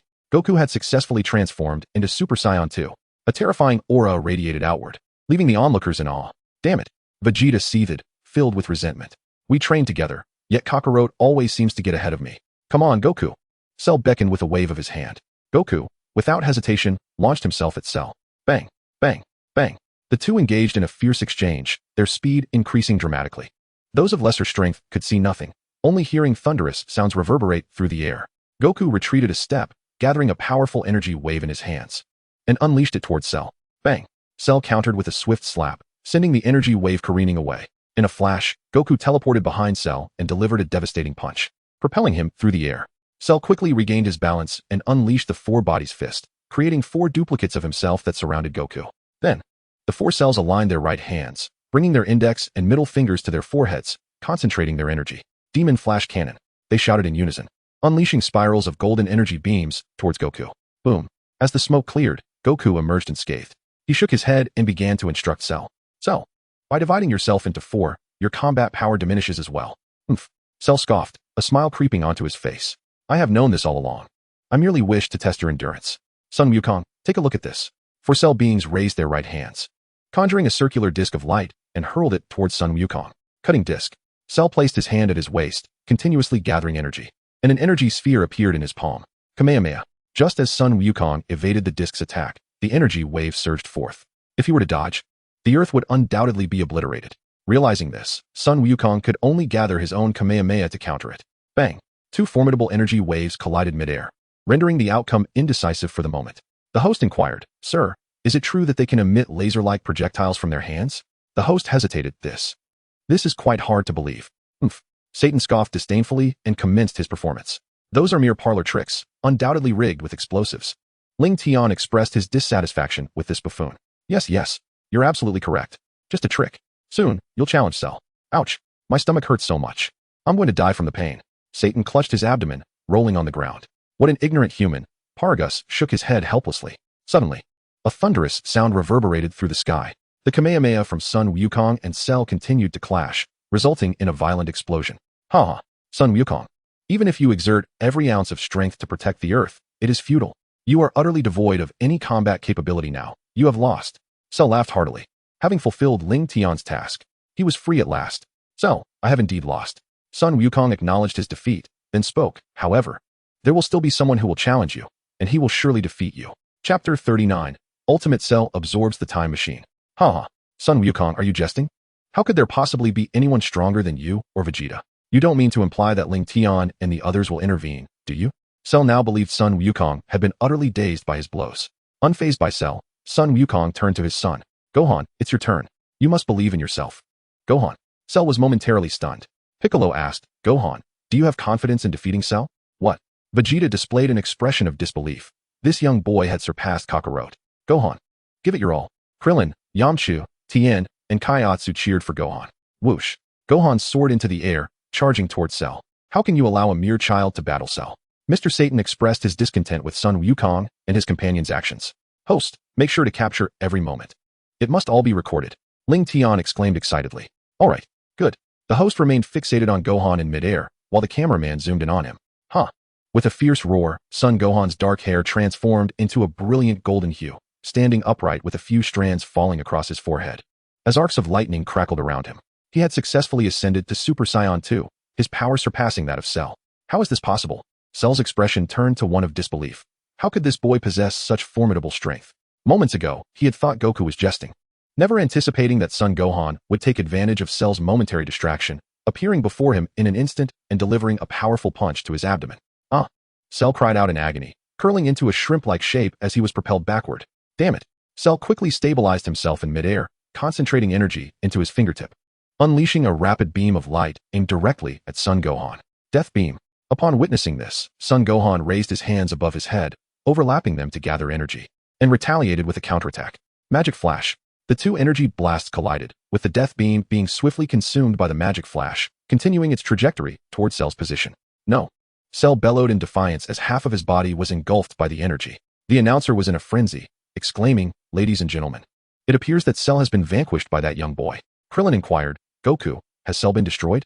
Suddenly, the remnants of Cell's body floated in midair, a powerful aura radiating outward as his damaged form began to regenerate. Yamcha remarked, "Cell possesses the cells of Piccolo, granting him the ability to regenerate infinitely. Curse you. You will die?" Cell's energy surged again, his tail extending from beneath his wings, coiling and writhing as four smaller cells emerged. Together, Cell and the four smaller versions gathered energy to launch an assault on Son Gohan. Kamehameha, Magic Blast, Death Beam, Power Cannon, Cutting Disc. Each technique surged forth, bombarding Son Gohan with relentless ferocity. Boom. Thunderous explosions erupted as massive craters formed where Son Gohan once stood. Where is he? Cell was momentarily stunned.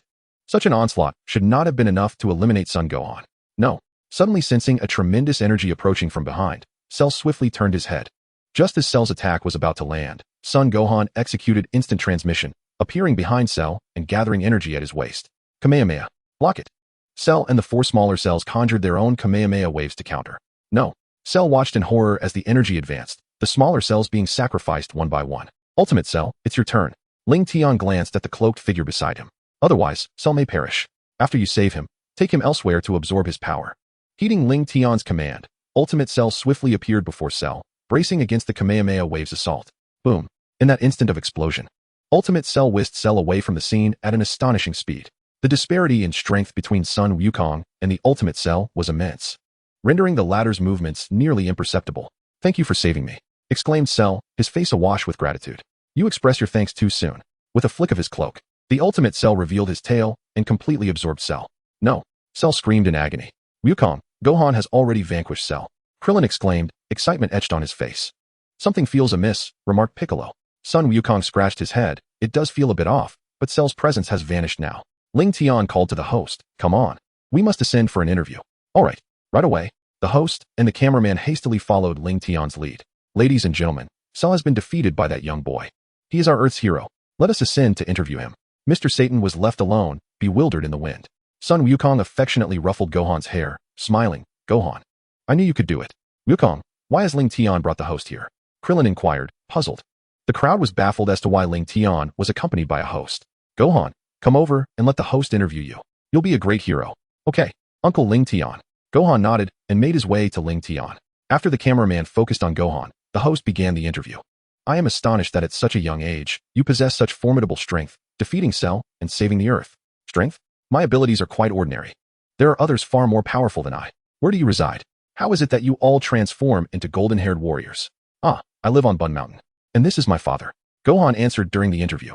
Henceforth, many would visit Bun Mountain daily in search of Gohan, relieving Chi-Chi of her financial worries. After exchanging pleasantries, the group gradually departed.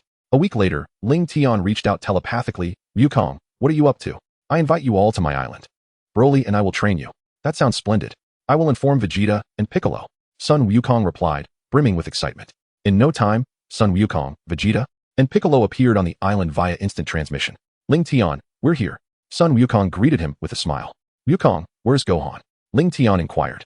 A hint of confusion in his voice. Sun Wukong explained. Gohan has been left at home by Chi-Chi. There are many visitors daily, eager to interview him. I see. Come with me to the nearby island. Broly is training Paragus and Trunks there. As Lingtian spoke, he soared ahead, prompting Sun Wukong and the others to follow swiftly. Thud, thud, thud. As they approached the island, the sound of fists colliding echoed in the air. Suddenly, they beheld Paragus and Trunks teaming up against Broly, whose defenses effortlessly absorbed every attack. Lingtian said, Broly, hold on a moment. Goku and the others will join the training shortly. The more, the merrier. Broly paid no heed to the number of participants. Vegeta inquired, Trunks, how has your training been of late? What? Upon hearing this, Vegeta turned pale, astonished that he had been surpassed by his own son. Goku and Piccolo, witnessing Vegeta's expression, quickly stifled their laughter. Lingtian explained to the group, transformations merely amplify power. True strength lies in your base combat capability. Vegeta, if your base power against Cell is around 400 to 500 million, then in Super Saiyan form at full power, you could easily defeat Cell in one blow. Ah, so that is how it is. Goku and Vegeta suddenly understood. Chapter 40. Trunks departing, Cell becomes a good person. Lingtian commenced organizing their training regimen. Goku, Vegeta, shortly you will team up with Paragus and Trunks to surround Broly. You may only use your base forms. Transformations into Super Saiyan are prohibited. Piccolo queried, Lingtian, should I join Goku and the others? Lingtian pointed towards the distant Ultimate Cell. Piccolo, you will engage that cloaked individual. You may unleash your full power. Understood. Piccolo erupted with energy, unleashing his entire aura, startling Goku and the others. Goku asked, Piccolo, when did you become so strong? I didn't see you in action against Cell. Now I understand. Vegeta recalled the scene when Piccolo fused with Slug, resulting in a dramatic increase in power. By the way, Lingtian seemed to have an epiphany and spoke up. Piccolo, I nearly forgot. With the Supreme Kai's disappearance, the Dragon Balls cannot be used anymore. What shall we do now? Goku scratched his head, realizing the predicament without the Dragon Balls. Goku, you may continue your training here. I shall go to Namek to seek a new Supreme Kai. As Lingtian spoke, he activated instant transmission and departed from Earth. On Namek, with a flash, Lingtian appeared in a village. The Namekians, busy with their tasks, gathered around him, remembering the one who had once saved their planet. Elder Robo inquired, Lingtian, do you have business on Namek? Lingtian smiled. Could you assist me in contacting Elder Muley? I have matters to discuss with him. Elder Robo utilized the unique abilities of the Namekians to reach Elder Muley and turned to Lingtian. Lingtian, I have informed the Elder. Minutes later, whoosh. A group of Namekians flew in from the distance. Elder Muley asked, Lingtian, what brings you to seek me? Lingtian began to explain. The Supreme Kai on Earth has fused with Piccolo to combat a formidable foe. I wish to inquire if any Namekian would be willing to become the Supreme Kai on Earth. I see. Elder Muley nodded and beckoned to a nearby young Namekian. Dandy, come here. Dandy, ever since we parted ways last time, I've often spoken of you. Dandy, would you like to ascend to Earth as a Supreme Kai? Great Elder. I would be honored. Dandy's face was alight with excitement, as he finally had the opportunity to reunite with Gohan and the others. With arrangements made, Lingtian bid farewell to Elder Muley. Great Elder Muley, we shall take our leave now. Farewell. Elder Muley nodded in acknowledgement. Lingtian, accompanied by Dandy, utilized instant transmission. Earth. Lingtian and Dandy materialized in the Supreme Kai's temple. Mr. Popo regarded the two with an inscrutable expression. Lingtian began to elucidate. Mr. Popo, this is Dandy. He is the new Supreme Kai I brought from Namek, and you shall retrieve the Dragon Balls for him to restore. Dandy, please wait here for a moment. I will fetch Gohan and the others. After performing several instances of instant transmission, Lingtian returned with Son Gohan, Krillin, and Yamcha to the temple. With Mr. Popo's assistance, Dandy successfully restored the Dragon Balls. Subsequently, they all engaged in playful activities together. Lingtian smiled and then departed with another instant transmission. After a month of rigorous training. Goodbye. Father, Uncle Goku, Uncle Lingtian, everyone. A flash of white light enveloped Trunks as he took his leave through time. Lingtian turned to face Piccolo and Ultimate Cell. Piccolo, you go and battle Broly with Goku. I have some matters to attend to. Understood. Piccolo nodded and set off to find Broly for training. Lingtian, accompanied by Ultimate Cell, executed instant transmission. In the cosmos, Lingtian and Ultimate Cell appeared on an unfamiliar planet. Lingtian, what is our purpose here? Ultimate Cell inquired, puzzled. Lingtian responded. We are here to engage in combat, so I may assess the extent of your power after absorbing Cell. Haha. Ultimate Cell laughed heartily, then confidently proclaimed. My strength has multiplied several-fold since absorbing Cell. I might even surpass you now. Why not test it out? Come at me. Lingtian beckoned with a gesture. Huh. Ultimate Cell roared, unleashing his full energy, causing the planet to tremble as his aura radiated outward. Even those on Earth, including Son Goku, sensed the immense power. Trembling. Son Goku queried, Broly, is that energy from the cloaked figure? Broly, observing Goku's quaking form, chuckled, indeed. Kakarot, are you afraid? Goku, brimming with excitement, replied. How could I be afraid? I'm merely thrilled. I didn't realize how formidable you all are. I must train harder and challenge you all. Damn it. I will surpass you all in due time. Vegeta clenched his fists. I never imagined that those I fought against could possess such overwhelming strength, Piccolo murmured. Your current abilities are still lacking. Continue to attack me. Broly beckoned the group with a casual gesture. The Ultimate Cell has absorbed Cell, leaving only one Cell in this timeline, which will henceforth be referred to simply as Cell. After unleashing a surge of energy, the Ultimate Cell swiftly launched an attack on Lingtian. Bang! The two engaged in a fierce confrontation, with Lingtian landing a punch on Cell's afterimage, only for Cell to seize the opportunity and kick Lingtian away. Lingtian steadied himself in midair and gazed at the Ultimate Cell, exclaiming, I never imagined your strength would increase so dramatically. However, I have transformations yet to utilize. Transformations? Cell paused momentarily, then urged, then you should unleash them quickly. Lingtian retorted, I don't need transformations to deal with you. With that, he charged at Cell. Bang, bang. The two exchanged powerful blows, each strike resonating with tremendous sound. If you refuse to transform, then I shall beat you until you do. Cell seethed with rage at being underestimated. In a flash, Lingtian appeared above Cell, gathering energy to form a disc of light, which he hurled downwards. Cutting disc, he declared. A trivial technique. Cell scoffed, attempting to catch the disc barehanded. To his dismay, his entire right arm was severed. Cell, are you jesting? Lingtian chuckled at the absurdity of the situation. With a fierce shout, Cell unleashed his energy to regenerate his arm and soared into the sky, continuously gathering energy in both hands, unleashing a barrage of energy blasts towards Lingtian. Boom. Lingtian was bombarded by the relentless blasts, his clothing tattered and torn.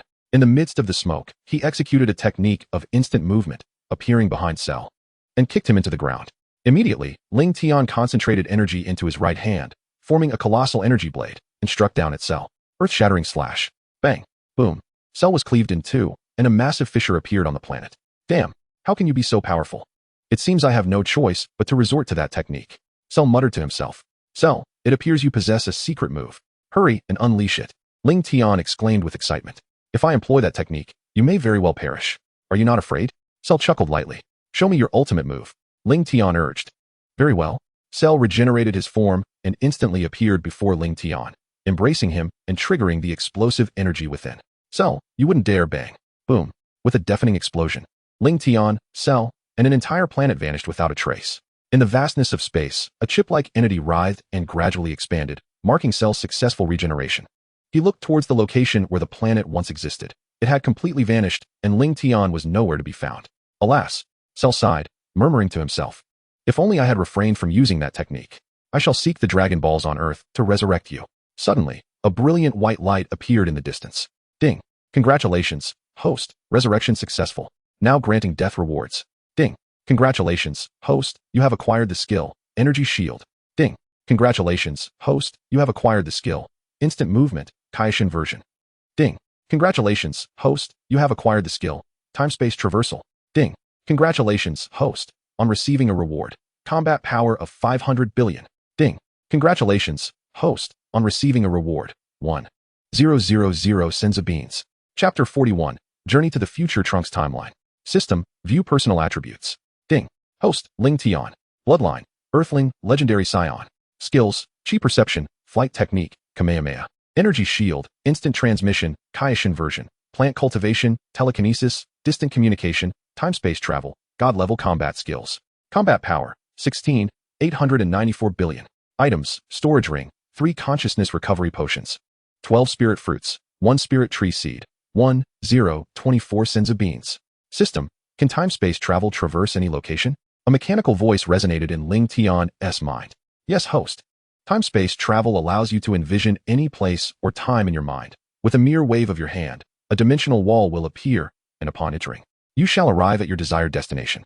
System, can I bring others along during the travel? Host, you can take up to 10 individuals at once. That is fantastic. To be able to bring 10 people at a time. Lingtian was immensely excited. This was far superior to the Kaishin version of instant transmission. Whoosh. Accompanied by a gust of wind, Cell flew over from a distance. Hey, Lingtian, what are you up to? Cell, are you alright? Lingtian was puzzled.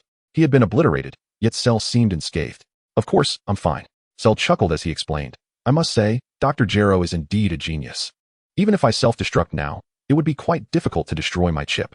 You should refrain from using that ultimate move too often. You startled me just now. Lingtian shook his head, then retrieved 2 spirit fruits and a spirit tree seed from his storage ring, handing them to Cell. Cell, this is a spirit fruit. Consuming it will slightly enhance your combat power and lifespan. Since you have nothing to do now, how about planting the spirit tree? After taking a couple of bites of the spirit fruit, Cell remarked, this increase in combat power is negligible, but the lifespan enhancement is quite nice.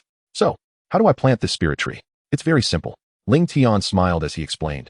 Just find a planet, throw the seed onto the ground, and it will grow automatically. Then it will bear fruit, with the seed being the last fruit at the top of the tree. Alright then. I'll go and give it a try. Cell nodded. Lingtian took out dozens of empty universal capsules from his storage ring and handed them to Cell. Cell, feel free to eat the fruits that grow, but do leave a little for Broly. He enjoys them as well. Whoosh. Cell accepted the universal capsules and executed instant transmission. Embarking on his tree planting journey. First, I'll visit Bulma's house. Whoosh. Lingtian soared into the sky, heading towards Bulma's residence. Lingtian, it's you. Are you here to find Bulma? Tai was sitting beneath a large tree, holding a small notebook. Is Bulma not home? I wanted to consult her about something. Tai, I didn't see you last time. I thought you had gone off with Jocko into the universe again. To my surprise, the inhabitants of Earth seemed disinterested in viewing such narratives. Consequently, I have no intention of traversing the cosmos in search of inspiration. Tai, since you possess a profound passion for writing novels, allow me to share a few tales with you. Let us see if they ignite any creative sparks within you. Lingtian recounted the anime, martial arts, and cultivation stories he had encountered before his journey, captivating Tai with his narrative. Upon hearing these tales, Tai was unusually exhilarated. What had he previously crafted? It was no wonder that no one paid attention. Lingtian, your stories are truly magnificent. If you were to become a novelist, you would undoubtedly amass a legion of fans. Lingtian chuckled and shook his head, noting that if he had traversed the world of Dragon Ball, he might have pursued such a path. However, the realm of Dragon Ball was destined to be one dominated by the strong. Before long, nightfall descended. Lingtian, what brings you here? Bulma inquired. I still have the dragon radar at home. I shall retrieve it for you now. As she spoke, she headed towards the living room. Bulma, wait a moment. Lingtian called out, beginning to elaborate. It is not the ordinary dragon radar I seek. I desire you to construct a super dragon radar capable of detecting across the cosmos. The Dragon Balls are as large as planets, unlike the Shinran of Earth. The Eternal Dragon can grant any wish. I am truly curious to see what a planet-sized Dragon Ball looks like. Bulma's eyes sparkled with excitement as she responded. I shall see if I can create it. Lingtian, please return in a few days. All right. Farewell, Bulma and Taisi. With that, Lingtian executed a technique of instant transmission and departed. In a flash, he appeared beside Son Goku and the others. Goku glanced around, noting that only Lingtian was present. Lingtian smiled. He has other matters to attend to. He is currently in the cosmos. Goku nodded, still eager to engage in battle with the cloaked figure. Lingtian then turned his gaze towards Vegeta. Vegeta, I have acquired a new skill that allows me to traverse time and space. Would you like to visit the future timeline of Trunks? Is it truly possible? Vegeta was astonished. Goku, please fetch Gohan. We shall embark together. Lingtian wished for Son Gohan to witness the dire state of Trunks' future. Understood. Goku used instant transmission and departed. Before long, with a swift motion, Goku returned with Son Gohan. Uncle Lingtian, what do you need me for? Gohan inquired. With a wave of his hand, Lingtian conjured a dimensional barrier before them. He led Broly, Paragus, Goku, Gohan, Vegeta, and Piccolo into the future timeline of Trunks. As they emerged from the dimensional barrier, they were met with the sight of a devastated city. Is this truly the future timeline? Piccolo questioned in disbelief. Is this really Earth? Vegeta echoed, unable to comprehend the grim scene before him. Lingtian, you cannot be mistaken. Follow me. Lingtian sensed Trunks' energy and soared into the air, prompting the others to hastily follow. They could hardly fathom that Earth had fallen into such a state. Son Goku was equally astonished.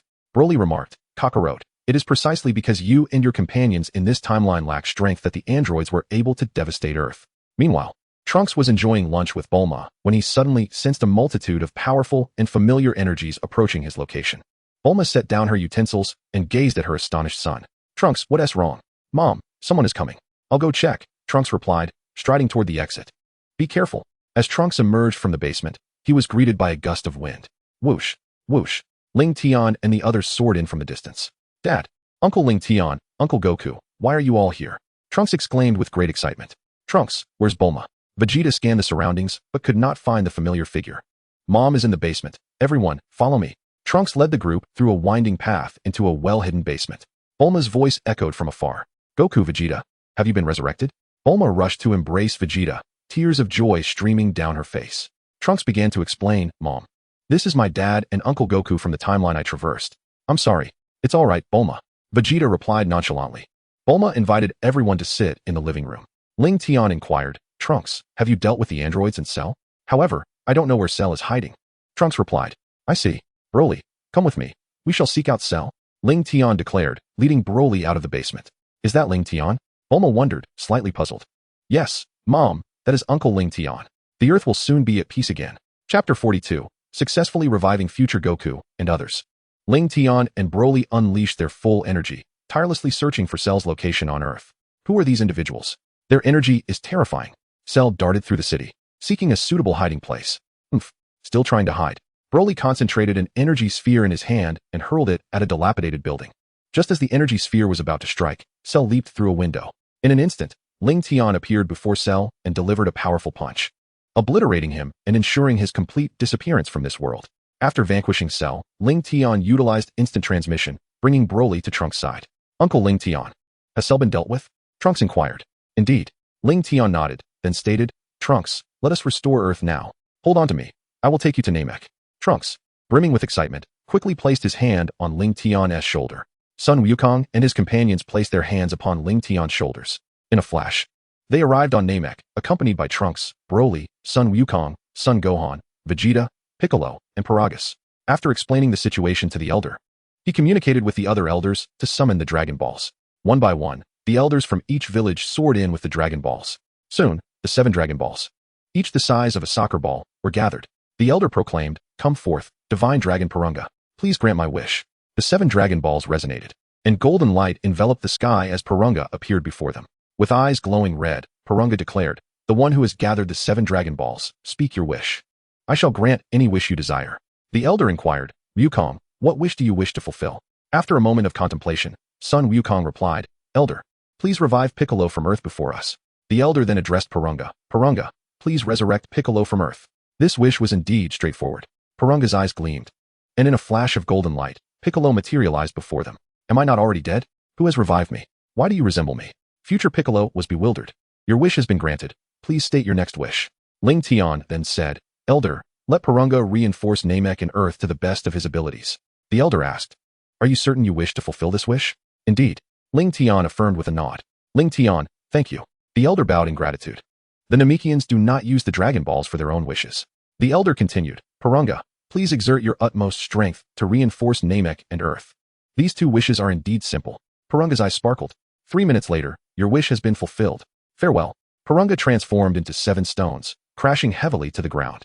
After a brief exchange of pleasantries, Dandy also consented to become the new Kai on Earth. Farewell. Upon Lingtian's words, he and the others executed instant transmission and departed. On Earth, in a flash, Lingtian and his companions appeared in the Kai's temple. In a small room within the temple, the old Kai, after a prolonged contemplation, chose to fuse with Piccolo, resulting in a significant power increase for future Piccolo. With Mr. Bobo's assistance, Dandy successfully repaired the Dragon Balls. They can grant 3 wishes. And those who have died multiple times may also be revived. Lingtian proclaimed, Come forth, divine dragon, grant my wish. The 7 Dragon Balls resonated as a golden light illuminated the sky, summoning the dragon. The dragon, with eyes aglow, announced, The one who has gathered the Dragon Balls. State your wish. I shall grant any wish you desire. Lingtian declared, Dragon, please revive Sun Wukong, who died of a heart disease. This wish is indeed simple. The dragon's eye sparkled. Sun Wukong was resurrected amidst the ruins. Your wish has been granted. Please state your next desire. Lingtian pondered for a moment before responding. Dragon, please restore Earth to its state before it was ravaged by the androids. The dragon's eyes gleamed with brilliance. A minute later, it announced, Your wish has been realized. Please state your final desire. Lingtian continued, Dragon, please resurrect all the humans slain by the androids. The dragon hesitated in midair for a brief moment before declaring, This wish is quite simple. Its eyes sparkled, and one by one, the humans who had fallen to the androids returned to life. 3 minutes later, it proclaimed, Your wish has been fulfilled. Farewell. The dragon transformed into 7 stones and soared away from Earth. Lingtian called out to Dandy, who was nearby. Dandy, come with us to meet the revived Wukong and the others. Of course, Dandy replied with a smile. During the ordeal on Namek, he had mourned deeply upon hearing the tragic news of Gohan, Krillin, and the others' demise.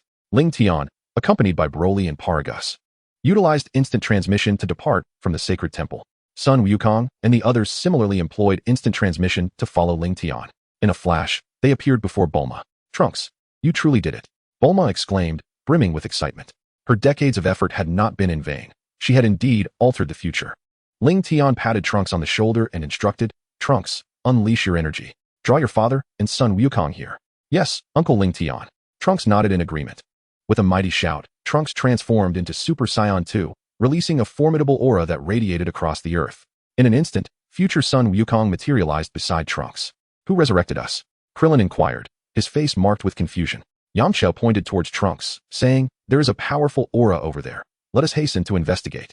Before long, Son Gohan, Vegeta, Krillin, Yamcha, Tien, and Chaozu arrived from various directions. Ah, who is that? Future Sun Wukong exclaimed, pointing at the main timeline's Wukong in astonishment. Why do you look exactly like me? Humph. Future Vegeta scoffed. How can there be 2 Wukongs? Vegeta, Son Gohan, and Piccolo, along with Krillin and the others, were all greatly perplexed. Lingtian interjected, Trunks, why don't you explain it to them? Thank you for your efforts, Trunks. Future Son Gohan said, patting Trunks on the shoulder. Gohan. Trunks embraced Gohan tightly, memories of Gohan sacrificing himself to save him flooding his mind, and tears streamed down his face uncontrollably. This is wonderful. Gohan, you are finally back. Dandy also expressed his excitement. Dandy, thank you. Future Son Gohan acknowledged him gratefully. Lingtian retrieved the last 10 spirit fruits from his storage ring and distributed them among Bulma and future Sun Wukong. This elixir can rejuvenate and extend one's lifespan. Thank you, Lingtian. The future Sun Wukong and future Bulma expressed their heartfelt gratitude. Lingtian proposed, Wukong, Gohan, Vegeta, Piccolo. Would you like to train with your future selves here? Is it truly possible? Vegeta gazed at his future self, feeling a surge of frustration at his apparent weakness. Yearning to deliver a few blows. Then you shall remain here for a month. I will return to fetch you later. With a wave of his hand, a dimensional portal materialized before them. Goodbye, Uncle Lingtian. Trunks waved farewell. Lingtian, accompanied by Broly and Paragus, stepped into the dimensional portal. After their departure, the group made their way to Bulma's home to host a celebratory gathering. The future Sun Wukong also brought along Chi-Chi and Master Roshi. During the meal, as they conversed, they realized just how arduous life was in the future timeline. The night passed in this manner. On the following day, Sun Wukong and the others appeared on a small island with their future selves, engaging in combat. Trunks began training Krillin, Yamcha, Tien, and Kaiatsu. Chapter 43, The Super Dragon Ball Radar. Come forth. Let me witness the extent of my future power. Vegeta beckoned to his future counterpart. Huh? The future Vegeta roared. Enveloped in a golden aura, his dark hair transforming to a striking gold, standing on end. This is my full strength. Is this all the fighting power you possess? Vegeta shook his head in disappointment. It appears your base combat abilities are woefully inadequate. Huh? With that, Vegeta clenched his fists, growling lowly as his aura surged. His hair once again turning golden and standing upright, surrounded by numerous tiny sparks of lightning, successfully transforming into Super Saiyan 2. This is Super Saiyan 2. For the next month, I will subject you to grueling training. I hope you can endure it. As he spoke, Vegeta charged at his future self. After a flurry of punches and kicks, Vegeta left his future counterpart bruised and battered. Vegeta, how could you treat your future self this way? Sun Wukong questioned, perplexed. Vegeta coldly replied, it is precisely because of your lack of strength that the future has become this dire. Get up quickly, the formal training begins now. After this brief interlude, the group commenced one-on-one training, imparting personalized cultivation methods and techniques to their future selves. Thus, a month elapsed. One day, Sun Wukong inquired, are you ready with your training? Rubbing his head, Sun Wukong replied excitedly, we've completed our training, and each of us has made significant progress. Lingtian turned to Trunks, who was chatting with Bulma. Trunks, in the future, more formidable foes will arise. You must not slacken in your training. You may also utilize the hyperbolic time chamber. Achieving Super Saiyan 3 will prevent you from being trapped inside. A rift can be forcefully created with sheer strength, allowing one to emerge. And what of Super Saiyan 3? Not only were those from the future bewildered, but the inhabitants of the primary timeline were equally astonished. Beyond Super Saiyan 3, there exists a realm even higher. Strive diligently in your training, and I firmly believe you shall attain it. The future Vegeta declared resolutely, I will be the first to reach Super Saiyan 3. Future Goku patted Vegeta's shoulder and chuckled, Vegeta, I shall be the first to achieve Super Saiyan 3. Farewell, everyone. With a wave of his hand, Lingtian conjured a dimensional wall before the group. Subsequently, Lingtian led Goku, Gohan, Vegeta, Piccolo, and others through the dimensional barrier. In the primary timeline, on Earth, the group materialized on Lingtian's small island. Lingtian affectionately ruffled Gohan's hair. Gohan, what impressions did you gather from your journey to the future? Gohan. Piccolo gasped in astonishment. The current Gohan was utterly transformed, possessing an unwavering desire to grow stronger. Haha. Splendid. Lingtian chuckled softly, then turned his gaze toward Goku and Vegeta. Goku, Vegeta, you must also dedicate yourselves to training. Do not allow Gohan to surpass you. We will train hard. Goku and Vegeta nodded in agreement. Kakarot, I trust you will look after my father. He may join your training sessions, Broly said. Casting a glance at the bothersome Goku. Broly, are you leaving Earth? Piccolo inquired, perplexed. Lingtian began to elucidate the situation to the group. Lingtian, may I accompany you? Goku asked, brimming with excitement and anticipation. Goku, perhaps it is best to sit this one out. Lingtian replied, shaking his head. I promise to take you along next time. After some light-hearted exchanges, the group gradually departed. The following day, Lingtian rose early and utilized his flight technique to soar toward Bulma's residence in West City. Minutes later, he spotted Bulma basking in the sun on her balcony. With a swift descent, he landed beside her. Bulma, have you completed the Super Dragon Ball radar I requested? Lingtian, it's you. Bulma exclaimed, startled, before continuing. The Super Dragon Ball radar has long been finished. I thought you no longer needed it since you had T come by. Lead the way. Lingtian followed Bulma into her laboratory. On a circular table lay two colossal Dragon Ball radars, each vastly larger than a standard radar. Bulma grinned. These are the Super Dragon Ball radars. I made an extra one just in case you broke the first. Thank you, Bulma. Lingtian placed both Super Dragon Ball radars into his storage ring. Broly, let us depart. All right. Broly nodded, resting his hand on Lingtian's shoulder. Lingtian activated his instant transmission, transporting himself and Broly to Namek. They appeared beside Elder Muri, who, at Lingtian's request, summoned the eternal dragon Purunga once more. As the radiant figure of Purunga emerged, his eyes gleaming with crimson light, he proclaimed, the one who has gathered the 7 Dragon Balls. State your wish. No matter the desire, I shall fulfill it. Elder Muley inquired, Lingtian, what wish do you wish to make this time? Lingtian chuckled softly, Elder Muley, I wish to learn the language of the gods. The elder expressed his confusion, the language of the gods? What kind of wish is that? Nevertheless, he proceeded to make the request to Purunga. Purunga, please grant this young man the ability to learn the language of the gods. This wish is quite simple. However, it will consume 3 wishes at once. Purunga responded. Thank you, Purunga. Elder Muley nodded in acknowledgement. Purunga's eyes sparkled with brilliance. Suddenly, Lingtian felt an influx of diverse knowledge flooding his mind. Your wish has been granted. Farewell. With that, Purunga transformed into 7 stone orbs, crashing heavily to the ground. Lingtian retrieved a crystalline object from his storage ring and presented it to Elder Muley. Elder Muley, this is a communication device I crafted. Simply shatter it, and I will sense your call. Elder Muley accepted the crystal, expressing heartfelt gratitude. Thank you, Lingtian. Farewell. With that, Lingtian, accompanied by Broly, executed a technique of instantaneous movement, departing from Namek. In the vastness of the cosmos, Lingtian and Broly materialized on an unknown planet. Lingtian activated the Super Dragon Ball radar, which emitted a series of beeps. Upon its activation, it revealed a small blinking dot in the southeast direction. It appeared that the radar could only scan a limited portion of the universe. Lingtian and Broly then utilized instantaneous movement to head towards the southeast. With a swift motion, they searched for the elusive Dragon Balls. The radar beeped again, indicating the presence of the Dragon Balls on a nearby planet. Lingtian suggested, Broly, let us split up and create a breach in the surface of the planets to ascertain whether they harbor Dragon Balls. Understood. Broly nodded in agreement. Together, they conjured energy blasts and struck the surfaces of numerous planets.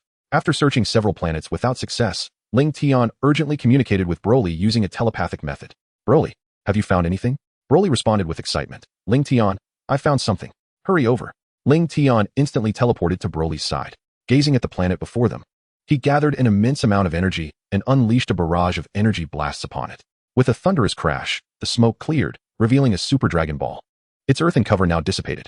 1, 2, 3, 4, 5. 5-star Super Dragon Ball. Lingtian exclaimed.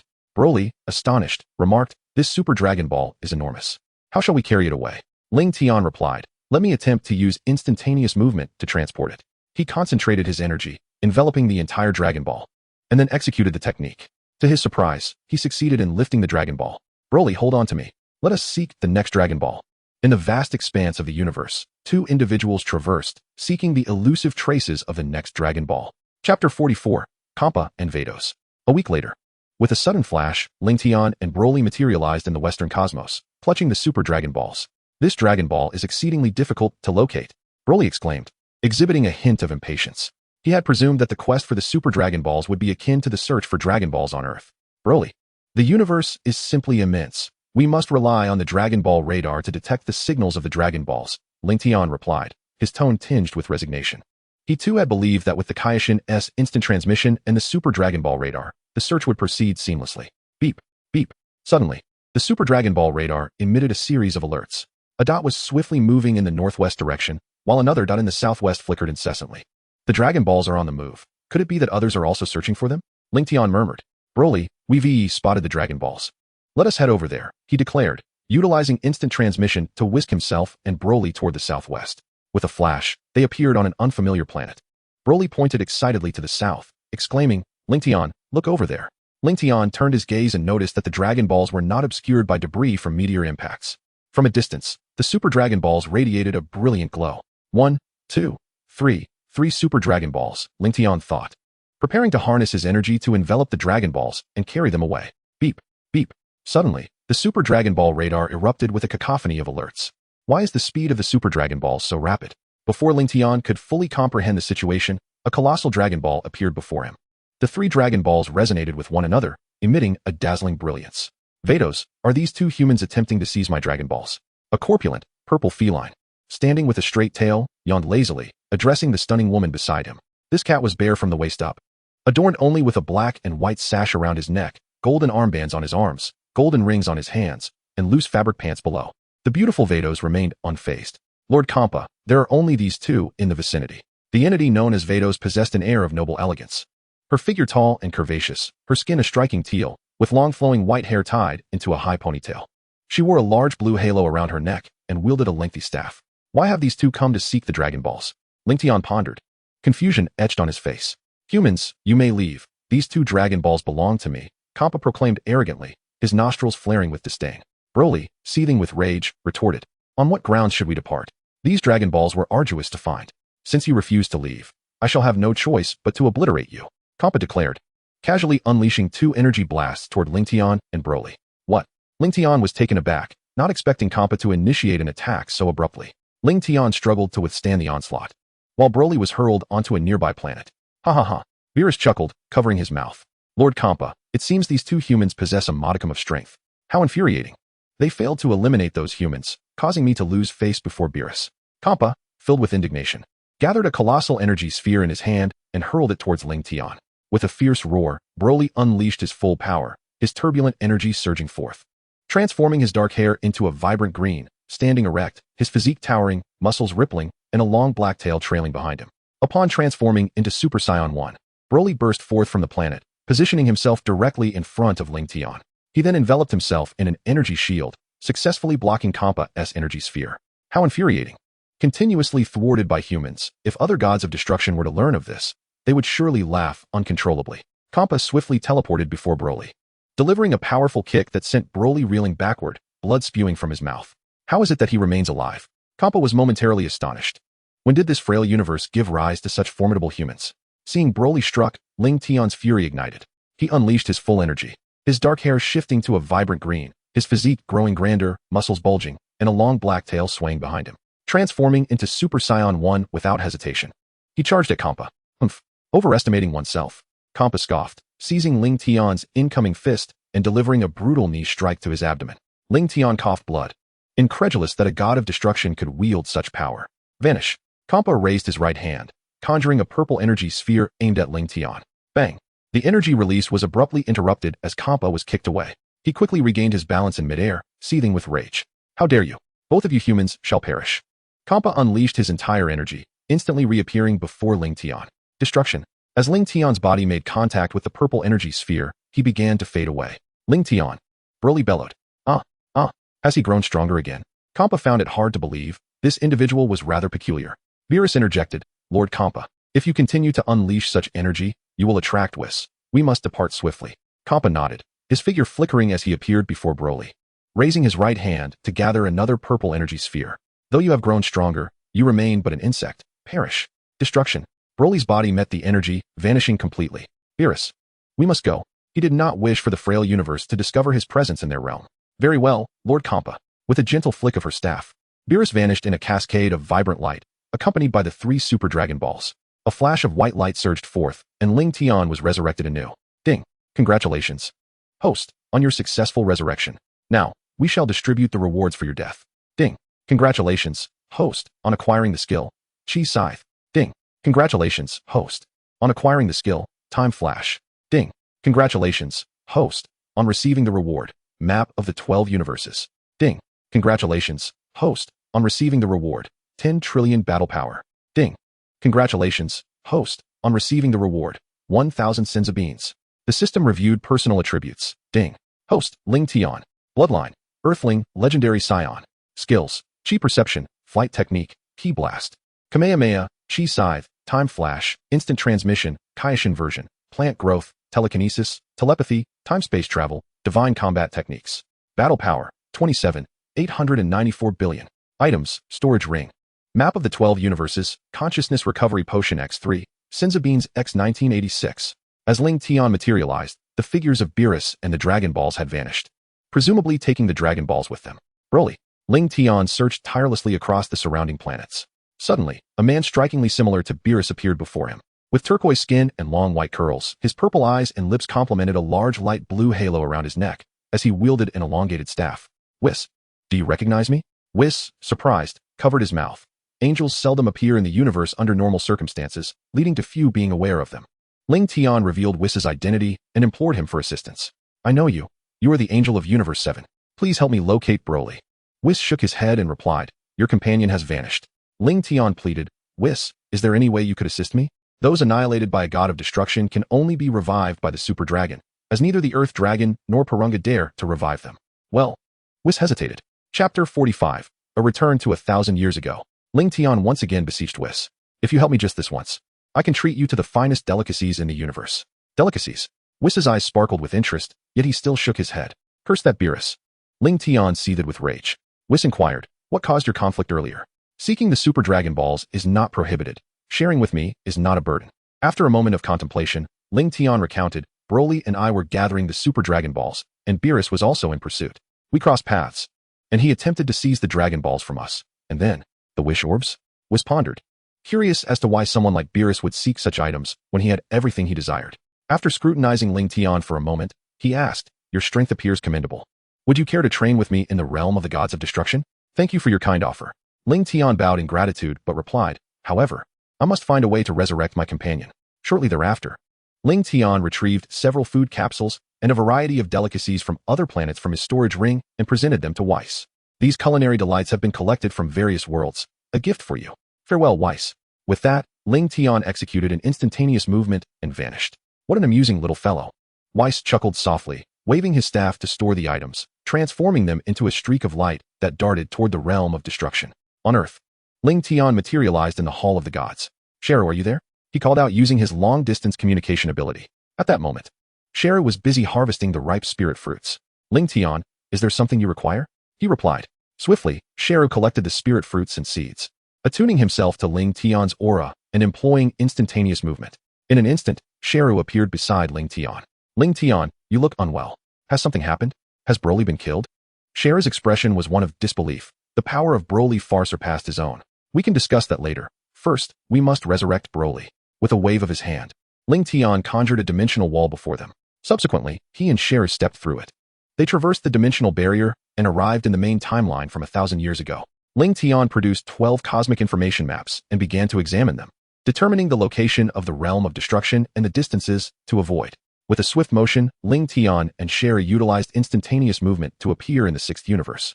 He then retrieved the Super Dragon Ball radar and commenced the search for the Super Dragon Balls. A month later, they finally located 3 Super Dragon Balls within the 6th universe. Lingtian executed instantaneous movement once more, bringing Sharu and the 3 Super Dragon Balls out of the 6th universe. In a flash, they appeared in the 7th universe.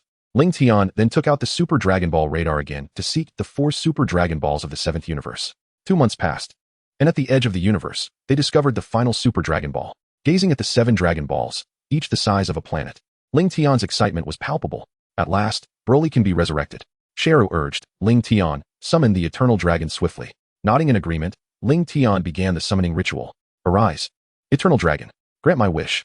The 7 planet-sized Dragon Balls resonated with one another, emanating a golden light. Suddenly, a colossal golden dragon with magnificent wings appeared in the sky. The dragon soared through the cosmos, consuming countless galaxies within its form, radiating infinite golden light, exuding an air of solemnity. Lingtian, we have been swallowed by the dragon. Will we be safe? Sharu expressed concern, as Broly remained unrevived, and they found themselves in yet another predicament. Lingtian proceeded to explain the situation to Sharu. The Dragon of the Gods, upon being summoned, would engulf the summoner within its being, subsequently manifesting its consciousness to fulfill the summoner's desires. With a radiant gaze, the dragon proclaimed, Gatherer of the Dragon Balls, speak your wish. Regardless of its nature, I shall grant it. Lingtian, with a resounding voice, declared, O Dragon of the Gods, please resurrect Broly, who was destroyed by Champa, right here. This wish was rather straightforward. The dragon's eyes gleamed with brilliance as Broly was successfully revived before Lingtian. Your wish has been granted. Farewell. With that, the dragon spread its wings, emanating golden light, transforming into 7 Dragon Balls that soared into the cosmos. Broly, you have finally returned. Lingtian exclaimed, his excitement palpable. His months of endeavor had not been in vain. Broly bowed in gratitude, saying, Lingtian, Cell, thank you for bringing me back. Cell inquired, Broly, who was it that felled you? Broly, with a surge of ferocious energy radiating from him, articulated slowly, it was a cat with purple skin. That fellow's energy is most peculiar. It vanished upon contact with my body. Is it truly that formidable? Cell was taken aback. If even Broly could not withstand a single strike, how powerful must that individual be? Lingtian, I recall you two were struck by that attack and vanished. Why are you unscathed? Broly pondered, somewhat perplexed. Lingtian chuckled softly, keeping the existence of the system to himself. With a flick of his hand, a dimensional barrier appeared before them. He then led Broly and Cell into it. Goku, are you there? Lingtian utilized telepathy to communicate. At that moment, Goku, who was training with Vegeta, abruptly halted his defenses and was sent flying by a punch. Kakarot, what in the world are you doing? Vegeta expressed his dissatisfaction, feeling disrespected by Goku's distraction during their duel. Lingtian, is that you? Goku queried, puzzled, as he thought Lingtian had ventured into the universe. Goku, it is I. Gather everyone and bring them to the sacred realm. I shall await you here. Understood. Vegeta, Gohan, Piccolo, Paragus, you all head to the sacred realm. Lingtian is waiting there for you. I will search for Krillin and the others, Goku stated before employing instant transmission to depart. Let us go and see what is happening, Piccolo said, as he and Paragus activated instant transmission. Vegeta and Gohan promptly followed suit, using their own instant transmission. In an instant, Piccolo, Paragus, Vegeta, and Gohan materialized within the sacred realm. Vegeta inquired, Lingtian, what is the purpose of summoning us? Suddenly, Goku appeared, accompanied by Krillin, Yamchu, Tien, and Chaozu, at Lingtian's side. Lingtian, with a smile and a nod, Lingtian turned to face the cloaked mysterious figure. Cell, how many spirit fruits have you cultivated? Cell, The assembly was left bewildered. Uncle Lingtian, where's Cell? As Lingtian explicitly revealed his identity. Shalu held the universal capsule in his hand and casually discarded his cloak. How could this person be Shalu? Piccolo was astonished. He had trained alongside this individual for over a month without realizing he was Shalu. Vegeta was consumed by rage. Recalling how he had lost his fighting capabilities during the Shala tournament, broadcasted live worldwide. Although many praised him as a hero in the streets, a sense of discontent lingered within him. Vegeta bellowed, transforming into Super Saiyan 2, poised to launch an attack on Shalu. Lingtian quickly stepped forward to restrain Vegeta, stating, Vegeta, this is not the same Shalu as before. Though he was also an android created by Dr. Gero, he has reformed. Upon hearing Lingtian's words, Vegeta immediately retracted his transformation. Shalu handed the universal capsule to Lingtian, saying, inside are the spirit fruits and seeds of the spirit tree. There should be around 3,000 to 4,000 fruits left. Lingtian accepted the capsule, took out 500 fruits and seeds for himself, and distributed the remaining fruits among the others. Thank you, Lingtian. Sun Wukong and the others bowed in gratitude. Lingtian surveyed the group and inquired, Broly, Shalu, and I are heading into the hyperbolic time chamber to train. Would you like to join us? Lingtian, we have already trained inside for 2 years. Can we still enter? Piccolo asked, somewhat puzzled, as the memories of the old man indicated that one could not exit the chamber after exceeding 2 years. Chapter 46, Re-entering the hyperbolic time chamber. Lingtian could not help but laugh, then replied, of course you can. Krillin rubbed his shiny bald head. Lingtian, won't we be trapped inside the hyperbolic time chamber? Shala chuckled softly and replied indifferently, that's too easy. Even I have the ability to break out of the hyperbolic time chamber. If you can achieve Super Saiyan 3 inside, you can forcibly exit. After Lingtian spoke, he led Broly, Shalu, and Paragus toward the hyperbolic time chamber. Sun Wukong turned to see Piccolo, arms crossed over his chest. Uncle Piccolo, let us go together. All right. Piccolo smiled and nodded. Kakarot, I'll wait for you inside. Vegeta declared as he followed suit. Sun Wukong patted Krillin's gleaming head. Krillin, you should join us too. Yamcha shook his head in response. Tien looked at Sun Wukong, recalling their first battle at the World Martial Arts Tournament. Astonished at how their power levels had diverged so significantly, with a tinge of reluctance, Tien said, Wukong, Kaiatsu, and I will not go. Krillin, Yamcha, Tien, and Kaiatsu had lost the drive to train and grow stronger, feeling that no matter how hard they tried, they could not keep up with Sun Wukong's pace. Very well. Sun Wukong scratched his head and proceeded toward the hyperbolic time chamber. Lingtian found it unsurprising that only Sun Wukong was present. He promptly began to formulate a training regimen. Sheru, do you have any issue facing them 5 alone? Not at all. Sheru replied nonchalantly, as if the task were exceedingly simple. Wukong, Vegeta, Piccolo, Gohan, Paragus, you 5 will work together to besiege Sheru. While training here, there is no need to hold back, transform into Super Saiyans, and engage. As Lingtian spoke, he retrieved 1,000 Senza beans from his storage ring and placed them in the room of spirit and time. The Senza beans are here. Take as many as you need during your training. All right. Sun Wukong and the others nodded in agreement. After organizing Sun Wukong and his companions, Lingtian flew forward with Broly, stopping at a distance from them. Broly, let us commence our training. We must seek vengeance upon that cat, Lingtian declared, to which Broly nodded resolutely. With a fierce shout, Broly unleashed his full energy, a tempest of power enveloping him as he charged at Lingtian. Bang! Before Lingtian could react, he was struck and sent flying. Broly, you lack martial ethics. I wasn't even prepared. Lingtian regained his composure midair, releasing his own energy in an explosive display. The two immediately engaged in fierce combat. Bang! Bang! Bang! Broly landed a punch on Lingtian, sending him hurtling backward like a shrimp. Broly aimed to capitalize on his advantage, but Lingtian utilized instant transmission, appearing directly above Broly and delivering a powerful blow that sent him crashing to the ground. Boom! With a resounding impact, the earth was gouged, creating a massive crater. Broly soared upward, seizing Lingtian and gathering energy at his chest. Not again. Lingtian exerted every ounce of strength, yet could not escape Broly's grasp. Energy blast. Broly roared, detonating the amassed energy. Boom. Lingtian was blasted several hundred meters away, his clothing tattered and his body marred with wounds. Lingtian executed the 4 bodies fist, encircling Broly and pummeling him relentlessly. Broly, harnessing energy, manifested a protective shield that sent the 4 Lingtian figures flying. Lingtian, unable to evade, found his attack thwarted. Broly ascended, enveloping himself in energy. Explosive meteor. Broly bellowed, radiating energy blasts from his core in all directions. Meanwhile, Sun Wukong and his companions felt the overwhelming aura emanating from Lingtian and Broly, their bodies trembling uncontrollably. Broly has become even more formidable than before. Paragus exclaimed in astonishment. How could he be so powerful? Vegeta clenched his fists in frustration. I, too, shall become as strong as Uncle Lingtian. Gohan declared with determination. Gohan, I believe you can achieve it. Piccolo smiled encouragingly. Let us hasten our training. As Sun Wukong proclaimed, he transformed into Super Saiyan 2 and charged toward Cell. With a fierce roar, Cell unleashed his full power and effortlessly sent the advancing Wukong flying. Cell, I never anticipated you possessed such strength. Wukong exclaimed. Quickly stabilizing himself in midair, his face alight with excitement as he called out to Vegeta, Vegeta, let us attack together. The others swiftly transformed, and the battle erupted in a flurry of energy. Meanwhile, as a myriad of energy blasts surged towards him, Lingtian utilized instant transmission to appear behind Broly. Broly launched energy blasts, intending to draw Lingtian closer. In a sudden pivot, Broly seized Lingtian by the head and slammed him into the ground with tremendous force, creating a colossal crater upon impact. Immediately after, Broly conjured a massive energy sphere in his hand and hurled it at Lingtian. Meteor shower. The small energy orb gradually expanded into a gigantic sphere as it approached Lingtian. Sensing the impending peril, Lingtian placed his hand at his waist, gathering energy for defense. Kamehameha wave. The two energies collided in midair with a thunderous crash. Lingtian and Broly exchanged knowing smiles, opting to engage in hand-to-hand combat instead of releasing further energy attacks. The sound of fists striking flesh echoed as they exchanged blows, each strike intensifying their combat prowess amidst the ongoing skirmish. After an arduous bout, both warriors, battered and bruised, sat facing each other. Lingtian retrieved a Senza bean from his storage ring and tossed it to Broly, concluding their training for the day. Broly, let us see how Goku and the others are faring in their training, Lingtian suggested as they soared towards Cell's location. Whoosh, whoosh, Lingtian remarked.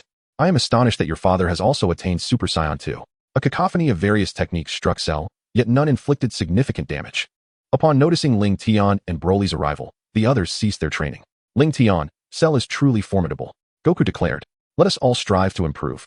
Lingtian encouraged his companions, eliciting enthusiastic agreement from Goku and Vegeta. Gohan, however, was left astounded, unable to comprehend that transformations existed beyond Super Saiyan 3. Day after day, Lingtian and Broly diligently trained. Within the hyperbolic time chamber, they cultivated their skills for 5 years. Goku, Vegeta, Gohan, and Paragus had all mastered the transformation into Super Saiyan 3. At this moment, Goku was visibly exhilarated and urged Lingtian to explain further. Lingtian began elucidating the transformation methods. The first method requires one to transform into a golden great ape and regain their senses before evolving into Super Saiyan 4, which necessitates possessing a tail. The second method involves 6 Saiyans with hearts of justice concentrating their righteous energy into a single individual, after absorbing the light from 5 others. That person becomes a Super Saiyan God, but the transformation requires a tail. Gohan interjected. Lingtian, neither Vegeta, Gohan, nor I possess tails. Sun Wukong scratched his head, momentarily at a loss for what to do. How vexing. At this moment, Vegeta deeply regretted his earlier decision to sever his tail. Chapter 47. All Super Saiyans 4. Lingtian retrieved 2 consciousness restoration potions from his storage ring and handed them to Sun Wukong and Sun Gohan. Sun Wukong accepted the potion from Lingtian, puzzled as he scratched his head. Lingtian, what is this for? Lingtian began to explain. Wukong, when lower-level Saiyans transform into giant apes, they lose their reason. If you drink this potion, you will retain your consciousness. Most Saiyans maintain their rationality when transforming into giant apes. Only a few lower-level Saiyans lose their minds. Upon hearing this, Sun Wukong turned to look at Vegeta, who was crossing his arms. Vegeta, don't you need one? Ha ha. Vegeta burst into laughter upon hearing this. Kakarot, I am the Prince of Saiyans. I will not lose my reason when I transform into a giant ape. Lingtian beckoned to Vegeta. Vegeta, create an artificial moon in the sky. Broly, Paragus, and I will transform into Super Saiyan 4 first. No problem. Vegeta nodded and slowly gathered an energy sphere in his palm, which grew larger and larger. He then tossed the energy sphere into the air. It shone brilliantly as it ascended. As the light faded, a full moon appeared in the sky. Boom, boom, boom. Lingtian, Broly, and Paragus looked up at the full moon, their hearts racing, producing thunderous beats. Roar. 3 towering black giant apes materialized before Sun Wukong and the others. The 3 giant apes then raised their energy to its peak, a golden aura enveloping them as their dark fur gradually transformed into a golden hue. The black giant apes morphing into golden giant apes. Their bodies shrank slowly, a dazzling light flashing through. Suddenly, 3 immensely powerful auras emerged. Lingtian, Broly, and Paragus successfully transformed into Super Saiyan 4. In this form, their hair darkened, becoming more chaotic and longer, cascading over their shoulders, while red fur covered their chests and palms, symbolizing the primal wildness of the Saiyans. So formidable! Vegeta exclaimed in astonishment. I must transform into Super Saiyan 4 as well. Uncle Lingtian, your transformation looks incredibly cool. Son Gohan's eyes sparkled with an insatiable desire for this transformation. Lingtian. This transformation surpasses Super Saiyan 3 by leaps and bounds. Sun Wukong sensed the auras of Lingtian and the others, displaying a look of disbelief. Let us go. Soon. You will also be able to transform into Super Saiyan 4, Lingtian said as he concentrated an energy sphere in his hand and hurled it forward. Boom. The hyperbolic time chamber trembled violently, and a massive crack appeared before everyone's eyes. They exited through the fissure, leaving the hyperbolic time chamber behind. In the celestial realm, Dandy remarked, the hyperbolic time chamber has been destroyed. I'll need you to repair it shortly. Lingtian felt a bit embarrassed as he scratched his head. It's nothing. It's just good to see you all safe. Dandy's face broke into a smile. Then we shall take our leave. Goodbye, Dandy. After bidding farewell to Dandy, the group departed from the heavenly temple, soaring towards Bulma's residence. Whoosh, whoosh. Lingtian, how have you all changed so much? I almost didn't recognize you. Bulma exclaimed, astonished at the sudden appearance of the group. Sun Wukong scratched his head and said, Bulma, please lend me the Dragon Ball radar. Here you go. Bulma retrieved a Dragon Ball radar from her room and handed it to Sun Wukong. Whoosh. With the radar in hand, Sun Wukong set off to search for the Dragon Balls. Is that Gohan? Bulma remarked, observing the adult who bore a striking resemblance to Gohan. Son Gohan smiled and explained, Aunt Bulma, we trained in the hyperbolic time chamber for 5 years, so I've grown up. Bulma, could you prepare some food for us? Of course. Bulma beckoned everyone to sit down, and 7 or 8 robots busily delivered food. Clang, clang. The Saiyans dined, their bowls and chopsticks clattering incessantly. Whoosh. Lingtian. You all didn't wait for me. Sun Wukong exclaimed as he joined the feast. Kakarot, that is my drumstick. Vegeta, don't be so stingy. Sun Wukong retorted as he snatched the drumstick and stuffed it into his mouth. Piccolo shook his head in resignation as he sipped his water. Half an hour later, everyone was satisfied and sated. Lingtian inquired, Wukong, have you found the Dragon Balls? Yes. Sun Wukong pulled out 7 Dragon Balls from his pouch. Kakarot, hurry and summon the Eternal Dragon. Vegeta urged eagerly. Goodbye, Bulma. Whoosh, whoosh. The group ascended into the sky, soaring into the distance. On a deserted island, Sun Wukong declared, Come forth, Eternal Dragon. Grant my wish. The 7 Dragon Balls resonated with one another, emitting a radiant glow. As the brilliance faded, the Eternal Dragon materialized. The one who has gathered the 7 Dragon Balls. State your wish. I shall grant any desire. Sun Wukong proclaimed, Eternal Dragon, please allow me, Vegeta, and Gohan to grow our tails. That wish is quite simple. The Eternal Dragon's eyes sparkled. In an instant, tails sprouted from Sun Wukong, Son Gohan, and Vegeta. Wonderful. Now I can transform into Super Saiyan 4. Vegeta exclaimed, brimming with excitement. Your wish has been granted. Please state your next wish. Sun Wukong asked, Lingtian. Do you wish to make a wish? Lingtian responded loudly, Eternal Dragon, please unleash your utmost power to develop Piccolo's potential. That wish is quite simple. The Eternal Dragon's eyes gleamed once more. Suddenly, a white light enveloped Piccolo. Thank you, Lingtian. Piccolo expressed his gratitude. Your wish has been granted. Please state your final wish. Lingtian inquired, Eternal Dragon, could you provide me with soil suitable for the growth of the Tree of Might? I'm sorry, but the Tree of Might is a type of tree that grows in the divine realm, which exceeds my capabilities. Please choose a different wish. Lingtian felt a tinge of disappointment and subsequently articulated his final wish. Dragon, unlock the latent potential of Cell. This wish was rather straightforward. The dragon's eyes gleamed, and a beam of white light enveloped Cell. Your wish has been granted. Farewell. The dragon transformed into 7 stones and scattered across the earth. Vegeta urged, Kakarot, Gohan, quickly consume the potion and prepare for transformation. All right. Goku and Gohan took out the potion and downed it in one gulp. Observing the two, Vegeta concentrated energy into a sphere within his palm and tossed it into the air. The energy sphere emitted a dazzling light, and as the brilliance faded, a full moon materialized in the sky. Roar! Vegeta, Goku, and Gohan transformed into giant apes. Suddenly, Goku appeared to be in a frenzy, relentlessly pounding his chest with his fists. Roar! With a furious shout, Goku unleashed a punch that sent Vegeta flying. Lingtian, is your potion faulty? Vegeta was bewildered. Haha. Lingtian, your potion truly worked. It hasn't spiraled out of control. Goku grinned widely. Kakarot, how dare you toy with me? Vegeta seethed with rage. Drawing energy from within, he prepared to unleash an attack on Goku. Goku proposed, Vegeta, let us transform into Super Saiyan 4 first before we fight. Very well. Vegeta, Goku, and Gohan unleashed their full power, and the giant apes were gradually enveloped by golden light. As the light dissipated, the 3 transformed into golden giant apes. The golden giant apes slowly shrank, and the trio successfully became Super Saiyan 4. Vegeta declared, Kakarot, this time, I am certain I will surpass you. Goku chuckled, Vegeta.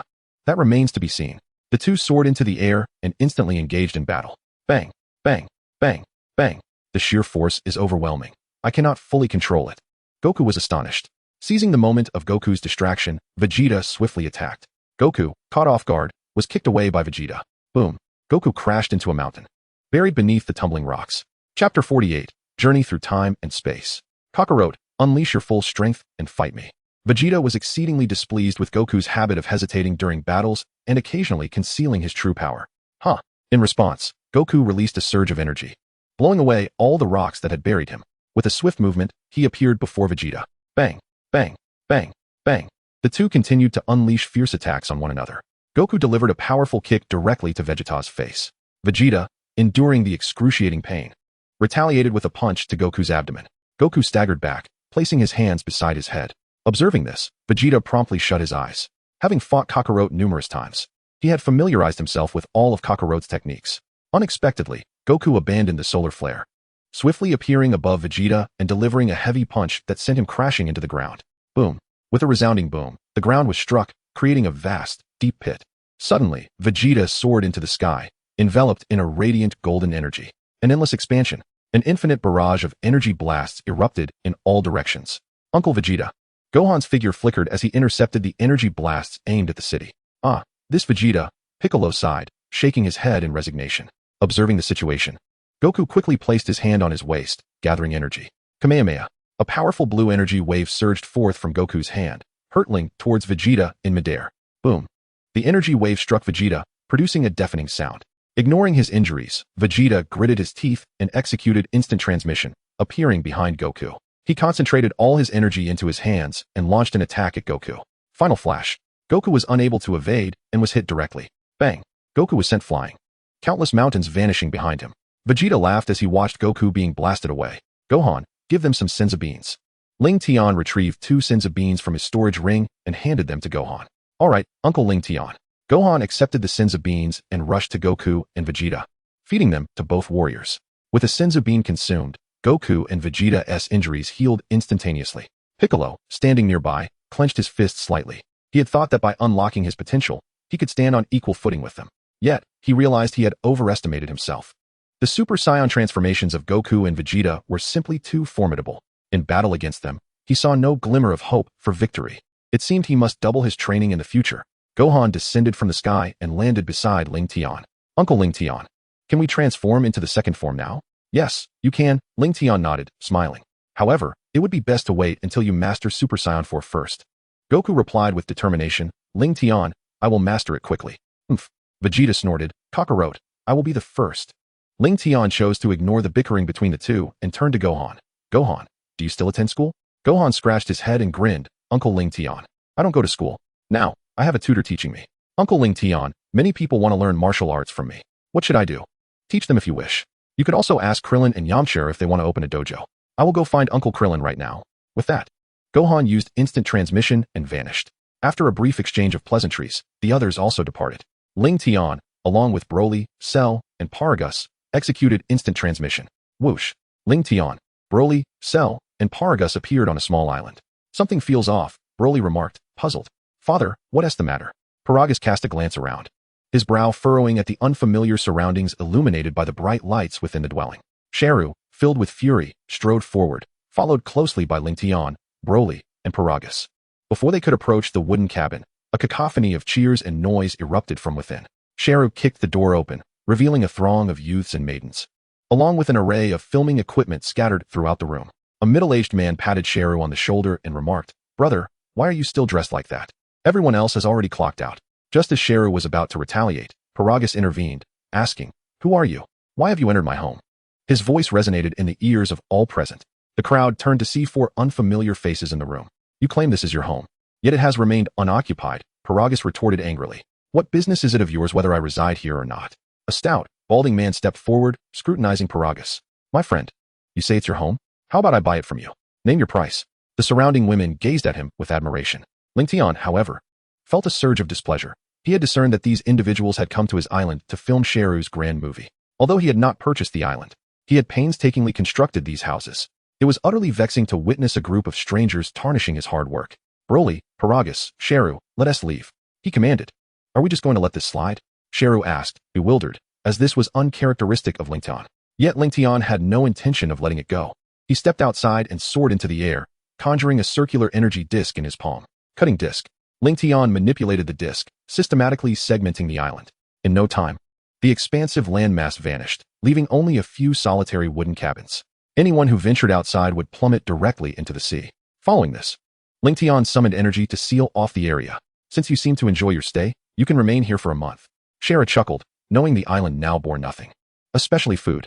With a wave of his hand, a dimensional barrier appeared before them. We can always rebuild after losing the house. For now, let us explore other realms, he declared, guiding Broly, Sharu, and Paragus through the dimensional barrier.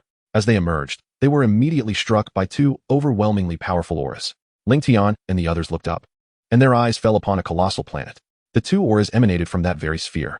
Let us go take a look, Lingtian urged, leading Broly, Sharu, and Paragus as they activated their instant transmission.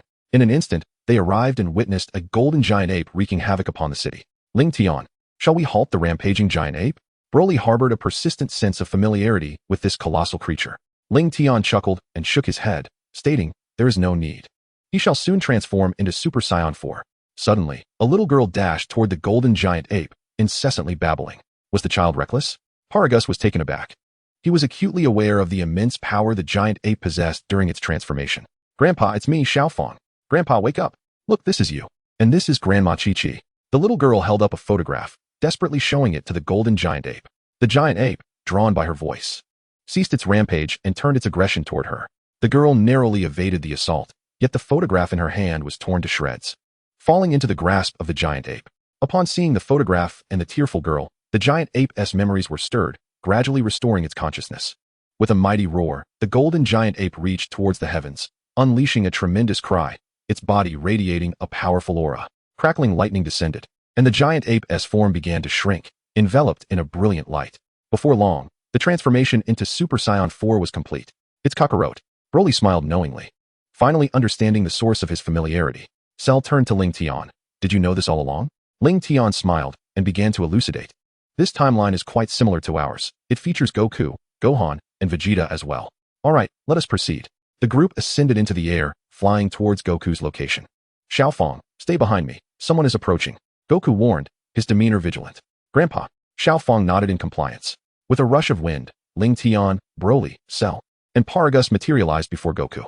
Staring at the unmistakably familiar figures, Goku was momentarily bewildered. Cell has already been vanquished, hasn't he? And the others have tails. Could they also be Saiyans? Chapter 49. Who taught you to fight like this? Lingtian smiled slightly. Goku, we hail from an alternate timeline. And this Cell is an ally. An alternate timeline. Goku had never heard of such a concept before, but quickly dismissed it from his mind. So what brings you here? Well, Goku thought, these four appear immensely powerful. If they intended to harm me and Xiaofang, they could have struck while I was out of control. He relaxed his vigilance, instructing, Xiaofang, stay here and don't wander off. I will confront Baby. Okay, Grandpa. Xiaofang nodded. Goku soon located Baby, and the two engaged in an immediate battle. The power of Super Saiyan 4 Goku far surpassed that of Baby. With a thunderous crash, Goku landed a heavy blow on Baby, sending him crashing to the ground and creating a deep crater, stirring up a cloud of dust. As the dust settled, Goku quickly positioned himself before Baby, realizing that the latter was no match for him.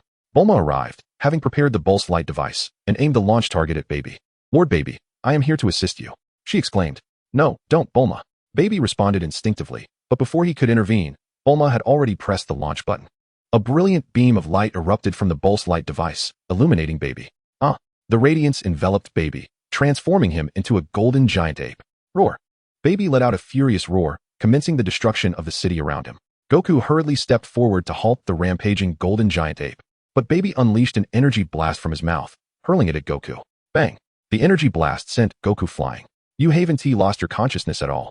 You are despicable, Goku immediately realized. Ha! Baby laughed heartily. It was Vegeta who transformed into the giant ape, not me. I certainly won't lose control. Goku was still too naive. Lingtian shook his head and spoke to Paragus beside him. Paragus, why don't you give your Super Saiyan 4 power a try? Paragus roared, releasing his full energy. His black hair gradually lengthened, falling messily over his shoulders. Red fur sprouted from his chest and palms, showcasing his muscular physique, with a long red tail trailing behind him. Wow! Xiaofang gasped, it's Grandpa's transformation. Without hesitation, Paragus charged towards Baby after transforming into Super Saiyan 4. Whoosh! Baby, caught off guard, was swiftly knocked down by Paragus's kick. What? Baby was stunned. Hadn't he already controlled all the Saiyans? Where had this individual come from? And a Super Saiyan 4 at that. You can also transform into Super Saiyan 4. Goku exclaimed in shock. Paragus urged, Kakarot, hurry up and deal with him. Goku nodded. Alright. Bam, bam, bam, bam. The duo of Paragus and Goku attacked in unison, rendering Baby utterly defenseless. Baby was left battered and bruised. Damn it. Baby roared as he soared into the sky, raising both hands towards the heavens. All Zaffrans, raise your hands and lend me your power to obliterate these detestable Saiyans. Lord Baby. Upon hearing this, the Earthlings of Zafra raised their hands, channeling their energy to Baby. A surge of negative energy converged towards his location. Subsequently, Baby raised his arms high, conjuring a massive energy sphere brimming with dark energy. Die! Baby bellowed, propelling the amassed energy sphere towards Goku and Paragus. Revenge Death Ball. Goku and Paragus remained undeterred. As the Revenge Death Ball approached, Paragus shouted and kicked the ball away, sending it hurtling out of Zafra. Boom! With a tremendous explosion, the Revenge Death Ball detonated in the cosmos. How is this possible? Baby could hardly believe that his most powerful technique was so effortlessly countered. Paragus placed his hand on his waist, gathering energy with the intent to swiftly eliminate Baby. Kamehameha. No. In an instant, Son Goku dashed forward, positioning himself before Baby to intercept the energy wave. Haha. After being saved by Goku, Baby erupted into maniacal laughter.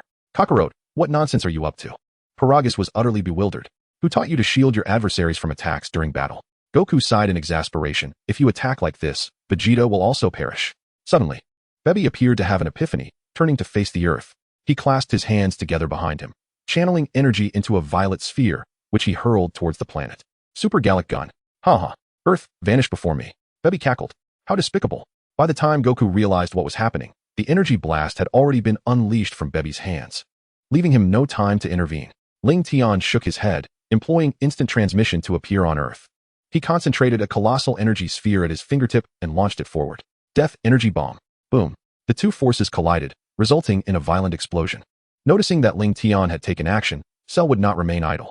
He swiftly appeared before Baby, forming a disc of energy in his hand and throwing it at him. Cutting disc. Baby could not evade in time, and his tail was severed cleanly. His body reverted from the great ape transformation, gradually shrinking. No. Baby roared in defiance. Separating from Vegeta. Observing Baby's attempt to flee, Cell placed his hand on his waist, gathering energy once more. Kamehameha. Baby was struck by the energy wave and was obliterated into dust.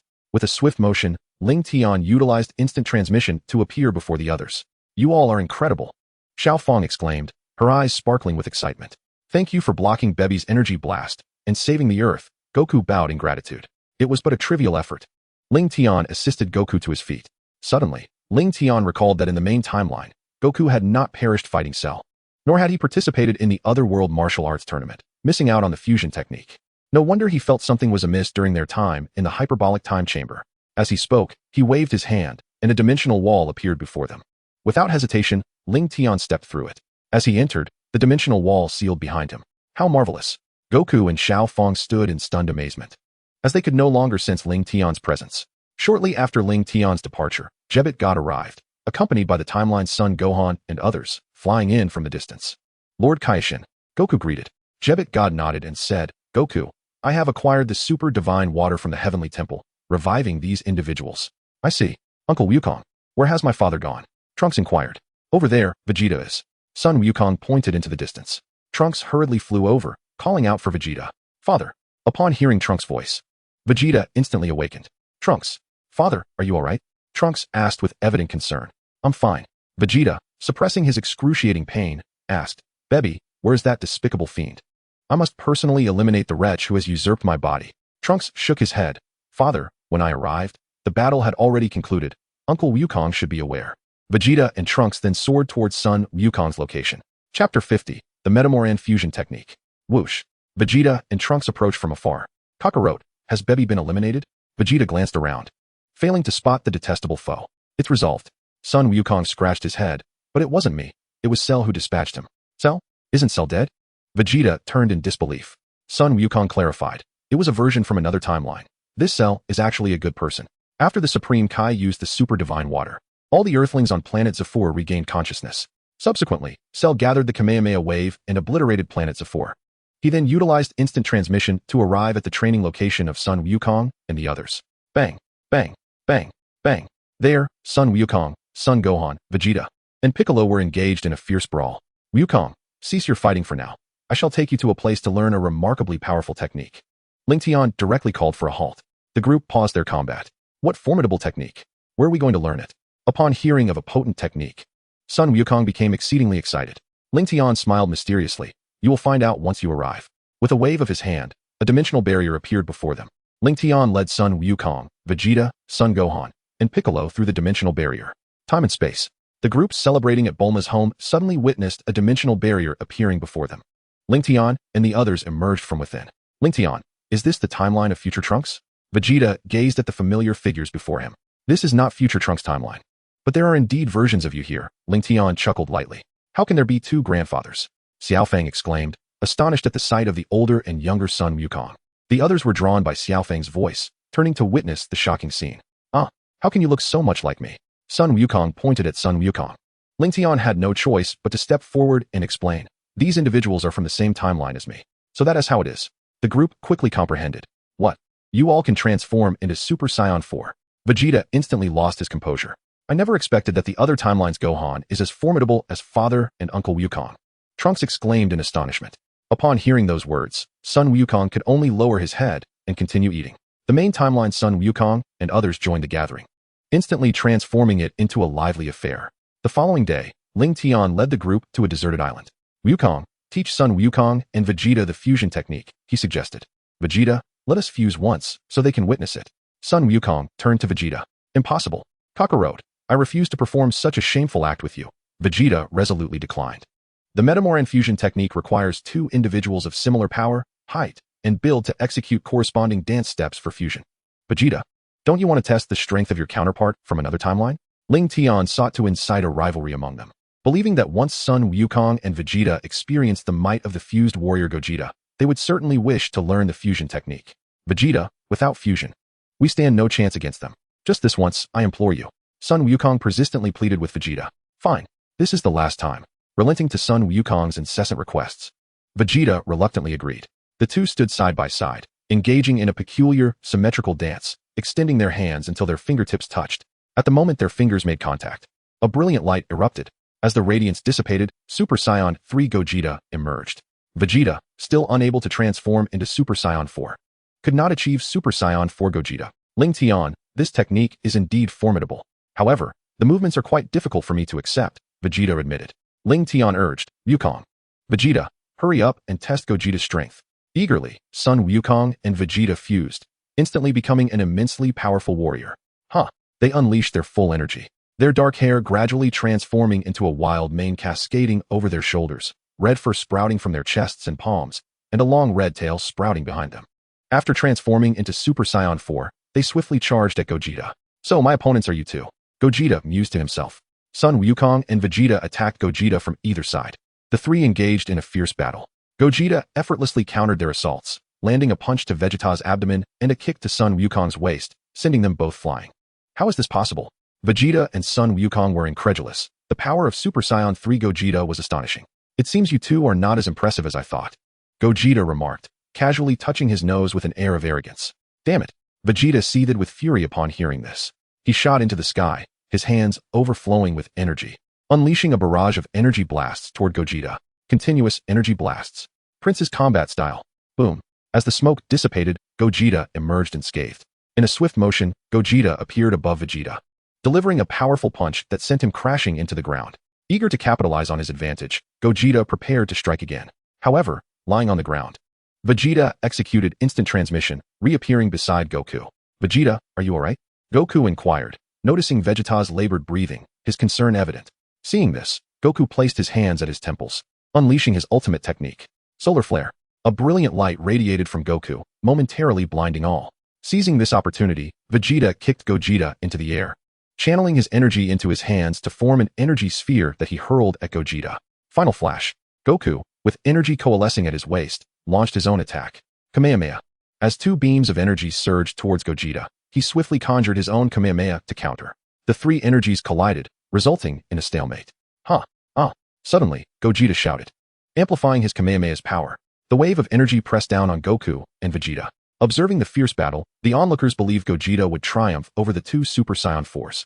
Yet, Due to excessive energy expenditure, Gogeta's fusion time dwindled, forcing him to separate. Goku and Vegeta, bewildered, watched as the energy approached. Instantly, Lingtian appeared before them, raising his right hand to deflect the incoming force. Goku, Vegeta, in the future, when you fuse, you must act decisively. Prolonging the battle will only lead to your transformation being undone, as energy depletion will shorten fusion duration. Understood. They nodded in agreement. Having witnessed the formidable power of the fusion technique, the Goku and Vegeta from the main timeline began their training. They tirelessly practiced their movements, eventually mastering the elements of fusion after transforming into the corpulent Gogeta and the elderly Gogeta. A radiant white light flashed as they successfully fused into Super Saiyan 4 Gogeta. Chapter 51, Super 17. Thus, the main timeline's Goku, Gohan, Vegeta, Piccolo, and Paragus trained and battled alongside their counterparts from other timelines daily. Lingtian, observing Vegeta's Super Saiyan 2 transformation standing out amongst the crowd, executed instant transmission to transport him to Namek, where he wished upon the eternal dragon Purunga to grow a tail. After sprouting a tail, Vegeta gathered an energy sphere and tossed it into the sky, summoning a full moon. Following a series of maneuvers, Vegeta successfully transformed into Super Saiyan 4. Unbeknownst to them, several days had slipped by. One day, Trunks appeared before them, battered and bruised. After some inquiry, it was revealed that Android 17 had attacked him. It seemed that in Hell, Dr. Gero and Dr. Mew had joined forces to create the hellish Android 17, and they were now attempting to open a gateway between Hell and the mortal realm. Lingtian remarked calmly, "Everyone, a new crisis has emerged. Wasn't it merely Trunks who was injured by Android 17? What sort of crisis could possibly arise?" The crowd was left utterly perplexed. At that moment, the sky suddenly darkened, and a colossal black hole materialized on Earth. This abyss was the gateway to the underworld, opened by Dr. Gero and Dr. Mew, utilizing the hellish Android 17 in conjunction with the other Android 17. As the portal emerged, adversaries once vanquished by the heroes began to emerge from the depths of hell. With numerous villains wreaking havoc across the city, the heroes, along with their counterparts from the main timeline, swiftly sprang into action. "Demons, begone! Help me! Is there anyone who can save me?" They commenced their battles against these nefarious foes in various cities. Boom! Thunderous explosions echoed, and the silhouettes of combatants were seen across the globe. Lingtian, Broly, and Cell had just dispatched a horde of minions and were preparing to move on to their next destination. Cell, at that moment, a familiar figure appeared before Lingtian and his companions. It was none other than the hellish Android 17, crafted by Dr. Gero and Dr. Mew. "Dr. Gero, Cell is right beside us. How could there be another Cell? Did you create a new one?" Dr. Mew, from the depths of hell, glanced at the Cell beside him. "Something is amiss. I did not create a second Cell. I have never encountered this individual before, and now there are two Gokus, Vegeta, Gohan, and Piccolo present." In a fit of rage, Cell unleashed his fury upon hellish Android 17. "You dare challenge me?" Hellish Android 17 scoffed, mistakenly believing that the Cell before him was on par with his counterpart from Hell. As a punch was about to land, hellish Android 17 casually raised his hand to block. But unexpectedly, he had severely underestimated Cell's strength, who sent him crashing into a derelict building with a single blow. Damn it! Hellish Android 17 seethed as he emerged from the wreckage, launching an assault on Cell. The two engaged in a fierce battle. Cell effortlessly evaded hellish Android 17's attacks, delivering a powerful strike that sent him deep underground. With a resounding crash, a massive pit was created in the ground, leaving hellish Android 17 sprawled on the ground. "Is this all the strength you possess, Android 17? Cell mocked with a disdainful smile. Damn it! Hellish Android 17 struggled to rise from the ground. In the underworld, witnessing their minions being defeated one by Goku and his allies, hellish Android 17 faced defeat. Dr. Gero and Dr. Mew could no longer contain their frustration. They promptly emerged from the underworld alongside Android 17, Cell, and Frieza. "Cursed be you all. It is your meddling that has thwarted our plans."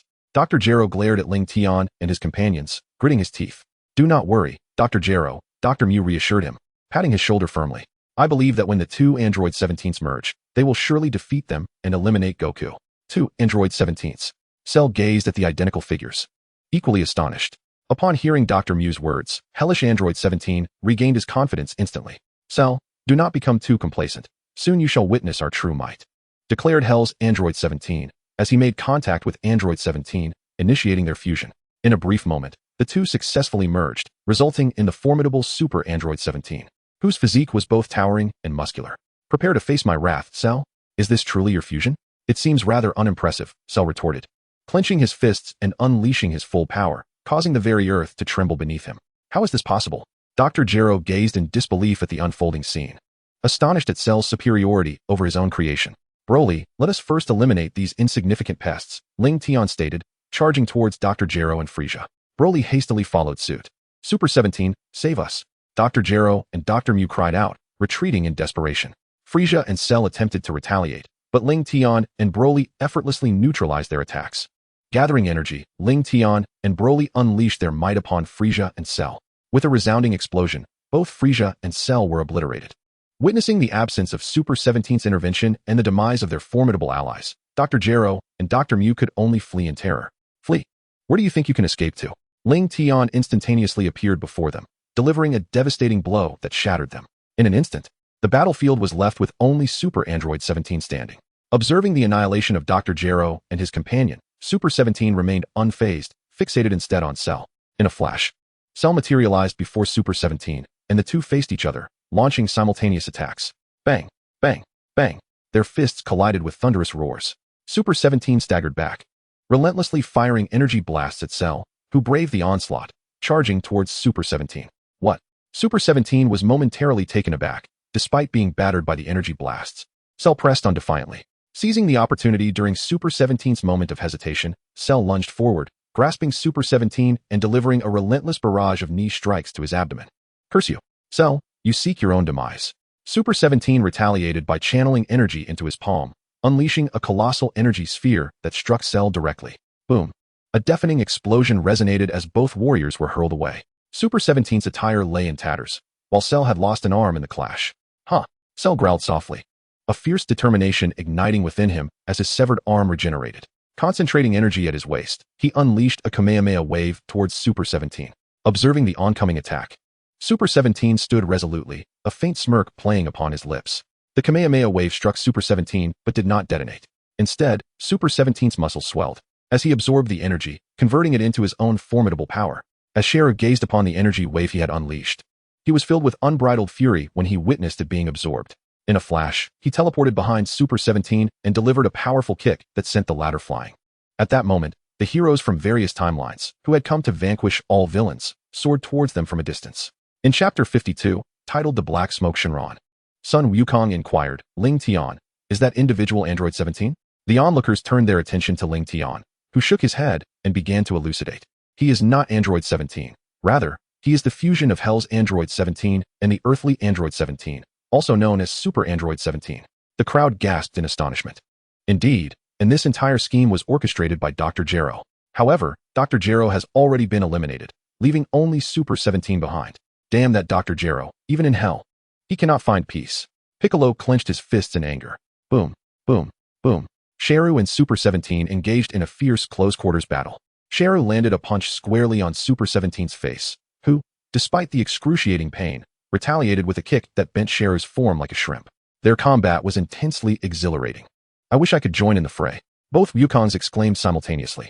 Hearing the cacophony of discussions around him, Sharu turned to see the crowd captivated by his duel. Yet, as he turned, he was struck by a punch from Super 17 that sent him flying. Do I not care for my dignity?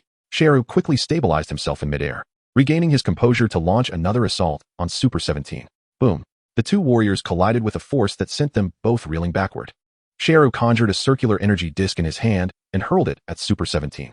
Cutting disc. In response to this attack, Super 17 remained immobile, waiting for the disc to approach. It seemed that this Super 17 intended to absorb energy, but could only do so while remaining still. Super 17, interrupted mid-technique, was caught off guard and lost a leg to the slicing disc. Are you not capable of absorbing energy? Why did you not do so just now? Sharu laughed boisterously. Furious, Super 17, enduring the agony of his severed limb, ascended into the sky, entwining his hands with sparks and forming a black energy sphere aimed at Sharu. Hellbomb. Seeing this, Sharu placed his hand on his waist to gather energy in defense. Kamehameha. The two energies collided in a spectacular explosion. With a swift maneuver, Sharu appeared before Super 17, seizing him and teleporting away from Earth. The onlookers were bewildered by Sharu's decision to take Super 17 away from their planet. Bang! Suddenly, a deafening explosion resonated through the cosmos. Shortly after, Sharu reappeared before the crowd. Self-destruct. The assembled heroes and those from the main timeline were left in utter shock. Lingtian shook his head, realizing that Sharu believed Super 17's seemingly boundless energy could be endlessly drawn upon, making it far more prudent to eliminate him in one decisive blow. At this moment, Sun Wukong and his companions had successfully gathered all the Dragon Balls and placed them upon the grassy expanse of Bulma's yard. Sun Wukong called out loudly towards the Dragon Balls. Come forth, Shenron. Grant me my wish. No sooner had he spoken than the sky above the earth darkened ominously, and a plume of black smoke emerged from the Dragon Balls, coalescing into a sinister dragon with wings that exuded malevolence. This dark dragon puffed on a cigar as it materialized. Aunt Bulma, is this really Shenron? Xiao Fong exclaimed in disbelief at the dragon's appearance and its cigar. Sun Wukong proclaimed, Shenron, please help us revive all the humans who perished in this battle. Upon hearing this, the dark dragon took a deep drag from its cigar and exhaled rings of smoke, declaring, I am not Shenron, but the evil dragon. Evil dragon? The group coughed as the acrid smoke engulfed them, wondering if they had misheard. Indeed, the evil dragon boasted haughtily, from this day forward, I shall no longer heed the commands of humanity. No longer heed the commands of humanity? Bulma questioned. Are you implying that the Dragon Balls can no longer be used from now on? Precisely, and I shall also bring about the destruction of your Earth. Destroy the Earth? Is that something a dragon can do? Bulma remained skeptical. The 7 Dragon Balls scattered once again across the planet, the wish unfulfilled. What were they to do now? Trunks found himself equally bewildered. Although the group could not fathom why the Dragon Balls had suddenly transformed, they sensed this was a dire omen. From a distance, Broly spoke up, Lingtian, why does this dragon differ so much from the previous one? Lingtian began to explain, this is not a dragon intended for granting wishes. It is an evil dragon that will annihilate the universe. The appearance of this malevolent dragon is a consequence of excessive wish-making. The negative energy has not been dispelled, yet you continue to seek the Dragon Balls for wishes. The cracks appearing on the Dragon Balls signify that the negative energy has reached its limit. Lingtian, will that dragon truly destroy the Earth? Bulma turned to him with concern. Yes, he affirmed with a nod. The young man spoke the truth. Suddenly, an ancient voice resonated in their ears. Sun Wukong inquired, is that you, old Supreme Kai? Indeed, it is I, Wukong. I have been watching since you made your wish to the dragon. The Dragon Balls fundamentally contravened the laws of nature. Yet you have persistently disregarded my warnings and used them excessively, particularly you, Bulma. Me? Bulma was taken aback. Of course, typically, it would take considerable time for an individual to gather the Dragon Balls, yet you invented the Dragon Radar, enabling their swift assembly. Each wish made with the Dragon Balls accumulates more negative energy. Originally, the Dragon Balls would purify the negative energy generated by a wish over time, but you further upgraded them to grant 3 wishes. The old Supreme Kai's voice grew increasingly agitated as he spoke. Now the evil dragon has appeared. Who can you blame but yourself? It is true that I invented the Dragon Radar, yet I am merely a frail woman, without the assistance of Goku and the others. How could I possibly gather all 7 Dragon Balls on my own? Bulma immediately shifted all the responsibility onto Son Goku. Very well, it is all my fault. Goku scratched his head in confusion. Old Kai, what should I do now? Goku, you must defeat the evil dragon and purify the negative energy within the Dragon Balls. Do not underestimate the evil dragons. They possess various extraordinary abilities and formidable strength. Goku stretched his limbs and chuckled. The old Kai shook his head in resignation. Realizing Goku's naivety remained unchanged, Goku patted his chest and vowed, prompting the old Kai to sever his connection with everyone. Chapter 53. The Search for the Dragon Balls. Goku waved goodbye to everyone, preparing to depart. Wait, Goku, you can't go alone to search for the Dragon Balls. We will accompany you, Lingtian remarked, pointing at the others from the main timeline. Grandpa, I want to go with you. Xiao Fong chimed in. Xiao Fong, you should not join this time. It is too dangerous. Your father and Uncle Lingtian will handle it. Gohan interjected, grabbing Xiao Fong, who was attempting to sneak away. But Dad, I previously went with Grandpa and Trunks to search for the Dragon Balls in the universe. Why can't I go this time? Xiao Fong protested innocently. Goku reassured. Gohan, I will ensure Xiao Fong's safety. All right then. Gohan nodded, turning to Xiao Fong. Xiao Fong, you must listen to Grandpa and not wander off. Dad, I understand. Xiao Fong beamed with delight. Lingtian inquired, Vegeta, aren't you going with Goku to search for the Dragon Balls? Vegeta shrugged. There is only one Dragon Radar, and I do not possess one. How can I search for the Dragon Balls? Lingtian chuckled lightly. Those evil dragons 1T always hide and conceal their energy. With so many of us, we can split up and find them. Very well. Everyone nodded in agreement. Lingtian suggested, since we have so many people, why not make it a competition to see who can find the most Dragon Balls? How do we compete? The others questioned. Lingtian explained. I will team up with Broly and Cell. Goku, you will team up with Vegeta and Xiao Fong. The main timeline Goku will team with Vegeta. And the main timeline Gohan will team with Piccolo and Paragus. Let us see whose team can find the most Dragon Balls. This idea was quite splendid. Goku wholeheartedly agreed. Without a doubt, Kakarot and I will find the most Dragon Balls. Vegeta declared confidently. Whoosh, whoosh, whoosh. The main timeline Gohan, Piccolo, and Paragus soared into the sky, flying away into the distance. You lack honor. The competition hasn't even begun, and you are already searching for the Dragon Balls. Vegeta bellowed in frustration. Whoosh, whoosh, whoosh. The others disregarded Vegeta's protest and took to the skies, swiftly departing. Vegeta, Xiaofeng, we should leave too. Goku urged the two, realizing they were falling behind. Damn it. Vegeta, engulfed in fury, soared away. In a desolate city, a malevolent dragon resembling a mole was unleashing earthquakes with its unique earth-based abilities. Following Vegeta's slaughter of numerous innocent civilians, he utilized the Dragon Balls to resurrect them, giving birth to the seven-star dragon, also known as the Earth Dragon. This dragon possessed the capability to attach itself to other beings. It relentlessly caused tremors within the city, leading to the collapse of buildings and the tragic loss of countless lives. The seven-star dragon reveled in the despair of those perishing due to the earthquakes. Suddenly, a gust of wind echoed from afar. Before the seven-star dragon appeared two figures, none other than Goku and Vegeta from the main timeline. You are Goku? I thought he had reverted to a child. The seven-star dragon was momentarily bewildered. Goku inquired, did you cause the collapse of this city? And if I did? The dragon retorted with a sinister grin. Do you intend to stop me? Kakarot, take your time, Vegeta declared, transforming into Super Saiyan 4 and charging at the seven-star dragon. As the dragon witnessed Vegeta's furious approach, it instinctively sought refuge underground. However, before it could burrow into the earth, Vegeta seized its tail and flung it into the sky. Subsequently, Vegeta placed his hands before him, gathering energy that coalesced into a dazzling golden sphere, which he launched at the seven-star dragon. A brilliant flash ensued. The seven-star dragon shrieked as it was obliterated by Vegeta. Vegeta picked up a Dragon Ball from the ground, discovering it to be one of the seven. Goku asked Vegeta, how did you know it was an evil dragon? Kakarot, it seems that evil dragons are adorned with a Dragon Ball, Vegeta replied. Let us hasten to seek others. Meanwhile, Lingtian, Broly, and Cell soared over a vast ocean, searching for the Dragon Balls. As they passed a fishing village, they noted something amiss. The fishermen were gathered at the village entrance rather than venturing out to sea. Upon inquiry, Lingtian learned that they were awaiting the gifts of the Dragon Princess. Since her arrival, the fishermen no longer risked the perils of the ocean, as the Dragon Princess bestowed upon them bountiful catches daily at this hour. It appears there is indeed an evil dragon at play here, Lingtian remarked. Let us wait here. Thus, Lingtian, Broly, and Cell awaited the arrival of the Dragon Princess at the village entrance. Suddenly, the once tranquil sea began to churn violently. The Dragon Princess had descended. The fishermen erupted in joyous exclamations. Lingtian and the others gazed ahead to behold a woman floating upon the water. Her skin was a pale azure, adorned in a flowing blue garment, with metallic bracelets gracing her wrists, and her long purple hair cascading to her ankles, a round gemstone embedded in her forehead. This woman was the six-star dragon, also known as the Ocean Dragon, embodying the elements of water and wind. She is an evil dragon born from the negative energy generated when Wulong requested a girl's undergarment from Shenlong. Lingtian, do you see that? Is that not a Dragon Ball? Upon noticing the round orb on the woman's forehead, Xiaolu quickly remarked, 1, 2, 3, 4, 6 stars make a Dragon Ball. Lingtian counted the stars and declared, it appears to be the six-star dragon. Who are you? Where is Son Goku?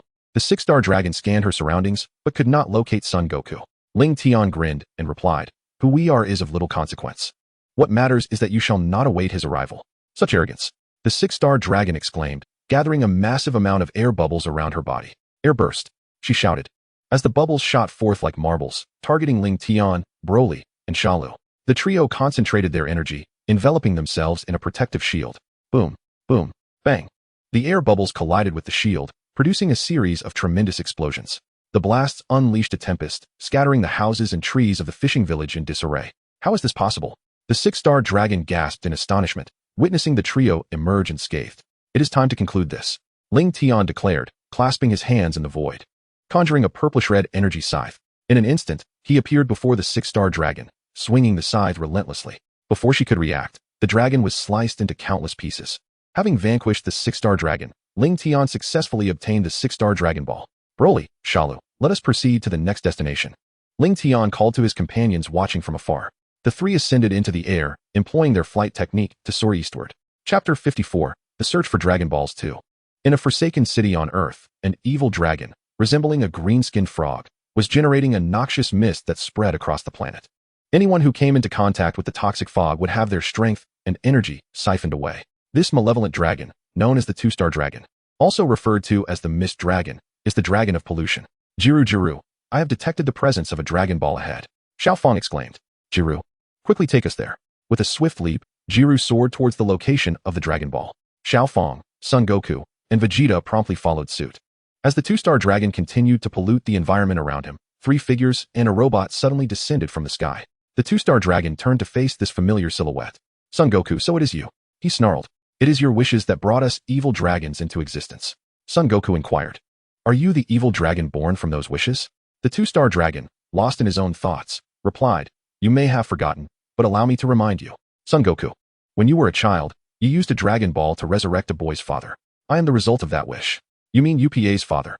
Son Goku recalled instantly. Now, I shall bring about the destruction of Earth. The breath of the two-star dragon continually intensified, with the toxic mist rapidly spreading in all directions. The greater the expanse of the mist, the more formidable the two-star dragon became. I will not allow you to succeed. With a fierce determination, Sun Wukong launched an assault on the two-star dragon, only to be sent soaring away by a single punch. The two-star dragon, eager to capitalize on this momentum, sought to eliminate Sun Wukong in one fell swoop. Observing this, Xiao Fong rushed forward in an attempt to intervene, unleashing a flurry of punches and kicks, yet failing to inflict any harm. The two-star dragon shook its head with a smirk, effortlessly seizing Xiao Fong and hurling her into the inky waters of the lake. Xiao Fong! Sun Wukong shouted in alarm. In an instant, the two-star dragon appeared behind him, delivering a powerful kick that sent him tumbling into the lake as well. Ha! I never expected Sun Wukong to be so easily dispatched. The two-star dragon boomed with laughter. Foul Toad, what are you laughing at? The two-star dragon turned to see another figure suspended in the air. You dare call me a toad? You shall perish. It retorted, opening its mouth to unleash a cloud of toxic mist towards Vegeta. Disgusting. Vegeta deftly retreated. Unlike Kakarot, I shall not diminish my strength to battle a mere minion.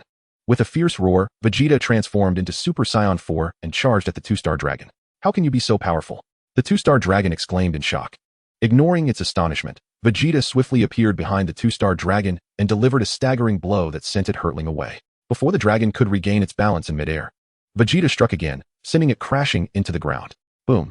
The impact created a colossal crater. Curse you. The two-star dragon ascended into the sky, relentlessly unleashing waves of toxic mist. Foul Toad, is that all you can do? Then die. Vegeta's energy surged forth, coalescing in his palm to form a violet energy sphere, which he hurled at the airborne two-star dragon. Final flash. The two-star dragon, caught off guard, was struck directly by the energy blast. Boom. As the dragon vanished, the toxic mist began to dissipate. Suddenly, Sun Wukong emerged from the lake, carrying Xiao Fong. Vegeta, where has the two-star dragon gone? He inquired. Vegeta tossed a Dragon Ball into the air and replied, I have already dealt with it. However, Kakarot, do you still wish to win this competition? Vegeta, what's wrong? Sun Wukong asked, perplexed. Such trash can be eliminated with a single blow. Why are you wasting time fighting it in your normal state? I fear Lingtian and the others are about to collect all the other Dragon Balls. Vegeta seethed with rage. Ha! Kakarot, you. With that, Vegeta soared into the sky, flying off into the distance. Vegeta, wait for us. Sun Wukong called, hastily following him with Xiao Fong and Jiro. In a desolate city on Earth, an evil dragon with crimson skin and a bird-like appearance was wreaking havoc. This malevolent creature was known as the five-star dragon. Although the five-star dragon was significantly smaller than its counterparts, it possessed astonishing power, capable of unleashing relentless bolts of lightning. He possesses the remarkable ability to create electrical slime, capable of siphoning energy from all objects, which is then continuously transformed into his own power within. ZZZ. As the five-star dragon unleashed a tempest of lightning, wreaking havoc upon the city, in the distance, Son Gohan sensed the malevolent aura and promptly activated instant transmission, accompanied by Paragus. Observing this, Piccolo hastily followed suit with his own instant transmission.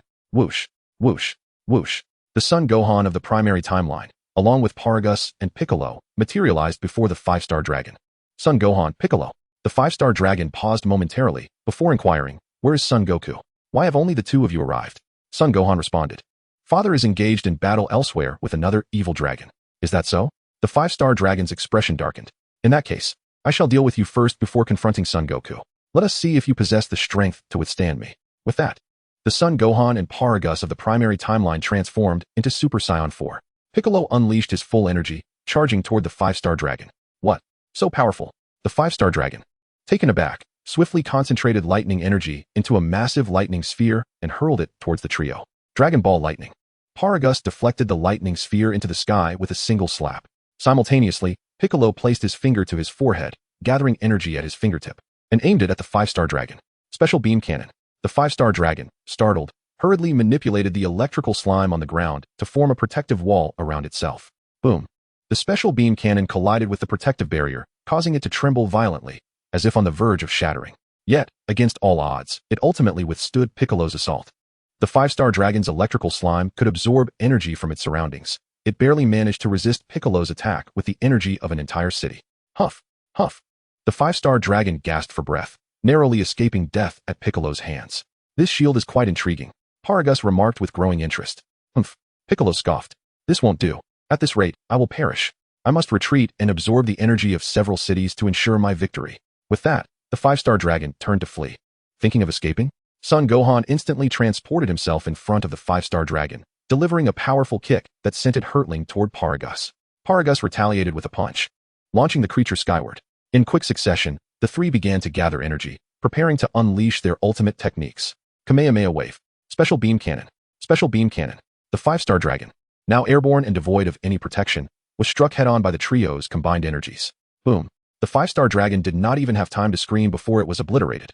A spherical object plummeted from the sky, which Son Gohan deftly caught. Uncle Piccolo, it's the 5-star ball. Son Gohan exclaimed with excitement. At last, we have acquired a Dragon Ball. Let us seek out the others. A smile graced Piccolo's face as well. Whoosh. The three soared into the sky, heading towards the horizon. Chapter 55, The Search for Dragon Balls 3. In the ruins of a city on Earth. At this moment, a humanoid figure with blue skin and a pair of wings emerged, known as the Evil Dragon of Ice, advancing forward. With each step he took, the ground beneath him froze. This being was named Samsung Dragon, also referred to as the Dragon of Ice. He possessed the ability to manipulate frigid air and create ice that could not melt. He was born from the negative energy generated when Son Goku and his companions wished for the complete erasure of humanity's memories of the villain Majin Buu using the Dragon Balls. Suddenly, three figures appeared above the desolate city. Samsung Dragon halted, sensing their presence, and turned to see Lingtian, Broly, and Cell hovering in midair. Who are you? Do you know where Son Goku is? Broly inquired, glancing sideways at Lingtian. This evil dragon feels different from the previous one, he remarked. Lingtian chuckled softly and began to explain. Oh, the corners of Samsung Dragon's mouth curled upward. I didn't expect you to notice. Infuriated, Broly exclaimed. How dare you deceive me? Ha! You can only blame your own naivety. You and Son Goku are quite alike, retorted Samsung Dragon. Broly, with a roar, unleashed his full power and charged at Samsung Dragon. In response, Samsung Dragon quickly gathered his energy, releasing a freezing wave of light from his wings to strike Broly. However, Broly effortlessly evaded the attack, causing the abandoned building behind him to be transformed into an ice sculpture upon impact. Broly swiftly closed the distance, landing a powerful punch on Samsung Dragon. Blood spewed from Samsung Dragon's mouth as he bent backward in agony, hurtling away. The impact against the derelict structure resulted in a thunderous crash, burying him beneath the rubble. A massive cloud of dust erupted from the ground. As the dust settled, Samsung Dragon emerged, disheveled and furious. How dare you? He bellowed, his eyes suddenly emitting a freezing ray. Broly was caught off guard and turned into an ice sculpture. Yet, before Samsung Dragon could revel in his apparent victory, Broly, in a low growl, transformed into Super Saiyan 2, shattering the ice that encased him into a fine powder. In an instant, Broly reappeared before Samsung Dragon, seizing his head and forcefully grinding it into the ground. With no strength to resist, Samsung Dragon could only emit pitiful cries.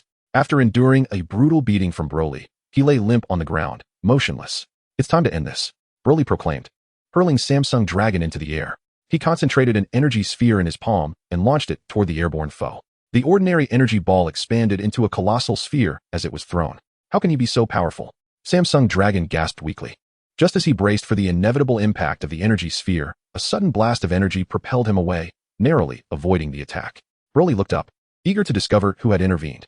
On the rooftop of an abandoned building stood a figure strikingly reminiscent of the 3-star dragon. Yet this individual was adorned with a radiant golden hue. This was none other than the 4-star dragon, the sibling of the 3-star dragon. The 4-star dragon possessed a temperature akin to that of the sun, capable of elevating to a staggering 60,000 degrees of malignant energy. However, his demeanor was a stark contrast to that of his brother. He was dignified and virtuous, placing great emphasis on decorum. The 4-star dragon was born from the negative energy that emerged when Demon King Piccolo wished for his youth to be restored during Goku's childhood, thus forging a bond of mutual respect with Goku. Struggling to rise from the ground, the 3-star dragon uttered, 4-star dragon. With a sinister grin, Cell replied, Lingtian. Another malevolent dragon has arrived. If we can eliminate them, victory in this competition will be ours. Lingtian responded. Then you should engage him swiftly. With a low growl, Cell unleashed his full power and charged at the 4-star dragon. Wait. The 4-star dragon suddenly called out to Cell. What do you intend to do? Cell inquired, perplexed. I have no desire to battle you. My only objective is Goku. Who cares who your target is? Cell, expecting a well-reasoned explanation from the 4-star dragon, was taken aback by his singular focus on Goku. In a flash, he appeared before the 4-star dragon and delivered a powerful punch, sending him flying across the earth. The moment Broly unleashed his energy, everyone sensed it. Now, with Cell also engaged in combat, it became evident that Lingtian had summoned numerous malevolent dragons. The group swiftly utilized instant transmission, converging on Lingtian's location. Why have you all come here? Have you abandoned the search for the Dragon Balls? Lingtian asked. Vegeta tossed a Dragon Ball in his hand, stating, I have already found one. Uncle Lingtian, we found one too. Gohan exclaimed, producing a Dragon Ball from his pocket. Piccolo inquired, did the main timeline's Goku and Vegeta not find any? Impossible. The main timeline's Vegeta retorted, revealing another Dragon Ball. Lingtian smiled slightly. It seems victory in this competition is within my grasp. With the 4-star dragon no longer a hindrance, Broly dispatched the 3-star dragon with a single energy blast. Kakarot. We now have 2. Once Cell deals with the 4-star dragon, we will have 3, exclaimed Vegeta, irritated. This is all your fault for dragging your feet. Both Vegetas scolded Goku. The 2 Gokus were left speechless. In the distance, Cell and the 4-star dragon continued their fierce exchange, battling from the ground to the skies. Just as Cell's fist was about to make contact with the 4-star dragon, the latter instantly elevated his body temperature to an astonishing 6,000 degrees Celsius. Cell, gazing at his scorched right hand, felt the oppressive heat surrounding him, realizing it emanated from the 4-star dragon. Reacting swiftly, Cell conjured an energy shield to protect himself. Seeing Cell's temperature contained, the 4-star dragon soared into the sky, gathering high-temperature energy in his palm, coalescing it into a colossal fireball directed at Cell. Super Fireball. Cell positioned his hand at his waist, channeling energy to counter the attack. Kamehameha Wave. The clash echoed with a resounding boom. 2 streams of energy collided in midair, resulting in a violent explosion. It appears your strength is merely this. It is time for it to end. With a fierce shout, Cell unleashed a surge of power, emanating a golden glow. The dazzling radiance compelled Lingtian and the others to shut their eyes. As the light dissipated, Cell's once green skin transformed into a brilliant golden hue, marking his successful transformation into Golden Cell. How is this possible? The 4-star dragon was incredulous, stunned by Cell's newfound power. In an instant, Cell appeared before the 4-star dragon, delivering a devastating punch that obliterated the bewildered foe. After vanquishing the 4-star dragon, Cell picked up the fallen 4-star Dragon Ball and soared towards Lingtian and the others.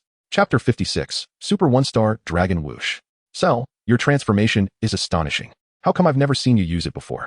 The main timeline's son Goku expressed his astonishment.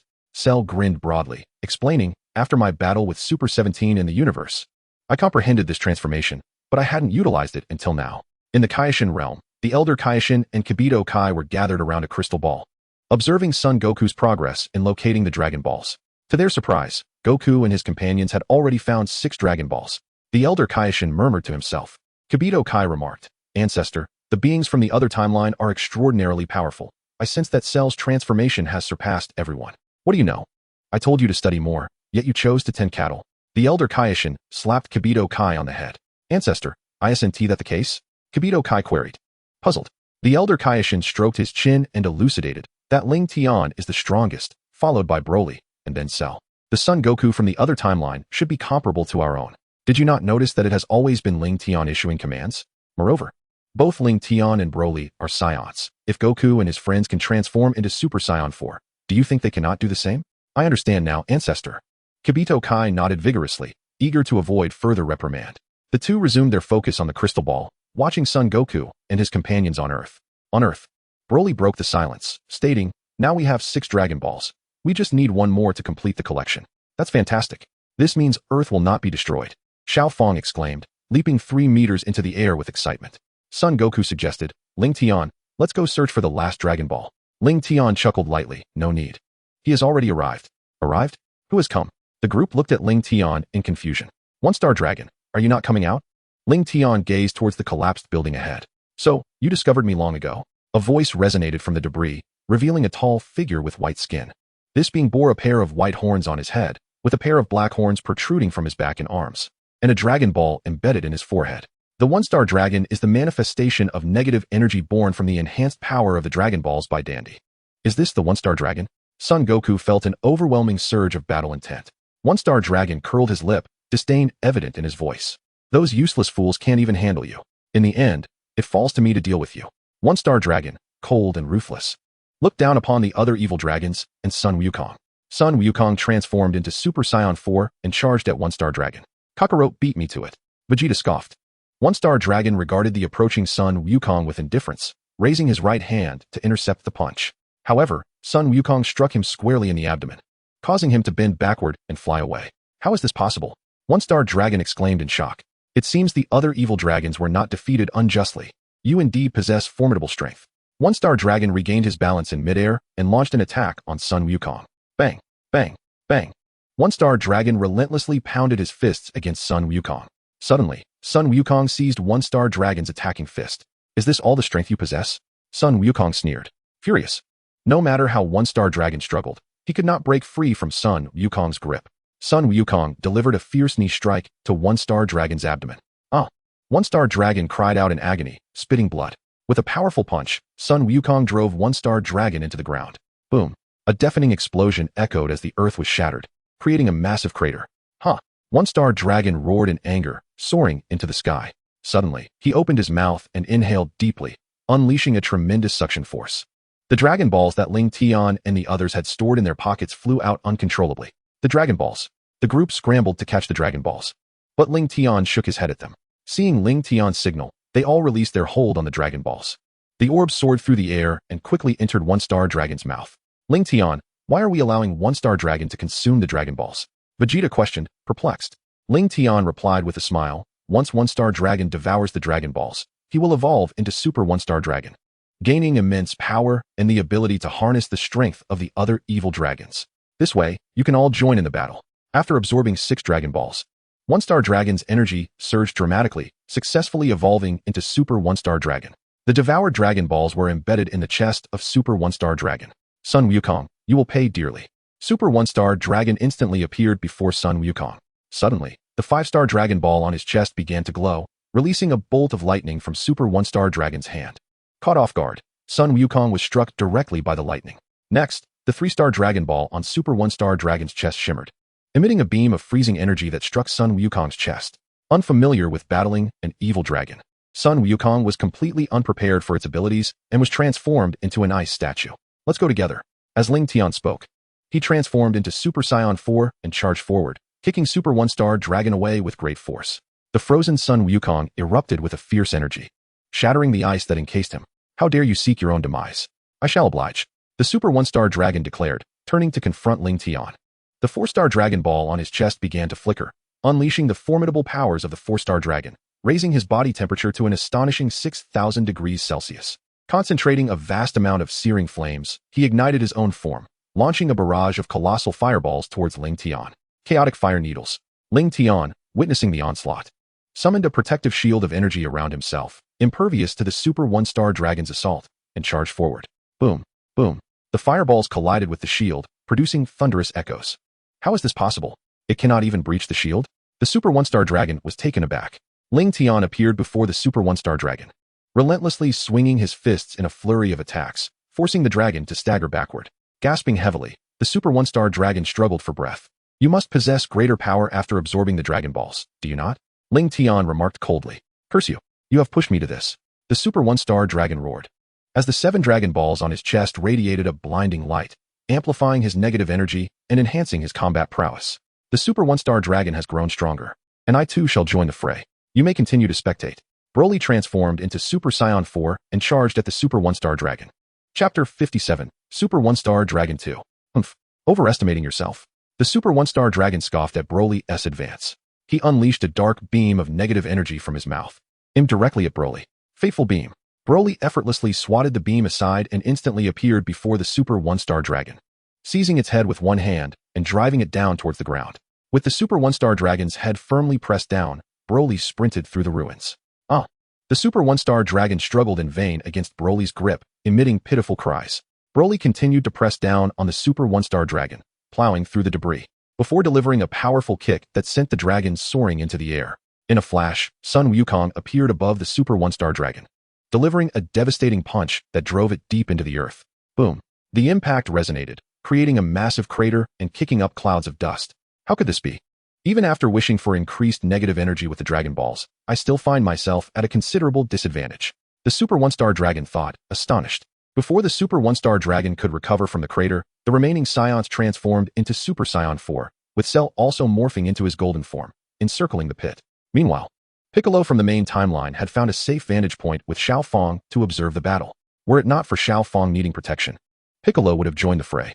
Emerging from the crater, the Super One-Star Dragon faced the overwhelming might of his adversaries, cold sweat beading on his forehead. Before he could contemplate further, Lingtian appeared before him in an instant, delivering a powerful punch to his abdomen. The Super One-Star Dragon, transformed into a shrimp-like form, was sent flying backward. In a hurried attempt to stabilize itself mid-air, it gathered energy for a counterattack.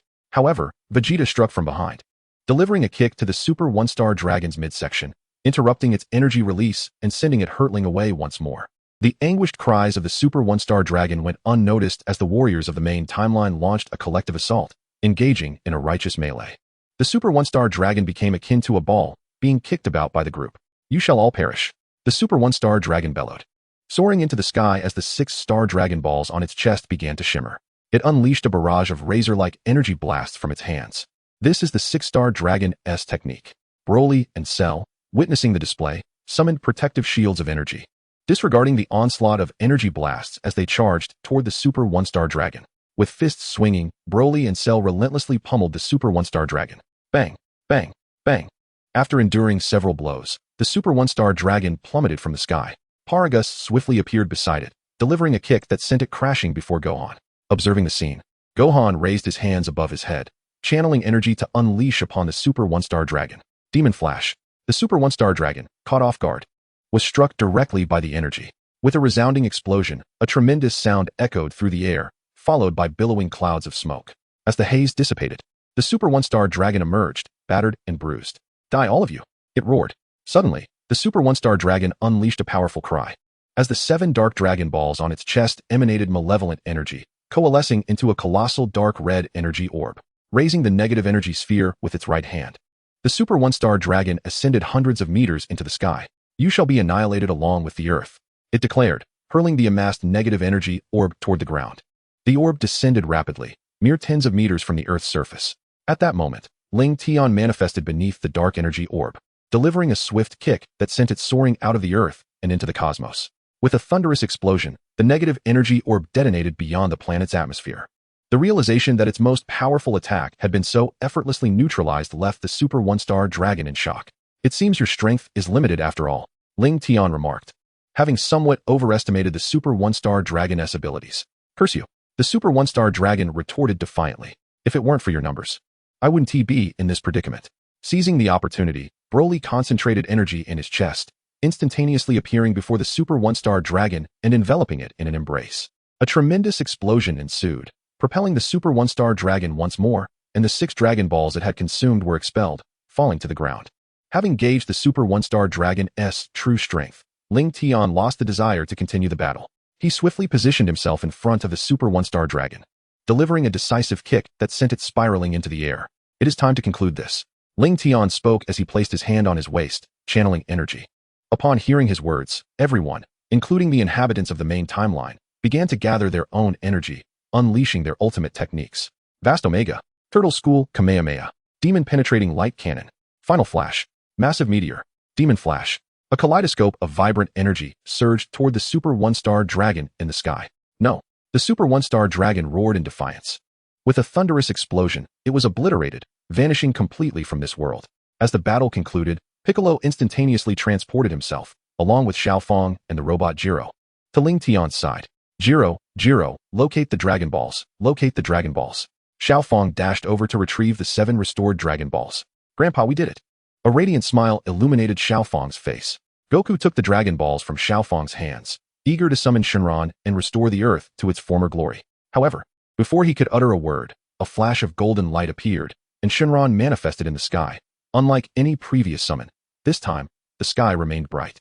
"I haven't even recited the incantation, and Shenron has already appeared?" Goku scratched his head, perplexed. Vegeta turned to Lingtian, seeking answers. Lingtian smiled mysteriously. "Do not worry. Shenron will explain everything shortly." The dragon's crimson eyes glimmered as it addressed Goku. "Goku, this time, the realms of the living and the dead have intertwined, and the emergence of the evil dragon should be clear to you now. Indeed, is this why the Dragon Balls became so erratic?" Goku nodded in understanding. Shenron continued. This is all due to your excessive reliance on the Dragon Balls and their misuse. Henceforth, the Dragon Balls will no longer be available for your use. Nor for any human. Cannot use the Dragon Balls anymore. Vegeta was both shocked and bewildered. Shenron affirmed, indeed. Goku pleaded, Shenron, I realize we have depended too much on the Dragon Balls, but if everything happening now is due to them, I must request one last time. Please help us restore the Earth and revive those innocent lives lost.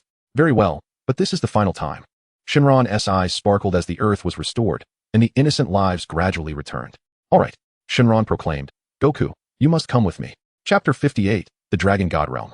Shenron, where are you taking Kakarot? A sense of foreboding stirred within Vegeta. From their first encounter when the Earth was invaded, to the subsequent battles against Frieza on Namek, countless skirmishes had forged a deep bond between him and Kakarot, despite his usual indifference. Grandpa, where are you going? Xiaofang grasped Goku's arm tightly. I must go with Shenron to a certain place. Goku scratched his head. Shenron, growing impatient, urged, Goku, let us depart. Vegeta bellowed, Kakarot, you are not permitted to leave. Vegeta, please don't act this way. Goku replied, visibly troubled. Shenron, we wish to accompany you. At that moment, Lingtian interjected. Shenron hesitated at Lingtian's request. Suddenly, it appeared as though Shenron was engaged in a dialogue with an unseen entity, nodding repeatedly. Upon concluding the conversation, Shenron addressed Lingtian and the others. Who among you wishes to depart with me? Lingtian was astonished that Shenron had indeed acquiesced to his request. Before his journey through time, he had always yearned to discover what the Dragon God Realm was truly like. Did it truly harbor a multitude of dragons within? Main timeline Goku, will you join me? Of course we shall. The individuals from the main timeline nodded eagerly. I want to go too. Vegeta stepped forward. Xiaofang, equally resolute, declared, Grandpa, I wish to accompany you. Very well. Xiaofang nodded, her face illuminating with a radiant smile. Shenron then proclaimed, if you wish to join, please take your seats upon my back. Goku, Vegeta, Lingtian from the main timeline, Broly, Cell, Goku, Gohan, Vegeta, Piccolo, and Paragus all settled onto Shenron's back. Goodbye. Xiaofang. Goku waved exuberantly. With that, Shenron soared through the skies, carrying Lingtian and the others aloft. Minutes later, they sensed that they had left Earth far behind. Entirely unable to detect Xiaofang's energy signature. Suddenly, a massive spatial rift appeared ahead, and Shenron dove headlong into it. Through the rift, Lingtian and the others found themselves in an unfamiliar cosmic expanse. Before them lay an enormous green planet, the only celestial body visible in the vast universe. Lingtian was taken aback. Shenron guided them toward the planet. Upon entering its atmosphere, they beheld countless dragons exceeding 100 meters in length, soaring through the air while issuing resounding roars. Why are there so many dragons here? Vegeta inquired. This is the Dragon God Realm, the dwelling place of all dragons. The planet is dotted with various nests, each inhabited by different dragons, Shenron explained as he continued to glide through the skies above the planet. Indeed, they spotted numerous dragons spiraling above their nests. After soaring for several dozen minutes, Shenron brought Lingtian and the others to an immensely grand palace. All right, we have arrived. Upon hearing this, Lingtian and the others leapt from Shenron's back, landing steadily on the ground. As soon as they touched down on the palace grounds, Shenron took flight. Suddenly, two figures emerged from within the palace. Both had crimson skin, limbs resembling those of humans, yet their heads were distinctly draconic. One wielded a long spear while the other bore a long knife at their waist, both adorned in matching armor that radiated an incredibly powerful aura. Lingtian, they are incredibly formidable, Broly exclaimed, his scion blood surging with excitement. Lingtian nodded, they are far superior to us. Follow me. One of them beckoned. The Dragon Man, wielding a long spear, spoke as he strode into the palace. Lingtian took the lead, prompting the others to hastily follow suit. Throughout their journey, they encountered numerous formidable dragon men, armed and stationed within the palace. After meandering for several minutes, they finally reached the interior of the palace. There, upon the throne, sat a dragon man towering over 3 meters, gleaming in golden hues. His physique was remarkably robust, adorned with 2 long golden horns atop his head, exuding an air of immense authority and a terrifying presence. Beneath the throne stood 2 identical dragon men, weapons in hand, standing guard to the left and right, resembling loyal sentinels. Are you the Dragon God, Salama? Lingtian inquired, directing his gaze towards the figure on the throne. Sun Wukong asked, Lingtian, is the Dragon God the deity of all dragons? Presumptuous. Do not speak disrespectfully to our lord, exclaimed the guard on the right, ready to take action. The figure on the throne calmly interjected, stand down. The guard complied and stepped aside. The dragon man on the throne then shifted his demeanor, smiling as he said, indeed. I am the Dragon God Salama, the sovereign of the Dragon Realm. I have permitted your arrival in the Dragon Realm for a particular task I require your assistance with. What is it? Lingtian asked. Salama began to elucidate, The Dragon Balls were originally created to grant your wishes. In doing so, the power of our dragons also increases, eventually allowing us to assume human forms. However, the excessive use of the Dragon Balls generates negative energy, leading the dragons to fall and transform into evil dragons. What do you require us to do? Lingtian grew increasingly confused.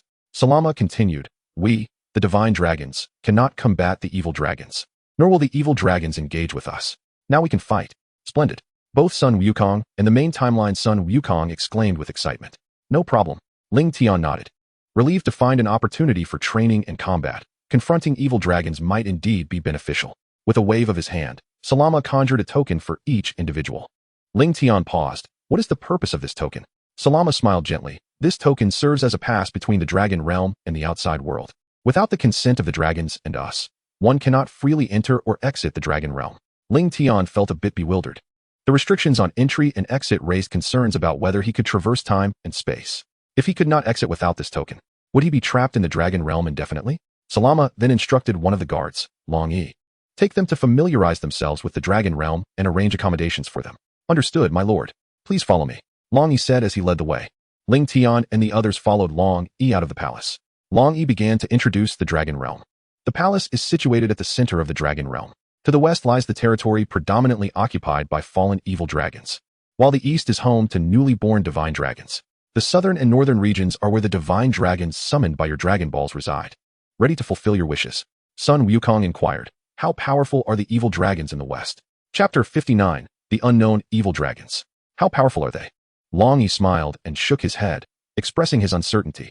I cannot say for certain, as none of us have ever battled the evil dragons. Lingtian inquired. How does the evil dragon we just defeated on Earth compare to those in the West? After pondering for a moment, Long Yi elucidated. The strength of an evil dragon is intrinsically linked to the extent of its wish fulfillment. The dragon of your Earth is the most rudimentary of dragons, resulting in correspondingly weaker evil dragons. Weaker?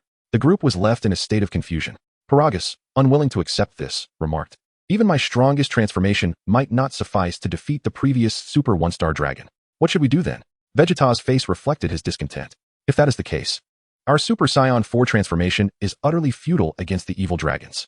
This has been anticipated. Long Yi chuckled lightly, offering an explanation. You can first engage with the relatively weaker evil dragons to enhance your strength before challenging the more formidable ones. If, by chance, you meet an untimely demise, we shall grant a wish for your revival. But wouldn't your wish result in negative energy? Sun Wukong questioned, perplexed. Haha, can you also grant wishes? I thought only the dragon could do that. Lingtian was equally bewildered. Long Yi patiently clarified. All dragon people are transformations of the dragon after undergoing trials. Even in their transformed state, they retain the miraculous power, thus capable of granting wishes. However, once transformed, dragon people remain in the dragon god realm and cannot be summoned to fulfill wishes in the outside world. Ah, I see. Lingtian and the others nodded in understanding. You all possess tremendous potential. Allow me to unlock it for you. As Long Yi spoke, he waved his hand, enveloping Lingtian and the others in radiant golden light. We are immensely grateful. Lingtian bowed in appreciation. Let us proceed directly to the lair of the evil dragons in the west. With a swift motion, Long Yi soared into the sky, leading Lingtian and the others westward. Will we not be ambushed by the evil dragons if we simply go there? Vegeta's apprehension seemed somewhat out of character for a prince. Long Yi smiled reassuringly. The evil dragons each inhabit their own lairs. You may seek out the level of evil dragon you wish to challenge. Typically, each lair houses 7 evil dragons, with only a few containing 2, so there is no need for concern. Sun Wufan asked, 2 evil dragons? Aren't they supposed to always come in 7s? I've never heard of being able to make a wish with just 2 Dragon Balls. His expression was one of astonishment. After a lengthy flight, the group finally arrived at the dwelling of the evil dragons in the west. Long Yi located a flat area and waved his hand, conjuring a massive structure before Lingtian and the others. You shall reside here from now on. To engage in battle with the evil dragons, simply fly forward, he instructed. I can hardly wait to fight. Sun Wukong exclaimed, brimming with enthusiasm. What shall we eat daily? Sun Wufan surveyed the surroundings, noting the absence of any edible resources. Oh, indeed. In the primary timeline, Sun Wukong smacked his forehead, realizing that if he didn't eat, he would lack the strength to fight. Do not worry about food. I shall arrange for supplies to be delivered to you daily. I hope you can eliminate more evil dragons while I am away. With that, Long Yi soared towards the palace. Now that the matters of sustenance and shelter were resolved, I shall proceed to vanquish the malevolent dragons. Vegeta declared as he prepared to engage the vile creatures. Wait, Vegeta. Lingtian called out to the departing warrior. What is it, Lingtian? Vegeta inquired, puzzled.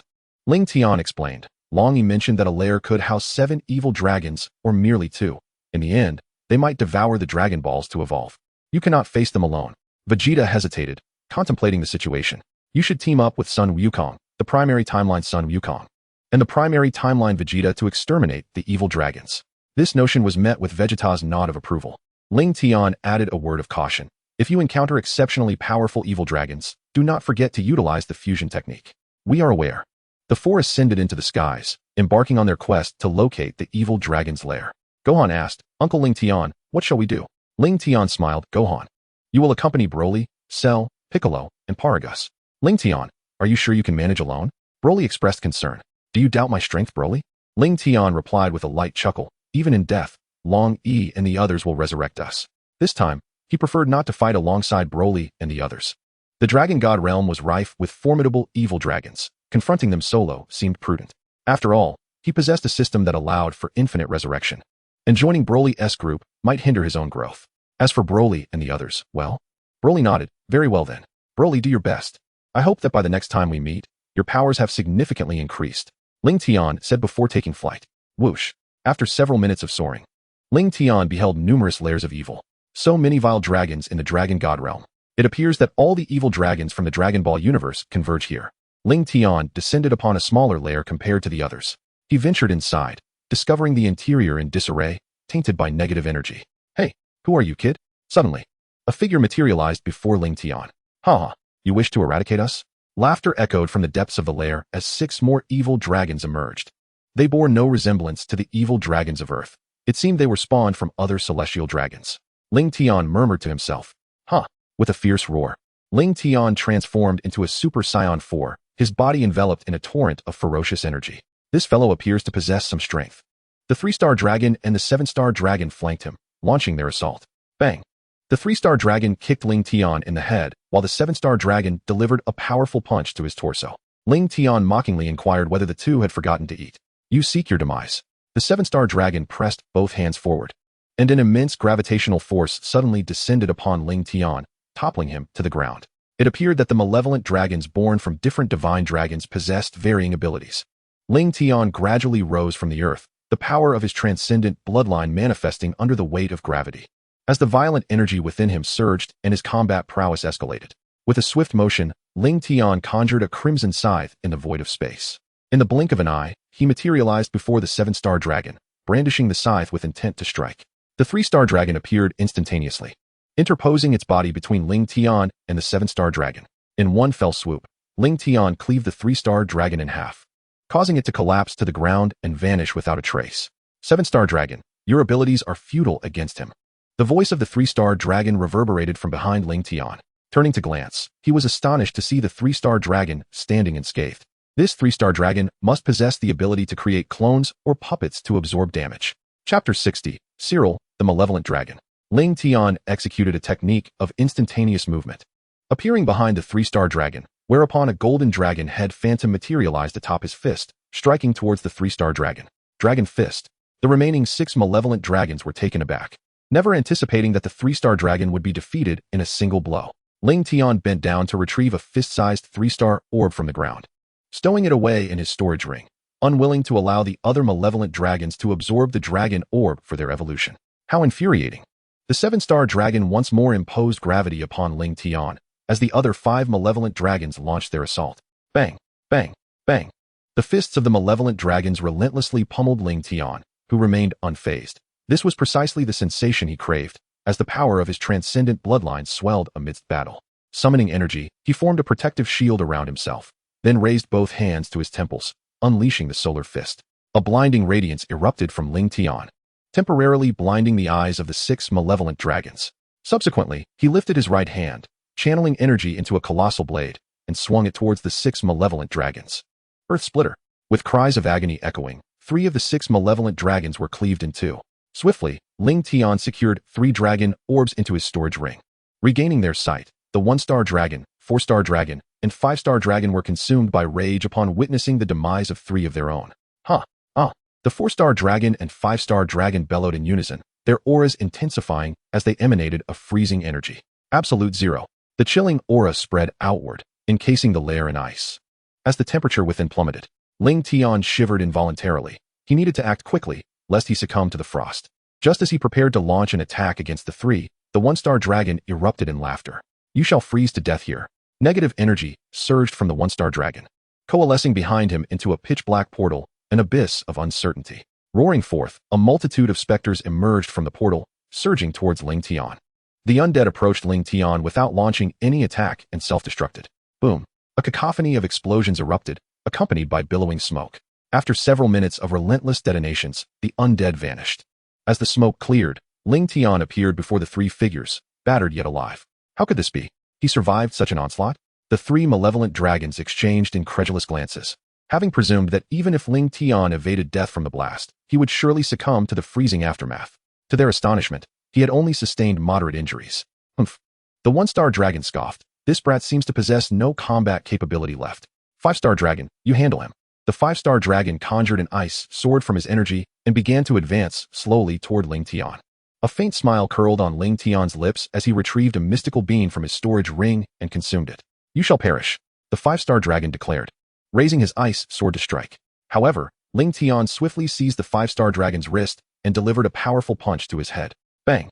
The five-star dragon was dazed, stars dancing before his eyes. Upon regaining focus, he found Lingtian's injuries had completely healed.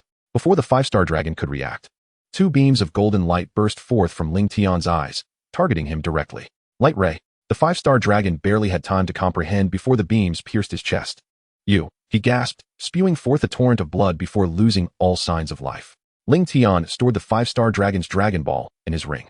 How did he recover from his injuries? One-star dragon questioned, bewildered, turning to four-star dragon. Four-star dragon scratched his head. I have no idea. I only saw the Dragon Ball vanish from his grasp.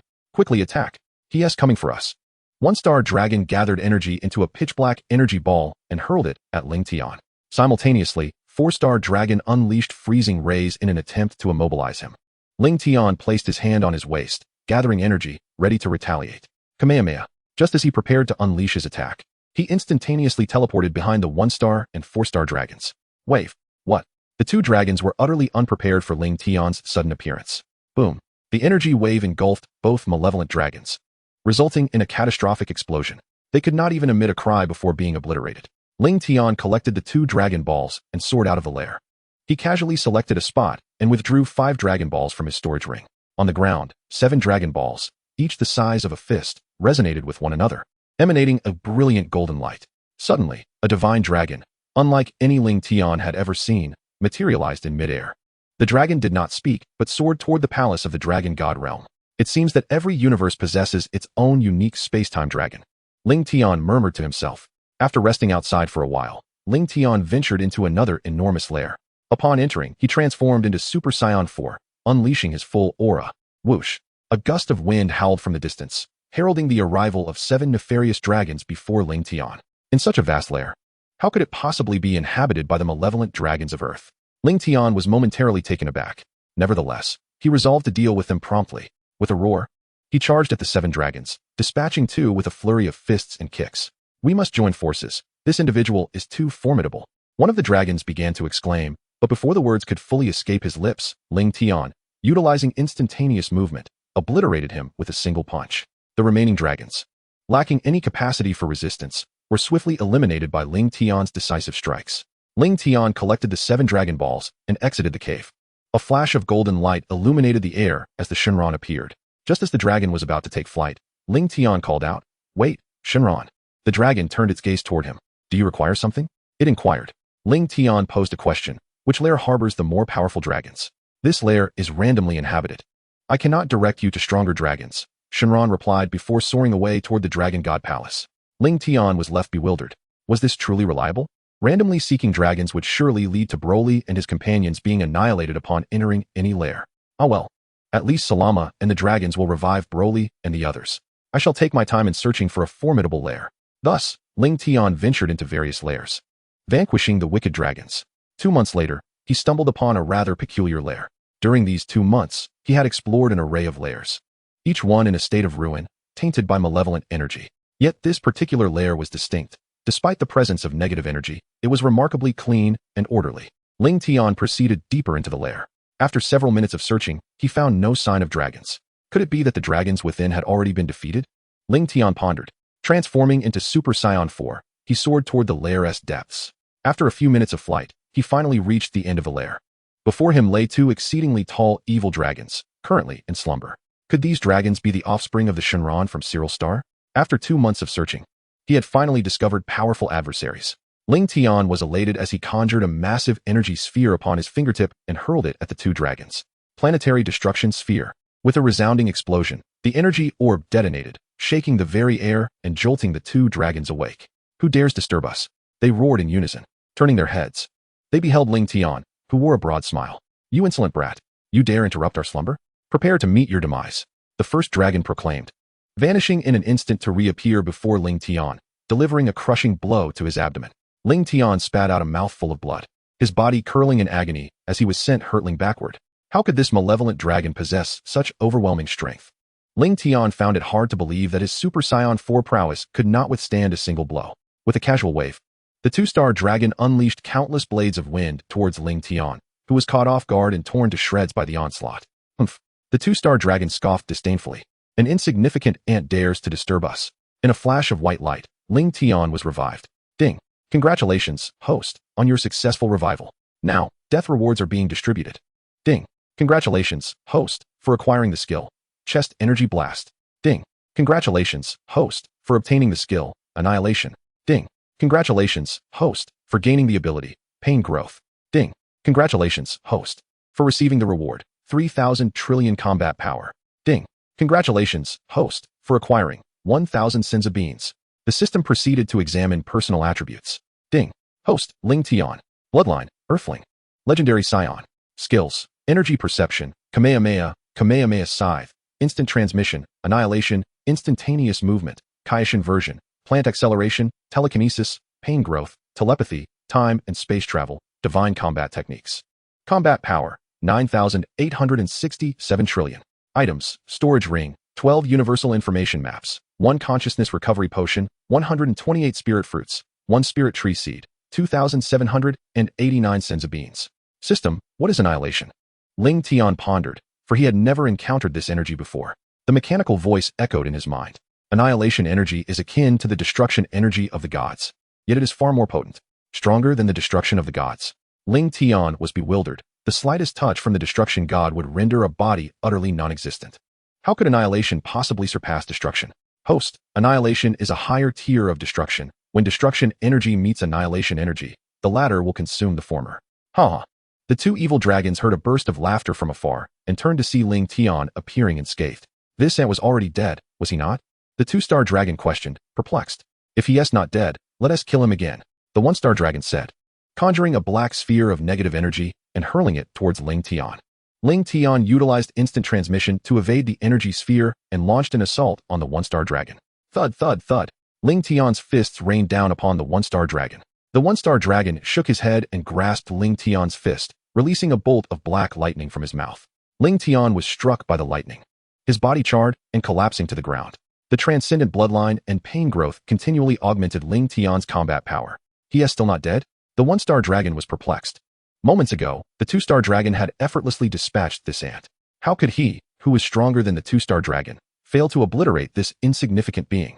The one-star dragon proceeded with caution, realizing that Lingtian could grow stronger in battle. Observing Lingtian's escalating aura, the two-star dragon offered a warning. So that is how it is. With a wave of his hand, dark clouds gathered around Lingtian, accompanied by flashes of lightning. Thunderous might. The one-star dragon roared, unleashing a torrent of lightning upon Lingtian. Lingtian hurriedly summoned his energy to form a protective shield around himself, but alas, the shield shattered after withstanding only 2 bolts of lightning. Agonizing cries escaped his lips as the relentless strikes of lightning continued to rain down upon him. Lingtian was filled with despair. Was he destined to perish once more? No.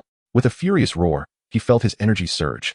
The crimson fur on his body gradually vanishing, his ebony hair transforming into a lustrous silver that lengthened until it cascaded to his waist. A brilliant flash of white light illuminated the scene as Lingtian successfully transformed into Super Saiyan 5. He had grown even stronger. One-star dragon gazed in astonishment, realizing that Lingtian had managed to withstand his attack. In an instant, Lingtian vanished, reappearing directly before one-star dragon. With a resounding clash, the two adversaries exchanged powerful blows, both staggering backward. Beads of cold sweat formed on one-star dragon's brow. The rapid increase in Lingtian's strength was alarming. If this continued, he would soon surpass me. Two-star dragon, hurry and join me in eliminating him. One-star dragon commanded, his voice low and fierce. Together, they unleashed their full power, causing the entire lair to tremble. With a shared glance, they launched simultaneous assaults from either side. Lingtian grasped the air, conjuring a purplish-red energy scythe in his hands. Just as the two malevolent dragons closed in, Lingtian activated his time jump technique, evading their attacks and swinging the scythe toward two-star dragon. The energy scythe sent two-star dragon flying. However, the attack seemed incapable of breaching the evil dragon's defenses. Lingtian discarded the scythe and swiftly appeared before two-star dragon, delivering a powerful punch to his head. With a loud thud, two-star dragon was sent hurtling backward, and Lingtian sought to capitalize on his advantage. Yet, one-star dragon quickly maneuvered above him, delivering a crushing blow that drove him into the ground.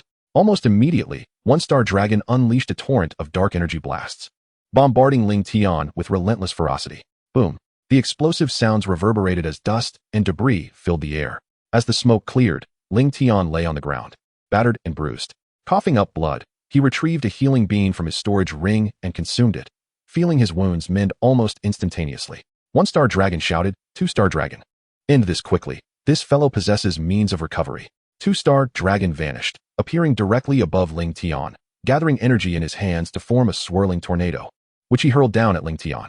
The vortex grew in size as it was released, sweeping up stones and dirt from the lair, sending a cloud of dust billowing into the air. Seeing this, Lingtian placed his hand at his waist, channeling energy to counter the assault. Kamehameha. The energy wave erupted from his hands, aiming to intercept the tornado. However, the energy wave failed to withstand the force of the tornado, inadvertently enhancing its power. The tornado, having absorbed the energy wave, charged directly at Lingtian, engulfing him in an instant. Lingtian was spun around, disoriented, as the tempest exacerbated his wounds. You shall perish, he cried out in defiance. The first star dragon extended its palm, gathering negative energy to form a colossal energy orb, which surged towards Lingtian. As the energy orb approached, Lingtian raised his right hand, condensing a crimson energy sphere to counter it. Annihilation. The two energies collided, and the first star dragon's negative energy was gradually devoured, vanishing into nothingness. The annihilation energy sphere continued its relentless advance towards the first star dragon. The first star dragon unleashed countless energy blasts from its hands to strike at the energy sphere. However, upon contact, all the energy blasts were consumed and disappeared without a trace. Chapter 62. 5 years passed. How is this possible? The first star dragon could hardly believe that this opponent possessed such formidable power. First star dragon, move aside. The second star dragon shouted, seeing the first star dragon frozen in place, unwilling to evade the energy attack. The second star dragon gritted its teeth and swiftly positioned itself in front of the first star dragon, kicking it away. Just as the first star dragon was sent flying, the annihilation energy sphere was already upon them. The second star dragon reached out its hands, attempting to resist. Yet, upon contact with the annihilation energy sphere, its body began to slowly fade from existence. Second star dragon, I will avenge you. The first star dragon roared in fury, inhaling deeply. A tremendous force erupted from its mouth. The second star dragon's essence on the ground flew into the first star dragon's maw, and upon consuming it, the first star dragon's aura surged dramatically. Its form underwent a profound transformation, heightening to a towering 4 meters, its physique rippling with robust muscles, black horns sprouting from its back, and the first and second star dragon essences embedded symmetrically on its shoulders. The first star dragon evolved into the super first star dragon. Is Cyril's super first star dragon truly this powerful? Lingtian was swept back by the overwhelming aura radiating from the super first star dragon. You shall perish. The super first star dragon flickered and appeared before Lingtian, delivering a powerful punch. Lingtian barely had time to react before being sent flying by the blow. The super first star dragon relentlessly assaulted Lingtian in midair, causing him to be propelled backward, devoid of any opportunity to counterattack, only able to emit cries of anguish. After 3 minutes of pummeling, the super first star dragon kicked Lingtian into the air and, with a swift motion, unleashed a massive blade of wind towards him. Lingtian, unable to evade, was cleaved in two. In a flash of white light, Lingtian successfully resurrected. Ding. Congratulations, host. Resurrection successful. Now distributing death rewards. Ding. Congratulations, host. You have acquired the skill, Infinite Energy. Ding. Congratulations, host. You have acquired the skill, Vast Omega. Ding. Congratulations, host. You have acquired the skill, Ultimate Freedom Technique. Ding. Congratulations, host. You have received the reward, Combat Power of 30 Quintillion. Ding. Congratulations, Host, you have received the reward. 1,000 sins of beans. The system is checking personal attributes. Ding. Host, Lingtian. Bloodline, Earthling, Legendary Scion. Skills, Chi Perception, Chi Wave, Kamehameha, Energy Shield, Chi Scythe, Instantaneous Movement, Infinite Energy, Annihilation, Ultimate Freedom Technique. Instant Teleportation, God of Destruction Edition, Plant Growth Acceleration, Telekinesis, Pain Growth, Long-Distance Communication, Time-Space Traversal, Divine Combat Techniques. Battle Power, 70 Quintillion. Items, Storage Ring, 12 Universal Information Maps. 1 Consciousness Recovery Potion, 128 Spirit Fruits, 1 Spirit Tree Seed, 3,786 Senza Beans. The Super One-Star Dragon was utterly bewildered. How had this individual returned to life again? Lingtian unleashed a brief 7-second burst of instantaneous movement, launching an attack against the Super One-Star Dragon. However, the disparity in their strengths was insurmountable, rendering the instantaneous movement futile. Lingtian was sent flying by a single punch from the Super One-Star Dragon. Regaining his composure midair, Lingtian unleashed a barrage of energy blasts towards his foe. This is the evil dragon born from Cyril, the Super One-Star Dragon. Cyril's Divine Dragon. By sacrificing its own lifespan, one can wish to become the foremost expert beneath the gods. Becoming the foremost expert without training is of no avail.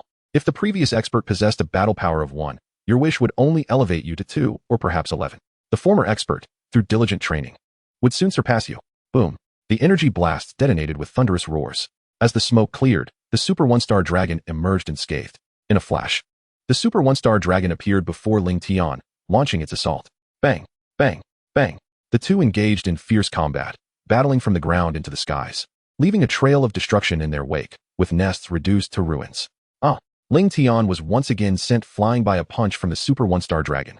Collapsing to the ground, the raging energy from the transcendent bloodline surged forth, and the pain growth continually enhanced Lingtian's battle power.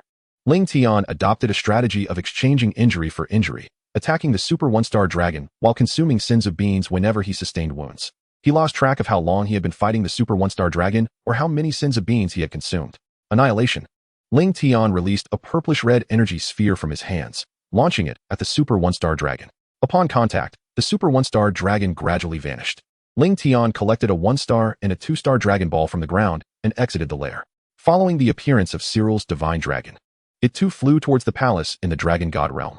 Lingtian began to enter various lairs, battling the evil dragons and the Super One-Star Dragon from Cyril, significantly enhancing his own strength and swiftly eliminating the evil dragons. One day, after an extended battle with the evil dragons, Lingtian sought to consume a Senzu bean to replenish his stamina, only to discover that his storage ring contained not a single bean. Had over 3,000 beans truly been consumed so quickly? Had several years passed? Lingtian extracted the remaining spirit fruits from his storage ring and began to eat. It was time to seek out Goku and the others. With that, Lingtian activated his instant teleportation. Whoosh. He reappeared in the house previously constructed by Dragon 1. Broly eagerly embraced Lingtian, filled with excitement. Lingtian inquired, Broly, why are only you and Cell here? Where have Goku and the others gone? Cell replied, Lingtian, you have been alone for so many years that you must have lost track of time. How many years have passed? Since the day we arrived in the Dragon God realm, 5 years have elapsed. 5 years. Lingtian was utterly bewildered. When did Goku and the others leave? By the way, Lingtian, are you planning to stay here and continue battling the evil dragons? Broly, Cell, please grasp my shoulders. Lingtian executed instant transmission, transporting Broly and Cell to the palace of the Dragon God realm. Sensing Lingtian's presence, Long appeared in an instant. Long smiled slightly. Lingtian, the elder is waiting for you inside. The three followed Long into the palace. Salama expressed gratitude. Lingtian, thank you for eliminating countless evil dragons over the years, restoring normalcy to many divine dragons. Lingtian inquired, how many evil dragons have we eradicated over these years? He couldn't help but exclaim, the evil dragons in the Dragon God realm are truly numerous. Salama shook his head. This is unavoidable. Evil dragons may emerge every day. If you wish to return to the Dragon God realm in the future, simply contact us with a token. Salama glanced at a nearby guard. Wait. Lingtian suddenly called out to Long. What is it? Long queried, puzzled. With a wave of his hand, a dimensional barrier appeared before them. I didn't expect you had such an ability, Long said in astonishment. Well then, farewell. Lingtian stepped into the dimensional barrier with Broly and Cell. Chapter 63, Super Saiyan God. Main timeline. Universe 7, Earth. On the Bao Mountain, a dimensional barrier materialized out of thin air, and Lingtian, Broly, and Cell emerged from within. While enjoying a meal, Sun Wukong, Sun Wufan, Piccolo, and Paragus sensed the presence of Lingtian and the others, promptly executing instant transmission. Wukong. Wufan, you haven't finished your meal. Kiki exclaimed in frustration, then turned to a boy who bore a striking resemblance to Sun Wukong. Goten. You must not follow in your father's and brother's footsteps. Son Goten nodded, continuing to focus on his meal. Meanwhile, swish, swish, swish, swish. Sun Wukong, Sun Wufan, Piccolo. And Paragus appeared before Lingtian and the others, brimming with excitement. Father, I worried you. Broly embraced Paragus. Lingtian asked, Wukong, were you just eating? How did you know? Wukong replied. Ha. Lingtian laughed. Wukong, there are crumbs all over your mouth and face. Sun Wukong quickly wiped his face, chuckling. Uncle Lingtian, please come to my house for dinner. Sun Wufan invited. All right, it's been a long time since I've had Earth-esque cuisine. Lingtian nodded. The group then executed instant transmission. Swish, swish. They materialized in the grand villa of Sun Wukong. Wukong, how many times must I remind you not to use instant transmission at home? Your sudden appearances frighten everyone. Chi-Chi exclaimed in exasperation. I promise I won't do it again next time, Sun Wukong replied, scratching his head and grinning sheepishly. Lingtian, you have arrived as well. Come, let us dine together. Chi-Chi cheerfully beckoned everyone to take a seat while she busied herself in the kitchen. Wutian, this is Uncle Lingtian, Uncle Broly, and Sheru. Son Gohan introduced Lingtian and the others to his younger brother, who was engrossed in his meal. Hello, Son Wutian greeted, holding a large drumstick. Kakarot. Wutian looks just like you. Broly exclaimed in astonishment. Ha. Wukong, do you remember the second transformation method I mentioned in the hyperbolic time chamber? Lingtian recalled upon seeing Sun Wutian, realizing he had forgotten about the numerous Saiyans present in the time-space. I believe it was called Super Saiyan God, right? Exactly. Lingtian nodded. After we finish our meal, we shall seek Vegeta to transform. With Lingtian's words, Sun Wukong's eating speed noticeably quickened. Clatter, clatter. The Saiyans feasted together, their dishes clinking incessantly. Half an hour later, everyone had their fill. Chi-Chi, we shall take our leave now, they announced, soaring into the sky towards Bulma's residence. Seeing her culinary creations devoured entirely, a radiant smile spread across Chi-Chi's face. A few minutes later, whoosh, whoosh, whoosh. From a distance, Lingtian and the others spotted Vegeta and Bulma basking in the sun on the balcony, while Trunks played with his toys nearby. Upon seeing the toys, Sun Wutian dashed over to join Trunks and play. Did you seek me for something? Vegeta inquired, a hint of confusion in his voice. Vegeta, we wish to transform into Super Saiyan Gods, Sun Wukong declared, his face alight with excitement. The moment Vegeta heard Super Saiyan God, his interest was piqued. Lingtian had previously mentioned that they would be taught this transformation once they mastered Super Saiyan 4. I want to be the first to transform, Sun Wukong pleaded. Impossible. I must transform into Super Saiyan God first. Vegeta adamantly refused. Wukong, whether you transform early or late, today we shall all achieve the transformation. Lingtian smiled gently. Very well. Sun Wukong nodded in agreement. Lingtian turned to the two little ones engrossed in their toys. Trunks, Wutian, come here. Okay, Uncle Lingtian, they exclaimed, tossing aside their beloved toys and rushing over. Vegeta inquired, Lingtian, what must we do? Lingtian began to direct everyone. Vegeta, simply stand at the front and remain still. To achieve Super Saiyan God, 6 Saiyans with hearts of justice must focus their righteous energy onto one individual. Lingtian and Broly placed their hands on Vegeta's back, while Sun Wukong, Son Gohan, and Paragus held hands in succession, forming a circle of 6. The hearts and minds of Lingtian and his companions transmitted energy towards Vegeta. Suddenly, a golden aura erupted from the 6 of them, forming a radiant pillar of light that reached into the heavens. Gradually, they began to levitate in midair, transforming the white clouds above into a brilliant golden hue. The golden flames surrounding them shifted to a blue aura, creating a magnificent blue beam that spread outwards. The sky crackled with thunder and lightning, as seasons seemed to intertwine. Vegeta was suddenly enveloped in a crimson glow, his aura vanishing in an instant.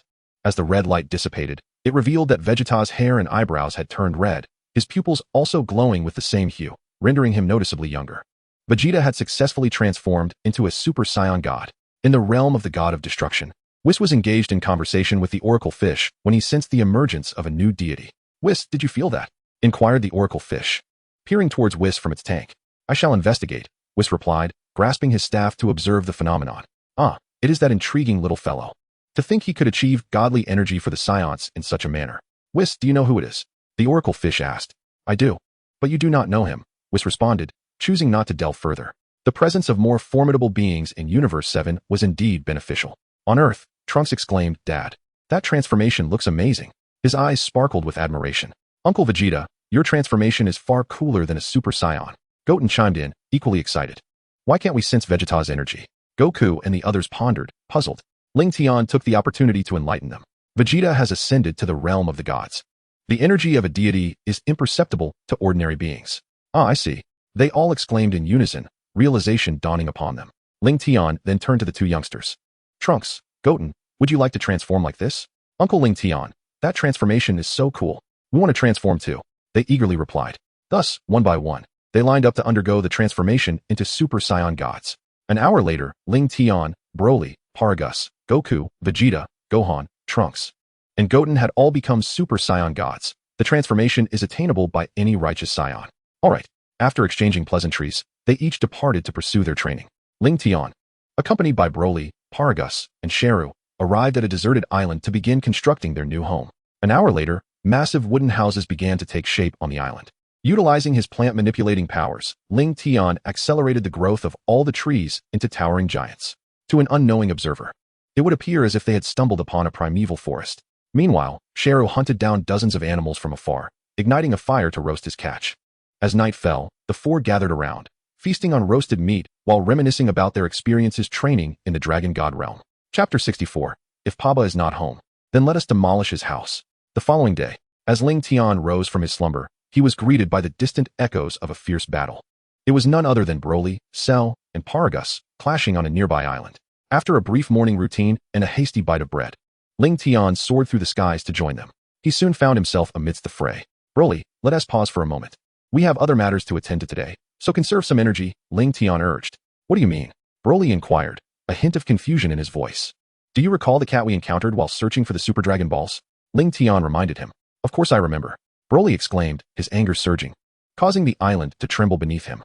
Cell interjected with a sardonic smile. Are we seeking revenge on that cat then? Absolutely. Lingtian's lips curled into a slight grin. First, we should find Goku and the others to see if they wish to explore other universes. With that, Lingtian, accompanied by Broly, Cell, and Paragus, activated instant transmission. In an instant, they appeared at the training grounds of Goku and his companions. There, Goku and Vegeta were diligently instructing Trunks and Goten, who were engaged in a spirited aerial duel. Piccolo and Gohan leaned against a tree, quietly observing the spectacle. Uncle Lingtian, you've arrived. Gohan greeted the group warmly. Lingtian nodded in acknowledgement. Goku, Vegeta, Trunks, and Goten soon descended from the sky. Hey Lingtian, are you here to train with us? Goku asked cheerfully. Not quite. Lingtian replied, shaking his head. We're planning to venture to another universe. Would you like to join us? Another universe? The group looked on, bewildered. Lingtian proceeded to elucidate. There are 12 universes in total, and we currently reside in the 7th. First time I've heard of other universes. Gohan exclaimed, astonished. Are there strong fighters in those universes? Goku queried eagerly. Which one are we visiting? Vegeta's excitement peaked at the mention of formidable opponents. We're heading to the 6th universe. Hold on to me, and I'll take you there. Upon hearing this, everyone linked arms, ready for the journey.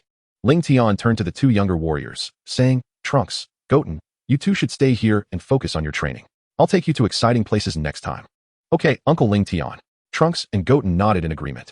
Lingtian retrieved a map of the 12 universes from his storage ring, selecting a planet far from the realm of the Destroyer Gods. He then activated instant transmission once more, transporting Broly, Cell, Paragus, Goku, Vegeta, Gohan, and Piccolo to the 6th universe. On an unnamed planet, a multitude of figures suddenly materialized, Lingtian and his companions. As soon as Goku and Vegeta arrived, they eagerly began to sense the energy signatures surrounding them. Lingtian internally summoned the system. System, assess everyone's combat power. A mechanical voice resonated in Lingtian's mind. Ding. Combat power, 3,967 quintillion. Heritage, Earthling, Legendary Scion. Broly, 2,028 units. Lineage, Legendary Scion. Cell, 1,046 units. Lineage, Android. Goku, 665 units. Lineage, Scion. Gohan, 686 units. Lineage, Scion Hybrid. Vegeta, 660 units. Lineage, Scion. Piccolo, 287 units. Lineage, Namekian. Paragus, 182 units. Lineage, Scion. Unexpectedly, after having his potential unlocked by a wish from Dragon 1 in the Dragon Realm and battling against the evil dragons for several years, such a tremendous enhancement has been achieved. Goku, you should seek opponents in the 6th universe. Goku scratched his head. Lingtian, are you not coming with us? Lingtian replied coldly. I am going with Broly and Cell to seek vengeance on someone. Vegeta, puzzled, asked, who are we seeking vengeance against? What has that individual done? Cell, with a grim expression, responded, A purple, rotund cat. Previously, while Lingtian and Broly were searching for Dragon Balls in the universe, that fat cat killed Broly. I too shall avenge Broly. Paragus was filled with fury. Lingtian, we must accompany you. Goku was equally enraged. Very well. Observing everyone's fervent desire to avenge Broly, Lingtian could only grit his teeth and concede. Lingtian thought to himself, I hope my current strength can rival that of the gods of destruction. Hold on to me tightly. Upon hearing this, everyone immediately placed their hands on Lingtian's shoulders. Without hesitation, Lingtian executed instant transmission. In the realm of the gods of destruction. Whoosh. In an instant, Lingtian transported everyone to Champa's planet. Cell sensed the surrounding energy and movements, stating, Lingtian, it seems there is no one on this planet? No one. Then let us destroy his home first. Paragus roared, transforming into Super Saiyan 4.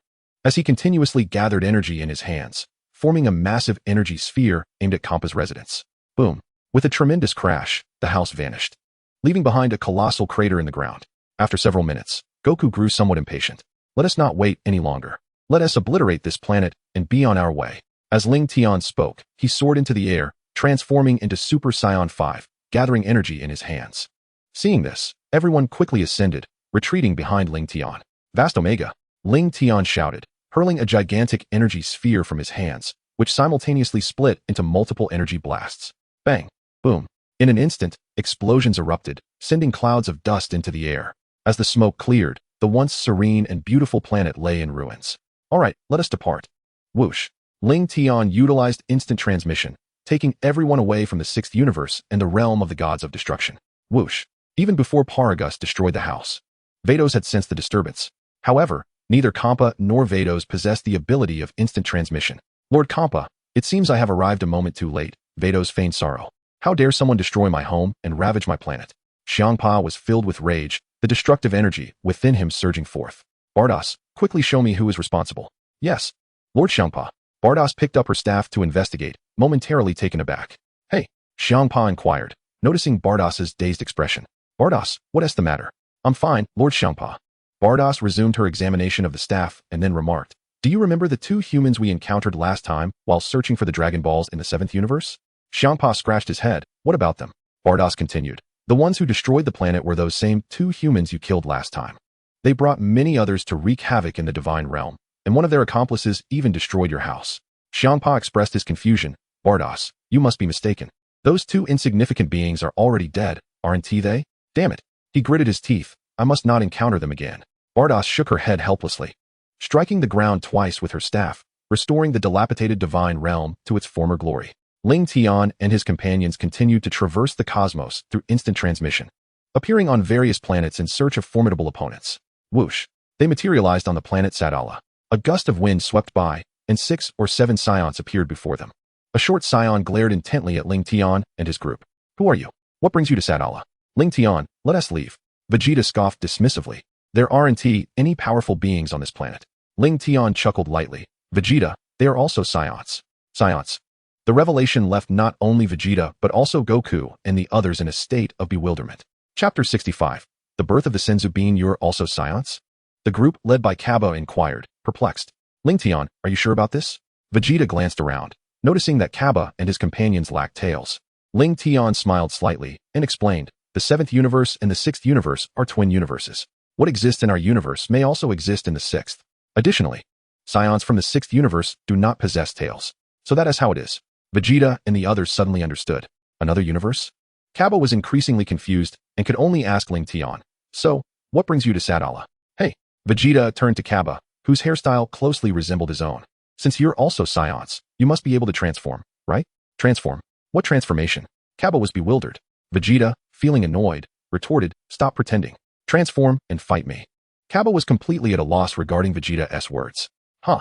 Vegeta let out a low growl, transforming into Super Saiyan 1. You don't know how to transform like this? I never knew that Scions could transform. Kaba was both envious and astonished. Vegeta pointed at Kaba and began to berate him. You are utterly incapable of transforming, which is a disgrace to the Scions. Cabe implored Vegeta. As a Scion from Universe 6, we cannot transform. Could you possibly teach us? You worthless fool. Do you expect me to teach you how to transform? Vegeta retorted, launching an attack on Cabe. Bang, bang, bang. Cabe had no means to resist, only able to emit cries of anguish. The other Scions from Universe 6 unleashed their full energy, rushing towards Vegeta in an attempt to rescue Cape. However, Vegeta dispatched each one of them effortlessly. A mere child to him, swiftly overcoming all the Saiyans. Vegeta kicked Cabe with fury, exclaiming, "You worthless wretch, once I finish with you all, I shall obliterate this planet." "No," Cabe shouted in defiance, his energy surging dramatically, causing the planet to tremble. Enveloped by a golden aura, his hair gradually turned golden and stood upright. Upon transforming into a Super Saiyan, Cabe swiftly launched an assault on Vegeta. Vegeta smirked slightly, extending his right hand to block Cabe's incoming punch. "You have finally transformed into a Super Saiyan." "What?" Cabe responded, somewhat bewildered, glancing at himself in astonishment. He truly had undergone a transformation. He never anticipated the power of a Super Saiyan to be so formidable. The disparity from his previous strength was astounding. Regaining his composure, Cabe hurriedly bowed in gratitude to Vegeta. "Thank you for helping me transform." Goku scratched his head and chuckled. "I genuinely thought Vegeta was going to eliminate them all and then destroy planet Sadala." The others laughed in agreement. "This is merely the first transformation into Super Saiyan. There are many more to come," Vegeta stated, proceeding to demonstrate all his transformations. Cabe was astonished. "I had no idea there were so many transformations. This is incredible." "Vegeta, hurry over, we must depart." Lingtian sensed that numerous Saiyans from planet Sadala were approaching their location. "Understood." Vegeta glanced at Cabe before flying towards Lingtian. Lingtian then utilized instant transmission to whisk everyone away from planet Sadala. Whoosh, whoosh. Shortly after their departure, the Saiyans on planet Sadala arrived from various directions. "Cabe, who were you just battling? How did your hair turn golden, and your power increased so significantly?" A chorus of Saiyans inquired eagerly. Cabe could only explain the events to them. Universe 7. Earth. Whoosh. Lingtian and the group appeared beside Goten and Trunks. Goten glanced at his wristwatch, puzzled. "Goten, Trunks." Goku suggested, "Lingtian, since there's nothing pressing, why don't you join us for training?" "Goku, I still need to make a trip to Korin Tower. You can train with Broly and the others." Lingtian replied, using instant transmission to depart. After Lingtian departed, Sun Wukong and his companions engaged Broly, Cell, and Paragus in battle. Son Goten and the mischievous Trunks, undeterred, transformed into Super Saiyans and charged forward. The sound of fists colliding echoed, bang, bang, bang. It is said that two fists cannot compete with four hands. However, Broly, Cell, and Paragus remained unfazed against the onslaught from Sun Wukong, Vegeta, Son Gohan, Piccolo, Son Goten, and Trunks. Eventually, Broly decided to invite Cell and Paragus to join forces with Sun Wukong, allowing him to confront 8 opponents single-handedly. In a flash, Lingtian teleported to Korin Tower. The wise Korin stroked his beard and remarked, "Ah, Lingtian, it is you. What brings you here?" Lingtian inquired, "Korin, do you have any senzu beans left?" Korin glanced into the jar containing the beans and replied, "There are only 5 or 6 left. If you wish, you may take them all." Instead of collecting the beans, Lingtian pressed on with another question. "Korin, what is required to cultivate senzu beans?" Korin, somewhat puzzled, began to explain. "Senzu beans require special soil for cultivation. Ordinary soil will not suffice. I possess only one location suitable for their growth. Otherwise, the yield would not be so low." Lingtian then proposed, "Korin, take me to the place where you cultivate them. I have a method to expedite their growth." "Expedite their growth?" Korin, skeptical yet intrigued, guided Lingtian to the cultivation site. "Is this small pot truly where you grow the senzu beans?" Lingtian was taken aback, as such a diminutive space could only accommodate a single bean. "Indeed, this is the place," Korin affirmed with a nod. Lingtian then employed his ability to accelerate plant growth, enveloping the senzu bean in a sphere of green light. As the bean absorbed the verdant glow, it began to grow rapidly, blossoming into maturity within a minute. "What is this ability of yours?" The senzu bean ripened instantly. Korin exclaimed in astonishment. "This is plant acceleration. It can hasten the growth of certain plants." Lingtian replied with a subtle smile. "Splendid," Korin exclaimed, stroking his beard with delight. "Thus, you need not worry about senzu beans in the future." Lingtian harvested the mature beans and replanted another, continuing the cycle. Meanwhile, Korin placed the beans aside to dry for preservation. A week later, Korin hurried over to Lingtian, exclaiming, "No more planting. We cannot accommodate any more." Lingtian turned to see Korin's abode overflowing with jars of senzu beans. "I understand." Lingtian nodded, promptly storing the jars into his storage ring. He then teleported to the seaside, where he caught a large fish to present to Korin before departing from Korin Tower. In a swift motion, Lingtian reappeared at the training grounds of Sun Wukong and the others. "Lingtian." Everyone greeted him warmly. Lingtian inquired, "Broly, how has your training been progressing?" Broly shook his head, replying, "Training like this is not as effective as in the Dragon God realm. I fear I might inadvertently injure Kakarot and the others." Sun Wufan remarked, "Uncle Lingtian, we find it quite challenging to recover from injuries. Hence, we exercise utmost caution during battles. I have already addressed this issue. Lingtian declared, producing 5 jars of senza beans from his storage ring. Lingtian, where did you acquire such a bounty of senza beans? Sun Wukong exclaimed in astonishment. Lingtian chuckled softly. I sought them from Master Corin's cultivation. Now you need not worry about injuries. I shall train alongside you. After gathering a handful of senza beans, Sun Wufan transported all of them into the house for safekeeping. Bang, bang, bang. With the senzu beans in hand, the group no longer held back in combat, frequently unleashing their powerful techniques, causing the sky to resonate with thunderous roars. Chapter 66, The World Martial Arts Tournament. 1 month later. Whoosh. A sharp gust of wind announced the arrival of Yamcha, accompanied by a girl, at their training location. Sensing their approach, Sun Wukong swiftly turned to look. Yamcha, what brings you here? Yamcha pointed to the girl beside him. Wukong, this girl wishes to speak with Wufan. Sun Wukong cupped his hands around his mouth, forming a trumpet shape, and called out loudly, Wufan, someone has come looking for you. The combatants suspended their aerial skirmishes and descended. Bidalai, what brings you here? Sun Wufan asked, scratching his head in embarrassment. Bidalai smiled and said, the World Martial Arts Tournament is scheduled to take place in a few days. I have come to enlist you to participate. Lingtian was taken aback, realizing that despite Sun Wufan not attending school, he still managed to encounter Bidalai. Wufan, who is this girl? Broly queried, puzzled, as he observed the seemingly ordinary child. Sun Wufan explained to the group, after defeating Cell. Many people have come to my home seeking to learn martial arts. Following Uncle Lingtian's advice, I established a martial arts dojo with Uncle Krillin and Uncle Yamcha. Bidalai is the vice master of the dojo. Dad, will you be participating in the World Martial Arts Tournament? Sun Wukong decisively refused. There are no formidable opponents there. I prefer to continue my training here. Lingtian flashed a smile. Wukong, let us all participate together. Vegeta inquired. Lingtian, we are already among the strongest on Earth. What purpose does participating in the tournament serve? Since you are participating, I shall join as well, Sun Wukong conceded, altering his stance once more. Bidalai nodded. Wukong, we shall take our leave now. See you at the tournament in 2 days. With that, Lingtian, along with Broly, Cell, and Paragus, executed a technique of instant transmission and departed. Yamcha, have you informed Krillin and Tianjin about this? Wukong asked. I have already notified them, and they assured me they would arrive on the day of the competition. 2 days later, after a simple breakfast, Lingtian and the others soared into the sky, heading towards the venue of the World Martial Arts Tournament. Whoosh. Before long, Lingtian, Broly, Sharu, and Paragus arrived at the venue. Lingtian, over here. Goku's voice called from behind. Lingtian turned to see that everyone had gathered. Goku, have you all been waiting long? Goku scratched his head and replied. We just arrived not long ago. Lingtian's gaze fell upon the 2 youngsters behind the group. Goten, Trunks, are you 2 participating in the tournament as well? Uncle Lingtian, we want to join too. Suddenly, Goku spotted Krillin in the crowd and called out loudly, Krillin, over here. Upon hearing Goku's voice, Krillin immediately made his way over. Goku, it's been ages. Krillin exclaimed, embracing Goku with enthusiasm. Uncle Krillin, why are you with Android 18? And who is this little girl? Gohan asked, somewhat puzzled. Krillin chuckled as he rubbed his shiny bald head. Gohan, during the years you were away with Lingtian, I married 18. This is our child. Krillin, I can't believe you got married. Goku was astonished. Goku, I heard from Yamcha that you would be attending the World Martial Arts Tournament, so I came. Did you sign up? Krillin inquired. I didn't register. I'm just here to watch you all compete. Well, alright then. Goku scratched his head, secretly wishing Krillin would participate. After exchanging pleasantries, the group entered the competition arena. Wow, there are so many people. Yamcha exclaimed, astonished by the sea of participants. In previous tournaments, there had never been such a large audience. At that moment, a middle-aged man dressed in a black suit and wearing dark sunglasses approached.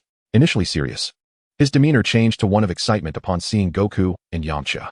I can't believe I'm meeting you. It brings back memories. I've been eagerly awaiting your participation in the World Martial Arts Tournament. Goku recognized the familiar man and greeted him warmly. Honestly, without you all in the tournament, it becomes rather dull. The others fight like street thugs. It's unbearable to watch. The host asked, but you won't cause chaos at the venue like before, will you? Goku scratched his head and laughed. Who knows? Haha. The host replied excitedly. Regardless, I'm just thrilled you're participating. Suddenly recalling that he needed to continue hosting the event, he bid farewell to Goku and the others. You all will surely reach the finals. I look forward to your spectacular match. Everyone, it's been a long time. Tianjin Fan and Jiaozi emerged from the crowd to greet everyone. Goku remarked, Tianjin Fan, I didn't see you outside and thought you weren't attending the tournament. Goku, why haven't you seen Krillin? Sun Wukong scratched his head and remarked. Krillin is not participating in the competition. He is currently with Chi-Chi and the others in the audience. Time passed gradually, and the grand opening ceremony of the tournament commenced. At that moment, A corpulent man took to the center of the stage, microphone in hand. All the contestants were drawn to him, and soon the arena was thronged with spectators. This year's World Martial Arts Tournament boasted a total of 401 participants, yet only 41 would advance to the finals. Allow me to briefly outline the rules, he announced. The preliminary rounds will adopt an elimination format. Participants will draw lots to form 20 groups, with each group consisting of 20 individuals who will engage in a single elimination match. In a chaotic free-for-all among the 20, the last person standing will be declared the victor, as we have 401 contestants. The individual drawing number 401 will be exempt from competition and will automatically advance to the finals. That concludes the rule introduction. Next, we will announce names in order for the draw, he continued. Uncle Lingtian, observing the multitude of participants, expressed concern. I hope we don't all end up in the same preliminary match. Isn't it better if we do? Lingtian chuckled lightly. This way, we can see whose strength truly prevails. Tianjin Fan reassured Gohan. Don't worry, Gohan. Chaozu can use his telekinetic abilities to ensure we are placed in different groups. That would be splendid. This way, everyone has a chance to reach the finals. Yamcha exclaimed with uncontainable excitement. Gohan. A voice called out, prompting everyone to turn. A short-haired girl in casual attire dashed toward Gohan. Yamcha, isn't that the girl who sought Gohan the other day? Sun Wukong pondered aloud. Indeed it is. Yamcha confirmed with a nod. Gohan, Biddy, so you are here. Gohan acknowledged. You really shouldn't participate in this tournament. Biddy resolutely replied. I have trained diligently. No one at the entire martial arts school can match me. I must compete. Gohan, at a loss for words, could only hope that Uncle Lingtian and the others would show mercy. Chapter 67. The youth group competition. Amidst the crowd, two oddly shaped individuals were engaged in hushed conversation. One, of diminutive stature, sported a white punk hairstyle and wore a sinister grin, his skin a shade of purple. The other, tall and imposing, had white hair and a fierce gaze, his skin a vibrant red. Both were clad in identical attire and adorned with peculiar earrings. Lord Kaishin, we have discerned that these two have infiltrated the tournament, one remarked.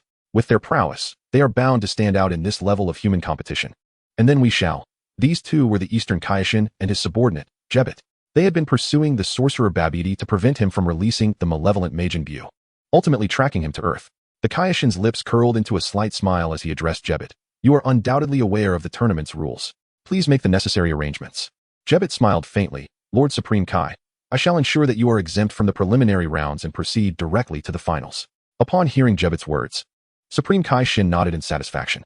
Suddenly, Jebet's expression shifted as he pointed towards Dumpling. Lord Supreme Kai, that human who resembles a child is also utilizing psychic abilities to assist them in the draw. It dawned on him that they were the ones. Supreme Kai Shin turned his gaze towards Lingtian and the others, a peculiar smile creeping onto his face. Lord Supreme Kai, do you know them? Jebet was taken aback.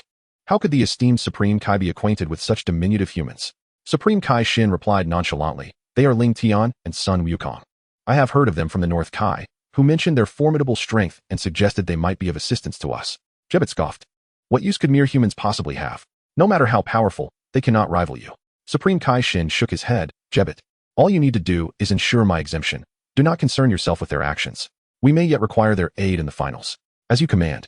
The participants swiftly completed the draw, and indeed, they were assigned to different groups. Yamcha examined his tag, excitement radiating from his face. Dumpling, your psychic ability is truly remarkable. Dumpling sighed. Tianjin Han, I intended for you to draw number 401, but it seems others also employed their abilities to block that tag. Tianjin Han gently patted Dumpling's head, smiling slightly. No worries, Dumpling. As long as we don't encounter Lingtian and the others in the preliminaries, all will be well. With the draw concluded, the host returned to the stage, microphone in hand, and announced loudly, all right, the draw is over. Congratulations to our contestant named Shin for drawing the fortunate number 401. Therefore, contestant Shin is exempt from the preliminaries and advances directly to the finals. The audience erupted in astonishment. Many contestants voiced their discontent with the outcome, exclaiming, since he is exempt, this fellow has certainly gained an unfair advantage. What does it matter if someone without strength enters the finals? It merely brings shame. Lord Supreme Kai, allow me to teach these humans a lesson. Jebet seethed with anger. How dare these humans insult him? A dignified Supreme Kai? Jebet, we are here to deal with Majin Buu. Refrain from acting rashly, lest we alert our adversary. Supreme Kai Shin admonished, restraining Jebet. Yes, Lord Supreme Kai. Jebet reluctantly acquiesced. Lingtian observed Supreme Kai Shin, a subtle smile gracing his lips. At that moment, the host spoke once more. All right, with the draw concluded, the long-awaited World Martial Arts Tournament officially commences, beginning with the competition for those aged 15 and under. As the host gestured, the crowd's attention shifted to two plaques displaying the figures 10 million and 5 million. The host continued, The champion of the youth division will receive 10 million, while the runner-up will receive 5 million. Next, the 42 children participating in the competition stepped onto the stage. As everyone knows, there are no preliminary rounds in the junior category.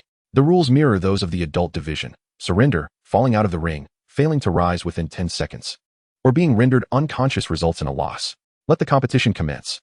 In the first match, we have 8-year-old Trunks facing off against 8-year-old Ima. To everyone's surprise, Trunks is the first contestant. Son Goku is somewhat taken aback. This match is utterly tedious. Trunks will easily defeat that little brat with just a wave of his hand. Vegeta remarked, visibly unimpressed. Just as Vegeta predicted, upon the announcer declaring the match to begin, Trunks' opponent fell directly off the stage. The audience was left bewildered, completely oblivious to what had transpired. The host, unsure how to commentate, approached Trunks on the stage. "Young lad, why did your opponent suddenly fall off the stage?" Trunks scratched his head. "I waved my hand, and he fell off. Didn't you see?" The host, feeling exasperated, thought, "If I had seen it. Would I need to ask you?" The first match concluded with our 8-year-old Trunks emerging victorious. Moving on to the second match, we have 10-year-old Conlong facing off against 7-year-old Goten. Goten's opponent is a chubby sumo boy. The competitors are ready, and the match begins. With the host command, Conlong rushed forward, waving his arms, and began pushing Goten in an attempt to shove him off the stage. Despite exerting all his strength, Conlong could not budge Goten an inch. "How boring." Goten yawned, placing his hand on Conlong and giving him a gentle push. Conlong uncontrollably flew backward, tumbling off the stage. The host exclaimed, "Truly impressive, just like the son of Son Goku." Time swiftly passed. Ladies and gentlemen, the finals of the junior category are about to commence. We have 8-year-old Trunks going up against 7-year-old Goten. Notably, both young competitors have dispatched their opponents with ease in every match. Let us anticipate their splendid performance. The audience erupted in cheers. Lingtian chuckled softly. "I wonder who will be the champion?" Kakarot, "Trunks will undoubtedly take the title in this match," Vegeta said, glancing at Son Goku beside him. "Vegeta, Goten trains alongside us every day. The outcome is still uncertain," Goku replied, his gaze fixed on the two little fighters on the stage. "Goten, you must secure the championship. Trunks, you must also give it your all." At that moment, Chi-Chi and Bulma were in the audience, cheering for their children. The two competitors are now in position, and the match begins. "Goten, fighting those other guys was so uninteresting." Trunks yawned. "When we battle, make sure to unleash your full strength." "Of course." Goten nodded with a smile. "Let us go." With a low roar, the two individuals felt their power surge, their dark hair gradually transforming into a radiant golden hue, standing on end as they ascended to Super Saiyan 1. The transformation of Trunks and Goten sparked a flurry of murmurs among the audience. "These young boys can transform. This is the Golden Warrior." The Golden Warrior. ISNT that the form a young fighter used to defeat Cell previously? Chapter 68. Super Saiyan God Trunks vs. Super Saiyan God Goten. After transforming, the two exchanged a brief glance before launching their assaults upon one another. In an instant, their arms collided with a resounding impact as they vied for supremacy, neither yielding an inch. Bang, bang, bang. The intensity of their attacks escalated, their speed increasing exponentially. In the blink of an eye, Trunks found himself cornered at the edge of the ring by Goten, who swung his fist, aiming to knock Trunks off the platform. However, his punch struck only Trunks' afterimage. The real Trunks had already appeared behind Goten, delivering a swift kick that sent him tumbling out of the ring. The announcer, microphone in hand, proclaimed loudly, "Trunks has knocked Goten out of the ring. It appears Trunks is on the verge of victory." To everyone's astonishment, Goten took to the air, prompting the announcer to excitedly declare that the match would continue as if he himself were competing. "Trunks, you're quite cunning," Goten exclaimed, swiftly reappearing before Trunks and landing a punch to his face. Enduring the pain, Trunks retaliated with a powerful blow to Goten's abdomen. The two were locked in a fierce exchange, each refusing to back down despite the agony. Bang! Goten delivered a powerful kick to Trunks, sending him soaring into the air. Before pursuing him, with a slight smirk, Trunks unleashed a heavy punch that struck Goten as he ascended. Boom! Goten plummeted from the sky, crashing heavily onto the ring floor. As the dust settled, a massive crater emerged on the stage. Is this really a match for children? Is that boy going to be alright? Concern began to ripple through the audience for Goten's well-being. Suddenly, a golden light erupted from the depths of the crater, and Goten soared upwards, launching an attack on Trunks. Bang! Bang! Bang! The two engaged in a fierce battle once more. The spectators could only hear the thunderous clashes in the air, utterly unable to discern the details of Trunks and Goten's fierce skirmish. Trunks received a solid punch to the abdomen from Goten, doubling over and flying backward. Regaining his composure midair, Trunks called out, "Goten, you're quite impressive." As their energies continued to escalate, they charged at each other, fists raised. Bang! Their fists collided, and both were forced to retreat slightly, a trickle of blood escaping from the corners of their mouths. Sharing a knowing smile, Trunks and Goten descended gracefully onto the ring. On the sidelines, Vidal's eyes widened in astonishment at the spectacle of their battle. Gohan, how can your little brother and his friend be so formidable? They trained diligently every day? Son Gohan felt a profound sense of satisfaction regarding the performance of the two young lads. What a jest! I trained diligently every day. I am now the most formidable fighter in the dojo. How could I possibly be outdone by your brother? He thought, filled with a sense of indignation. Suddenly, a fervent round of applause erupted from the audience, who were all ablaze with excitement, cheering enthusiastically. Incredible! Truly remarkable! It's simply unimaginable. This is far more engaging than any martial arts tournament I have previously witnessed. Absolutely splendid. The spectators animatedly discussed among themselves. At this moment, the host was equally exhilarated, proclaiming that this was the essence of the world's premier martial arts tournament. The performances of Trunks and Goten had been nothing short of spectacular. The competition resumed. Trunks spoke up. Goten, let us unleash our most powerful transformations. Today, we must determine a victor. All right, Goten affirmed resolutely, nodding his head. The two of them roared in unison, channeling their full energy. Observing this, Lingtian swiftly conjured a protective barrier to shield the audience. The golden flames enveloping Trunks and Goten transformed into a crimson blaze, and their auras vanished entirely. A blinding light flashed, and the two transformed into Super Saiyan Gods. How is this possible? The Supreme Kai Shin and Kibito, stationed in the stands, wore expressions of utter astonishment. Master Kai, how can those two youngsters possess divine energy? Kibito exclaimed in disbelief. Lingtian communicated telepathically with the two boys, assuring them, Trunks, Goten, do not fear for the audience. I have erected a protective barrier. Understood. Uncle Lingtian. In an instant, Trunks appeared above Goten, gathering a massive energy sphere in his hands and launching it towards him. Goten, with a fierce shout, kicked the energy sphere high into the air. Uncle Lingtian, why are Goten and Trunks directly attacking with energy? Son Gohan inquired, puzzled. They wish to ascertain who is the stronger of the two, Lingtian replied with a slight smile, casting a glance at the Supreme Kai Shin and Kibito, who lingered in the corner. Bang! Boom! The sounds of explosive clashes resonated as Trunks and Goten relentlessly attacked one another, energy spheres flying in every direction. Many in the audience were so startled by the energy hurtling toward them that they fainted. Just as the energy seemed poised to strike the audience, it collided with an unseen force and detonated. Seeing that they were no longer in danger, the audience settled back down to witness the thrilling battle. Trunks kicked Goten into the air, gathering all his energy into his hands, indicating his intention to settle the contest with a single decisive blow. Goten steadied himself midair, positioning his hands at his waist to form a blossom shape as he concentrated his energy. Gallic Gun, Kamehameha Wave. The two shouted in unison as their energies surged toward one another. The two formidable forces collided in midair, creating a stalemate that momentarily rendered the outcome uncertain. Boom! Suddenly, a deafening explosion erupted from the arena, sending a cloud of dust swirling into the air. As the smoke dissipated, Trunks and Goten lay on the ground, their clothes tattered and bodies bruised. Observing the scene, the host hurriedly ascended the platform to assess the condition of the two fighters. Ladies and gentlemen, he announced.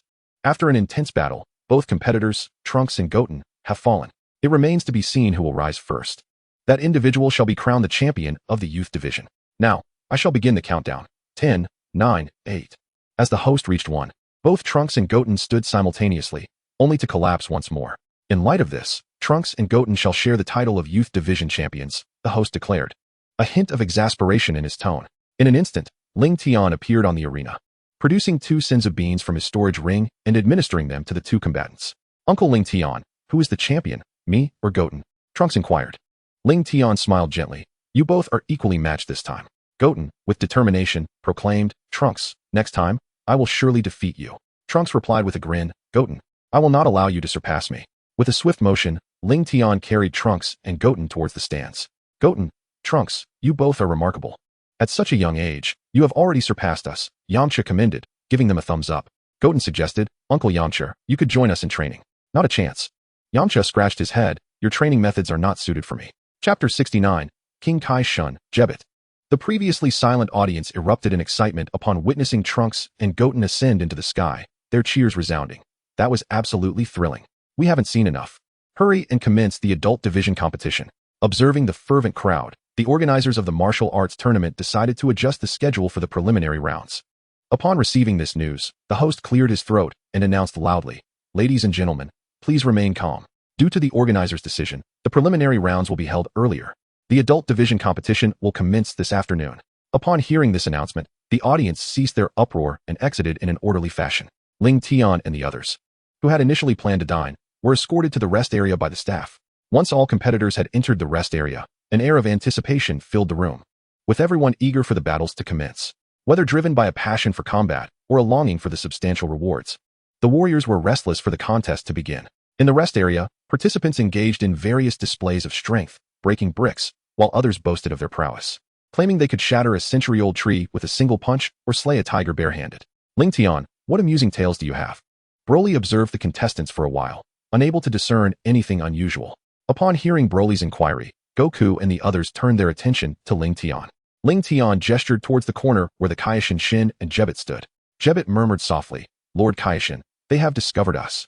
A peculiar smile spread across Kaioshin Shin's face. "Then let us go greet them. We could use their assistance regarding the matter of Majin Buu." With that, Kaioshin Shin led Jebbit towards Lingtian and the others. "Why is that little fellow wearing the attire of a Kaioshin?" Broly questioned, perplexed. Everyone had encountered the Jebbit from a different timeline. "Greetings. I am Asin. And this beside me is my attendant, Jebbit." Kaioshin Shin cheerfully introduced himself to Lingtian and the others. "Jebbit, are you a Kaioshin?" Son Goku scratched his head, inquiring. "You actually know about the Kaioshin?" Both Kaioshin Shin and Jebbit appeared astonished. Jebbit proudly directed his gaze towards Lingtian and the others. "I am not the Kaioshin. This esteemed individual is the true Kaioshin. Lingtian, he also goes by Jebbit. Why is he not the Kaioshin?" Broly was utterly baffled. Lingtian explained to the group. "The Kaioshin from that timeline is the result of their fusion using the earrings on their ears. Our timeline has not undergone such a fusion." "Is that so?" Once Lingtian elucidated, Son Goku and the others immediately grasped the concept. "What timeline? Earrings can also fuse." Son Goku and his companions were bewildered, while Kaioshin Shin and Jebbit listened with confusion. Son Goku inquired, "Lord Kaioshin, may I ask what brings you to Earth?" Unexpectedly, the host appeared on the stage with a microphone, announcing loudly, "Attention all contestants, please enter the respective arenas according to the numbers on your tags for the preliminary rounds." Yamcha remarked, "Goku, ISNT your number 12? It's your turn to compete." Son Goku glanced at his tag and nodded. "Lord Kaioshin, we shall continue this conversation later." With that, Son Goku proceeded towards the first arena. As the contestants took their positions, the host commanded, "Let the competition begin." The fighters on the stage engaged in fierce battles. With a flick of his hand, Son Goku sent all participants from the first arena tumbling off the stage, securing his advancement. Yamcha, Tien, and Kaiatsu effortlessly defeated all their opponents as well. The host announced, "Now, contestants numbered 100 and 200, please enter the arena." This competition is utterly tedious. Vegeta scoffed, showing disdain for the event. Had it not been for Lingtian's suggestion of intriguing happenings, he would have never shown up.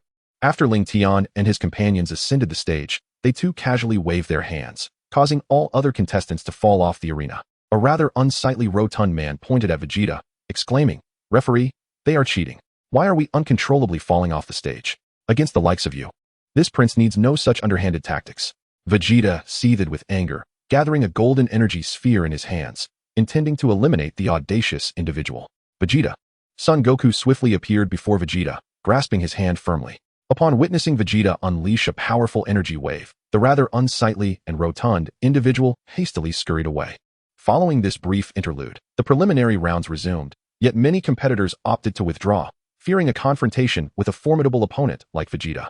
The host, holding the list, approached the arena and proclaimed loudly, "The participants who have secured advancement through this preliminary round are Goku, Tien, Yamcha, Kaiatsu, Vegeta, Lingtian, Broly, Paragus, Cell, Gohan, Piccolo, Jebbit, Videl.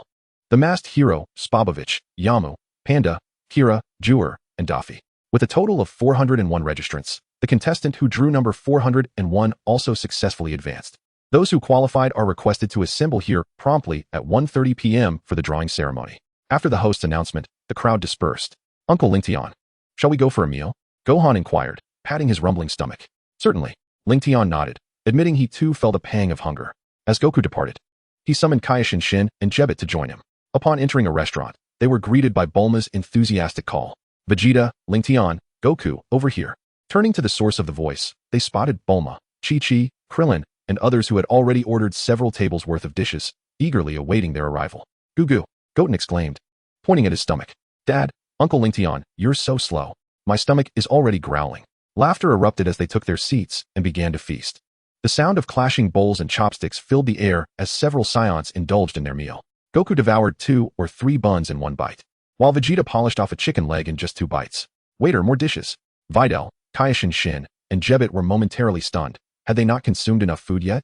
Half an hour later, everyone was satisfied and well fed. Goku turned to the astonished Kaioshin Shin. Kaioshin, what brings you to Earth? After some contemplation, Kaioshin Shin resolved to disclose their purpose, as it would facilitate their assistance later. Goku, Jebet, and I have tracked the Sorcerer Babidi to Earth. Who is this Sorcerer Babidi? The group inquired, perplexed. Lingtian's lips curled into a slight smile, sensing the inevitable revelation. Babidi is the son of the Dark Sorcerer Babidi. Though his strength is relatively weak, he possesses a mastery of various peculiar spells for control, enhancement, and sealing. Vegeta scoffed dismissively. This Babidi fellow does not sound particularly impressive. Vegeta, while Babidi may not be strong, his purpose for coming to Earth is to unseal Majin Buu, who is exceedingly powerful. Upon uttering the name Majin Buu, Kaioshin Shin's expression shifted dramatically, his body trembling with trepidation. Chapter 70. The tournament begins. Is Majin Buu truly that formidable? Goku's excitement surged at the mention of such a powerful adversary. Goku, Majin Buu lacks reason and is driven solely by destruction and slaughter. In just a few short years, countless planets and galaxies were obliterated. Vegeta nonchalantly remarked, "This is hardly impressive. Anyone here could accomplish such a feat." He did not believe that Majin Buu was stronger than the malevolent dragons of the Dragon God realm. At that time, there were 5 Kaioshins. Any one of them could have dispatched someone of Frieza's caliber with a mere flick of their finger. Yet, all 4 of these Kaioshins were ultimately slain by Majin Buu. Vegeta curled his lip and fell silent. Goku scratched his head and inquired, "Lord Kaioshin, have you located Majin Buu?" Goku, Babidi vanished the moment he entered Earth. However, he did send 2 subordinates to participate in the World Martial Arts Tournament. It is likely he aims to harness the energy of the contestants to free Majin Buu from his seal. During the tournament, you must adhere to my instructions. The Kaioshin clasped his hands together, beseeching the gathered crowd. Goku turned to Lingtian, who was enjoying some sweets, and asked, "Lingtian, what do you think?" Gohan glanced at the time and said, "Dad, Uncle Lingtian, it's nearly 1:30. We should head to the preliminary venue for the draw. Goku, I will cheer for you from the stands." Krillin waved at Goku. Goku nodded with a smile. The group dispersed from the restaurant, with Lingtian and the others making their way to the preliminary venue. The host appeared on the stage, microphone in hand, and addressed the gathered participants. "All contestants are present. We shall soon decide the matchups through a draw." With a wave of his hand, the host signaled for 2 staff members to bring forth a box for the drawing. He continued, "There are a total of 21 numbers. The contestant who draws number 1 will face the one who draws number 11, and so forth. The contestant who draws number 21 will automatically advance without competing. Now, I invite the named contestants to come forward for the draw." Yamcha pressed his hands together, muttering anxiously. "Don't worry, you'll draw number 21. Lingtian assured him. Glancing at Jebet, "What should we do, Lord Kaioshin?" Jebet was momentarily at a loss for what to decide. "Yes, Lord Kaioshin." Jebet nodded respectfully. "Wonderful," Yamcha exclaimed, leaping with excitement. The host cleared his throat and called, "Contestant Son Goku." "Coming." Goku replied, stepping onto the stage and retrieving a number from the box. The host announced loudly, "Contestant Son Goku draws number 7. A nearby staff member quickly noted Goku's name on a large board. The host continued, "Next, contestant Tien Shinhan. Tien Shinhan draws number 19. Yamcha draws number 21. Chaozu draws number 1. Before long, all contestants had completed their draws. The host proclaimed, "Now that everyone has drawn their numbers, you can see your opponents on the board beside you. The upcoming matches will proceed in the order displayed." I believe everyone is well acquainted with the rules of the competition. Due to the considerable number of participants this time, each match will last for 20 minutes. Should the time elapse without a clear victor, the judges will render a decision regarding the ultimate winner.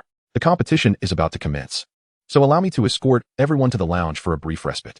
Yamcha murmured to himself, 20 minutes is hardly necessary.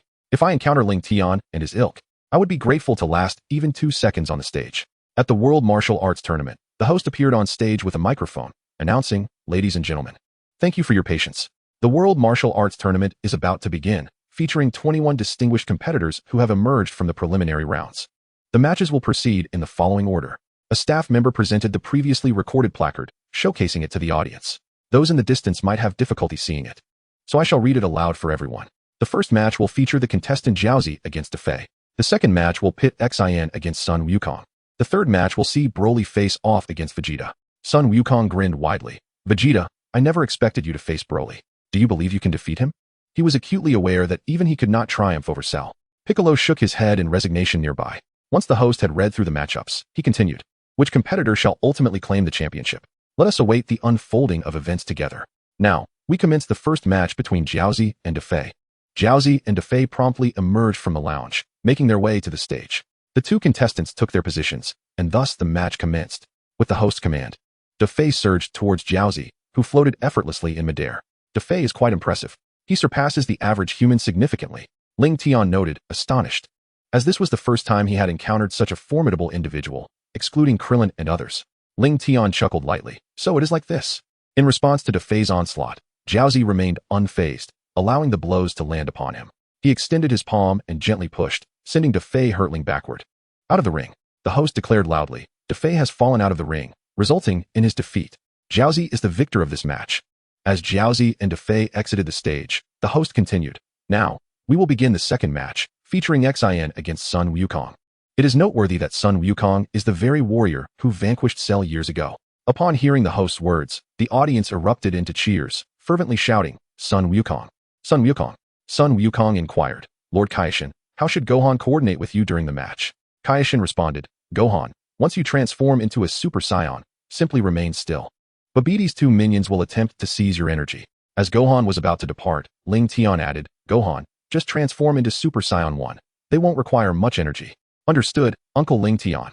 Son Gohan halted his steps, turning to nod at Lingtian. Surely, Uncle Lingtian was correct. He would simply follow his instructions. Subsequently, Son Gohan and King Kai Shun emerged from the resting area, making their way toward the arena. The two stood facing each other on the stage, prepared for the contest to commence. Gohan, transform. King Kai Shun urged, his impatience palpable. With a low growl, Son Gohan unleashed his power, causing the arena to tremble as spiderweb-like cracks appeared on the ground. His dark hair gradually shifted to a brilliant gold, standing upright, enveloped by a golden aura. A formidable energy instantly engulfed King Kai Shun. How can he be this strong? King Kai Shun trembled, unsure whether it was excitement over the potential defeat of Majin Buu or fear from sensing Gohan's overwhelming power. In a corner, Spabovich and Yamu were momentarily stunned. Yamu retrieved his scouter, beginning his analysis. Look, such astonishing power. He exclaimed. Wonderful. Spabovich, I'll restrain him. You absorb his energy. Understood. The duo swiftly took flight, stealthily approaching Gohan from behind. Hey, the announcer shouted. Yamu and Spabovich, it's not your turn yet. Please leave the stage. King Kaishin smirked. Gohan, they have appeared. Do not move. Gohan nodded in agreement. Ignoring the announcer, Spabovich seized Gohan, while Yamu swiftly inserted the energy absorber into Gohan's side. Gohan cried out in agony, attempting to break free. However, Yamu promptly removed the energy absorber.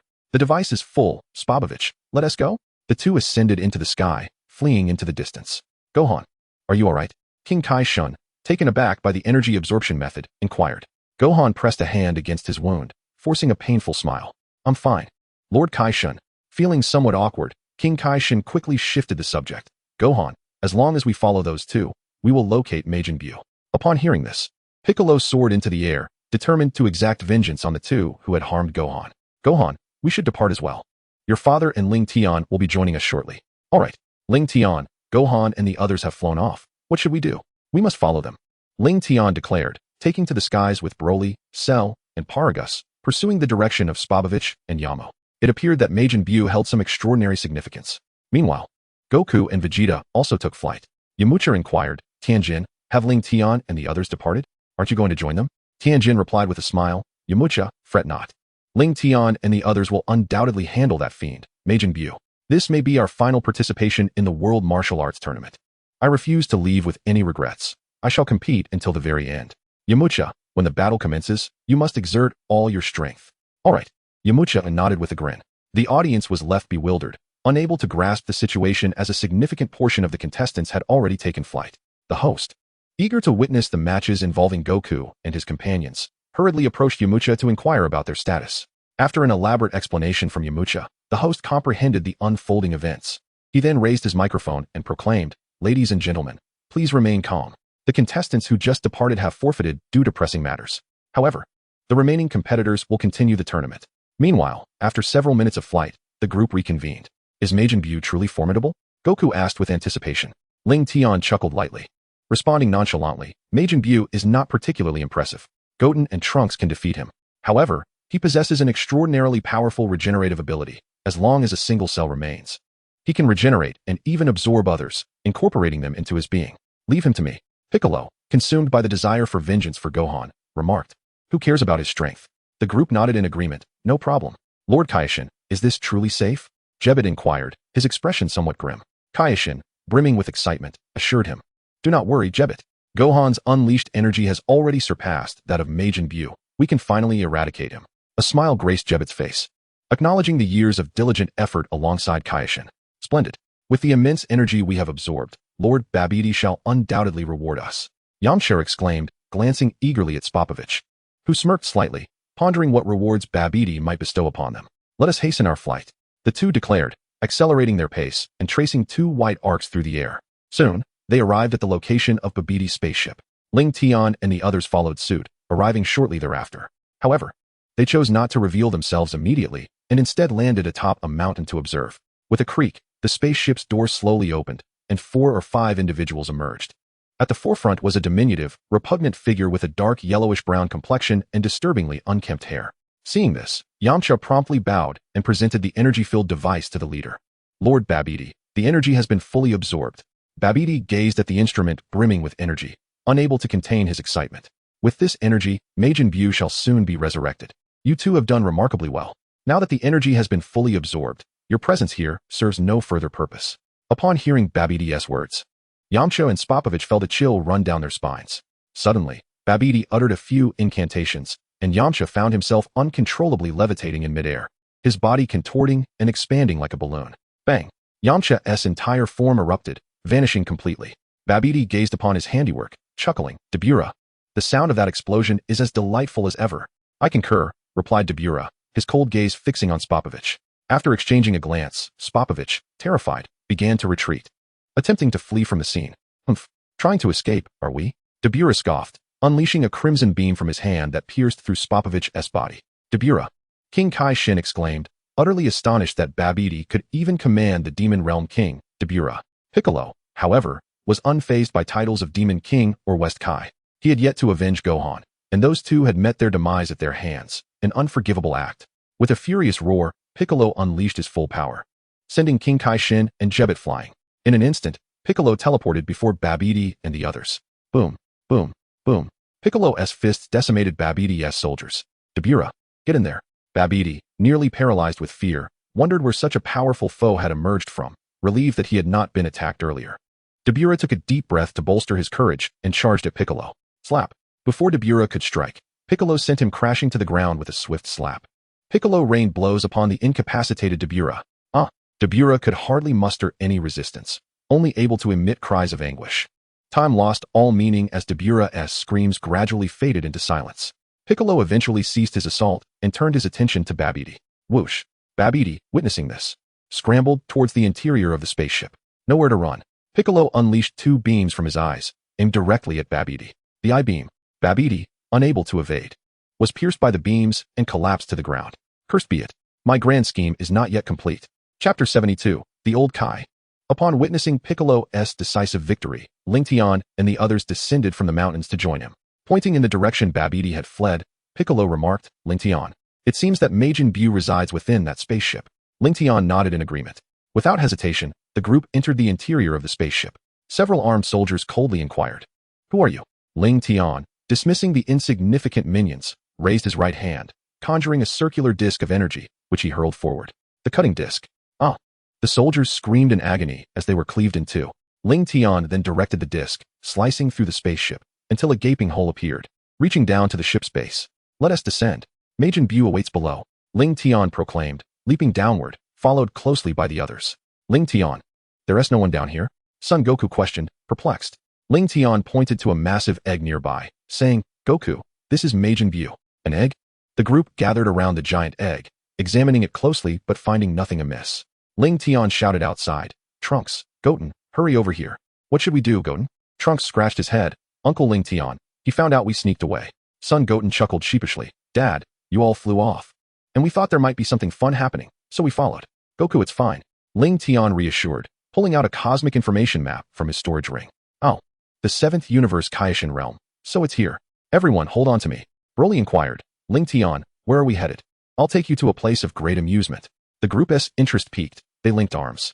The Kaioshin Shin and Gebet also wished to see Lingtian's intentions and rested their hands on Son Goku's shoulders. Lingtian touched the egg of Majin Buu, initiating instant transmission with the group. In the Kaioshin realm, whoosh. Lingtian and the others materialized in the 7th universe Kaioshin realm. What? You all managed to come to the Kaioshin realm? Jebet exclaimed, astonished. Since Kaishin Shin had taken his position, no one had appeared in the realm. Lingtian placed his hand on the egg, continuously infusing it with energy. Crack! The giant egg split in two, revealing its emptiness. Lingtian.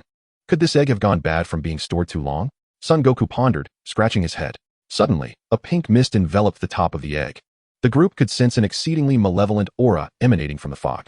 Gradually, the energy intensified as the pink mist coalesced into a spherical entity. With a resounding boom, the spherical figure sprouted limbs and a head. Majin Buu. Kaishin Shin trembled at the sight of the familiar figure. Majin Buu, with his pink skin, was partially bare on top, donning white pants and dark brown shoes below. He wore wristbands on both arms, his large hands robust, a single antenna sprouting from his head. And his chubby face often bore a deceptively harmless expression, with his eyes barely open. Lingtian glanced faintly at Majin Buu and instructed the two little ones beside him. Goten, Trunks, this portly fellow is yours to deal with. You dare to call me a portly fellow? Majin Buu's exhaust pipe erupted with a puff of hot air. I am enraged. I shall end you. With that, Majin Buu charged towards Lingtian. Trunks and Goten shouted in unison, their dark hair transforming into a brilliant golden hue, standing on end as they enveloped themselves in a golden aura. They had transformed into Super Saiyan 1, positioning themselves protectively in front of Lingtian. Before long, the three engaged in a fierce battle. Trunks and Goten exhibited remarkable synergy whenever Majin Buu launched an attack. One would defend while the other gathered energy to unleash a blast at their foe. Majin Buu cried out in agony as a Kamehameha wave blasted a gaping hole through his body. Damn it, I am truly furious now, he roared, swiftly healing the wound as his energy surged, launching a renewed assault on Trunks and Goten. God of the Kais, where is your God of the Kais sword? Lingtian inquired, directing his gaze towards the God of the Kais Shin. Lingtian, you still remember the God of the Kais sword? Shin exclaimed in astonishment. What is the God of the Kais sword? The others queried, perplexed. Jebet promptly elucidated. The God of the Kais sword is a divine blade from the realm of gods, said to grant the wielder the mightiest power in the universe if they can draw it forth. Lingtian, is this true? Vegeta inquired, his interest piqued. If he could draw the sword, he would surpass everyone. Impossible. How could it be true? This is merely a legend that has persisted in the realm of gods. Shin dismissed the notion entirely. Lingtian shook his head. Just tell me where the God of the Kais sword is. Lingtian then asked Goku, who among you will retrieve the God of the Kais sword? I will. Vegeta waved his hand, determined. Lingtian must have been deceiving him, and he was intent on seizing this opportunity. With a surge of energy, Vegeta soared eastward, tracing an arc through the air. Lord of the Kais, shall we go take a look as well? Jebet expressed his concern. Shin nodded in agreement. Moments later, with a whoosh, Vegeta, Shin, and Jebet appeared before the others using instant transmission. Goku looked at the long sword in Vegeta's hand and inquired, Vegeta, have you obtained the mightiest power in the universe? False. I merely pulled the sword out without feeling any change in my body, Vegeta retorted. At that moment, Shin and Jebet were at a loss for words, astonished that the legend could be untrue. Lingtian smiled mysteriously. While the legend may be false, there is indeed someone sealed within the sword, a being capable of enhancing one's potential. A person within the sword? Everyone was bewildered. Who would imprison someone within a sword? Lingtian, how can we release that person? Simply break the sword. Upon hearing this, Vegeta unleashed his power, bending the sword until it snapped with a crack, shattering into two pieces. Lingtian, I don't see anyone. Broly scratched his head, perplexed. Suddenly, a voice, aged and resonant, emerged from behind the crowd. Are you speaking of me? Could it be the old Kai? Sun Wukong exclaimed in astonishment. Oh, I did not expect anyone to recognize me, the old Kai replied, his hands clasped behind his back. Indeed, I am a Kai. The Kai of the 15th generation and prior. The Kai from 15 generations ago. So it is our ancestor. Kai Shin was utterly taken aback. Chapter 73. What is a god of destruction? Lingtian quickly interrupted the old Kai's tale. Enough of your boasting. We released you to help us unlock our potential. Unlock your potential? The old Kai inquired, perplexed. How do you know I possess such abilities? Sun Wukong then proceeded to elucidate the matters of time and space to the old Kai. What? You have traversed other timelines? The old Kai admonished. Are you not aware that crossing time is a grave offense? Lingtian nonchalantly replied. Forget the rules. Just help us enhance our potential.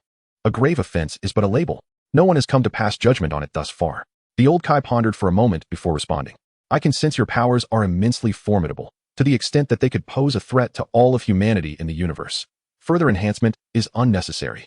Kai Shin implored, Ancestor, please assist Lingtian and the others. The old Kai retorted sharply, You youngling, what do you understand? Jebet interjected, Old Kai. Soon Majin Buu will require their aid. Otherwise, the universe faces annihilation. Majin Buu, who is that? The old Kai inquired, confused, as during his time, Majin Buu had yet to be born. Majin Buu is an exceedingly malevolent being who wreaks havoc across planets. Having defeated the Grand Kai, West Kai, South Kai, and North Kai, Kai Shin lamented, "You fools. You lack the strength to confront Majin Buu. Why did you not seek the help of the God of Destruction at that time?" The old Kai nearly succumbed to frustration. What is a God of Destruction? Are they powerful? Why have I never heard of them? Kai Shin was left bewildered. The old Kai scolded loudly, "Are you an imbecile?" Kai Shin, startled, promptly lowered his head. The old Kai continued to question Kai Shin, who was utterly clueless and wore a perplexed expression. "You buffoon. You do not even know the role of a Kai." After conversing with Kai Shin, the old Kai felt as though he had lost half his lifespan. Where is this Majin Buu now? Right here in the Kai realm. Kai Shin pointed towards the distant battlefield. Then why are you not hastening away? Are you waiting for death? If my demise can usher in peace for the universe, I would willingly accept it, Kai Shin proclaimed with righteous resolve. With a swift motion, the old Kai delivered a sharp slap to the back of Kai Shin's head. "You are truly beyond saving." The old Kai sighed in resignation, shaking his head. The Supreme Kai inquired timidly, "Ancestor, should we seek out the God of Destruction to handle Majin Buu?" The old Kai hesitated, contemplating the repercussions of disturbing that lethargic cat from its slumber. What if it sealed him away again? However, without calling upon it, how would they resolve the issue with Majin Buu? "Who is the God of Destruction in our universe?" asked Cell. Lingtian chuckled. "It is also a cat, and moreover, it is the sibling of the cat from the 6th universe." Parga suggested, "So it is the brother of that fat cat. Since we cannot find the fat cat, shall we seek vengeance upon him first?" "No need." Lingtian waved his hand dismissively. "We only need to locate the cat from the 6th universe. You are aware of other universes and their gods of destruction." The old Kai was taken aback. How could mere mortals possess knowledge surpassing his own? Paragus retorted angrily. "What of it? We even laid waste to his home. Next time we encounter him, we must ensure he is thoroughly defeated, avenging Broly." The old Kai's interest piqued. After some deliberation, he resolved to assist Lingtian and his companions in unlocking their potential, thus alleviating his own fears of Beerus in the future. Haha. The old Kai grinned at Lingtian and the others. "Who among you wishes to unlock their potential first?" Lingtian was taken aback by the old Kai's sudden change of heart. He then utilized telepathy to communicate with the two youngsters. "Goten, Trunks. Resolve that fat one for me. Goten, no more games. Let us give it our all." Trunks glanced at son Goten. "All right." Goten nodded in agreement. "Huh." With a fierce roar, their energies surged, rapidly coalescing into a powerful assault aimed at Majin Buu. Boom. The sound of a violent explosion echoed as Majin Buu was obliterated into fragments. "Wait, Goten. Majin Buu's aura has not yet dissipated." "What?" Son Goten turned to see the shattered pink fragments writhing and merging together as Majin Buu re-emerged. Goten proposed, "Trunks, let us transform into Super Saiyan Gods." "I refuse to believe Majin Buu can withstand that." Trunks nodded. Huh. With a simultaneous roar, their golden auras shifted to crimson, their golden hair transforming to red as they successfully ascended into Super Saiyan Gods. Majin Buu was taken aback by their transformation, although he could not sense their energies. His body instinctively recoiled. Goten gathered energy at his waist while Trunks concentrated all his power into his hands. They shouted in unison, unleashing their gathered energy towards Majin Buu. Kamehameha. Final flash. Majin Buu, caught unawares, was engulfed by the twin energies and completely vanished. With Majin Buu dispatched, Trunks and Goten soared towards Lingtian. Clap, clap. They descended from the sky, landing beside Lingtian and the others. "Uncle Lingtian, the Majin Buu has been dealt with. What brings you to us?" The defeat of Majin Buu is truly splendid. The Supreme Kai Shin and Kibito danced with excitement. How could these two children possess the aura of a deity? The old Supreme Kai was astonished. It is exceedingly challenging for ordinary humans to attain the realm of divinity through cultivation. Sun Wukong elucidated, esteemed old Supreme Kai. This is merely a transformation inherent to us Scions, and we all possess the ability to adopt this form. The old Supreme Kai stood frozen in place, taken aback for several seconds before regaining his composure. "So, who among you wishes to develop their abilities first?" Lingtian gestured towards Son Goten and Trunks, saying, "Old Supreme Kai, please assist these two in unlocking their potential." "Very well, young ones, come forth and sit before me." The old Supreme Kai nodded, beckoning Son Goten over. Following the old Supreme Kai's instructions, Son Goten settled onto the grass. The old Supreme Kai began to circle around him, continuously reciting a unique incantation. Is it truly this complicated to awaken one's potential? Sun Wukong pondered. Lingtian explained to the group, "Wukong, this is not akin to the potential awakenings on Namek. After the old Supreme Kai unlocks their potential, their strength will experience a monumental enhancement." The others nodded in understanding. Once the ritual concluded, the old Supreme Kai sat opposite Son Goten, placing his hands upon him to commence the awakening of his potential. This young child, at such a tender age, already possesses formidable strength, and the latent potential within him is unfathomable. It is beyond imagination what heights he will reach once fully developed. The old Supreme Kai murmured to himself, "How dreadfully tedious." The group could only watch in silence as the old Supreme Kai worked on unlocking potential. Suddenly, Lingtian had a brilliant idea and retrieved a seed from his storage ring. "Wukong, follow me." Lingtian soared into the sky, flying toward a distant location. The others hastily followed, eager to discover Lingtian's intentions. Chapter 74, The Ineffectiveness of Ability Development. Whoosh, whoosh. After a brief flight, they landed on a small hill. Sun Wukong inquired, "Lingtian, what are we doing here?" "Planting a tree." Lingtian dug a hole in the ground and tossed the seed into it. Before he could bury it, the seed transformed into a sapling, rapidly growing until it became a towering tree. The enormous tree began to bear unripe fruits. "Lingtian, what kind of tree is this?" "The transformation is astounding," Sun Wukong exclaimed in amazement. Lingtian replied with a smile, "This is the spirit fruit tree. The spirit fruits you consumed earlier originated from this very tree." The spirit tree continuously absorbed energy from the Supreme Kai's planet, with the unripe fruits gradually ripening. Indeed, this is the divine realm. The spirit tree absorbs energy without any discernible change to the planet. "Wukong, if you wish to partake of the spirit fruits, feel free to pick them." As Lingtian spoke, he ascended toward the tree. The others soon followed suit, eagerly harvesting the ripe fruits to enjoy.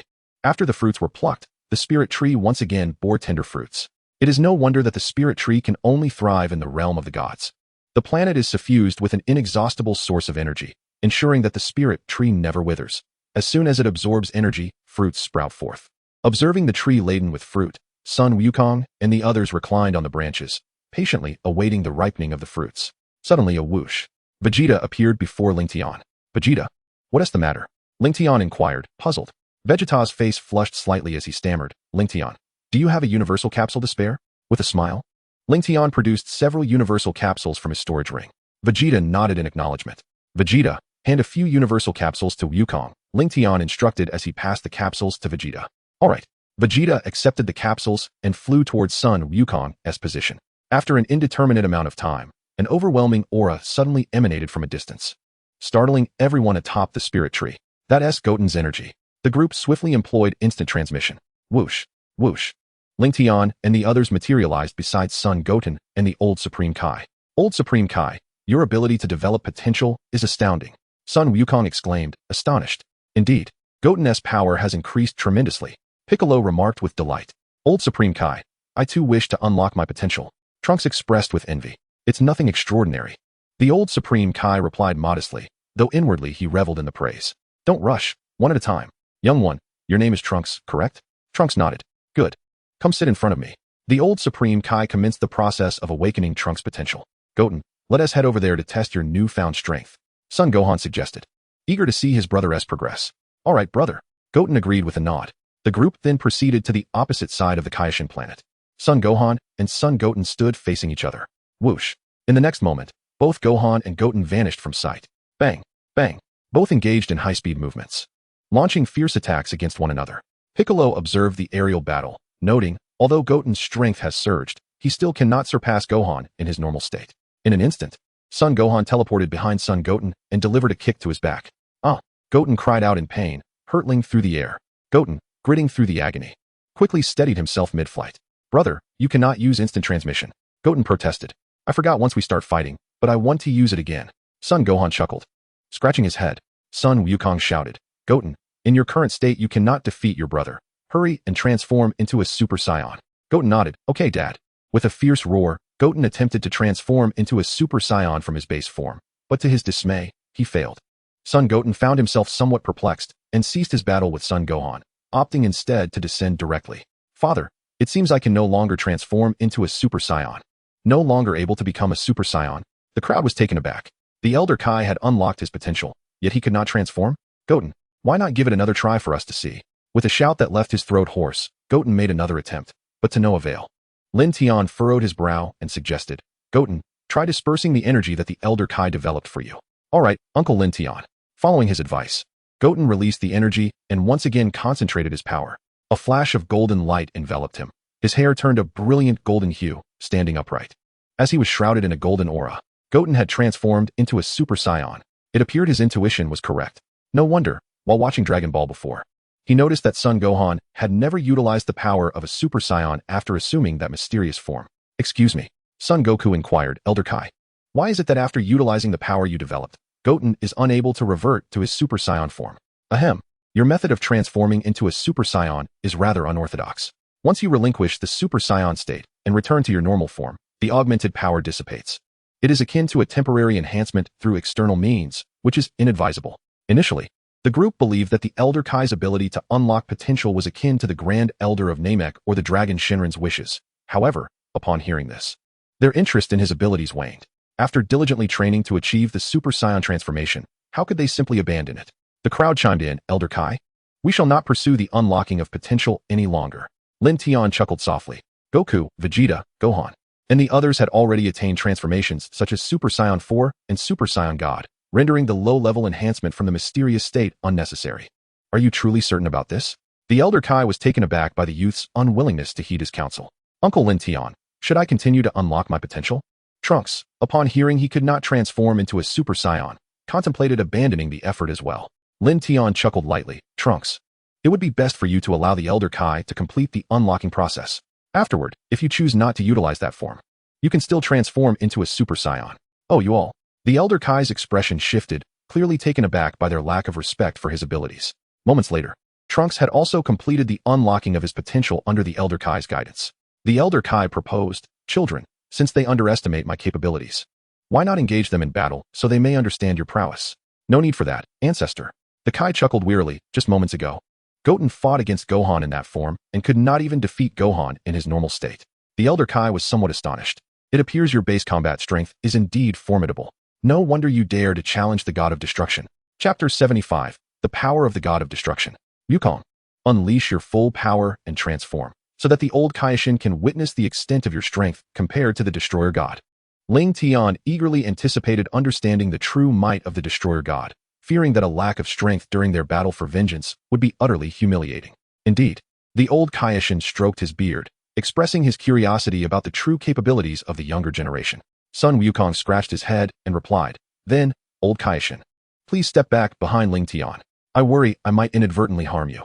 Oh, you are quite confident, the old Kaioshin said while moving aside, not wishing to encounter any unforeseen mishaps right after emerging from the divine sword.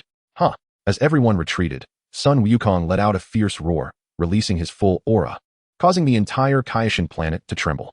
What is happening? So powerful. The old Kaioshin was somewhat bewildered. Ordinarily, it was exceedingly difficult for a human to attain such immense strength. The bodies of Kaioshin Shin and Kibito began to shake uncontrollably.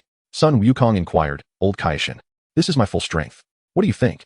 After a moment of contemplation, the old Kaioshin responded, Wukong, although your current power is among the highest in the universe, it is still insufficient against the Destroyer God. Son Wukong nodded in understanding. He then continued to surge with power, enveloped in golden flames, his hair standing on end as he successfully transformed into Super Saiyan 1. Old Kaioshin, how much does this form differ from the Destroyer God? The old Kaioshin shook his head.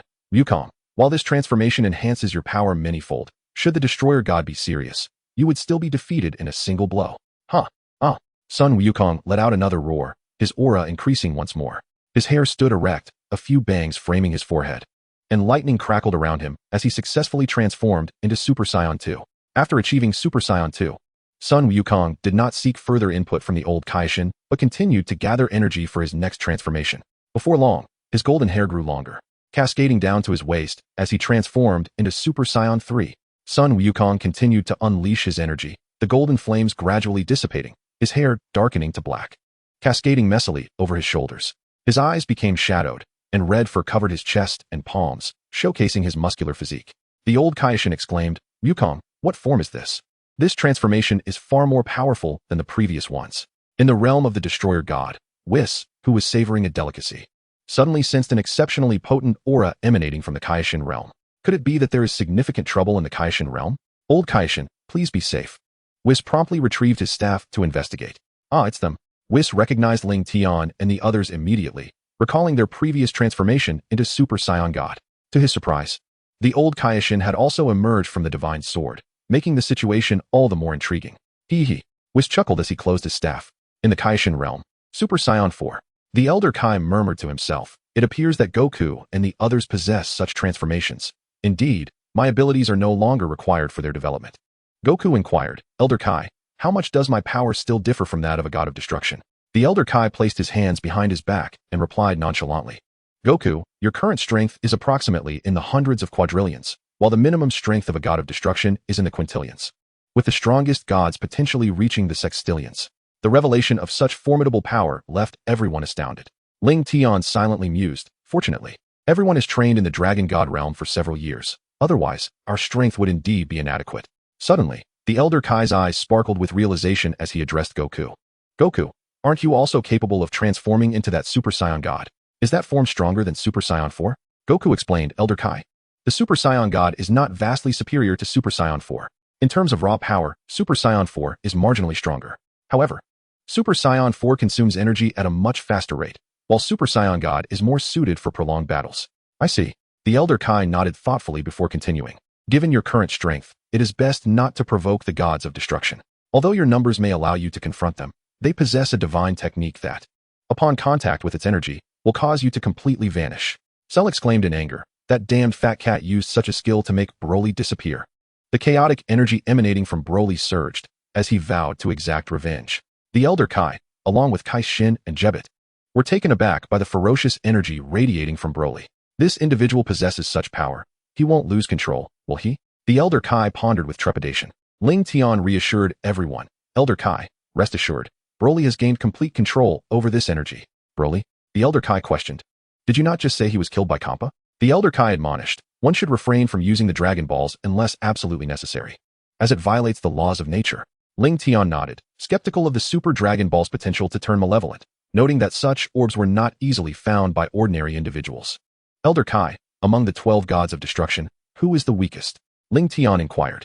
The Elder Kai contemplated for a moment before responding. Among the gods of destruction, combat and conflicts are strictly prohibited.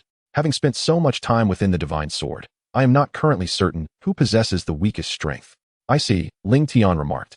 Slightly exasperated, the Elder Kai, holding a book, yawned and said, Elder Kai, King Kai, farewell. The group then employed instant transmission. Earth, whoosh, whoosh. Lingtian and the others appeared at the venue of the World Martial Arts Tournament. Lingtian, Goku, over here, came the distant shouts. Turning around, they discovered it was Tien, Yamcha, and Kaiatsu. The crowd promptly approached. Yamcha inquired, Lingtian, have you dealt with that demon Bu? Uncle Yamcha, it was we two who resolved the issue. Trunks and Son Goten grinned widely. Indeed, you two are truly remarkable. Yamcha exclaimed, giving them a thumbs up. Yamcha, has the World Martial Arts Tournament concluded? Who emerged as the champion? It was Tenshinhan who claimed the title. Yamcha sighed, reflecting on his numerous attempts at the tournament without ever securing a victory. Chapter 76, Universe 9, Sidra. Tenshinhan, congratulations on your victory. The crowd extended their congratulations. After a brief exchange of pleasantries, everyone departed. The few of them spent their days fishing, swimming, and grilling on the small island. Lingtian was lost in thought, pondering which of the gods of destruction possessed the weakest strength. He recalled having watched on television the God of Destruction tournament hosted by the Omni King, where it seemed that Sidra, the god of destruction from Universe 9, had barely made a move before being defeated, and Universe 9 had the lowest overall score. Sidra from Universe 9, it seems I must assess your strength as a god of destruction. Broly, Cell, let us explore other universes. Lingtian declared, retrieving a map of the 12 universes from his storage ring. Lingtian, what is our purpose in visiting other universes? Cell questioned, puzzled. We're heading to Universe 9 to test the strength of the gods of destruction. Lingtian replied with enthusiasm. Should we summon my father and Kakarot? Broly inquired. After a moment of contemplation, Lingtian responded, we are still unfamiliar with the strength of the gods of destruction. It will suffice for the three of us to go. Broly nodded in agreement. Broly, Cell, hold on to me. As instructed, Broly and Cell placed their hands on Lingtian's shoulders. Lingtian then executed his instant transmission. In the realm of the gods of destruction in Universe 9, the angel Mojito remarked, Lord Sidra, it is time for you to destroy a planet. As the guiding angel of Universe 9, Mojito found himself at a loss regarding the coordination between the Supreme Kai and the God of Destruction. Under their combined efforts, Universe 9 was left in disarray. Sidra took a sip of the tea on the table and said, let us postpone it until tomorrow. It's getting late today. It was clearly midday, yet he claimed it was late. The angel Mojito sighed in resignation, opting not to press further. Suddenly, three figures materialized before them. The angel Mojito was slightly perplexed, recognizing this as the Supreme Kai's instant transmission. However, he had not heard of any Supreme Kai from other universes resigning or taking on new disciples. The newcomers were Lingtian, Broly, and Cell. Who are you? Why have you come to the realm of the gods of destruction? Sidra asked sternly, standing up to face the unexpected visitors. Our identities are of little importance. Lingtian replied with a slight smirk. However, we have a favor to ask of you. Unable to contain his curiosity, Sidra inquired, what is it? Drink. With a thunderous roar, Lingtian felt his aura surge, an overwhelming energy erupting from within. His dark hair transformed into a lustrous silver, cascading down to his waist, while silvery fur enveloped his chest and palms, culminating in a long, shimmering silver tail. In a flash of blinding light, Lingtian ascended to Super Saiyan 5. Broly and Cell, witnessing this transformation, also erupted with power. Broly's once ebony hair gradually morphed, becoming disheveled and draping over his shoulders, while crimson fur adorned his chest and palms, complemented by a lengthy red tail. Cell's green skin transitioned to a radiant golden hue, his brilliance compelling onlookers to shield their eyes. As the light subsided, Broly had transformed into Super Saiyan 4, and Cell into Golden Cell. We wish to test your strength, Lingtian declared, vanishing in an instant to confront Sidra, delivering a powerful punch to his abdomen. Sidra, caught off guard by Lingtian's sudden assault, doubled over and was propelled backward. So, you humans have come to disrupt our gathering. You truly seek your demise. Sidra regained his composure midair and charged at Lingtian with ferocious intent. In the blink of an eye, the two warriors clashed. Bang, bang, bang. Sidra delivered a fierce kick to Lingtian, who, despite the excruciating pain, retaliated with a punch to Sidra's head. Lingtian could distinctly feel his power escalating, the wild energy of his Saiyan bloodline surging forth. With every blow Sidra landed, the pain only fueled his growing battle prowess. Sidra had never encountered a human like this before, left utterly astonished. Seizing the moment of Sidra's bewilderment, Cell appeared above him in an instant, delivering a crushing blow that sent Sidra crashing into the ground with a thunderous roar, creating a massive crater as dust and debris erupted. Before Sidra could regain his footing, Broly seized him by the head, grinding him into the earth, plowing through the terrain before sending Sidra soaring into the sky with a powerful kick. Lingtian concentrated a colossal energy sphere upon his fingertip and hurled it towards the airborne Sidra. Planet Destruction Bomb. A resounding explosion echoed, and Sidra appeared before them, battered and disheveled, his pride in tatters as he faced the trio of humans. You shall all perish. Sidra bellowed, his aura intensifying as a violet flame enveloped him. He suddenly materialized in front of Lingtian, unleashing a fierce punch. Lingtian swiftly countered, their fists colliding with a resounding impact, both warriors staggering back. Lingtian smirked. Sidra, it seems your strength is rather lacking. Who would have thought that 3 unexpected humans could possess such power? Moreover, 2 of them grow stronger through battle. How utterly fascinating. The angel Mojito observed with great interest, refraining from intervening in the battle. Sidra, who spent his days neither destroying planets nor training, found the perfect opportunity for someone to teach him a lesson. Cell placed his hand on his waist, gathering energy, and unleashed it towards Sidra. Kamehameha. Sidra, unfazed by the incoming energy, merely stated, destruction. A purple energy sphere materialized in his hand and was promptly hurled at Cell. Upon contact, the Kamehameha vanished into thin air. Continuing its trajectory, Lingtian shouted, Cell, get out of the way. As the energy sphere approached, Cell swiftly executed an instant transmission, appearing beside Broly. You two can run pretty well, Sidra remarked, instantly teleporting in front of Broly. Break. Swish. Lingtian executed another instant transmission, appearing beside Sidra and delivering a kick to his side. Sidra's energy release was interrupted, sending him flying backward. Broly, Cell, you two wait on the sidelines. The two nodded and retreated from the battlefield. Sidra steadied himself in midair, seething with rage. As a dignified god of destruction, he felt humiliated by mere humans. Unforgivable. Sidra concentrated and conjured a massive sphere of destructive energy, launching it at Lingtian. Destruction. In response, Lingtian formed a purplish-red energy sphere in his hand and threw it back. Annihilation. The two energy spheres collided, with the destructive energy being gradually consumed by the annihilation energy. Once the destructive energy was fully devoured, the energy sphere continued its flight towards Sidra's position. Caught off guard, Sidra was left in a state of shock, rooted to the spot, unable to comprehend that his destructive energy could be devoured. Chapter 77. Deceiving Sidra. This was the first time the Angel Mojito had encountered such a scenario. Logically, a god of destruction represents the pinnacle of combat prowess in the universe. The destructive energy of a god of destruction is not something that can be easily obliterated by ordinary beings. Yet, that purplish-red energy sphere effortlessly consumed the destructive energy. Wait. Mojito seemed to have realized something and turned to observe. How could Sidra stand there like a fool, motionless? If struck by the energy, he would suffer greatly. If not perish. Swish. Mojito swiftly appeared in front of Sidra, using his staff to deflect the energy. Upon seeing Mojito shielding him, Sidra regained his composure. He felt utterly humiliated and regretted not having engaged in his usual destructive duties. Mojito, shaking his head in exasperation, addressed Lingtian and the others. Your abilities are quite impressive. From which universe do you hail? Suddenly, inspiration struck Lingtian, and he devised a clever plan. We are from Universe 6. Since you are from Universe 6, what brings you to Universe 9? Mojito inquired, puzzled. Broly and Cell, understanding Lingtian's intent, promptly responded. Originally, the three of us were comfortably residing in the 6th universe. However, one day, the god of destruction, Champa, approached us with a peculiar proposition. He expressed his long-standing disdain for the god of destruction from the 9th universe, Sidra. Indeed, that was the case. Champa claimed that the gods of destruction were prohibited from engaging in combat. Thus, he generously offered us a hefty sum to test Sidra's strength. Lingtian subsequently added that Champa promised a special reward, a dimensional cube, if we managed to deliver a sound thrashing to Sidra. Furious upon hearing this, Sidra could not fathom why Champa, with whom he held no grudge, would treat him in such a manner. The three of us skillfully maintained our ruse, successfully deceiving even the angel, Mojito, who failed to detect any inconsistencies. Enraged, Sidra exclaimed, Mojito, we shall head to the 6th universe at once and demand an explanation from Champa. Mojito replied, My lord Sidra, I believe it would be prudent to reconsider. Reconsider? How could I simply let this slide? Sidra retorted, unable to swallow his indignation. With a sigh, Mojito advised, My lord Sidra, your strength is considerably inferior to that of Lord Champa. Seeking an explanation would only invite further humiliation. Sidra found himself wavering, yet he resolved to exact vengeance on Champa. Suddenly, he made a significant decision. Mojito, from now on, you shall train me daily, and I shall diligently fulfill my duties by destroying planets. Very well, my lord Sidra. Lingtian and the others were momentarily stunned, initially believing Sidra would confront Champa, allowing them to reap the benefits. If you two are not heading to the 6th universe, we shall take our leave. Wait. Mojito suddenly called out to Lingtian and the others. Panic set in.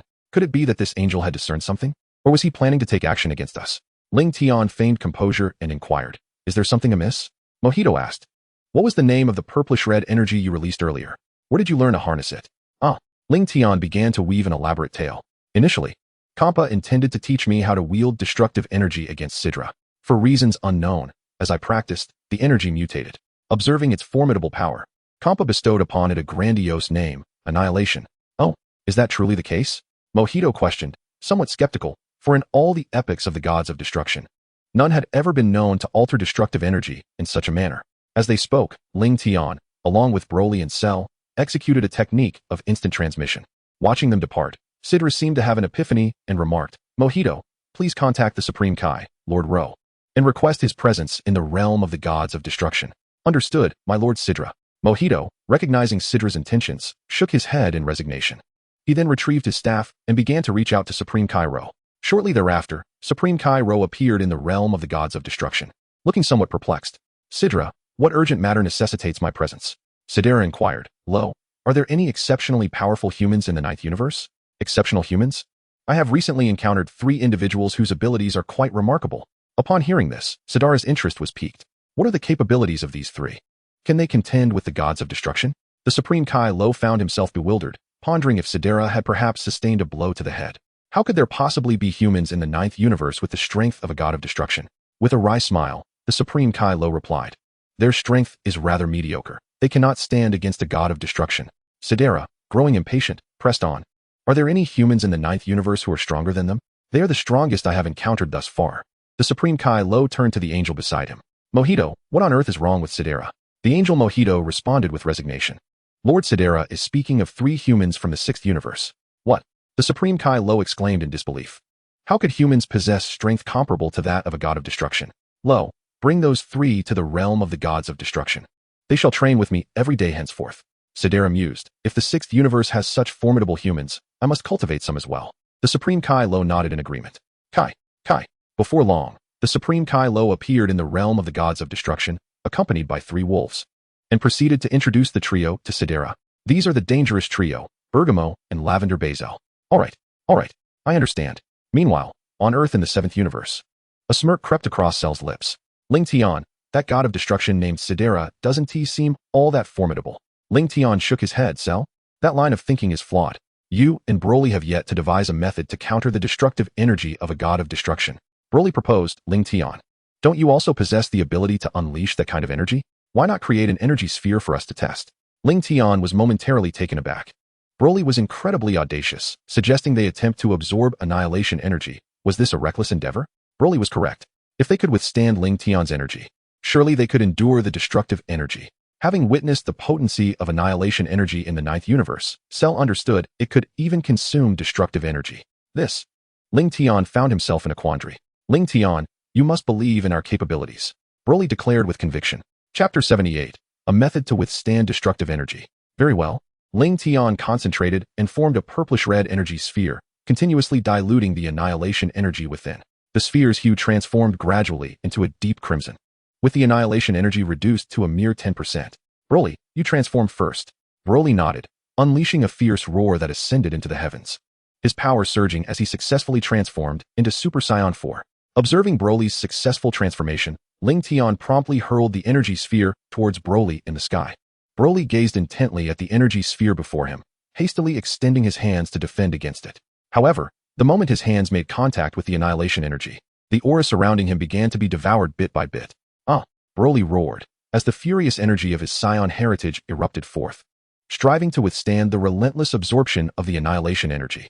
No matter how fiercely Broly's energy surged, he could not prevent the annihilation energy from continuing its insatiable consumption.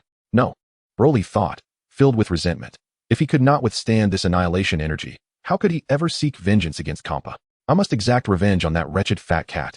With a fierce bellow, Broly's aura surged once more. The previously clear sky suddenly darkened, shrouded in ominous clouds, accompanied by thunder and lightning that struck around him. Before long, Broly's hair transformed from black to shimmering silver, gradually lengthening until it cascaded to his waist, while the red fur on his body and tail also turned silver. Lingtian, said Shalu in astonishment, isn't that the form you used in the 6th universe's God of Destruction realm? Indeed, this is the Super Saiyan 5, Lingtian remarked, surprised that Broly could transcend himself and transform under such extreme circumstances. With his transformation into Super Saiyan 5, Broly's power surged dramatically, effortlessly halting the advance of the annihilation energy. He compressed the energy sphere with both hands, causing it to shrink continuously.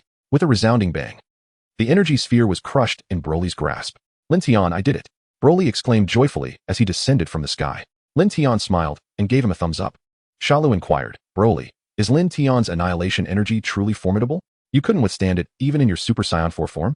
Seeing Broly's serious demeanor, Shalu felt a pang of anxiety, uncertain if his platinum form could endure such power.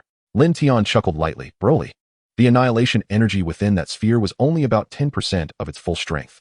Broly and Shalu were both taken aback by this revelation. Observing their astonished expressions, Lingtian continued, destruction energy is not as potent as annihilation energy. If you can withstand 40 to 50% of the annihilation energy, then you need not fear destruction energy at all. I see. Broly and Shalu nodded, though somewhat confused. Broly, having just broken through to Super Saiyan 5, why don't you step aside to solidify your realm? I will test whether Shalu can endure the annihilation energy. Broly nodded and retreated to the side. With a fierce shout, Shalu soared into the sky, releasing his full aura.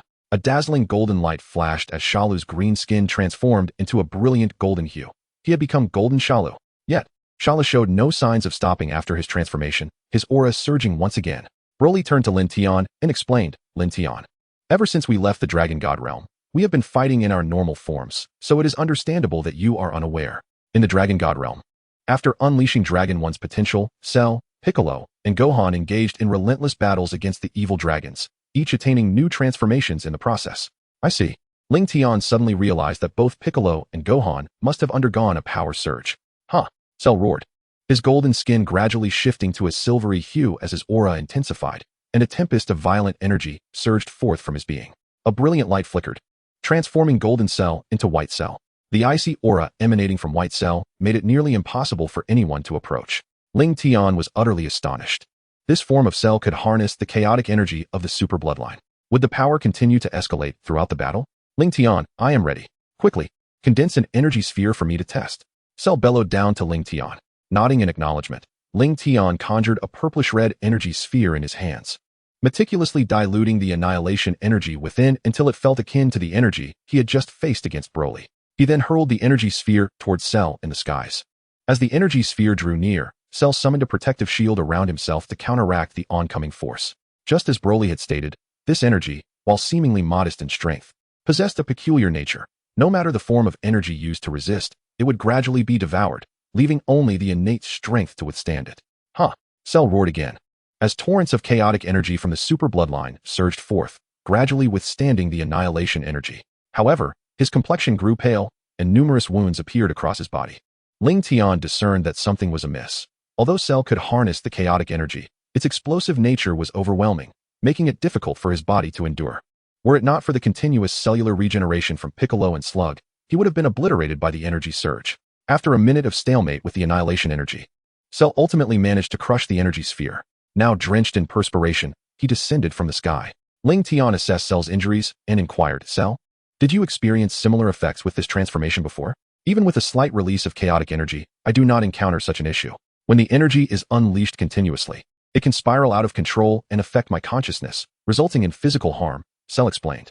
Oh, Lingtian was taken aback. This mirrored Broly's earlier predicament, where the continuous energy release impacted his consciousness until he could no longer endure it. Suddenly, a brilliant idea struck Lingtian. He possessed a consciousness recovery potion. Having utilized 4 doses with Broly, Goku, and Gohan, only 1 remained. Without hesitation, Lingtian retrieved the last potion from his storage ring and handed it to Cell. "What is this?" Cell inquired, shaking the vial. Upon hearing Lingtian's explanation, he promptly opened the potion and drank it in 1 gulp. "Remarkably effective," Cell exclaimed, noticeably feeling his consciousness stabilizing and regaining control over the explosive energy.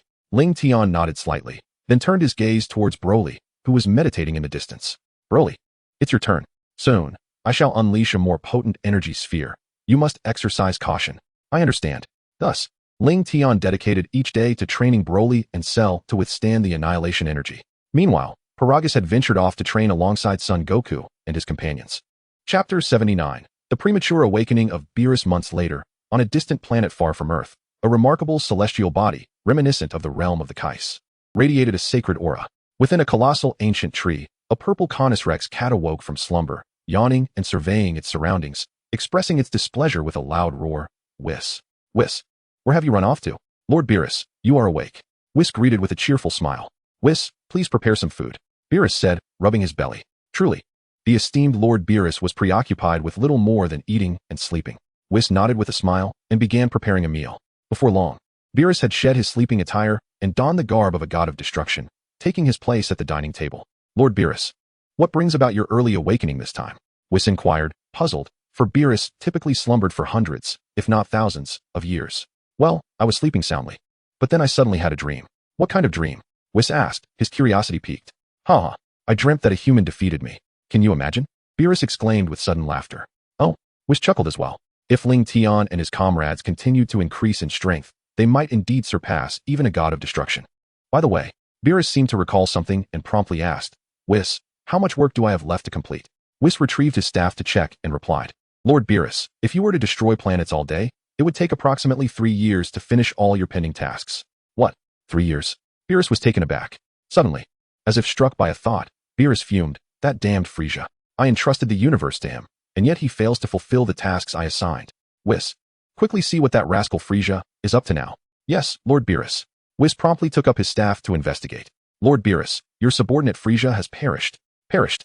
How can that be?" "While Frieza was not particularly strong, few in the universe could match him. Lord Beerus, Frieza followed your orders and destroyed planet Vegeta, leading to the near extinction of the Saiyans. Only a handful of them survived on other planets. Those scattered Saiyans eventually gathered and defeated Frieza." "How could the Saiyans possibly defeat Frieza?" Beerus was utterly incredulous. Whis meticulously elucidated, "Lord Beerus, ordinary Saiyans are indeed no match for Frieza. However, once they attain the transformation into Super Saiyan, their power multiplies exponentially, rendering Frieza unable to contend with them." "The Ultra Super Saiyan," Beerus pondered, tapping his head. "Is there any connection between the Super Saiyan and the Super Saiyan God from my dreams?" "Whis, where is that Saiyan currently located?" Whis consulted his staff, stating, "That Saiyan is presently on Earth." "Earth?" Beerus scratched his head, recalling, "I believe I visited that planet once before, having obliterated it due to the rudeness of a group called dinosaurs. Am I correct?" Whis nodded affirmatively. Beerus inquired, "Whis, how long does it take to travel from the realm of destruction to Earth? Is it truly that far? I could watch an episode of an animated series during that time." Beerus was left agape. "What a hassle." "Very well, Whis, let us proceed to Earth." Beerus was eager to discover the connection between the Super Saiyan and the Super Saiyan God. "Understood, Lord Beerus." With that, Beerus placed his hand on Whis's back, transforming into a streak of light as they soared toward Earth. On Earth, Goku, Vegeta, Gohan, Piccolo, Paragus, Goten, and Trunks were engaged in a training bout. Goku playfully kicked Vegeta, exclaiming, "Vegeta, have you grown stronger again?" Have you been secretly training at night? In response, Vegeta retaliated with a punch to Goku's head, declaring, I won't waste a single moment of training. I must surpass the likes of Lingtian. The two then plunged into a fierce battle. Suddenly, two figures appeared in the vicinity of their training ground. The combatants paused mid-air and descended to the ground. A cat and a man. Vegeta instantly recognized the peculiar duo. A childhood trauma. He bowed respectfully, asking, Lord Beerus, may I inquire what brings you to Earth? Oh, this individual recognizes me, Beerus mused, ruminating in his mind. The person evoked a sense of familiarity, yet he could not recall who it was. Whis, noticing Beerus's confusion, clarified, Lord Beerus, this is the son of King Vegeta. Prince Vegeta IV. Ah, so he is the son of King Vegeta. Beerus nodded. Hey, young one, do you know where the person who defeated Frieza is located? Kakarot, come here quickly. Vegeta called out to Goku from a distance. Vegeta, why are you so fearful of him? Goku observed Vegeta's unusual behavior. This is our universe's god of destruction, Lord Beerus. God of destruction. It was the first encounter for everyone, having only heard tales from Lingtian and the old Kai. Now they found him rather unremarkable in person. Beerus turned to Goku and said, You are the one who defeated Frieza. Do you know of the Super Saiyan God? Sun Wukong inquired, What is your business with the god of Super Saiyan? Mind your own business. Simply tell me where the god of Super Saiyan is. Suddenly, Beerus's expression turned grave. A transformation? Beerus sensed something was amiss and shook his head before saying, Then just provide me with the identity of the individual capable of transforming into the god of Super Saiyan. Upon hearing this, Sun Wukong pointed to Vegeta and the others, stating, All of us can transform into the god of Super Saiyan. You mustn't be deceiving me. Beerus replied with a serious demeanor. To trick me would result in utter destruction. Unbeknownst to them, Whis had climbed a tree and was quietly observing the unfolding drama. Goten, transform into the god of Super Saiyan and show him. Sun Wukong looked towards his son, Goten. All right, Dad. Goten shouted, unleashing his full power, enveloped in a red aura. His hair transforming to crimson. Impressive. Such divine energy at such a young age, Beerus declared, exuding an air of arrogance. Come at me, little one. Let me witness your prowess. Seeing the situation escalate, Piccolo swiftly activated his instant transmission. Chapter 80. Is the god of Super Saiyan not a singular individual? In a flash, Piccolo appeared on Lingtian's island, where Lingtian, Broly, and Cell were gathered around a fire, roasting a massive wolf.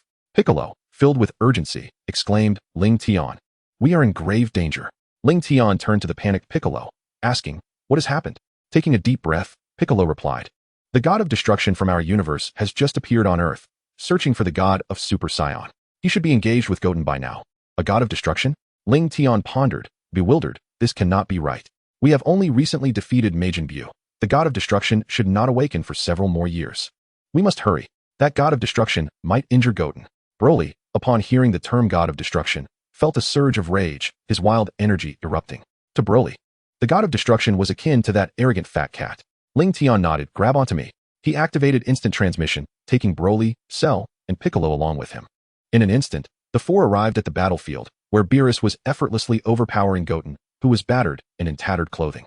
Broly seized Goku by the collar, demanding, Kakarot, why aren't you helping Goten? Exactly. Cell echoed angrily. With so many of you, are you truly afraid of facing him alone? All that training has been for naught. Having wandered the universe for months with Lingtian to find the Super Dragon Balls to resurrect Broly, they were not willing to endure the loss of a comrade again. With a furious roar, Cell's aura surged, and bolts of lightning cascaded from the sky, transforming his green skin into a shimmering silver. In a dazzling flash of light, he metamorphosed into his ultimate form, the White Sand Cell. Without a moment's hesitation after his transformation, he soared into the sky, charging towards Beerus. With a resounding impact, Cell delivered a powerful kick to Beerus, sending him flying backward in a crumpled state. Cell then turned to the injured Goten and commanded, Goten, you must go to Lingtian. Goten nodded in agreement and flew towards Lingtian's position. Oh dear, what are we to do now?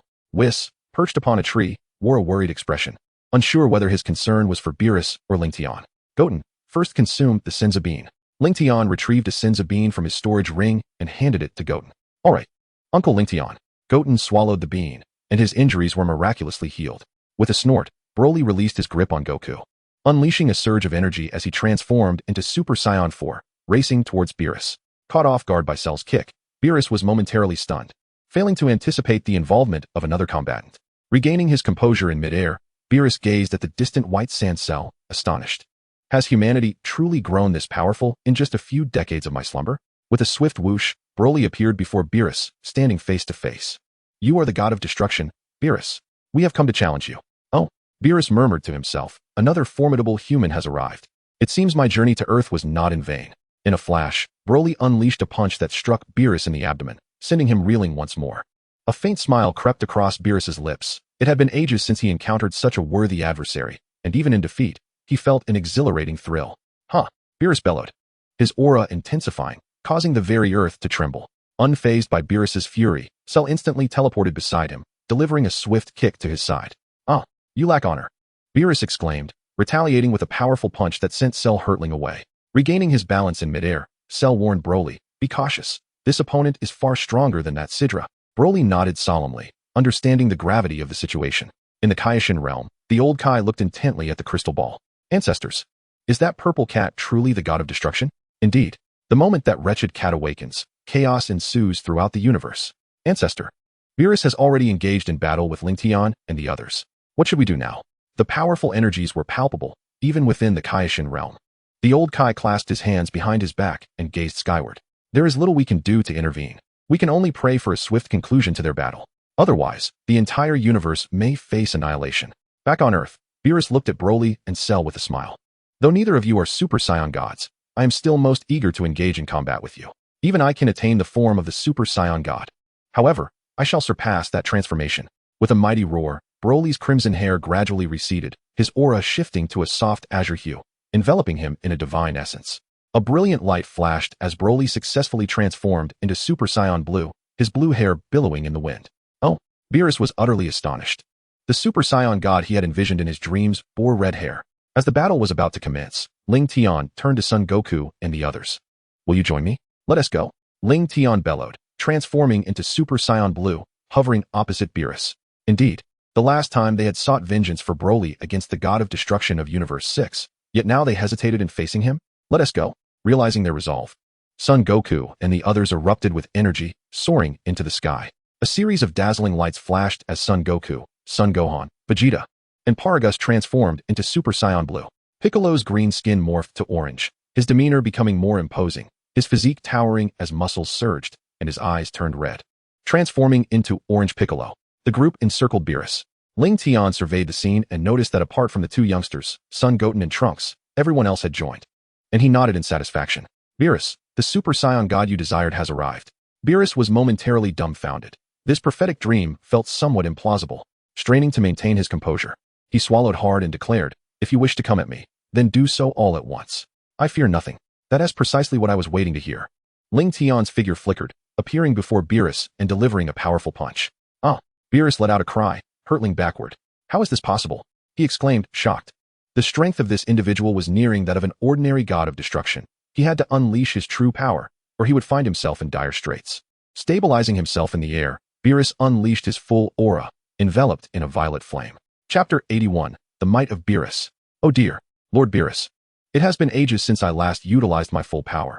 I truly wonder how this battle will unfold, Whis murmured as he sat atop a tree. Though his grip on the staff tightened, as if preparing for something. How formidable. The aura unleashed by Beerus made Son Goku and the others acutely aware of the true strength of a god of destruction. Their bodies trembled uncontrollably. Whether from fear or the thrill of encountering a powerful foe, they could not tell. Son Goku gritted his teeth, surging with energy as he charged toward Beerus, fists clenched and ready to strike. However, to Beerus, whose power was fully unleashed, Son Goku's astonishing speed appeared no different from that of an ordinary person. In fact, he had already discerned all of Goku's movements the moment he initiated his attack. With a swift motion, Beerus effortlessly evaded Son Goku's strike. What? With a powerful punch, Sun Wukong struck the illusion of Beerus, only to discover that Beerus was quietly observing him from the side. Suddenly, with a resounding thud, Sun Wukong was sent flying backward as he absorbed a gentle punch from Beerus, feeling as though he had been struck with immense force. In an instant, Beerus vanished and reappeared beside Sun Wukong, delivering a fierce kick to his abdomen. Ah! Sun Wukong cried out in agony, feeling as if his body were about to split in two, as he was propelled toward the position of Lingtian and the others. In a flash, Vegeta caught Sun Wukong midair. Kakarot, are you alright? Sun Wukong wiped the blood from the corner of his mouth and retrieved a Senzu bean from his pocket, swallowing it before exclaiming, this god of destruction is truly formidable. I can hardly perceive his movements. With a smile, Beerus beckoned to Lingtian and the others, saying, you may all come at me together. After exchanging glances, the group nodded and charged toward Beerus from various angles.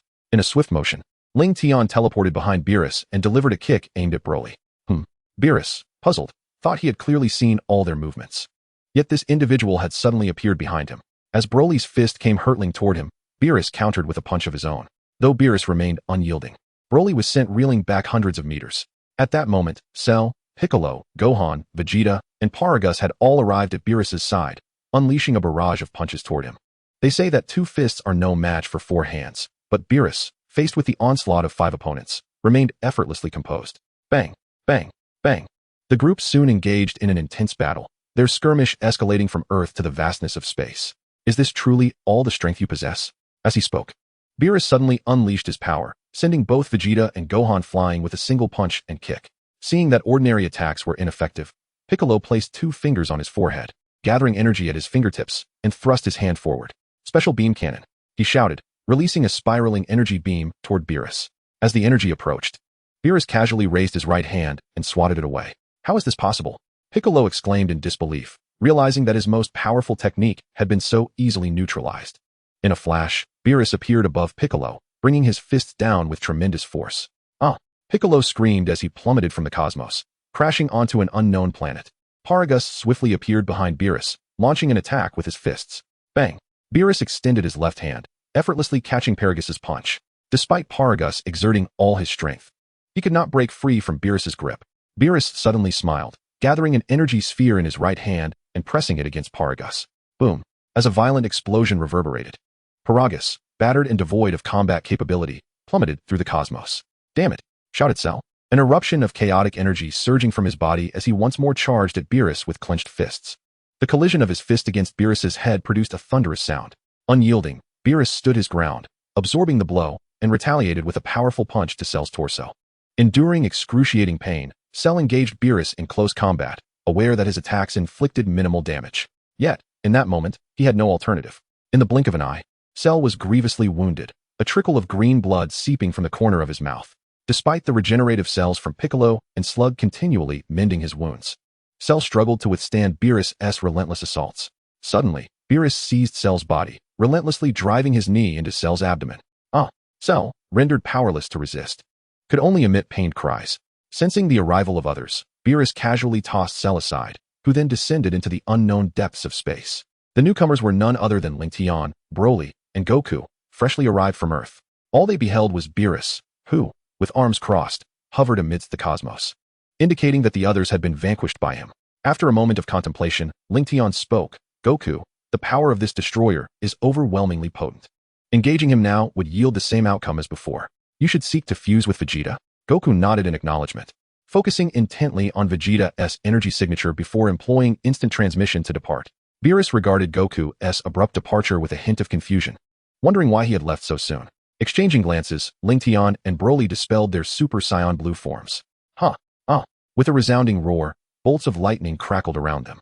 Their once dark hair gradually transformed into lustrous silver, growing longer until it cascaded to their waists, silver fur sprouting from their chests and palms, while their long tails also turned silver. Transformed into Super Saiyan 5, Lingtian and Broly surged towards Beerus with remarkable speed. Beerus expressed a slight surprise, taken aback by the revelation that these 2 mortals possessed a transformation even more formidable than that of Super Saiyan God. Clearly, he regarded this battle with utmost seriousness, a stark contrast to his earlier nonchalance when confronting Cell and his comrades. In an instant, the 3 clashed. Each punch exchanged between them sent shockwaves radiating outward, causing nearby planets to either explode or shift from their positions. In the midst of their fierce combat, Broly abruptly withdrew from the fray, gathering energy at his chest. Lingtian, get out of the way, Broly bellowed, charging towards Beerus. Heeding the warning, Lingtian executed instant transmission, distancing himself from Beerus's location. With a deafening roar, a tremendous explosion ensued as Broly's energy blast propelled Beerus away. Although Beerus emerged unscathed, his attire lay in tatters, charred and torn from the blast.